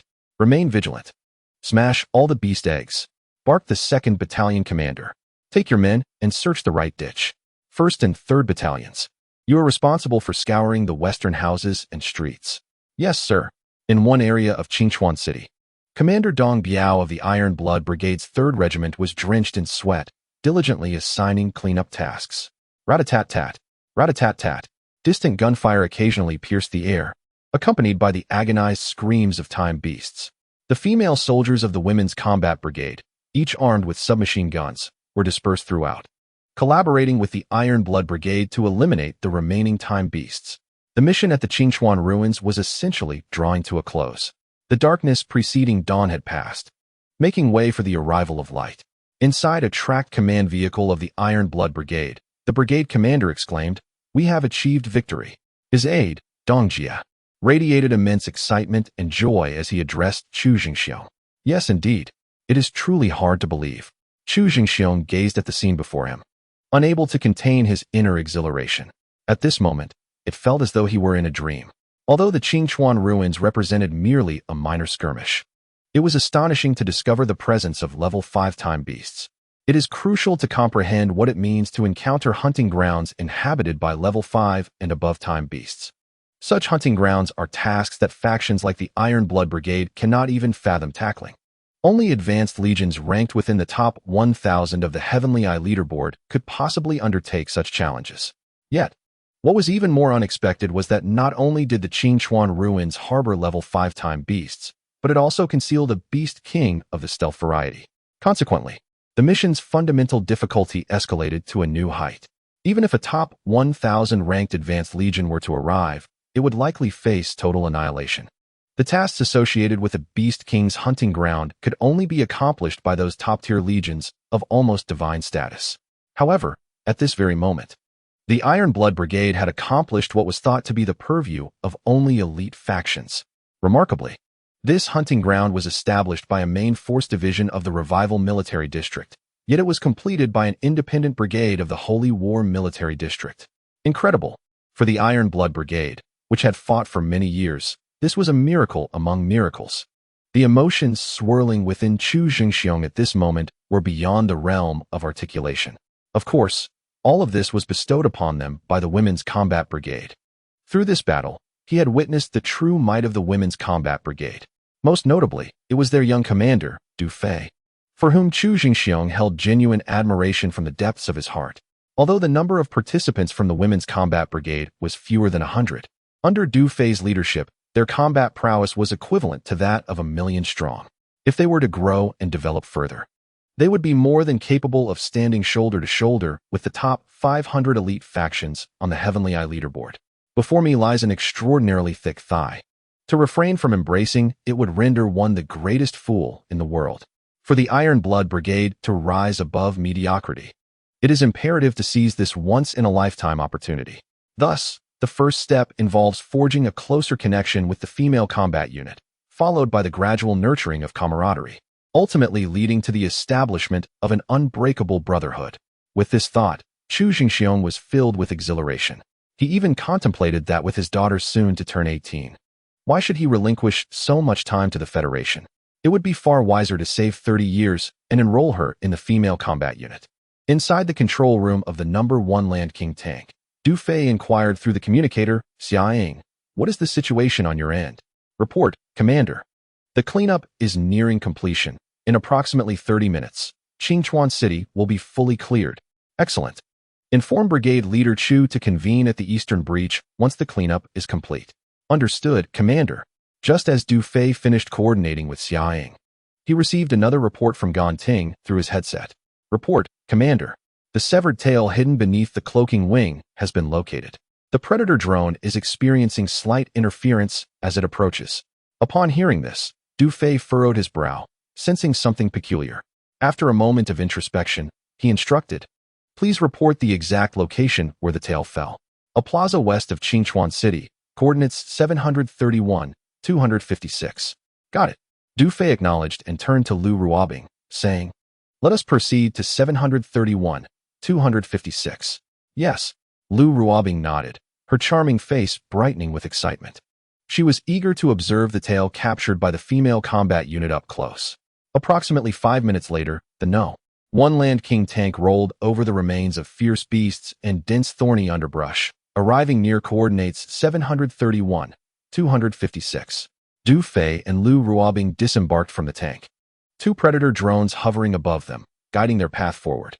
Soon, an ancient pyramid, weathered by time, came into view, its surface adorned with twisting vines and bizarre flora. Beneath the pyramid lay an arena-like clearing, overgrown with weeds and branches. However, at the center of this arena, a large pit had been formed, from which rippling air could be faintly observed escaping. Navigating through the vines, Du Fei and Lu Ruobing descended the stone steps of the arena. They quickly arrived at the edge of the pit, peering down to behold a severed tail measuring 5 to 6 meters in length. This tail was as thick as 2 people could embrace, covered in gleaming, jet-black scales, presenting a somewhat unsettling sight. Lu Ruobing instinctively swallowed hard, her beautiful eyes reflecting curiosity tinged with a hint of trepidation. Du Fei furrowed his brow, but soon noticed some anomalies. The severed tail, while filled with dark green blood, exhibited no signs of it flowing out. The blood appeared as if it were suspended, as though enveloped by some unseen force. Ding! Detection of a beast limb containing special energy. Rare substances can be extracted, elemental control enabled.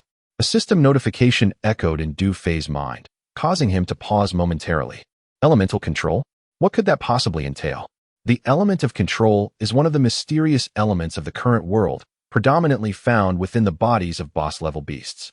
It possesses extraordinary oscillation properties, capable of emitting oscillation waves of specific frequencies and wavelengths.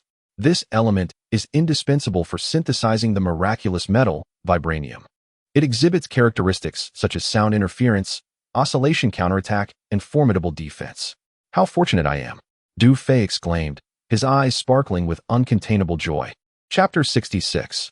On-site extraction. In the next moment, Du Fei took a deep breath, suppressing his inner excitement. Stay here, he instructed Lu Ruobing, before grasping the surrounding vines and making his way towards the pit. Be careful, Lu Ruobing said, a note of concern in her voice. Du Fei waved his hand reassuringly, signaling her not to worry. According to the system's prompt, while the pure element of control could highlight its properties, it posed no harm to the human body if not fully utilized. Du Fei was well aware of the safety implications.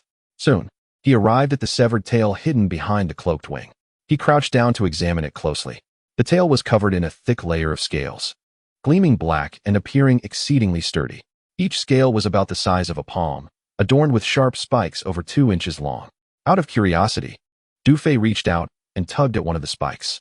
Hiss, so hard, he marveled in astonishment. He was aware that his current physique was at the 5th level of primary enhancement, easily capable of crushing any stone. Yet, no matter how much force he applied, the scales and spikes remained utterly unmoved, as unyielding as steel. Initially, Du Fei intended to take the severed tail with him and extract the element of control from it in a manner akin to extracting mithril. However, it soon became apparent that such a method was impractical. The tail was simply too hard to cut into pieces. After some contemplation, he retrieved a vial of rare substance from his system space. Following the system's instructions, he spent 50 reputation points to exchange for a container designed for element storage. Indeed, he resolved to attempt an on-site extraction. Once prepared, Du Fei dripped a drop of the refining agent onto the severed tail. After a minute, there was no reaction, so he added several more drops. However, 2 more minutes passed without any response. What is going on? Du Fei frowned as he re-examined the 5 to 6 meter long tail. Finally, with determination, he decided to take a bold step. He poured the entire 500 milliliters vial of refining agent over the severed tail, drenching it from the fracture to the base. At last, a reaction occurred. The surface of the tail began to ripple like water, gently undulating and stirring. Before long, a wondrous scene unfolded. At the site of the tail's fracture, a transformation unfolded. The dark green blood was swiftly driven apart by an unseen force. Subsequently, a droplet of crystalline fluid, resembling egg white, gradually oozed forth, causing the surrounding air to stir with a palpable energy. Is this the controlling element? Without hesitation, Du Fei swiftly captured the liquid in an elemental storage container. Ding. Extraction successful. Ding. Congratulations, host, you have obtained 1 milliliter of the controlling element. Just this little? After expending 500 milliliters of the refining agent, only a mere 1 milliliter of the controlling element was extracted from such a substantial tail. Du Fei could not help but silently lament as he observed the scant residue of the controlling element at the bottom of the container. After stowing away the elemental container and the empty refining agent bottle, Du Fei prepared to depart. Upon turning, he inadvertently noticed some peculiarities about the severed tail. The scales that once adorned it had lost their luster, now appearing somewhat dull, and the spikes upon its surface had dulled, lacking their former sharpness. Unable to resist, he reached out again, curious to gauge the texture. Upon touching it, he found it surprisingly soft. A gentle prod sent his fingers sinking into it. Du Fei was taken aback by this revelation. This severed tail, which had previously felt as rigid as a wolf's fang, now resembled a sea cucumber in its softness. He immediately comprehended that the tail had transformed due to the loss of the controlling element. What did this imply? It underscored the formidable nature of the controlling element. Du Fei mused internally. If those boss-level beast kings were to lose the controlling element within them, they might very well become as vulnerable as soft-bodied snails. Conversely, what if a trace of this element were injected into a human or a specific part of the human body? Would it not send the temporal beast flying with a single punch? However, Du Fei felt that such speculation might not be entirely reliable. At that moment, a report came through the communicator from Xiaoying. Report, Commander. The thorough cleansing of Qingchuan City has been completed. In accordance with your orders, the Iron Blood Brigade, the No. 2 Land King battle vehicle, and my female field combat infantry have all evacuated Qingchuan City and are en route to the Eastern Breach for assembly. Excellent. Du Fei replied into the communicator as he emerged from the pit. What were those liquids? Why did they appear to soften and shrink after oozing out? Lu Ruobing, with an inquisitive expression, gazed at the severed tail, her eyes blinking with curiosity. She had been watching intently as Du Fei conducted his experiments with the refining agent. Yet she remained oblivious to the nature of the liquid he had collected. This is a secret for now, Du Fei replied with a subtle smile directed at Lu Ruobing. Let us proceed. He was not yet ready to disclose the presence of the controlling element within the boss-level temporal beast, nor its characteristics and effects to anyone. Was it of no use then? Lu Ruobing cast one last glance at the severed tail, her beautiful eyes revealing a hint of reluctance. After all, it was a component from a beast king, and most importantly, it had been personally taken down by the female field combat team. For all the sisters, this was a matter of utmost honor. This honor is coveted even by the elite legions ranked within the top 1,000. Lu Ruobing contemplated taking this severed tail back to the encampment, even if it were fashioned into a pendant for her sisters to wear around their necks. It would not serve as a mere display of pride. At the very least, it would greatly satisfy their sense of honor. However, it is futile. Lu Ruobing's thoughts were readily understood by Du Fei, who chuckled. If you desire it, there will be plenty more opportunities in the future. You're just boasting. Lu Ruobing retorted with a playful eye roll. Without further delay, the two swiftly returned to the control room of the No. 1 Land King battle vehicle. Drive. Head towards the eastern breach of Qingchuan City. Yes, Commander. Gratitude to all for your generous gifts. The narrative in these chapters may seem slow as they transition the plot. I appreciate your understanding and support. I'm diligently working on updates. Chapter 67. Time Collection System in the western region of the Qingchuan Ruins, 600 kilometers away. The air was filled with the thunderous sounds of artillery and the ferocious roars of beasts amidst a cacophony of explosions, as rocks and trees continually crumbled. This was a hunting ground of the Holy Sun Military District, where 3 divisions launched a fierce assault against a large number of Level 2 and Level 3 time beasts within the gorge. Not far from the gorge, the command post of the 39th Division was abuzz with activity. Commander, we anticipate victory in the task at the Dongshan Gorge within the hour. Divisions 64 and 103 have just informed us that upon completion of this mission, they wish to invite us to establish a new hunting ground together. An officer, wearing a smile, addressed a tall commander. Indeed, the capabilities of those 2 divisions are commendable. This mission has clearly demonstrated their integrity. The commander nodded before issuing an order. Reply to them. The 39th Division accepts their invitation. Understood. The officer turned to retrieve the communicator but suddenly paused, saying, Commander, something feels amiss. The commander's brow furrowed as he sensed the abnormality. The wooden structure of the command post began to tremble, and the ground beneath them quaked with increasing intensity. What is happening? Before the commander's words could conclude, a thunderous roar echoed from above the gorge, causing the command post to sway violently. Commander, we have an emergency. A massive horde of beasts has emerged from unknown origins. 3 level 5-time beasts have appeared behind the command post. We are surrounded. Instantly, chaos erupted within the command post. The commander and his officer hurriedly exited the wooden structure. Commander, what is that? The officer pointed skyward. The commander looked up, his expression shifting dramatically. Above them loomed a colossal cloaked winged beast, measuring nearly 30 meters in size. The beast's massive head, with deep-set eyes glowing ominously, and its swollen abdomen trailed a severed tail. Before the officer could finish his sentence, the commander, the officer, and the surrounding guards were engulfed in darkness. None had the chance to utter a sound before the gigantic winged creature swooped down with lightning speed. Boom! A thunderous roar erupted, shaking the very foundations of the earth. The colossal winged creature instantly obliterated the command center of the 39th Division. Following this, a ferocious howl resonated as the giant creature brandished its bare wings, charging towards the other 2 divisions with alarming speed. In an instant, the gorge was filled with the anguished cries of thousands of soldiers, while blood and dismembered limbs scattered chaotically. Within the city of Qingchuan, the #1 Land King tank rumbled forward, gradually making its way towards the eastern breach of Qingchuan City. Due to the temporary illness of the female soldier tasked with driving the tank, Lu Ruobing, in a moment of spontaneity, replaced her and took the wheel herself. The sound of crunching echoed as the broken beast eggs beneath the tank were crushed, their dark green fluids splattering onto the roadside. A subtle smile graced Lu Ruobing's lips. She appeared to revel in this sensation, finding a peculiar relief in crushing those beast eggs. It is noteworthy that the eggs of the temporal beasts hatch by absorbing radiation, and until they emerge, the liquid within is akin to radiated water. According to the annals of the Federation's history, tens of thousands of years ago, humanity experimented with consuming mutated beasts, including the flesh and eggs of the temporal beasts. However, the results were disheartening. The initial batch of tasters has long since become mere nourishment for the earth, their graves now overgrown with ancient trees. Subsequently, some experts from the Temporal Federation, in a fit of inspiration, proposed a plan to use their own weapons against them, suggesting that the eggs be hatched and the young beasts trained for battle. Yet, as the experts delved deeper into their research, they gradually discovered that the eggs required exposure to radiation in the wild to hatch, and that the hatching process was excruciatingly slow once they were separated from the maternal body. Tragically, before the eggs could hatch, several experts perished due to the lengthy wait. Driven by the Federation's mission to acquire greater benefits, the experts persevered, ultimately managing to hatch a batch of temporal younglings.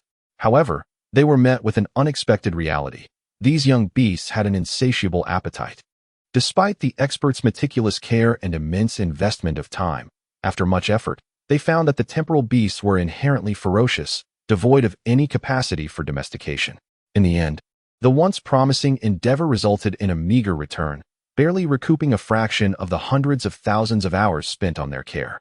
Ultimately, the experts concluded that temporal beasts were only suitable for hunting to extract time, rendering their domestication and consumption impractical. Du Fei, seated beside Lu Ruobing, having just acquired 1 milliliter of elemental control, felt quite pleased, observing Lu Ruobing's self-satisfied demeanor as she crushed the beast eggs. He could not help but shake his head and chuckle in bemusement. Given that Lu Ruobing was operating the tank at a rather leisurely pace, calculating the time, it would take approximately another 5 minutes to reach the eastern breach of Qingchuan City. Consequently, Du Fei leaned back and opened the system interface, discovering some new changes. Host, Du Fei position, Commander Legion, Independent Women's Field Corps Reputation Points, 6620 Affinity Points, 126 Physique, Basic Enhancement 5, Basic Enhancement, Advanced Enhancement, Super Enhancement, Friendly Reminder. Exposure to radiation has expanded the limits of your physique. You may continue to enhance by an additional 5 points. Item, Universal Toolbox X1. Element Control 1 milliliter. My reputation has soared to over 6,000 points, and my intimacy level has reached 126 points. This means I can exchange for some items. Du Fei briefly scanned the system interface, eagerly opening the technology repository. To his surprise, he noticed that several items had seemingly refreshed within it. Light armor, blueprint requires 200 reputation points. Intelligent battle suit, blueprint requires 1,000 reputation points. Vibranium synthesis technology requires 100 intimacy points. URU synthesis technology requires 500 intimacy points. Intelligent laser defense system, blueprint requires 1,000 intimacy points. Time collection system, finished product requires 5,000 intimacy points. Time storage card, finished product requires 1 reputation point per card. Click to expand more. A time collection system? Du Fei's eyes gleamed. This was precisely what he had long desired. With this device, it would be akin to possessing a personal celestial eye, albeit one that belonged solely to him. However, in the next moment, upon realizing the requirement of 5,000 intimacy points, a chill ran through him. Such an outrageous demand. What do they take me for? The Master of the Caves? Chapter 68. A significant gain. Du Fei gazed at the time collection system in the technology repository, expressing mild dissatisfaction. Nevertheless, excitement coursed through him. He had previously contemplated the possibility of acquiring a time collector akin to the Federal Celestial Eye, which would liberate him from the Federation's exploitation. To his astonishment, the technology repository indeed contained such a marvel. With his own time collector, he would no longer be subject to the Federation's cuts when hunting time beasts. Consequently, the time harvested would be stored in his own storage cards, eliminating fees and ensuring safety and peace of mind. Most importantly, he could eventually promote his storage cards externally. Currently, within the realm of the Federal Celestial Eye, hunting time beasts incurs a 20 fee, while using the Federation storage cards incurs a 10 fee. This means that 30 of the time is siphoned away by the Federation. In contrast, within the domain of his own time collector, even if a nominal fee were charged, the time earned would be immeasurable. The storage cards require only 1 reputation point for an exchange, but they are bound to the time collector, preventing immediate redemption. In summary, these are merely plans. After all, once the women's field combat team possesses its own time collector, it would inevitably encroach upon the Federation's interests. Such a plan must await the development of the strength necessary to confront the Federation. Regardless, the acquisition of a time collector is imperative, despite the steep intimacy requirement. It is undeniably worth the investment. It seems that merely moving his subordinates emotionally is insufficient. He must also focus on nurturing deeper connections. Du Fei couldn't help but think of Lu Ruobing, from whom he had garnered a significant amount of intimacy points thus far. He understood clearly that to gain more intimacy points, one could not simply exploit a single source. Only by casting a wider net would the intimacy points soar. Akin to the rise of reputation points. With the control element already acquired, he had amassed 126 intimacy points and decided to exchange them for the vibranium synthesis technology. The next moment, a notification chimed. Congratulations, host, for successfully exchanging 100 intimacy points for vibranium synthesis technology. As the system alert faded, Du Fei's mind was flooded with information regarding vibranium's properties, the required materials, and detailed synthesis steps. Vibranium, also known as Nirvana steel, is an extraordinary metal. Its hardness surpasses that of mithril and possesses 2 astounding characteristics: the unconscious state and the semi-conscious state. In the unconscious state, its molecules are relatively still. Its unique molecular structure renders it nearly indestructible, suitable for crafting shields and cold weapons. In the semi-conscious state, it can block radiation, automatically absorb thermal and kinetic energy, and boasts formidable counter-defensive capabilities, ideal for creating armor and battle suits. For conventional vibranium, the required materials are control element, Nirvana meteorite, currently rare and expensive in this world. For active vibranium, the required materials are control element, Nirvana meteorite, rare substance smelting agent. Indeed, this metal is remarkably powerful. The expenditure of 100 intimacy points was well justified. Du Fei was already exhilarated after a brief overview of vibranium's characteristics, particularly intrigued by active vibranium. A battlesuit crafted from this material would render its wearer invincible. Not only would personal safety be maximally ensured, but each individual could also engage in solo combat, even grappling with beasts barehanded. With the source of the control element secured and the rare substance smelting agent readily available for exchange, only one material remained, the Nirvana meteorite. Although this meteorite was exceedingly rare and costly in the present world, acquiring it was the only requirement. Du Fei felt a surge of excitement, eagerly anticipating the prospect. At that moment, the No. 1 Land King tracked vehicle came to a gradual halt at the eastern breach of Qingchuan City. Noticing Du Fei with his eyes closed and a smile on his face, Lu Ruobing couldn't help but murmur to herself, speculating that he must be dreaming sweet dreams. Salute. As Du Fei and Lu Ruobing descended from the No. 1 Land King vehicle, a resounding command rang out. All levels of commanders from the Iron Blood Brigade, along with every soldier and female combatant from the Women's Field Corps, saluted in unison. Du Fei smiled and returned the salute to all the soldiers. He was a legendary figure. At that moment, every soldier in the Iron Blood Brigade understood that without Commander Du, they too might have met the same fate as the 48th Division, perishing at the hands of beasts, and would never have achieved the monumental victory at the Qingchuan Ruins battle. It could be said that Commander Du had saved the entire Iron Blood Brigade. As Du Fei, accompanied by Lu Ruobing and Xia Ying, slowly approached the space between the two armies, the commanders of the Iron Blood Brigade and thousands of soldiers fixated their gaze upon him, their eyes filled with reverence and gratitude. Brother Du, we have triumphed. Chu Jingxiong strode forward, grasping Du Fei's hand firmly. Indeed, it hasn't been easy, Du Fei replied with a sigh. Without Commander Du, the victory at the Qingchuan Ruins would not have been possible. I, Chu, am eternally grateful. Yet, such praise cannot be solely attributed to me. It was under the esteemed leadership of Commander Chu that the Iron Blood Brigade achieved this final triumph. Du Fei smiled as he gently patted the back of Chu Zhengxiong's hand and continued. Our Women's Field Corps has certainly benefited from the glory of the Iron Blood Brigade in accomplishing this mission. Indeed, indeed. Whatever my brother Du says is right. Chu Zhengxiong laughed heartily, releasing Du Fei's hand. Nevertheless, we must ensure the soldiers express their gratitude.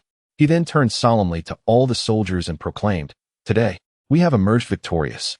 This marks the greatest victory since the inception of the Iron Blood Brigade.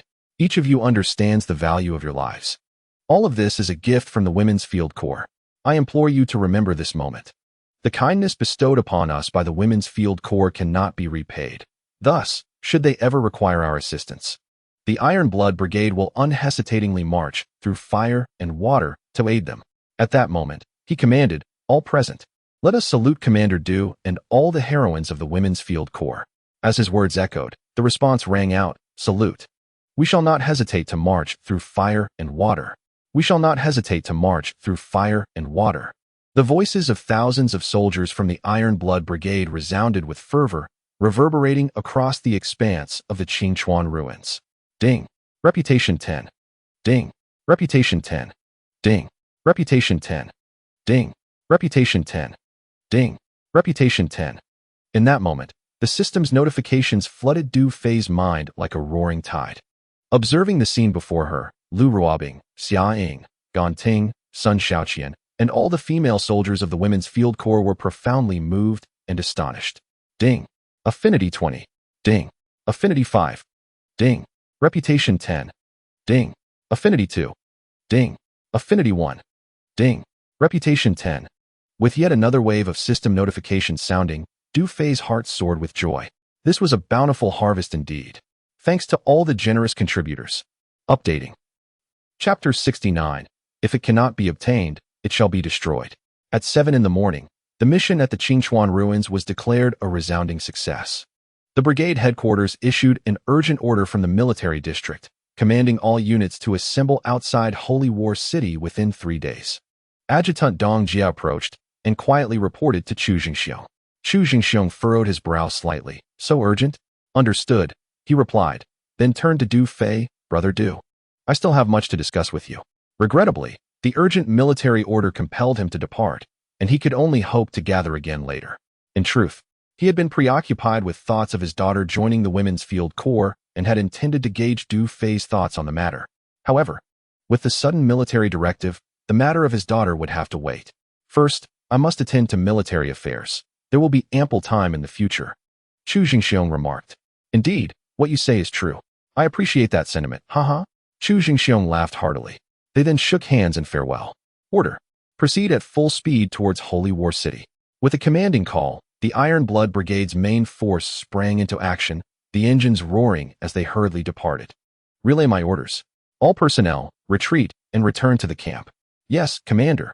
At Du Fei's command, 2 Land King tanks rumbled to life, followed closely by an ammunition truck and 2 transport vehicles filled with female soldiers. The Women's Field Combat Corps swiftly evacuated the Qingchuan relics, racing back to the camp. Inside the first Land King tank, a report was made. Commander, the first and second Predators have activated their automatic defense mode. Gan Ting entered the control room, followed closely by Sun Shaoqian. Du Fei nodded at the two. Their radiant smiles hinted at their purpose for coming. Subsequently, Gan Ting and Sun Shaoqian linked arms with Lu Ruobing, settling beside her. Indeed, within mere seconds, Gan Ting's face lit up with a greedy expression as she whispered, Commander, can you guess how much time we have now? How much?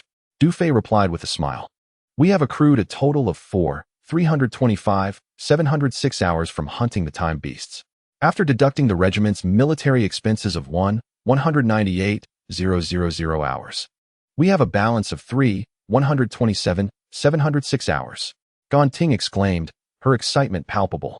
Adding in the 10 million hours from Jiao de Kuei, we now possess a total of 706 hours. Wonderful. Over 13 million hours. Indeed, I still find it hard to believe. Previously, Lu Ruobing and Sun Shaoqian were already aware that their commander had acquired Jiao de Kuei's 10 million storage card. Yet, they had been containing their excitement and joy. Hearing Gan Ting's account now, They could no longer hold back and were swept up in exhilaration.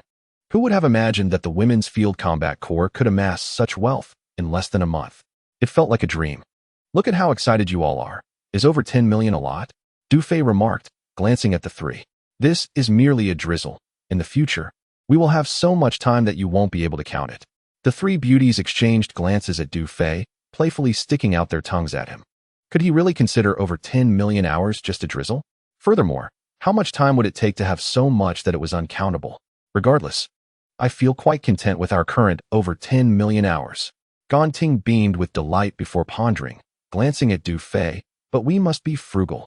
Sun Shaoqian chimed in, I am also very satisfied. Lu Ruobing cast a look at Dufay and echoed, me too. Although we have so much time now, we must not splurge recklessly. After all, they had lived in poverty for so long. How could they not feel satisfied with over 10 million hours? Observing the trio's covetous demeanor, Dufay chuckled and shook his head. The Nirvana meteorites should be relatively easy to acquire, albeit at a steep price. If, in a few days, they were to discover that this substantial sum had vanished, tears would surely flow. After an exhilarating moment, the three beauties appeared somewhat fatigued. Sun Shaoqian gently massaged her temples and yawned, while Ganting patted her shoulders and Lu Ruobing bent down to softly massage her long legs. Observing this, Dufay couldn't help but inquire, are you all feeling exhausted? Lu Ruobing looked up and offered a wry smile, not particularly tired, but perhaps the outdoor radiation is overwhelming. Captain, there's no need to worry about us. We will be fine. We have the recovery pool. A soak will suffice, she and Ganting reassured him. Dufay furrowed his brow, puzzled as to why he felt no fatigue at all. They had all utilized the recovery pool prior. Could it be that their bodies had not been strengthened? This was a question he would need to investigate upon returning. In a luxurious mansion within Revival City, a robust and muscular man approached the bedside of a middle-aged gentleman. Sir, it is time to rise, he said, his bare feet silent on the floor. What time is it? The middle-aged man mumbled, still half asleep. It is 9 in the morning, the muscular man replied. Come here and assist me with my attire. The gentleman commanded, sitting up and beckoning the muscular man closer. Yes, sir. As the muscular man approached, a flicker of satisfaction crossed the gentleman's delicate, fair face. He then embraced the muscular man's neck, speaking in a soft, effeminate tone. My dear, you performed splendidly last night. I nearly lost consciousness. Once I enter the cabinet, I shall reward you with a position. With that, he playfully punched the muscular man's chest a few times. Thank you for your support, sir. I will strive to perform well and live up to your expectations. The muscular man beamed with excitement. Come, give me a kiss, the middle-aged gentleman said, narrowing his eyes and tilting his head back. Of course, sir. With obedience, the muscular man planted a kiss on the gentleman's cheek. Just then, the bedside communicator abruptly chimed. Wu Dagawei, do you still consider yourself a person? Upon hearing this, the gentleman's face contorted with disgust and resentment as he spoke into the communicator, Wang Shuzhen. Do not think that just because you have a powerful father, I will not dare to act against you. Let me be frank. I am about to enter the cabinet, and I will settle both new and old scores then. This is your final warning. Du Lei is the one I desire. If I cannot have him, neither shall you. With that, he violently smashed the communicator into pieces in a fit of rage. Thank you for your gifts. Currently working hard to update, Chapter 70, Finding One's Place. Knock. Knock, knock. Report. A voice came from outside the door. Enter. Wu Dagawei, still being attended to by the muscular man, had not yet shaken off his resentment.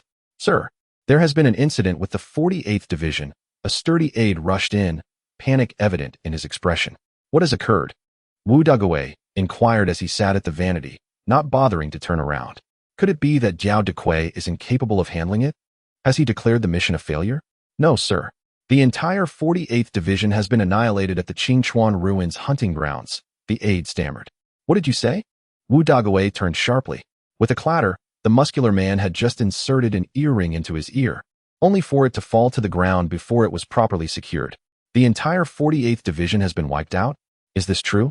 Wu Dagawei rose to his feet, demanding confirmation. Sir, the situation is indeed as stated. The Celestial Eye has just released the latest news. Do take a look. The aide swiftly activated the laser screen embedded in the wall and accessed the Celestial Eye website. As the cursor glided across the screen, the details of the hunting mission at the Qingchuan Ruins were swiftly brought to light. The 48th Division of the Rejuvenation Military District caught the eye, albeit its name was ominously marked in dark gray. Below, the latest news regarding the hunting mission at the Qingchuan ruins surged in popularity. The mission, which spanned nearly 20 hours, resulted in the complete annihilation of the 48th Division. In the battle at the Qingchuan ruins, tens of thousands from the 48th Division suffered relentless defeats, with positions successively lost, culminating in the fall of the command center. Numerous auxiliary military groups from the Rejuvenation Military District hastily retreated, and as they did not exit the mission zone, their rankings would suffer a corresponding decline. Although the hunting mission of the 48th Division ultimately claimed victory, it was the Iron Blood Brigade of the Holy War Military District that completed it in the end. The Iron Blood Brigade, with merely thousands of troops, bravely regained lost positions, achieving final victory. Their ranking soared from 9856 to 3217, thus reaping all the financial rewards of this mission. Underneath the latest news regarding the Qingchuan ruins, comments flowed in like a tide. Is this the Rejuvenation Military District? A division completely wiped out? Outmatched by a single brigade of the Holy War Military District? What a disgrace. How much sorrow must the Rejuvenation Military District endure? Someone respond below. Haha, when will there be a day of reckoning? What good does consuming so many sea cucumbers do? Alas, the hunting ground stipulates the number of legions. Otherwise, the Rejuvenation Military District would have accomplished its tasks long ago. A tree without bark will die. The Federation has no rivals with the Rejuvenation Military District around. Do you often curse in the face of the Rejuvenation Military District's failures? At that moment, Wu Dague's expression darkened considerably, and he barked sharply, "Useless. A bunch of useless fools." Witnessing Wu Dague's fury, the aide hastily shut off the laser screen, while the nearby muscular man dared not utter a sound. After a brief pause, Wu Dague's emotions slightly eased, and he murmured to himself, "Strange." According to Zhao Deque's report, a level 5 temporal beast appeared at the Qingchuan ruins. Logically, the Iron Blood Brigade, with only thousands of men, should find it exceedingly challenging to defeat a level 5 temporal beast. How could they have emerged victorious? It baffles me. Wu Dague's face was etched with confusion. It is crucial to note that he commanded 3 divisions, with the 48th Division being one of the principal forces. Despite reprimanding them multiple times, he had previously issued orders for a retreat if they found it untenable. He never anticipated that Zhao Deque would be foolish enough to allow the entire division to be annihilated. While Wu Dague felt no sorrow for the destruction of this principal division, it nonetheless bore a certain negative impact on his impending entry into the cabinet. Prepare a gift. I shall visit the General Staff Office of the cabinet shortly. Having maneuvered within the federal apparatus for many years, Wu Dague understood well how to swiftly navigate adverse situations. Yes, sir, the aide nodded and turned to leave. Wait a moment, Wu Dague called the aide back, saying, "Connect me with Yuan Shiji of the 109th Division." Understood. The aide swiftly retrieved the communicator, establishing a connection in no time. "I am Yuan Shiji, the commander of the 109th Division. What are your instructions, my lord?" A voice emanated from the communicator. "Have you completed the task I assigned?" Wu Dague inquired through the device. "My lord, as per your directive. The father and daughter have been dispatched to the cabinet's heavy crime mine." "Excellent," Wu Dague nodded, subsequently severing the communication channel. He murmured to himself, "If I cannot have you in this life, I shall not bear the surname Wu." The muscular man nearby, sensing the moment, exhibited a glimmer of envy and stepped forward to offer consolation. "My lord, there are countless flowers to be found in the world. Why cling to a single bloom? Such ungrateful individuals deserve secret execution. Do not forget, you still have me." Silence. Wu Dague's expression darkened as he reprimanded the muscular man. "What are you? Remember your place. Do not forget that you are merely a tool." Yes, my lord," the muscular man stammered, breaking into a cold sweat and nodding vigorously. Chapter 71. A change in the air within the expansive confines of the Revival Military District, a well-structured base. "Minister, as per your instructions, the matter has been resolved." A composed and capable secretary entered the office, addressing an elderly gentleman in hushed tones. The elder nodded slightly. Clad in a black uniform, his hair peppered with gray, he emanated an aura of authority that required no anger to command respect. At that moment, he stood with his hands clasped behind him, gazing intently out the window. "Minister, you have been standing for half an hour. Allow me to assist you back to your quarters for some rest," the secretary suggested. It is of no concern. The elder waved his hand dismissively, remaining motionless at the window, the astonishment etched on his weathered face still apparent. Su Zhong, you are a prodigy in the field of weaponry. Share your thoughts on that small squad. It is uncertain. I currently lack any clear insights. Secretary Su Zhong replied with a wry smile. Logically speaking, given their numbers and equipment, it would be challenging to eliminate mutated beasts. However, it is astonishing that they managed to slay so many level 5 time beasts. Even more surprising is that they injured a cloaked winged creature. This indicates that their weaponry possesses lethal efficacy against time beasts, particularly the 2 unidentified objects in the air, which even the sky I could not identify as any known category of aircraft.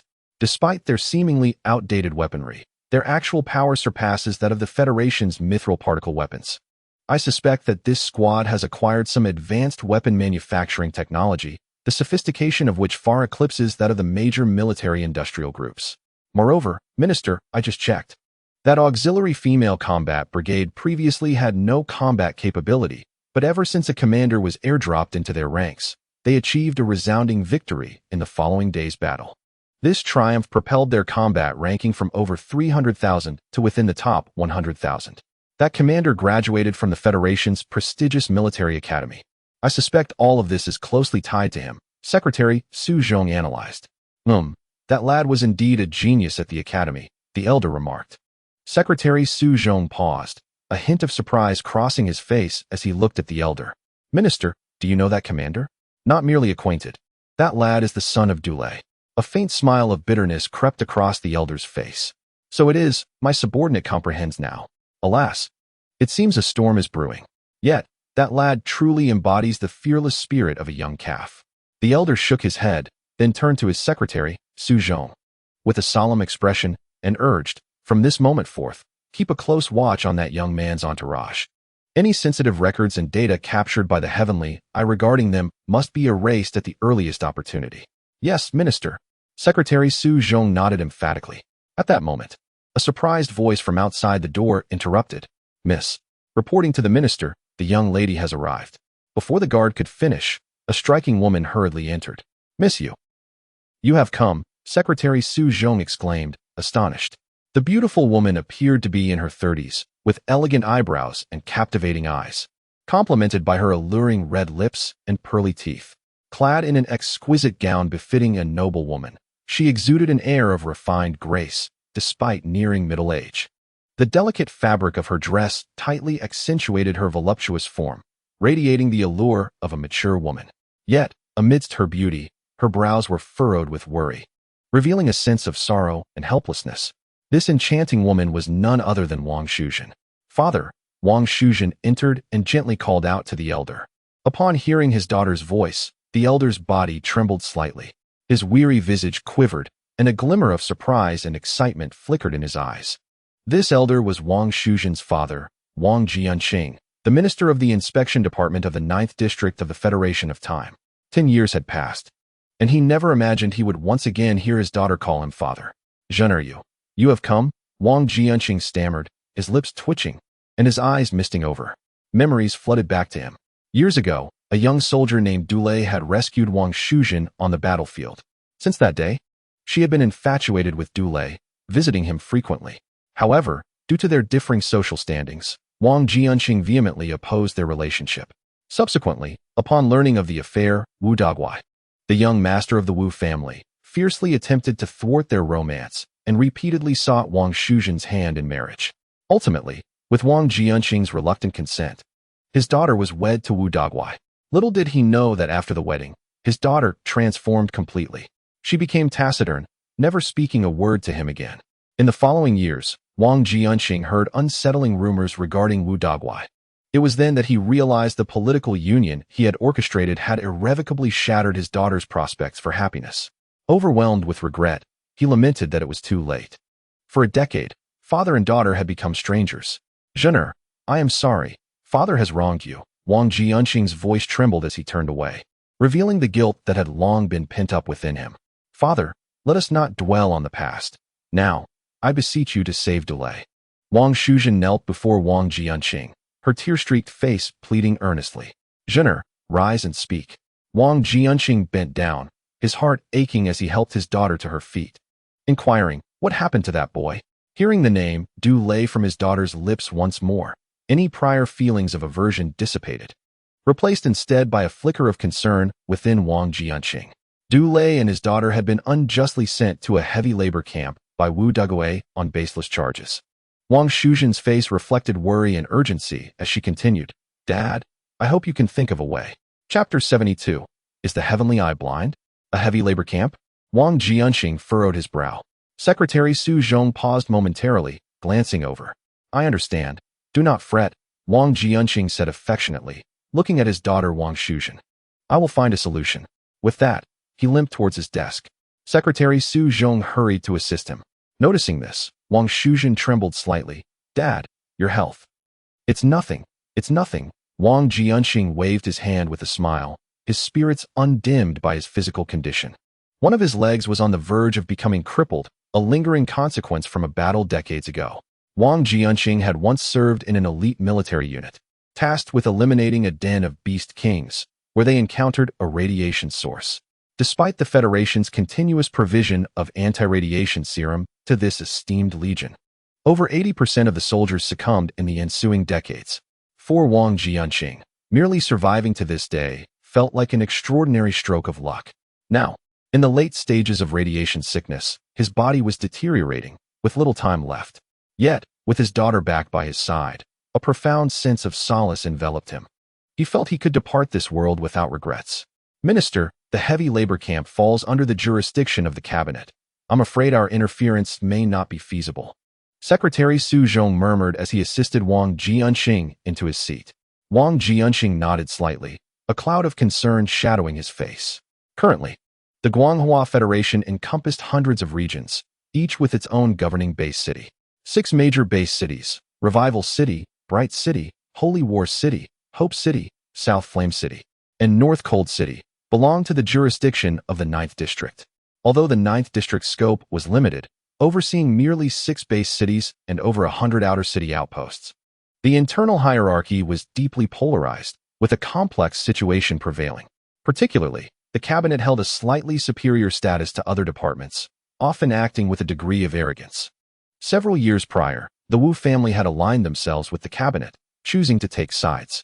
It was said that Wu Dagui now possessed a formidable backing and was likely to become a cabinet member soon. Ordinarily, Du Lei and his daughter, being commoners from Revival City, would have faced merely a transfer to a standard mining outpost, even if guilty. However, they had been dispatched to a heavy labor camp meant for high-profile criminals. It was clear that the unfounded charges against the father and daughter had been fabricated by the cabinet. In the 9th District, rescuing individuals from the cabinet's grasp was notoriously difficult, compounded by Wu Dagui's interference, rendering the task exceedingly challenging. Dad, is it going to be very difficult? Wang Shuzhen asked. Noting the troubled expression on her father's face, her concern evident. Do not worry. Leave it to me, Wang Jianxing said with a benevolent smile, offering reassurance to Wang Shuzhen. In dedication to his daughter, he decided to send Su Zhong as his representative to the cabinet, confident that his former comrades would surely honor his request. The women's field combat team raced through the rugged mountain roads with remarkable speed. Calculating the journey, they estimated it would take approximately 10 more hours to return to the camp. Inside the control room of the No. 1 Land King battle vehicle, Lu Ruobing quietly inquired of Ganting and Sun Shaoqian, do you have a needle? Perhaps due to the excitement of having over 10 million moments to cherish or the prolonged wear of her old military uniform. A button on Lu Ruobing's chest suddenly popped loose. There's none here. With no one around, let's just sew it when we get back, Ganting and Sun Shaoqian chuckled, shaking their heads at her. They exchanged glances at Lu Ruobing's ample figure before discreetly comparing it to their own, unable to suppress a sigh of self-deprecation. Ruobing, you are quite well endowed, they teased, one on either side, whispering in her ear. Go away, you two mischievous girls. Lu Ruobing playfully pinched each of them at the waist, her cheeks flushed as she stole a glance at Du Fei beside them. Ah, that hurts. Are we not allowed to speak? They laughed, and in an instant, the 3 beauties were engaged in light-hearted banter, oblivious to the cause of their sudden merriment. Du Fei chuckled and shook his head, acknowledging that the women's world was beyond his comprehension. He had overheard Lu Ruobing seeking a needle to mend her button, and he wondered what could possibly be missing from his versatile toolbox. However, Lu Ruobing did not ask him, and he was disinclined to offer it. At that moment, several communication officers began a lively discussion. Look, the latest news from the Qingchuan Ruins battle has been released. The Iron Blood Brigade's ranking has surged from 9856 to 3217, entering the top 5,000. Wow, the Iron Blood Brigade is impressive now. They noted that the comments had exceeded 9999, many criticizing the Revival Military District. Hey, why isn't our women's field combat team mentioned? One exclaimed. That's strange. Our ranking remains at 97566, unchanged. What a disgrace. The communication officers pouted in frustration, venting their grievances. They knew that without the women's field combat team, victory in the Qingchuan Ruins battle would have been unattainable. They believed their brigade had achieved remarkable results and deserved the recognition that was rightfully theirs. While they did not expect too much, they at least anticipated a substantial improvement in their ranking, only to find that their name was not even displayed. This was clearly an affront and an insult to the women's field combat team. At this moment, Lu Ruobing, Gan Ting, and Sun Xiaoqian ceased their playful chatter. They opened their smart tablets and swiftly accessed the Tianyan website. Then, the three individuals glanced at the latest news, exchanging puzzled looks, their beautiful eyes reflecting their confusion. Indeed. The latest update made no mention of the Women's Combat Brigade. What could this mean?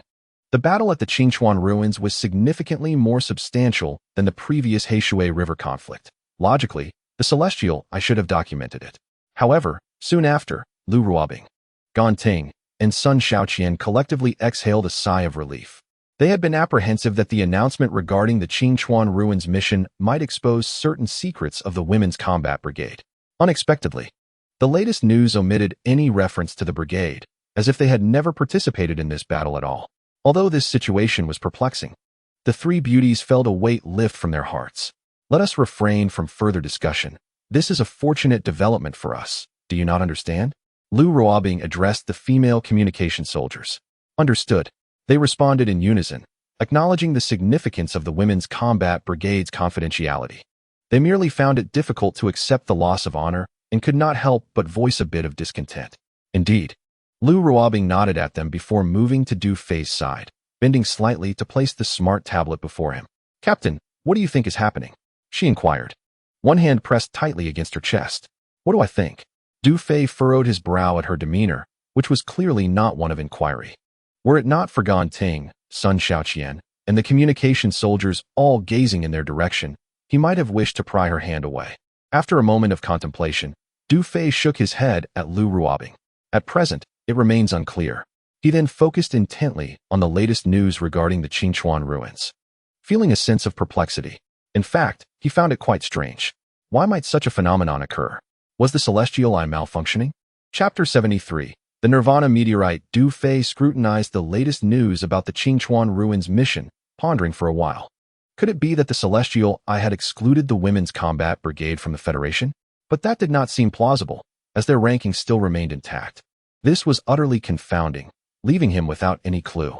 While this situation was advantageous for the Women's Combat Brigade, Du Fei, amidst his confusion, felt a twinge of wariness.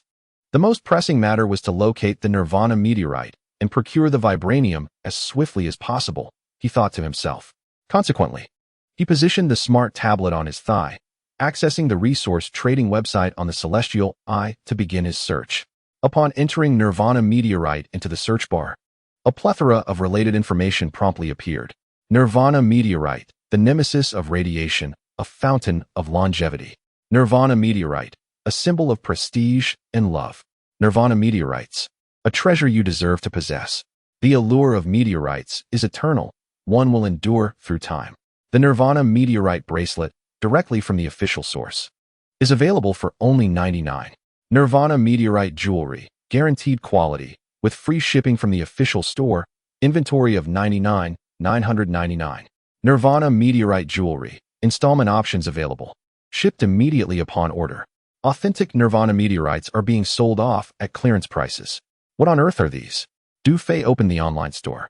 Bewildered, are Nirvana meteorites so common? Previously, he had no recollection of Nirvana meteorites from his school days, but he seemed to grasp their significance now. In this world, Nirvana meteorites are akin to diamonds from his past life on Earth, suitable for embellishing jewelry. The system indicated that Nirvana meteorites are quite rare and costly in the current realm, yet they are abundant here, with clearance sales everywhere. Could they truly be so inexpensive? Du Fei mused quietly. Lu Ruobing, Gan Ting, and Sun Xiaoqian, feeling bored, noticed Du Fei engrossed in his search, shaking his head intermittently. Their curiosity piqued. They approached him. Nirvana meteorites? The three beauties caught sight of Du Fei's search results, their delicate faces revealing confusion. Gan Ting and Sun Xiaoqian exchanged glances, wondering if the leader intended to purchase meteorite jewelry. Ruobing looked quickly. The leader is selecting jewelry for you. Indeed, he must be buying it for you. Gan Ting and Sun Xiaoqian whispered enviously in Lu Ruobing's ear. Stop making wild claims. Lu Ruobing shot them a glare, though her cheeks soon flushed with a hint of crimson, as if her heart had been filled with a ton of honey. Do you know about Nirvana meteorites? Du Fei closed the online store and inquired of the three beauties. After searching for a long time, he realized the store was merely a gimmick, lacking the raw Nirvana meteorites he sought. The so-called clearance sales were all replicas. Of course. Sun Xiaoqian's eyes sparkled as she eagerly replied. The upper-class elite adorn themselves with Nirvana meteorite jewelry, which is extremely expensive, over 100,000 per gram. However, most of what is found in the store is counterfeit. One could easily be deceived. No, I mean the raw Nirvana meteorites. Du Fei gestured dismissively at Sun Xiaoqian. Raw Nirvana meteorites? Instantly, Lu Ruobing, Gan Ting, and Sun Xiaoqian exchanged glances. Gan Ting remarked, raw Nirvana meteorites are exceedingly rare and classified as sensitive minerals by the Federation, due to their radiation-resistant properties. Only a minuscule amount of the essence of Nirvana meteorites is transformed into jewelry for the affluent elite, sold at exorbitant prices. Most raw Nirvana meteorites are held by the upper echelons, and it is said that the sanctuaries of the Federation's rulers are crafted from these meteorites. So, you're saying raw Nirvana meteorites cannot be found on the market? Du Fei furrowed his brow and inquired further. He was concerned about the difficulty of acquiring them. Normally, they're not available for purchase, but the black market has everything for sale. Gan Ting contemplated before continuing. Many merchants buy various items at low prices from scavengers and then resell them. I believe that one could also find raw Nirvana meteorites for sale in the black market. Indeed, it seems plausible. Du Fei nodded, suggesting they might even be more affordable. What is the transaction method in the black market? He inquired further. One must first access the black market trading network, select the desired items, negotiate a price, and then agree upon a location for the exchange, Gan Ting explained. Is it possible to inspect the goods on site? He asked. That should be feasible, but it requires mutual agreement, she replied. Excellent. I am assigning you a task. Du Fei stated, turning to Gan Ting. Please search the black market for raw Nirvana meteorites. If you find anyone selling them, inform me immediately. Understood, Captain, Gan Ting responded, standing tall. However, she was momentarily taken aback. Captain, you wouldn't be intending to purchase raw Nirvana meteorites, would you? Indeed, Du Fei smiled and nodded. Really? Sun Xiaoqian gasped in surprise. Purchasing Nirvana meteorites? Lu Ruobing also expressed her confusion, feeling a sense of disappointment at the realization that it was not jewelry he sought. Captain, Nirvana meteorites are exceedingly expensive. The premium essence crafted into jewelry costs upwards of tens of thousands of hours per gram. Even as raw stones, they are likely not inexpensive. Let me check, Gan Ting said as she bent down to access a website. In a short while, she discovered the vague pricing for the Nirvana meteorites. Captain, look here. The specifications for a block of Nirvana meteorite weighing approximately 500 grams is around 6 million hours per piece, meaning it would require over 10,000 hours to obtain a single gram. Well, about 1 kilogram should suffice, Du Fei remarked. Currently, we only possess 1 milliliter of control elements. According to the synthesis ratio for vibrating gold, 1 milliliter control element to 1,000 milliliters of rare substance smelting agent to 1,000 grams of raw Nirvana meteorite can yield nearly 2 kilograms of active vibrating gold in a semi-conscious state. Thus, 2 kilograms of active vibrating gold might suffice for crafting a battle suit. At this, the three women, Lu Ruobing, Gan Ting, and Sun Xiaoqian, shuddered simultaneously. What do you intend to do with such a large quantity of Nirvana meteorites? Lu Ruobing could not help, but asked Du Fei. It will be useful. He replied succinctly. Captain, 1 kilogram of raw stone is 1,000 grams, and each gram costs over 10,000 hours. That means purchasing it would require over 10 million hours. Gan Ting exclaimed, her fingers calculating the figures, nearly on the verge of tears. So, does this mean we are out of funds? Sun Xiaoqian murmured, her eyes wide in disbelief. Indeed, over 10 million hours at once, Lu Ruo Bing lamented, placing her hands over her heart. She leaned closer to Du Fei, tentatively asking, can't you at least share what it will be used for? For now, that must remain confidential, Du Fei said, glancing at her hands before adding, I will reveal it to you in due time. Very well. Lu Ruo Bing nodded, then turned to Gan Ting, saying, stop sulking and execute the captain's orders. She had faith in Du Fei. At this moment, she harbored no doubts about his every word. Lu Ruo Bing anticipated that Du Fei was on the verge of creating some formidable weaponry, understanding that progress was indeed the ultimate truth. Though Du Fei chose to keep certain matters confidential from her for the time being, there undoubtedly existed a rationale behind his decision. With a wry smile, Gan Ting raised her hands in resignation. The leader cannot allow the account to hold any funds. Alas, such a substantial sum has vanished in an instant. The following morning, the female combat unit returned triumphantly to the camp.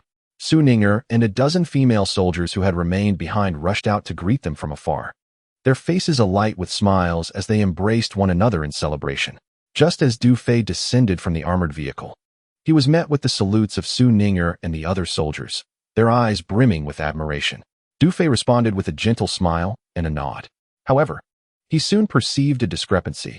The returning soldiers appeared somewhat lackluster compared to Su Ninger and her companions, whose complexions were rosy and vibrant. Frowning, Du Fei beckoned Su Ninger over. Surprised at first, Su Ninger quickly regained her composure and approached him with a hint of excitement. Leader, I entrust you with a task. Conduct a health check on a portion of the soldiers, Du Fei instructed her.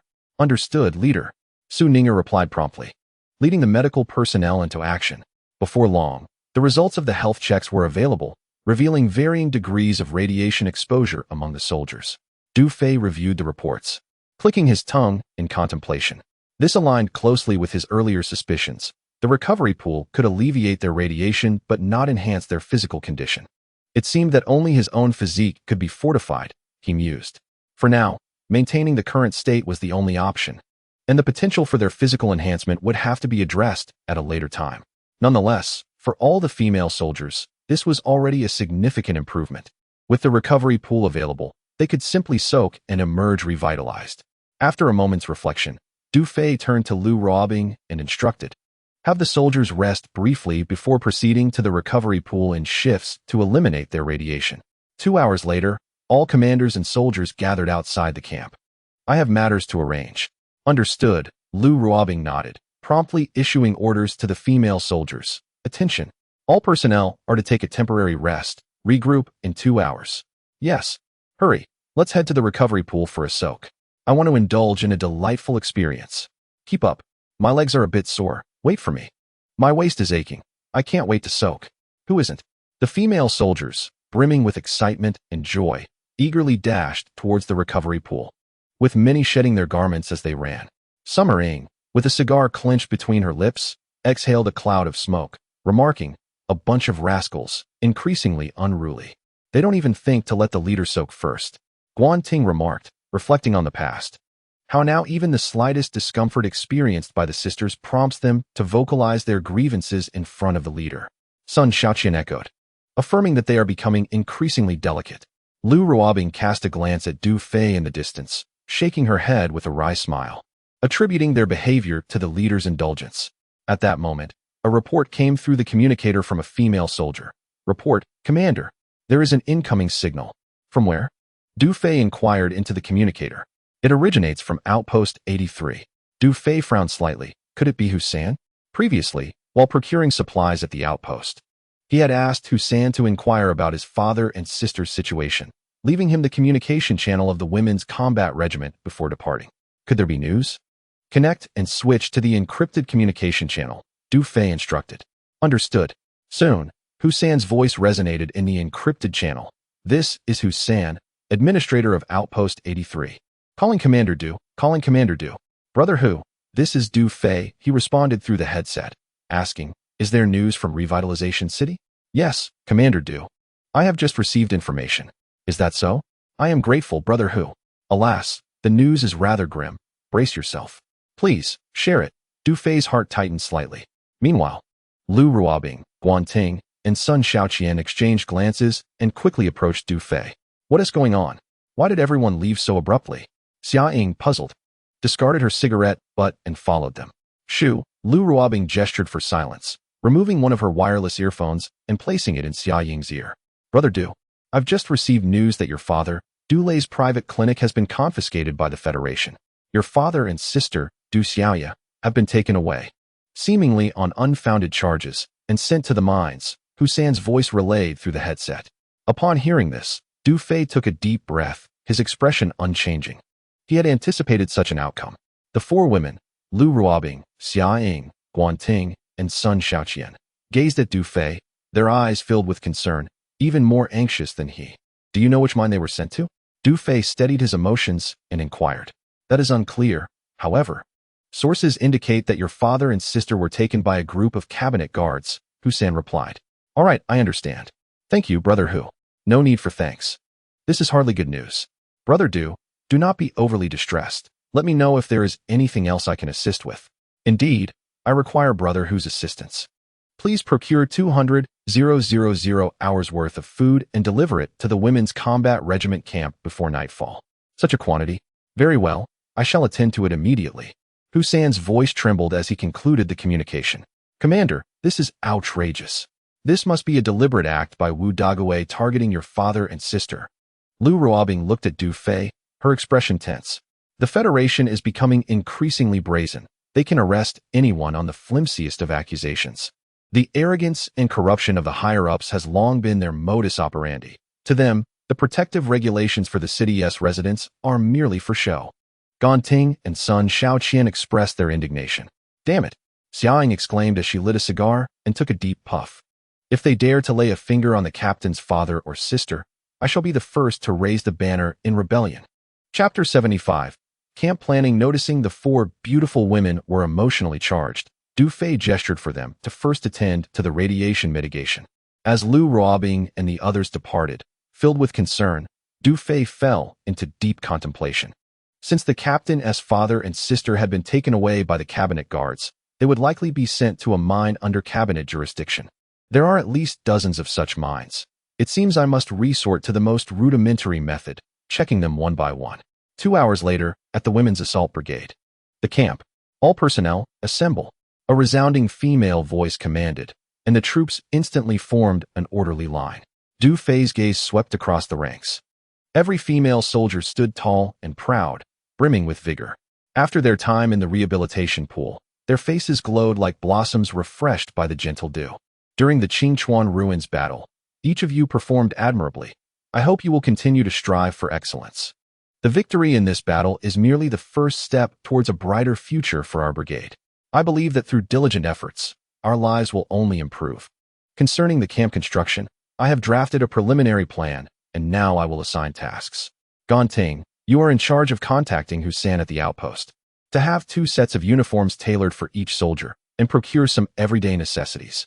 Additionally, acquire essential supplies for the camp and mining area, such as crushers, rail vehicles for transporting ore, and logging tools. After conveying the procurement list, Du Fei handed it over. Understood, Captain. Guan Ting responded, saluting. Songjia. Once the rail transport vehicles return, you will lead the workers in laying down the tracks, using the processed waste, or to construct walls. After which I will instruct you on the methods for outer reinforcement. Furthermore, during your spare time, engage in logging to build houses. Here is a planning diagram. Oh, and streets, shops, and inns? Song Jia exclaimed, her face lighting up with surprise and excitement. Captain, are we preparing to create a city? This is just a small-scale inner city, Du Fei replied to Song Jia, his gaze sweeping over all the female soldiers. Once our city is established, your families will have the opportunity to be the first shopkeepers. Upon hearing this, the soldiers erupted with enthusiasm. Really? That's wonderful. This is incredible news. Are we dreaming? Long live the captain. The cheers and applause echoed throughout the camp. Ding. Reputation 20. Ding. Affinity 1. Ding. Reputation 20. Ding. Affinity 2. Ding. Reputation 20. Ding. Reputation 20. As the system notifications rang in his mind, Du Fei raised his hand to calm the women and said, "However, I must remind you that this is merely our initial plan. It must remain confidential until the construction is complete, including from your families." Understood. All the female soldiers responded in unison. At this moment, Lu Ruobing, Xia Ying, Gan Ting, and Sun Xiaoqian exchanged glances, their hearts brimming with emotion. Xia Ying's eyes reddened with sentiment, and as she reached into her pocket for a cigarette, she hesitated, feeling it would be disrespectful to the commander, ultimately refraining. "Yingbao, I know what you're thinking. Do not be disheartened. Xia Lan is surely still alive." Lu Ruobing gently draped her arm over Xia Ying's shoulder, offering comfort. "I believe we will find her in due time, and she will undoubtedly reside in our city." "Ah, let us hope so," Xia Ying replied with a bittersweet smile, biting her lip to suppress her tears. It was a rare sight to witness Xia Ying shed tears, and Lu Ruobing felt a twinge of sadness. Unable to resist glancing at Du Fei, a man of extraordinary greatness. "Sun Xiaoqian, continue with the ammunition production. Additionally, I have here an improved set of specifications for the grenade launcher. We must phase out the previous model." Du Fei continued delegating tasks. Considering the physical capabilities of the female soldiers, the earlier grenade launchers had proven cumbersome and heavy. To alleviate their burden, Du Fei had specially exchanged 100 prestige points for a design blueprint of a lightweight grenade launcher from the technology repository. "Understood," Sun Xiaoqian replied, accepting the blueprint. "Zhao Feifeng, step forward." Du Fei scanned the ranks, recalling the elite talents Lu Ruobing had introduced from the Women's Field Combat Unit. A soldier with delicate features and striking eyebrows trembled slightly upon hearing her name called. She quickly stepped out of line, facing Du Fei with respect in her eyes. Standing tall in salute, present, Du Fei was momentarily taken aback by her beauty. Her looks rivaled those of Lu Ruobing and the others. Perhaps Du Fei had seldom interacted with the female soldiers, and Zhao Feifeng's worn military uniform had never caught his attention until now. He smiled and nodded at Zhao Feifeng. Ultimately, appearance mattered little, as he valued talent. "You are proficient in agricultural cultivation?" "Yes, Commander," Zhao Feifeng responded, her chest rising and falling with excitement, nearly losing her footing. She never anticipated that the commander would remember her. Ding. Affinity value 5. Excellent. Our next step may involve agricultural development. Although the current environment is unsuitable, we must prepare nonetheless. You will assist Su Ninger in researching the soil, identifying areas with lighter radiation for cultivation within the plan scope, and preparing them in advance. Du Fei considered that if the Federation could create a radiation-free sanctuary, perhaps they too could achieve something similar in the future. "Yes, I will ensure the task is completed," Zhao Feifeng replied enthusiastically before returning to her post. With Du Fei's orders fully given, the team dispersed. Song Jia, Sun Xiaoqian, and others each took various blueprints, beginning to study and organize their work. The female soldiers, having received their assignments, busied themselves with determination. Seeing the female soldiers so fervent in their efforts, Du Fei wore a faint smile of satisfaction. "Gan Ting, come here." Du Fei beckoned. "Commander, I have another task for you."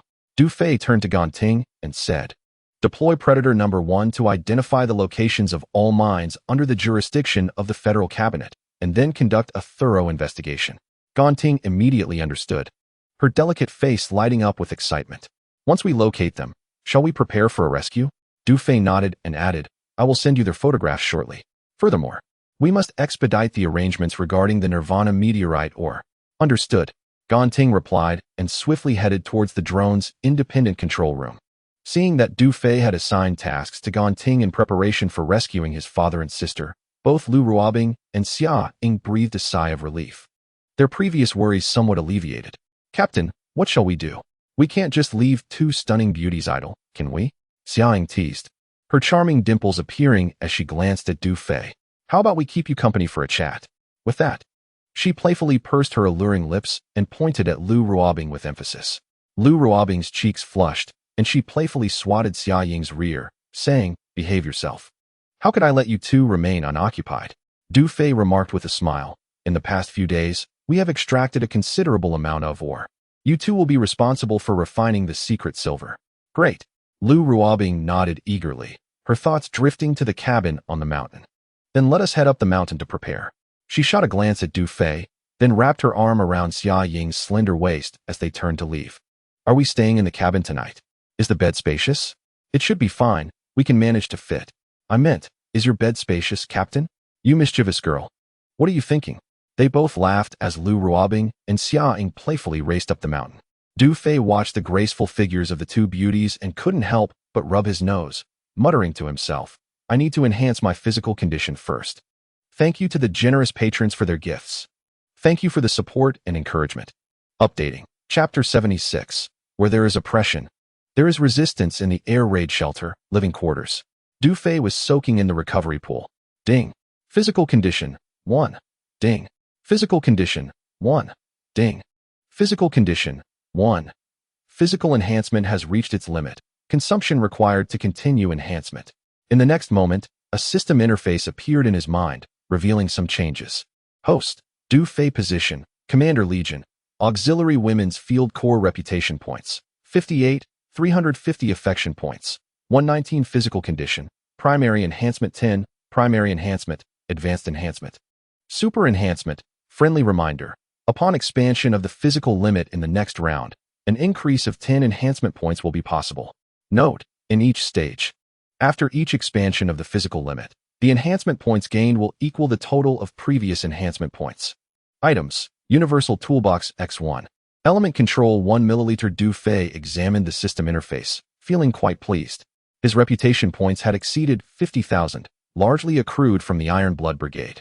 His affection points, which had dwindled to just over 20 after purchasing the vibranium synthesis technology, had now risen to over 100. As for the reputation points, Du Fei planned to save them for now.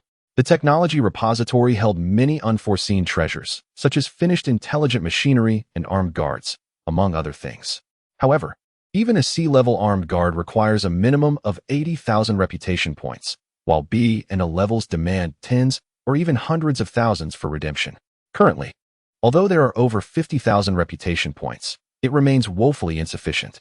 The blueprint for the intelligent defense system necessitates 1,000 intimacy points. Du Fei gazed intently at the technology repository. Intelligent Laser Defense System. Blueprint requires 1,000 intimacy points. This particular blueprint is what Du Fei yearns for. With the camp construction plans now underway, a comprehensive defense system is imperative, especially for aerial protection. Only by establishing a solid foundation can the plan for the Time Collector be put into action. However, this intelligent defense blueprint requires 1,000 intimacy points for redemption. And there is still a considerable shortfall. The accumulation of intimacy points is rather sluggish. Thus, it is essential to expedite the process. At the very least, securing those 1,000 points, Du Fei pondered. The physical enhancement has reached 10. This progress is commendable, akin to incremental growth. Once the next physical limit expansion occurs, the enhancement can increase by 10 points, thus reaching 20. Should the physical limit expand again, an elevation of 20 points will follow, and with further expansions, a boost of 40 points. Du Fei's gaze settled upon the physical attributes section, feeling a surge of excitement. Following this growth trajectory, his physical prowess would undergo remarkable enhancement. It wouldn't be long before he becomes impervious to blades and bullets. After a brief moment, Du Fei emerged from the rehabilitation pool, feeling an invigorated strength coursing through him. Once dressed, he surveyed his surroundings. Du Fei noticed the rebar used by the female soldiers for hanging their clothes on the rock wall. Approaching, he grasped the rebar and twisted it forcefully. Crack! To his astonishment, the segment embedded in the rock wall bent under his might. Wow! Impressive! Du Fei clenched his fist, unable to contain his exhilaration. 200 kilometers away, in the mountainous region north of the revitalization base city, the steel walls were brimming with guards, stationed every 3 steps and vigilant every 5. Inside the fortified walls lay a valley, specifically an open pit mine. At the edges of the mine, 5 or 6 caves served as prisons for criminals. The entire mining area was heavily guarded. Dozens of hummingbird drones hovered continuously overhead. A multitude of armored, fully equipped federal soldiers patrolled the vicinity of the mine. Within the mine, the clamor of machinery echoed, enveloped in dust. Countless miners, clad in prison garb, toiled under the watchful eyes of the guards, engaged in intense and strenuous labor. These miners, both male and female, young and old, were mostly disheveled and covered in scars. Move faster, you wretched insects. At that moment, a guard in protective gear wielding a spiked whip was pursuing an elderly man. Crack! The whip struck brutally against the old man's back, reopening a previously scabbed wound, tearing flesh anew. The old man emitted a harrowing cry as the ore he was transporting to the rail car plummeted, crashing onto his foot. The bedbugs incite your laziness, allowing you to shirk your duties. The guard, indifferent to the old man's plight, incessantly berated him while striking him repeatedly with a whip. The elderly man collapsed to the ground, clutching his head and emitting a chilling scream as he writhed in agony. "Cease this!" An indignant voice rang out as a middle-aged woman stepped forward, flanked by 5 or 6 female prisoners, shielding the old man with her presence. The woman, in her 30s, possessed a dignified and graceful appearance, her beauty still evident. Through the collar of her prison garb, one could faintly discern a plum blossom tattoo adorning her chest. She glared resolutely at the guard, while the women behind her clutched stones, their expressions fierce and defiant. "Do you wish to rebel? Put down those stones." At that moment, 2 armed guards hastily approached. In response to the guard's warning, the female prisoners discarded their stones.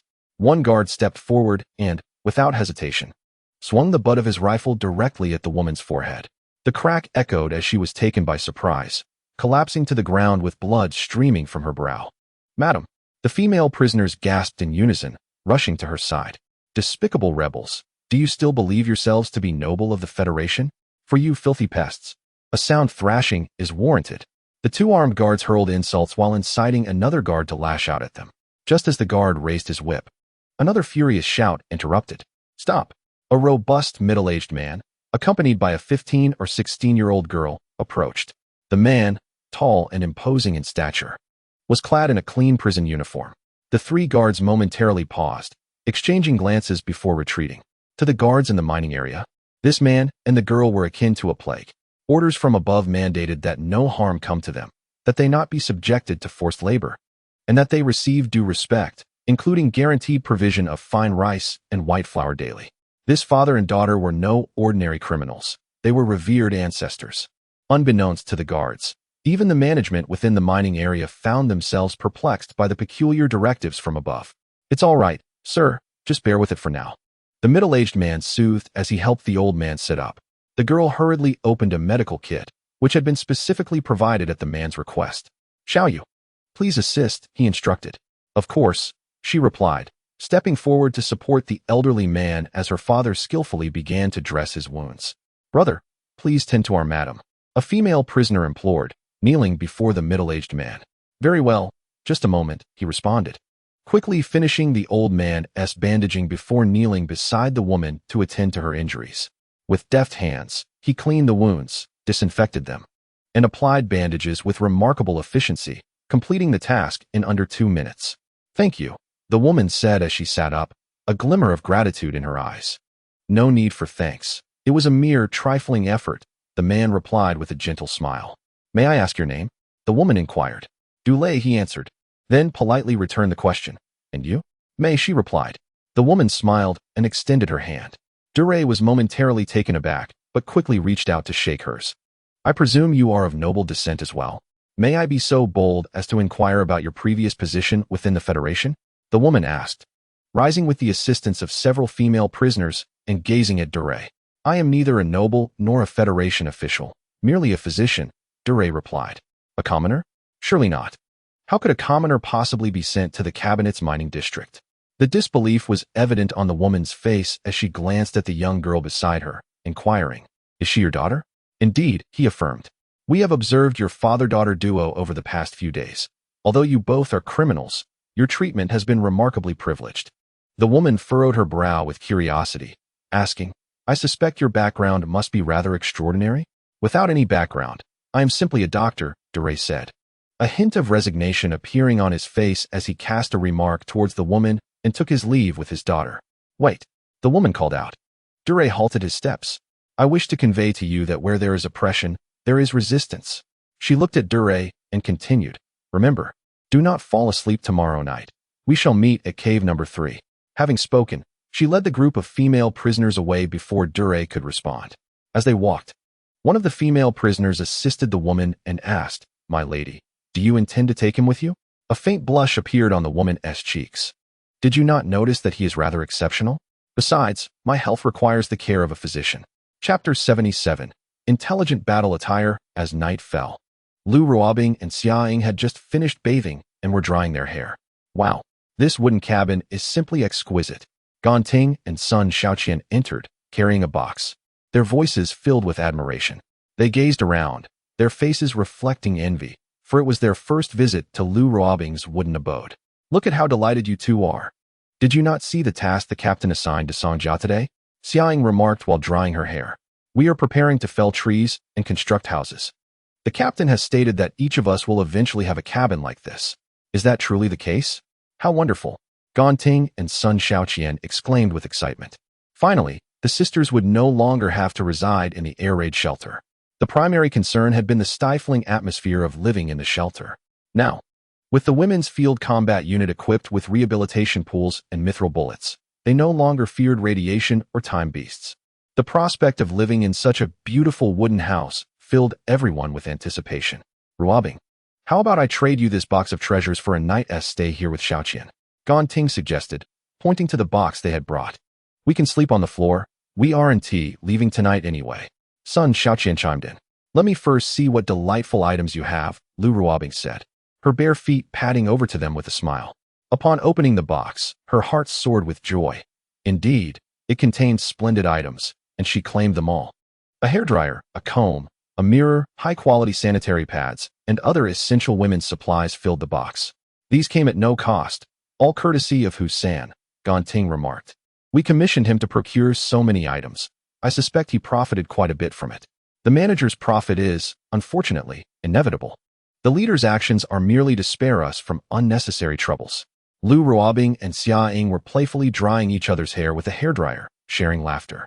By the way, Ruobing, didn't the leader inform you about the purpose of purchasing the Nirvana meteorite? Ganting inquired. Upon hearing this, Xiaoying and Sun Xiaoqian turned their curious gazes towards Lu Ruobing. Don't look at me. I am equally in the dark. The leader only mentioned keeping it confidential for now. Surely he has his plans, Lu Ruobing replied, running her fingers through her dry hair, inhaling the fragrance deeply, and her face revealing a look of enchantment. Let us not forget the leader's exceptional capabilities. We merely need to cooperate closely. We have been cooperating. Yet our funds are about to run dry. Ganting pouted, her expression one of concern. She had been meticulously budgeting, knowing that today's purchases amounted to over 2 million, leaving just over 11 million. If the Nirvana meteorite raw stone was acquired, they would undoubtedly revert to square one. How could this not cause her distress? Don't fret so. Have faith in the leader, Xiaoying reassured. You're right, Ingbao. Lu Ruobing changed her outfit, gazed at her reflection in the mirror, and smiled with satisfaction. All right, you all continue chatting. I shall step outside for some fresh air. With that, she turned and exited the wooden cabin. Humph, Xiaoying raised an eyebrow, watching Lu Ruobing's silhouette disappear. Inside the cabin, a stack of camp planning blueprints lay on the table. After perusing them, Du Fei rubbed his temples and then accessed the technology library. He had previously taken note of 2 types of armor and decided to exchange for them for further study. Beep. Congratulations to the host for using 200 reputation points to exchange for a lightweight armor design blueprint. Beep. Congratulations to the host for using 1,000 reputation points to exchange for a smart combat suit design blueprint. As the system notifications rang in his mind, Du Fei envisioned the schematics, manufacturing processes, and performance descriptions of both types of armor. Lightweight armor, a conventional defensive armor that effectively protects vital areas of the body. Required materials.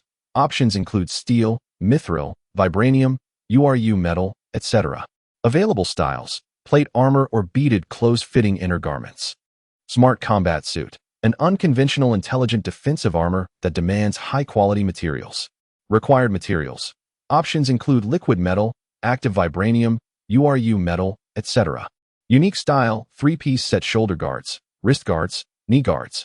Performance description: wearing this 3-piece set made of active metal allows for seamless activation via an intelligent device. Once activated, the set transforms into an all-encompassing protective suit, providing comprehensive intelligent defense for the wearer.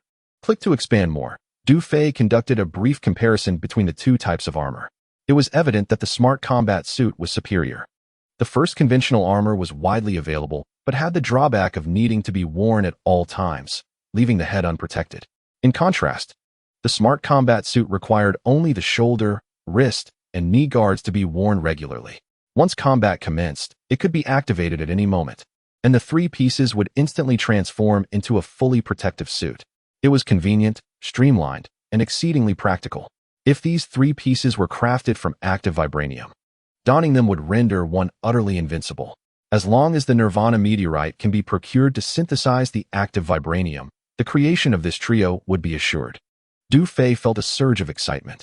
Regarding the conventional armor, he intended to utilize mithril for its construction, with the initial plan for the female soldiers to wear it. Considering the need for mobility, it would be best to fashion it into a form-fitting, bead-like inner garment, providing equivalent protection while being worn underneath. However, the crafting process is somewhat intricate, so he decided to entrust the task of making this armor to Lu Ruobing and her team. After a brief moment of contemplation, Du Fei leaned over the table to sketch two designs for the armor, annotating their specifications. Just as he completed the drawings, he caught a whiff of an enchanting fragrance. Upon raising his gaze, he discovered Lu Ruobing had entered silently. As before, she was barefoot, though her attire had changed slightly. She wore a light camouflage ensemble, her hair cascading over her shoulders, and the thin short sleeves accentuated her alluring curves.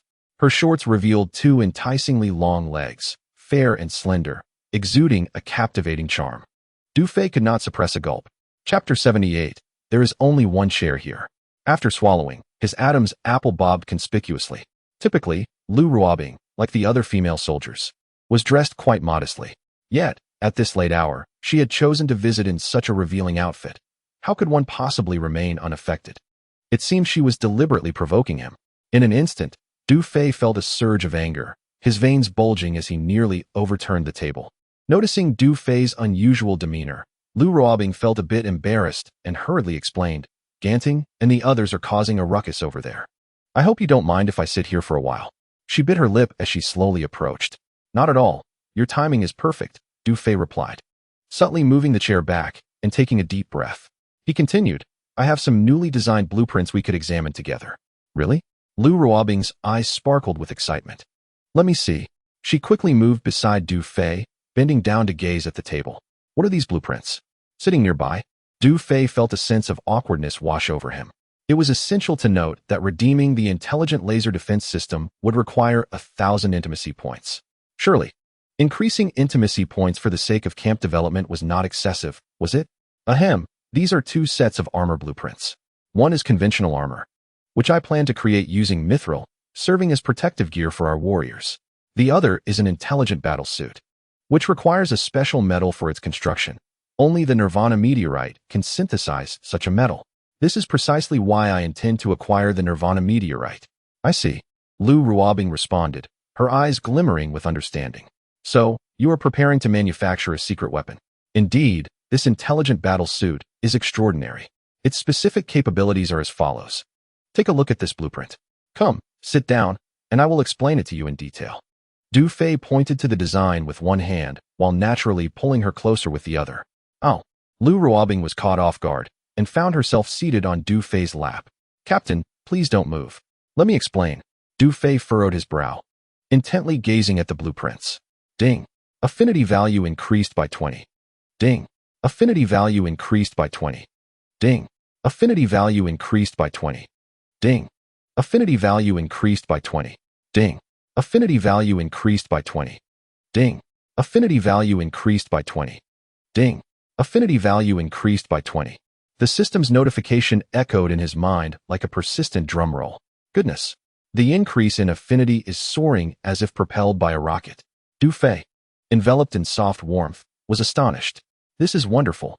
This combat suit consists of 3 pieces, and its performance is as follows." His excitement surged as he prepared to elaborate further. Suddenly, Xiaoying appeared at the doorway, playfully whistling. Then, she deliberately covered her eyes with her hand and entered, saying, "I haven't seen anything. I am just discussing the blueprints with the captain," Lu Ruobing replied, her cheeks flushed as red as blood. Hastily extracting Du Fei's hand from her body, she quickly adjusted her clothing and stood up. I only have one chair here," Du Fei explained. Xiaoying is truly troublesome, interrupting at such a critical moment. Upon hearing this, Lu Ruobing glanced around the room and realized that there was indeed only one chair. Yes, there is no place to sit, she responded, her demeanor slightly returning to normal as she echoed Du Fei's words. Having already been seen, she thought, besides, Xia Ying is my best friend. She can tease me all she wants. Oh, this spot is quite comfortable. Xia Ying approached, glancing playfully at Du Fei's lap, and then whispered a few words into Lu Ruobing's ear. Whatever she said made Lu Ruobing's cheeks flush once more. You little rascal, what are you saying? Ha! Xia Ying laughed exuberantly. Captain, please don't move. Help me out. In a fit of embarrassment and anger, Lu Ruobing seized the opportunity while Xia Ying was distracted and playfully pushed her into Du Fei's embrace. Hey, what are you doing? Du Fei chuckled in disbelief. Caught off guard, Xia Ying found herself seated on Du Fei's lap as Lu Ruobing held her shoulders down. The next moment, oh my! Xia Ying blushed fiercely and jumped up. Ding! Affinity value increased by 20. Du Fei laughed heartily, a tit for a tat. Lu Ruobing joined in the laughter. Whispering to Xia Ying, now we're even. The two beauties were engaged in playful banter when suddenly, report, came Ting's voice from outside. Lu Ruobing quickly adjusted her clothing and stood beside the table. Xia Ying rummaged through her pockets, turned around, and lit a cigarette. Observing their guilty expressions, Du Fei couldn't help but smile. Taking a deep breath, he called out toward the door, come in. Chapter 79. The Nirvana meteorite has a lead as Du Fei's voice faded. Ting and Sun Shaoqian entered. What is it? Du Fei inquired. We have news about the Nirvana meteorite raw stone, Ting replied. Excellent. Du Fei's spirits lifted as he turned to Ting and inquired about the price. The black market overlord stood between them, and negotiations had yet to commence. The other party requested a face-to-face meeting the day after tomorrow at noon, stipulating that payment and delivery would occur simultaneously upon agreement. He responded affirmatively. Very well, Ting nodded, though her delicate face showed a hint of concern. Observing her expression, Du Fei couldn't help but smile inwardly, then gestured for the others to come closer. Gather around. I shall explain why I wish to acquire the Nirvana meteorite. The four young women immediately surrounded him. This is a pair of armor blueprints, one for conventional armor and the other for an intelligent battlesuit. To begin with the conventional armor, I intend to craft it from mithril, serving as defensive gear for our warriors. Considering ease of movement and confidentiality, I have designed this conventional armor to be worn underneath. Each warrior will require a suit, which necessitates a significant quantity of mithril. Therefore, I need you to intensify the refinement process. You will also be responsible for its fabrication. The second design is the intelligent battlesuit, whose capabilities surpass those of any existing suit in the world. However, to create this suit, a special metal is required as the material. Only the Nirvana meteorite and the control element can be combined to synthesize this metal. I have already identified the source of the control element. We are merely lacking the Nirvana meteorite. The control element? Lu Ruobing, Xia Ying, Ting, and Sun Shaoqian turned their gazes toward Du Fei, their eyes brimming with curiosity. Unfamiliar with this element, they only knew that the Nirvana meteorite could be used to shield against radiation or to craft jewelry. They were astonished to learn it could also be utilized to synthesize a special metal through an element. Behold, this is the control element. Du Fei produced a container from which a droplet of crystal-clear liquid glimmered. He had no intention of concealing the origin of the control element from them, as he alone possessed the means to refine this rare substance. Thus, sharing knowledge about the synthesis of vibranium would be beneficial, enhancing their motivation to seek both the Nirvana meteorite and the control element. Isn't this the liquid extracted from the tail of the invisibility wing? Lu Ruobing's eyes widened. Indeed. Du Fei affirmed with a nod and continued. It is now confirmed that any beast of the king level, particularly the time beasts, contains this control element within them. Upon hearing this, astonishment spread across the faces of the four women. Their captain was undeniably a genius. Captain, does this mean that the special metal synthesized from the control element and the Nirvana meteorite surpasses mithril in performance? Xia Ying queried, as Lu Ruobing, Ting, and Sun Shaoqian shared her curiosity. Indeed, it greatly outperforms mithril, Du Fei replied, nodding once more. This special metal is known as vibranium, possessing two distinct characteristics. One is the unconscious conventional vibranium, which exhibits extraordinary resilience, suitable for crafting defensive shields and various cold weapons.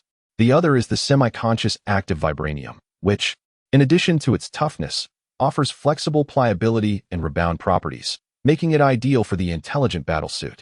As he spoke, Du Fei laid out the schematics and performance specifications of the intelligent battlesuit before Lu Ruobing and the others. The ensemble consists of 3 components: shoulder guards, wrist guards, and knee pads. The performance description states that when donned, this triad can seamlessly transition between states.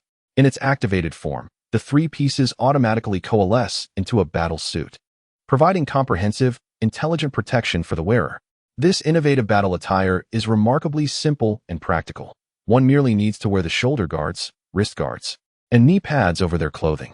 Observe here, the wrist guard is equipped with a smart device that facilitates the control of the suit's transitions. Upon entering combat, a mere press of the activation button will trigger a reaction among the active vibranium, allowing it to circulate and instantaneously form a fully protective battlesuit. Du Fei meticulously explained this to them. This intelligent battlesuit is simply exquisite, exclaimed Lu Ruobing, her hand resting on her chest in astonishment. I can hardly believe it. It's astonishing. Wearing such a suit would surely make one impervious to gunfire, right? I feel as though I could confront the time beast with my bare hands, chimed in Xia Ying, Gan Ting, and Sun Qian, echoing their excitement. Currently, most federal soldiers are clad in steel armor, which, while offering significant defensive capabilities, is burdensome. It cannot even be compared to the secret silver bead-like inner garments designed by the commander. In contrast, this intelligent battlesuit crafted from vibranium is entirely different. To possess such a suit would be tantamount to invincibility, wouldn't it? Once donned, one would no longer be subject to bullying. Even causing a ruckus in the base city would be met without fear. You raise valid points. Theoretically, this suit is impervious to firearms. But its actual performance will only be known once it is produced, Du Fei remarked. Commander, if we were to acquire 1 kilogram of Nirvana meteorite, how many such suits could we create? Lu Ruobing eagerly inquired. The tail extracted from the cloaked wing only yielded 1 milliliter of control elements, sufficient to synthesize 2 kilograms of active vibranium, allowing for the creation of only 1 intelligent battlesuit. Du Fei replied with a smile, then turned to them. Thus, both conventional and active vibranium are resources we urgently require. Of course, as we strive to earn more time, purchasing Nirvana meteorite will be possible, while control elements necessitate our willingness to take risks in extraction. I believe it won't be long before each of you possesses a suit of your own. As his words settled, Lu Ruobing, Xia Ying, Gan Ting, and Sun Qian exchanged glances, their eyes shimmering with anticipation. Their breaths quickened. Xia Ying inhaled deeply, narrowing her eyes. It seems we must seek out the Beast King more often. Lu Ruobing frowned. It's not as simple as you envision. Hunting time beasts like the Beast King is quite challenging, even for elite legions. I believe we can hunt it. Did we not injure a cloaked wing just recently? Sun Qian interjected. Indeed, we did, but it took 32 micromissiles to bring down a single tail, an exorbitant cost, Gan Ting lamented. Du Fei smiled slightly and said, I concur with Xia Ying. We should keep a lookout for time beasts like the Beast King. He then pulled a blueprint from the table and handed it to Sun Qian. Manufacture this weapon according to the parameters outlined. Understood, Commander. Sun Xiaoqian took the blueprint and paused for a moment, exclaiming, What is this? Du Fei chuckled. It's a tranquilizer gun. Chapter 80. Hitting a wall, a tranquilizer gun? The expressions of Xia Ying, Gan Ting, and Sun Xiaoqian revealed their confusion. In the next instant, realization dawned upon them. I remember that the tail behind the cloaking wing was initially quite rigid, but then, are you suggesting we use that rare substance, the melting agent, to hunt the Beast King? Lu Ruobing's eyes sparkled as she gazed at Du Fei. Once the Beast King is injected with the melting agent, it will become a soft-bodied creature. Not only can we easily hunt it and save time, but we can also extract control elements on site. Exactly, very clever. Du Fei cast an appreciative glance at Lu Ruobing. Feeling his admiration, Lu Ruobing's cheeks flushed slightly, and she quickly averted her gaze. The intensity of his gaze was almost unbearable. Yet, she felt an indescribable joy within her heart. Hunting the Beast King this way was simply brilliant. If that is the case, soon we will each possess a piece of vibrating gold intelligent battle armor. Sun Xiaoqian clapped her hands, her excitement causing her chest to heave. Captain, you're amazing. Little Hoof, your words are misplaced. Only now do you realize the captain's prowess? Xia Ying puffed a cloud of smoke into Sun Xiaoqian's face and continued. I believe that as long as our female combat team has the captain, our future will undoubtedly be brighter. Sisters, prepare for a thrilling ride. It is worth noting that Xia Ying, throughout her life, had only ever admired this captain. Within the span of a month, the transformation of the female combat team was evident, and she had witnessed it all. Although Xia Ying rarely communicated with Du Fei, ever since he saved her in the rehabilitation pool, she had already resolved that her life belonged to him. Captain, I will always follow your lead. Feel free to use the funds as you see fit. I will support you without hesitation, Ganting said, raising her face and blinking her eyes. Upon reflection, she realized that the captain had not squandered resources. Every expenditure was well placed, and she was now completely devoted. Our treasurer has finally woken up. Lu Ruobing smiled, and then turned to Du Fei. Captain, we will always support you. Seeing their heartfelt declarations, Du Fei smiled and nodded in satisfaction. Subsequently, amidst the exhilaration of the four beautiful women, Du Fei briefly explained the details regarding the production of the silver pearl-like inner garment and the tranquilizer gun. Once Lu Ruobing and the others grasped the information, Du Fei turned to Ganting and inquired, "How is the investigation into the mines progressing?" "We are still investigating," Ganting replied. "There are 296 mining areas surrounding the 6 base cities, with 63 of them under the jurisdiction of the cabinet. So far, we have checked 8. But we have yet to locate the old man and his group." "Understood." Du Fei frowned, contemplating, before instructing Sun Xiaoqian, "From tomorrow onward, the camp will not require guarding. Collaborate with Ganting and involve Predator Number 2 to intensify the search." "Yes, Captain," Sun Xiaoqian responded. "And Ganting, do not forget about the Nirvana meteorite. Reply to them and arrange to meet as they suggested, the day after tomorrow at noon." "Understood."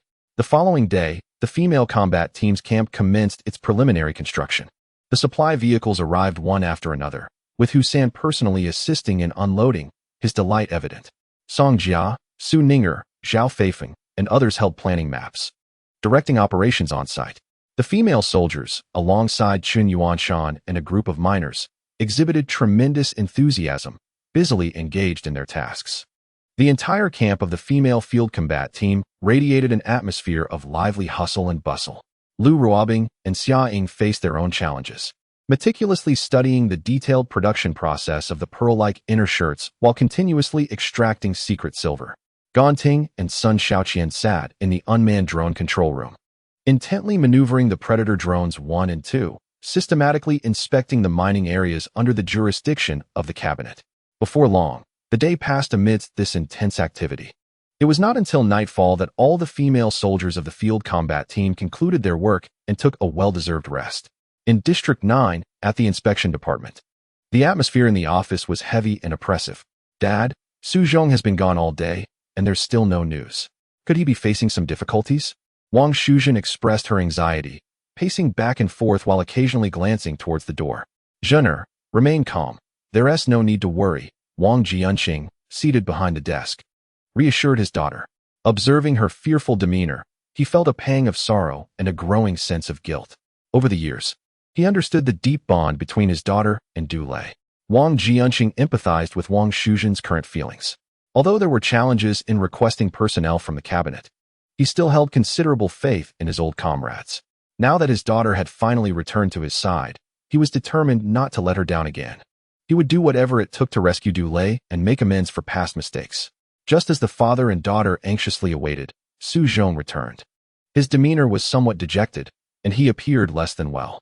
In an instant, both Wang Jianqing and Wang Shuzhen turned their attention towards him. Su Zhong had departed for the cabinet early that morning and had only just returned. Although they sensed something amiss in his expression, the father and daughter still held a glimmer of hope, eager to hear some good news from him. "Su Zhong, what is the situation?" Wang Shuzhen hurriedly inquired. "What attitude did your colleagues in the cabinet take?" Wang Jianqing also pressed, unable to contain his impatience. "It was futile. They were unwilling to assist," Su Zhong replied, shaking his head with a sigh. "What?" Wang Jianqing's eyes widened as he asked. "What about Song Mingyuan, Xiong Jingshan, and Jin Dafu? What did they say?" "They too claimed they were powerless." Su Zhong shook his head again. It was known that these cabinet officials had previously benefited from Wang Jianqing's kindness. Yet, at this critical juncture, when their assistance was genuinely needed, they distanced themselves. Su Zhong had approached the cabinet, seeking help from door to door, Some were dismissive, others outright refused. And some even shut their doors entirely. What about Zhao Tianqing? Surely he would be willing to help? Wang Jianqing asked again. Zhao Tianqing. Su Zhong's lips twitched as he slammed his fist against the office wall. It was better not to mention Zhao Tianqing.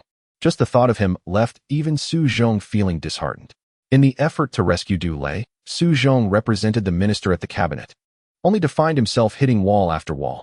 However, he firmly believed that even if no one lent a hand, Zhao Tianqing would undoubtedly stand by the minister, Wang Jianqing, no matter the cost. This loyalty stemmed from a profound debt of gratitude. Wang Jianqing had once saved Zhao Tianqing's life on the battlefield and subsequently played a pivotal role in his ascension to the cabinet. Wang Jianqing had truly given Zhao Tianqing a second chance at life. Yet, to Su Zhong's utter astonishment, when presented with the minister's handwritten letter, Zhao Tianqing did not even glance at it and outright declined to assist. Chapter 81. Dawn Base. What could Zhao Tianqing's attitude possibly signify? Wang Jianqing's brow furrowed as he turned to Su Zhong. It was one thing for the other comrades to withhold their support, given that his health had deteriorated over the years and he had not maintained close ties with them. However, Zhao Tianqing's refusal was unfathomable. Minister, Zhao Tianqing didn't even look at your letter, Su Zhong remarked. Didn't he look? Indeed, this fellow has adopted an air of superiority, completely transformed. It seems he was already aware of my visit, and before I could even state my purpose, he began to evade my inquiries. Su Zhong's face flushed with indignation. What infuriated me most was Zhao Tianqing's bluntness. He stated plainly that he could not assist, and even suggested that you should sever all ties with him. What? Sever all ties? Wang Jianqing's body jolted, his countenance paling in disbelief. He never imagined Zhao Tianqing could be so ungrateful. Perhaps he should have allowed him to perish on the battlefield. Wang Shuzhen seethed. Had it not been for the minister's desperate efforts to save him and elevate him to the cabinet, what position would Zhao Tianqing occupy today? Su Zhong echoed her fury. Enough, let us speak no more of this. Wang Jianqing gestured dismissively to Wang Shuzhen and Su Zhong, shaking his head. We can only surmise that the Wu family wields significant influence in the cabinet. As his words lingered, Su Zhong's muscles tightened, his gaze straying to the window, while even Wang Shuzhen fell into silence. Indeed, the Wu family's intricate web of connections within the Federation had grown increasingly formidable. Not only had they solidified their foothold in the 9th District's cabinet, but their reach extended to other regions as well. Although rescuing Du Lei was a mere triviality, the reality of human nature shone through. This incident revealed that Wang Jianqing's comrades, including Zhao Tianqing, had all been assimilated by certain unspoken rules of the cabinet. The higher they rose, the more they dreaded trouble. Moreover, with Wang Jianqing's health deteriorating due to radiation, his demise was imminent. They were not foolish. At such a critical juncture, who would be willing to antagonize the powerful forces backing the Wu family for a man on the brink of death? Dad, does this mean that Du Lei and his daughter are destined to perish in the heavy crime mining district for the rest of their lives? At that moment, Wang Shuzhen's eyes glistened with unshed tears, her heart steeped in despair. Zhener, please take a moment to calm down. Let me ponder a solution. Wang Jianqing struggled to suppress his sorrow as he spoke. Ultimately, the inspection department was merely an intelligence agency, while the cabinet held authority over all departments. Though he consoled his daughter with words of comfort, internally he felt an overwhelming sense of helplessness. At that moment, a report came in. The communicator relayed a report from the confidential office. What is it? Minister, there has been an emergency in the notorious mining district that you instructed us to monitor closely, reported the aide. What situation are we facing? Wang Jianqing inquired. The notorious mining district is under attack, and fierce battles are currently underway. Quickly, transfer the visuals, commanded Wang Jianqing. Yes, the aide responded promptly. Su Zhong swiftly activated the laser screen in the office, and both Wang Jianqing and Wang Shuzhen turned their attention to it. Soon, a video appeared on the laser screen. Beneath the night sky, countless shells erupted from the surrounding forests, raining down upon the notorious mining district. With each successive explosion, alarms blared ominously, and flames licked the steel walls. The anguished cries of soldiers and the curses of the prisoners working by night filled the air as they scattered in chaos, the entire mining area descending into pandemonium. Minister, this is an assault initiated by the rebels, Su Zhong stated. Indeed, Wang Jianqing replied gravely, nodding. Meanwhile, Wang Shuzhen anxiously gazed at the screen. her eyes fixated on the tumultuous crowd within the mining district. Suddenly, she gasped, "Dad, look over there." She pointed at a corner of the screen. Wang Jianqing and Su Zhong focused closely, their eyes narrowing in unison. "It's Du Lei. Switch to the lower right corner, mine number 3. Su Zhong immediately commanded the communicator. Yes. With the aide's response, the laser screen shifted to the vicinity of mine number 3, revealing a group of figures. Du Lei was indeed present, along with his daughter. Wang Shuzhen, tears brimming in her eyes, covered her mouth in excitement. The screen displayed Du Lei and his daughter, Du Xiaoya, being shielded by a group of female prisoners as they rushed towards the mine entrance. Amidst the booming artillery, they swiftly reached the mine's threshold. One beautiful woman smiled and gestured for Du Lei and his daughter to enter. Under her guidance, they, along with the female prisoners, streamed inside the mine. Within half a minute, everyone had vanished into the depths. "Minister, those are the captured rebels from the cabinet. That woman is their leader," Su Zhong informed. Wang Jianqing frowned. Indeed, Su Zhong nodded in affirmation. Upon hearing this, Wang Shuzhen's heart sank with worry. So, Du Lei and his daughter have fallen into the hands of the rebels? Grabbing Wang Jianqing's arm, she pleaded anxiously, "Dad, what should we do?" "Do not fret. I will devise a plan to rescue that lad," Wang Jianqing reassured. Patting his daughter's hand, he then commanded Su Zhong, "Investigate which regiments are responsible for clearing the Dawn base. I will personally contact their commander." "Yes, Minister." Meanwhile, in a luxurious mansion in Fuxing City, Wu Dagui was kneeling on the floor, engrossed in a game with a muscular man. "Report, sir. There has been an incident in the notorious mining district." An aide rushed in to inform.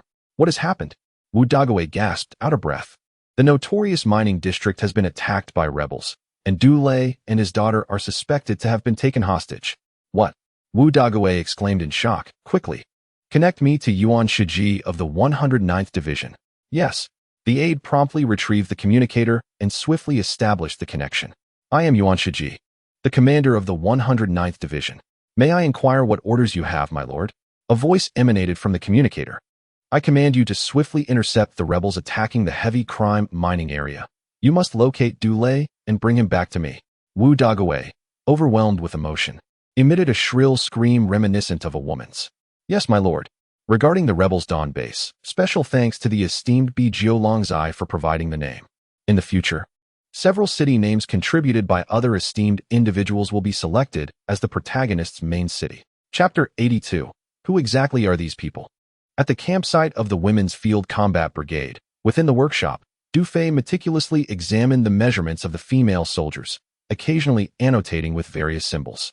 He was deeply invested in ensuring the comfortable fit of the mithril pearl-like undergarment. Nearby, Lu Ruobing and Xia Ying watched in admiration, patiently awaiting Du Fei's completion so he could personally guide them. At that moment, an urgent report came through. "Commander, one of the heavy crime mining areas under the cabinet's jurisdiction has been suddenly attacked by an unidentified armed organization. One predator has seemingly discovered the whereabouts of the old master and is awaiting your confirmation." Immediately upon hearing this, Du Fei abandoned his current task and rushed to the independent control room of the number 1 Land King battle vehicle. Xia Ying was taken aback. "What happened?" Lu Ruobing touched her earphone, her delicate face revealing a hint of excitement. "It seems we have found the commander as father and sister." With that, she pulled Xia Ying and hurried to follow. In the independent control room, Du Fei arrived to hear, "Commander, the attack on the heavy crime mining area has just concluded. The fierce battle lasted less than 10 minutes, quite brief." Ganting looked at Du Fei and the others and said, "During this time, one predator conducted a search of the mining area and discovered some information, preserving a segment of video." "Play it," Du Fei instructed. "Certainly." The control room screen immediately displayed a video. A middle-aged man was seen pulling a 15 or 16-year-old girl, their silhouettes appearing in the footage. Under the illumination of gunfire, a beautiful woman politely exchanged a few words with the middle-aged man. Shortly thereafter, the man and the girl quickly entered the mine, surrounded by a group of female prisoners. "It's them," Du Fei nodded. "Splendid. We have finally located them." Lu Ruobing, Xia Ying, Ganting, and Sun Shaoqian all expressed their joy. "They have not exited the mine since entering?" Du Fei switched to real-time footage, glancing at the mine on the screen, and inquired. "Since their entry into the mine, the number 1 predator has been monitoring, and to this moment, No one has been observed exiting, Ganting replied. Commander, I observe that those female prisoners do not appear overly anxious. Their demeanor seems quite composed, Lu Ruobing remarked, frowning. Xia Ying's eyes brightened as if struck by a thought, and she exclaimed, could it be that this mine leads outside, and they are attempting to escape? That is indeed a possibility. Du Fei, analyzing the footage, had also considered this notion. Ganting, Sun Xiaoqian, immediately searched the surrounding areas of the heavy crime mining zone. Understood. Ganting and Sun Xiaoqian exchanged a nod, swiftly maneuvering the stealth drones, Predator 1 and Predator 2, to conduct a comprehensive search of the notorious crime-ridden mining area. Du Fei and his colleagues fixated their gaze on the control room screen as the two predators soared and circled overhead, the landscape of rocks and trees blurring past in rapid succession. Captain, a swarm of hummingbird drones is heading southeast from the mining area, Sun Xiaoqian reported. Follow them. Du Fei commanded. Understood. Sun Xiaoqian immediately adjusted her course to pursue the swarm of hummingbird drones. Before long, a situation unfolded ahead. Captain, it's the old man and his daughter. Ganting, piloting Predator 1, also caught up. There, alongside the mountain road on the outskirts of the crime-ridden mining area, a group of female prisoners had gathered, assisting Du Lei and Du Xiaoye in removing the tracking devices from their ankles. At that moment, the swarm of hummingbird drones was about to hover directly above the female prisoners, their ominous weapons protruding, poised to fire. The situation for Du Lei, Du Xiaoye, and the female prisoners was dire. Du Fei narrowed his eyes. Shoot those drones down. Before he could finish speaking, Ganting and Sun Xiaoqian had yet to fire. Suddenly, an armored vehicle burst forth from the mountain road. It was an oddly modified vintage armored vehicle, distinct in appearance. In addition to its cannon and machine guns atop, it sported a massive signal dish. In an instant, the signal dish emitted an extraordinarily powerful jamming wave. The control room screen flickered with blurred lines, and the signals from Predators 1 and 2 were abruptly interrupted. Beep beep. Predators are experiencing severe signal interference. Predator 1 stealth drone has automatically activated its intelligent program, entering autonomous mode. Predator 2 stealth drone has automatically activated its intelligent program, entering autonomous mode. As the control room issued its warning, Du Fei and the four women were startled. Fortunately, despite the intense interference, both predators had entered autonomous mode. In the next moment, through the flickering images on the screen, they witnessed the swarm of hummingbird drones plummeting from the sky like kites cut from their strings, crashing into the rocks and trees. They then saw Du Lei and Du Xiaoye, supported by the female prisoners, boarding the armored vehicle, which sped swiftly into a dense forest.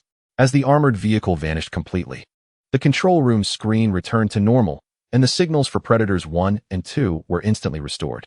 What an impressive jamming vehicle. Who could possibly operate it? Du Fei pondered aloud. Uncertain, Lu Ruobing shook her head, her brows slightly furrowed. It should be them attacking the crime-ridden mining area with the intent to rescue. Heavens! Such an armed organization exists, they gasped in disbelief. How audacious they are to dare assault a federal mining area. Indeed, I've never heard of any armed group openly confronting the Federation, Xia Ying, Ganting, and Sun Xiaoqian exclaimed in astonishment. It is worth noting that the women's combat unit was an irregular militia, completely oblivious to the insurgents, and primarily, the Chrono Federation maintained a strict secrecy regarding information on rebels. This has led unconventional military groups and armed organizations, as well as civilians, to believe that no one dares to oppose the Federation. For individuals like Lu Ruobing, there exists no notion of rebellion. Even those who harbor the desire to resist feel an overwhelming sense of helplessness. Thus, witnessing the earlier scene, how could they not be astonished? The audacity of that group of female prisoners to stand against the Federation struck them as utterly insane. Captain, do you think they will be all right? Lu Ruobing inquired. Xia Ying, Ganting, and Sun Xiaoqian also turned to Du Fei, their faces etched with concern. I believe they will be fine.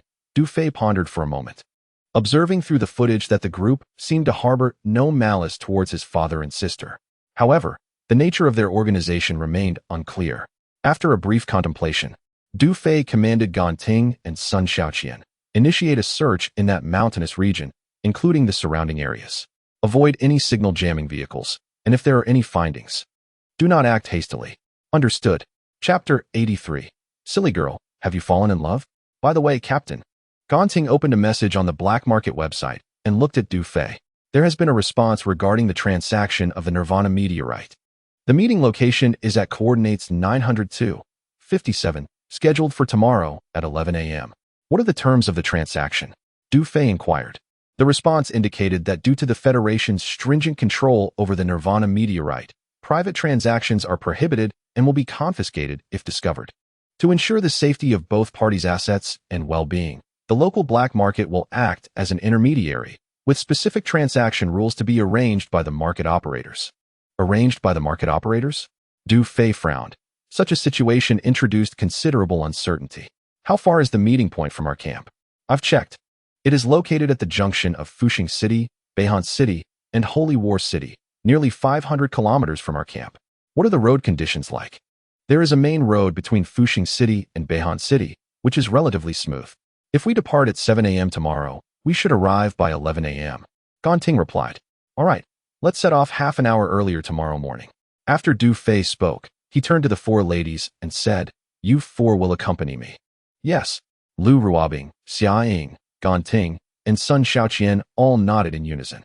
As night fell and silence enveloped the surroundings, after a day of toil, the miners had drifted into a deep slumber, leaving only the watchful female soldiers awake at the mine. Inside the wooden cabin, Ganting and Sun Shaoqian had long succumbed to dreams, their faces adorned with sweet smiles despite their makeshift bedding.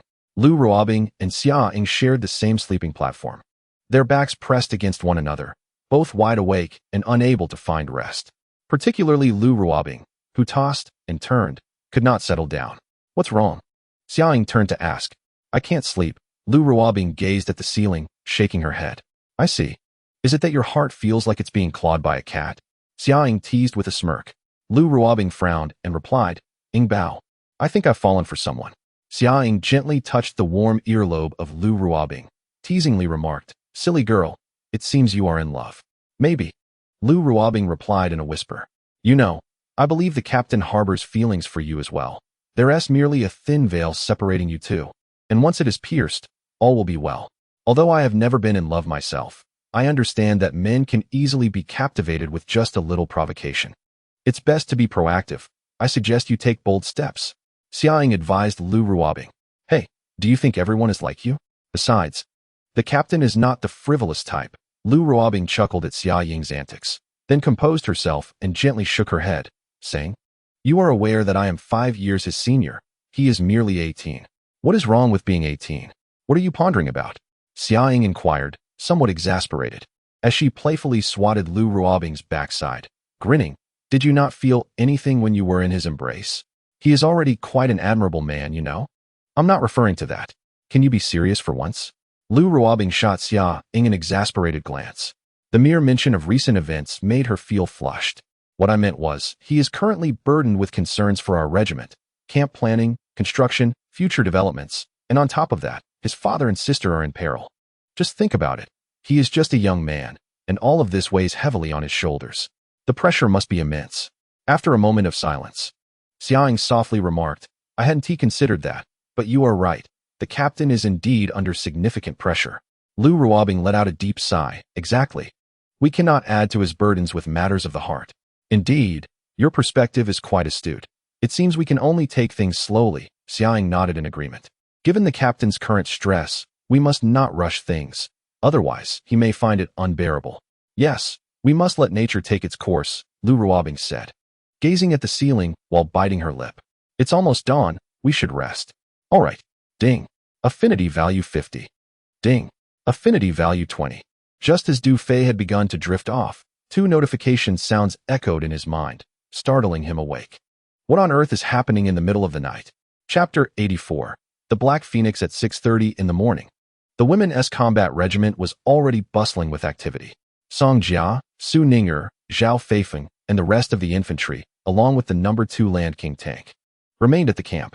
Lu Ruobing, Xia Ying, Ganting, and Sun Shaoqian accompanied Du Fei aboard the No. 1 Land King tank as they set off for the black market to conduct trade. Let us go. With Du Fei's command, the No. 1 Land King tank roared to life and swiftly departed the camp. Under the protection of 2 cloaked predator drones, they sped along towards the coordinates 902.57. The trading location lay in the northwest, at the intersection of Revitalization City, North Cold City, and Holy War City, an area that could be described as a no-man's land. Such places are where black markets thrive, typically populated by various ragtag militias and mercenary groups. The black market is teeming with destitute armed factions, scavengers, and miners from private quarries. These groups, largely unable to afford the exorbitant goods available at established outposts, resort to clandestine transactions. In summary, apart from the regular military, a myriad of forces coexist, creating a chaotic melee. It is no exaggeration to describe it as a lawless territory. The number 1 Land King armored vehicle sped along, encountering numerous level 1 and level 2 Chrono-Beasts, all of which were preemptively cleared by 2 predators. The journey could be characterized as remarkably unimpeded. As the clock approached 11, Du Fei and his companions arrived near coordinates 902:57, with a camp coming into view. This camp resembled a forsaken city, with a dozen reconnaissance drones hovering overhead. The camp's walls were in a state of disrepair, patrolled by armed personnel. At the base of the wall, the breaches were cluttered with rusted vehicles and discarded items. Soon, the number 1 Land King armored vehicle reached the entrance of a city gate as indicated by the coordinates. Stop! Several grizzled, fierce-looking armed men brandished their weapons to block the way. We are here for trade, Du Fei announced as he and Gan Ting disembarked from the vehicle. Where's the order? One of the burly men scrutinized Du Fei and Gan Ting before casting a wary glance at the cannon and machine gun operators on the armored vehicle. The order is here, as agreed upon for 11 o'clock. Gan Ting produced a smart tablet, opened the order interface from the black market, and presented it to the imposing figure. Upon seeing the order, the man's expression shifted slightly, and he immediately adopted a respectful demeanor. Please wait a moment. He turned and retrieved a communicator. Calling the boss. What is it? A cold, indifferent female voice emanated from the device. The buyer for order number 1 has arrived, the burly man relayed into the communicator. Check the wind direction. Understood. He nodded and gestured towards the city wall. The drones circling above the camp swiftly dispersed in all directions. After a brief reconnaissance, they returned promptly. Boss, it's just an ordinary armored vehicle, no problem. The burly man reported into the communicator. Excellent. Escort the buyer to the VIP area. Yes. The burly man pocketed the communicator and addressed Du Fei. Just follow me with your armored vehicle. He then mounted a nearby dirt bike and revved the engine. Du Fei and Gan Ting nodded at the burly man and returned to the armored vehicle. Subsequently, the burly man led the way, with the No. 1 Land King following closely behind as they entered the camp. The interior of the camp was expansive, with streets crisscrossing in a bustling atmosphere. The crowd comprised men and women of various appearances, some in tattered clothing and others wrapped in blankets, clearly representing the lower echelons of society. In addition to the existing urban structures, distant hills, ravines, and forests suggested subsequent modifications to the area. The burly man guided the No. 1 Land King armored vehicle through the edge of a street, revealing an expanse of overgrown grassland ahead. Countless dilapidated mountain motorcycles lined the roadside, where numerous individuals haggled over prices. Once a deal was struck and payment made, they would mount their machines and race off towards the distant expanse of wild grassland. In that far-off grassy field, a sea of people gathered, creating a cacophony of excitement. The roar of motorcycles intertwined with shouts and screams, rising and falling like waves. A multitude of riders sped between the hills and the wild grass, their worn bikes flying across the terrain. Du Fei furrowed his brow, gazing into the distance. Is that a racing arena? He inquired. Indeed, Gan Ting replied. Those are daredevils, risking their lives against time. Xiaoying added, there are also bets between factions. Some armed groups rely on these races to gain an advantage. Du Fei nodded thoughtfully, absorbing this information. After a brief span of about 10 minutes, a burly man led the number 1 Land King vehicle through a city gate, entering the VIP area. This locale was designated for high-profile clients within the black market, a stark contrast to the chaotic scenes they had just passed. The streets here were spacious, and the passers-by donned neat attire, while the shops offered goods of a higher quality. A single main thoroughfare stretched straight into the heart of this exclusive zone. Soon, the imposing figure halted before an ancient building. Surrounding the structure and at the entrance stood dozens of armed personnel. Du Fei, accompanied by Lu Ruobing and Xia Ying, disembarked from the vehicle, while Gan Ting and Sun Xiaoqian remained in the independent control room to manage 2 predators, ready to respond to any anomalies. Boss, the buyer for order number 1 has arrived, the burly man reported into his communicator. Understood, came the response. As the voice faded, a young and attractive woman emerged from the house, flanked by 2 armed female bodyguards. Dressed in a tight black leather mini-skirt and black stockings that accentuated her long legs, she appeared to be of a similar age to Lu Ruobing. Her tall figure, accentuated by the form-fitting attire, exuded an alluring silhouette, though her demeanor was somewhat aloof. Yet, compared to Lu Ruobing and Xia Ying, there was a tantalizing charm in her gaze. "Are you the buyers for order number 1? The woman inquired, fixing her gaze upon Du Fei and his companions. "Yes," Du Fei confirmed with a nod. "Allow me to introduce myself. I am the intermediary for this transaction, Black Phoenix." The woman assessed Du Fei and his companions, a subtle smile gracing her lips. "I will set the terms for this deal. Next chapter coming soon." Currently being updated, Chapter 85. Underground transactions. I will arrange for both parties to meet, and you may negotiate the price amongst yourselves. Since this is your first transaction here, only one of you may meet with the seller, Black Phoenix stated, turning her gaze to Du Fei and the others. "Have you brought the time?" Lu Ruobing and Xia Ying exchanged wary glances, surveying their surroundings with furrowed brows. Noting the cautious expressions on the 2 women's faces, Black Phoenix smiled reassuringly. "Rest assured, we prioritize business and have always upheld our reputation. In our dealings, the safety of each client's assets and personal security is guaranteed to the utmost degree. So there is no need for concern. Should you harbor any doubts, I can, on behalf of the seller, cancel this transaction." With that, he disregarded Lu Ruobing and Xia Ying, redirecting his attention to Du Fei. Du Fei raised the storage card in his hand. Addressing the Black Phoenix with a calm demeanor, "I will meet with the seller." "Very well, then let us proceed," Black Phoenix replied succinctly, turning without hesitation towards the house. "Be cautious," team leader Lu Ruobing and Xia Ying expressed their concerns. "It's nothing to worry about," Du Fei reassured them, maintaining his composure. Although he was uncertain of the potential dangers that lay ahead, his physical prowess far exceeded that of the average person. Even if faced with several burly men, he remained confident in his ability to handle them with ease. Thus, he felt a sense of assurance regarding his own safety. As Du Fei prepared to follow, one of the female bodyguards intercepted him, stating, "Weapons are not permitted." Upon hearing this, Du Fei removed his sidearm and handed it to Lu Ruobing. Another female bodyguard approached, extending her hands to conduct a thorough search of Du Fei's person. Afterward, she blushed and nodded to her companion. Witnessing this, Lu Ruobing and Xia Ying exchanged glances, their lips quivering slightly in indignation. Had it not been for the team leader's silence, they would have been tempted to confront the bodyguard. "After you." The 2 female bodyguards gestured for Du Fei to proceed. Du Fei nodded and calmly followed them into the house. As soon as Du Fei entered, Lu Ruobing and Xia Ying hurried to the battle vehicle and entered the independent control room.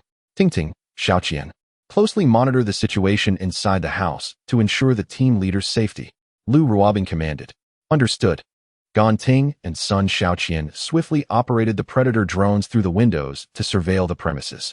However, the next moment revealed that Black Phoenix and the 2 female bodyguards led Du Fei to an elevator-like lift. The 4 of them stepped inside, and as the lift's gates closed, the indicator lights on the adjacent wall flickered downwards. Gan Ting furrowed her brow. "This is bad. The team leader has descended into the basement. We need to try contacting him." Xia Ying quickly added, "Team leader, can you hear me? Please respond." After several attempts, Gan Ting and Sun Xiaoqian shook their heads. It was evident that the signal had been blocked. In an instant, the expressions of the 4 women grew tense, their hearts racing. With a series of mechanical sounds, the lift descended. Soon, Du Fei, Black Phoenix, and the 2 bodyguards felt a jolt as they reached their destination. "After you," Black Phoenix instructed Du Fei. He nodded slightly and followed them out of the lift into a modestly sized basement, approximately 100 square meters in area.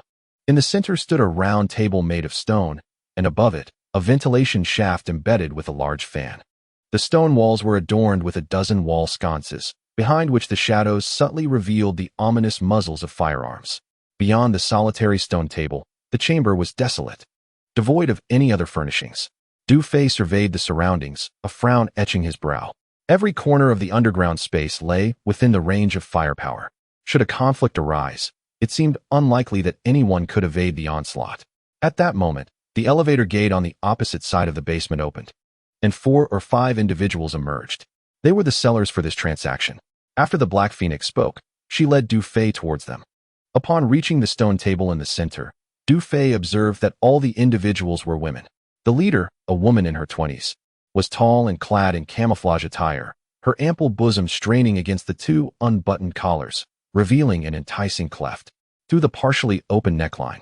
The faint outline of a plum blossom tattoo could be discerned just below her chest. This woman could be described as a stunning beauty, her features exquisitely cold, emanating a feral aura. The other female attendants behind the short-clad woman were also strikingly beautiful, each exuding a similar wildness. Their camouflage outfits varied in condition. Some were pristine, while others bore tears and stains of dried blood. At that moment, when the attendants noticed Du Fei's gaze lingering on a particular aspect of their leader, their expressions soured. They cast menacing glances towards him, their eyes glinting with hostility. The short-clad woman also frowned slightly, her gaze icy as she regarded Du Fei, as if warning him against trespassing into her territory. Feeling the palpable tension, Du Fei found himself somewhat speechless. Was it merely curiosity about the tattoo that warranted such scrutiny? "This is the buyer for this transaction," the Black Phoenix said, sensing the discord in the atmosphere, as she gestured towards Du Fei with a smile.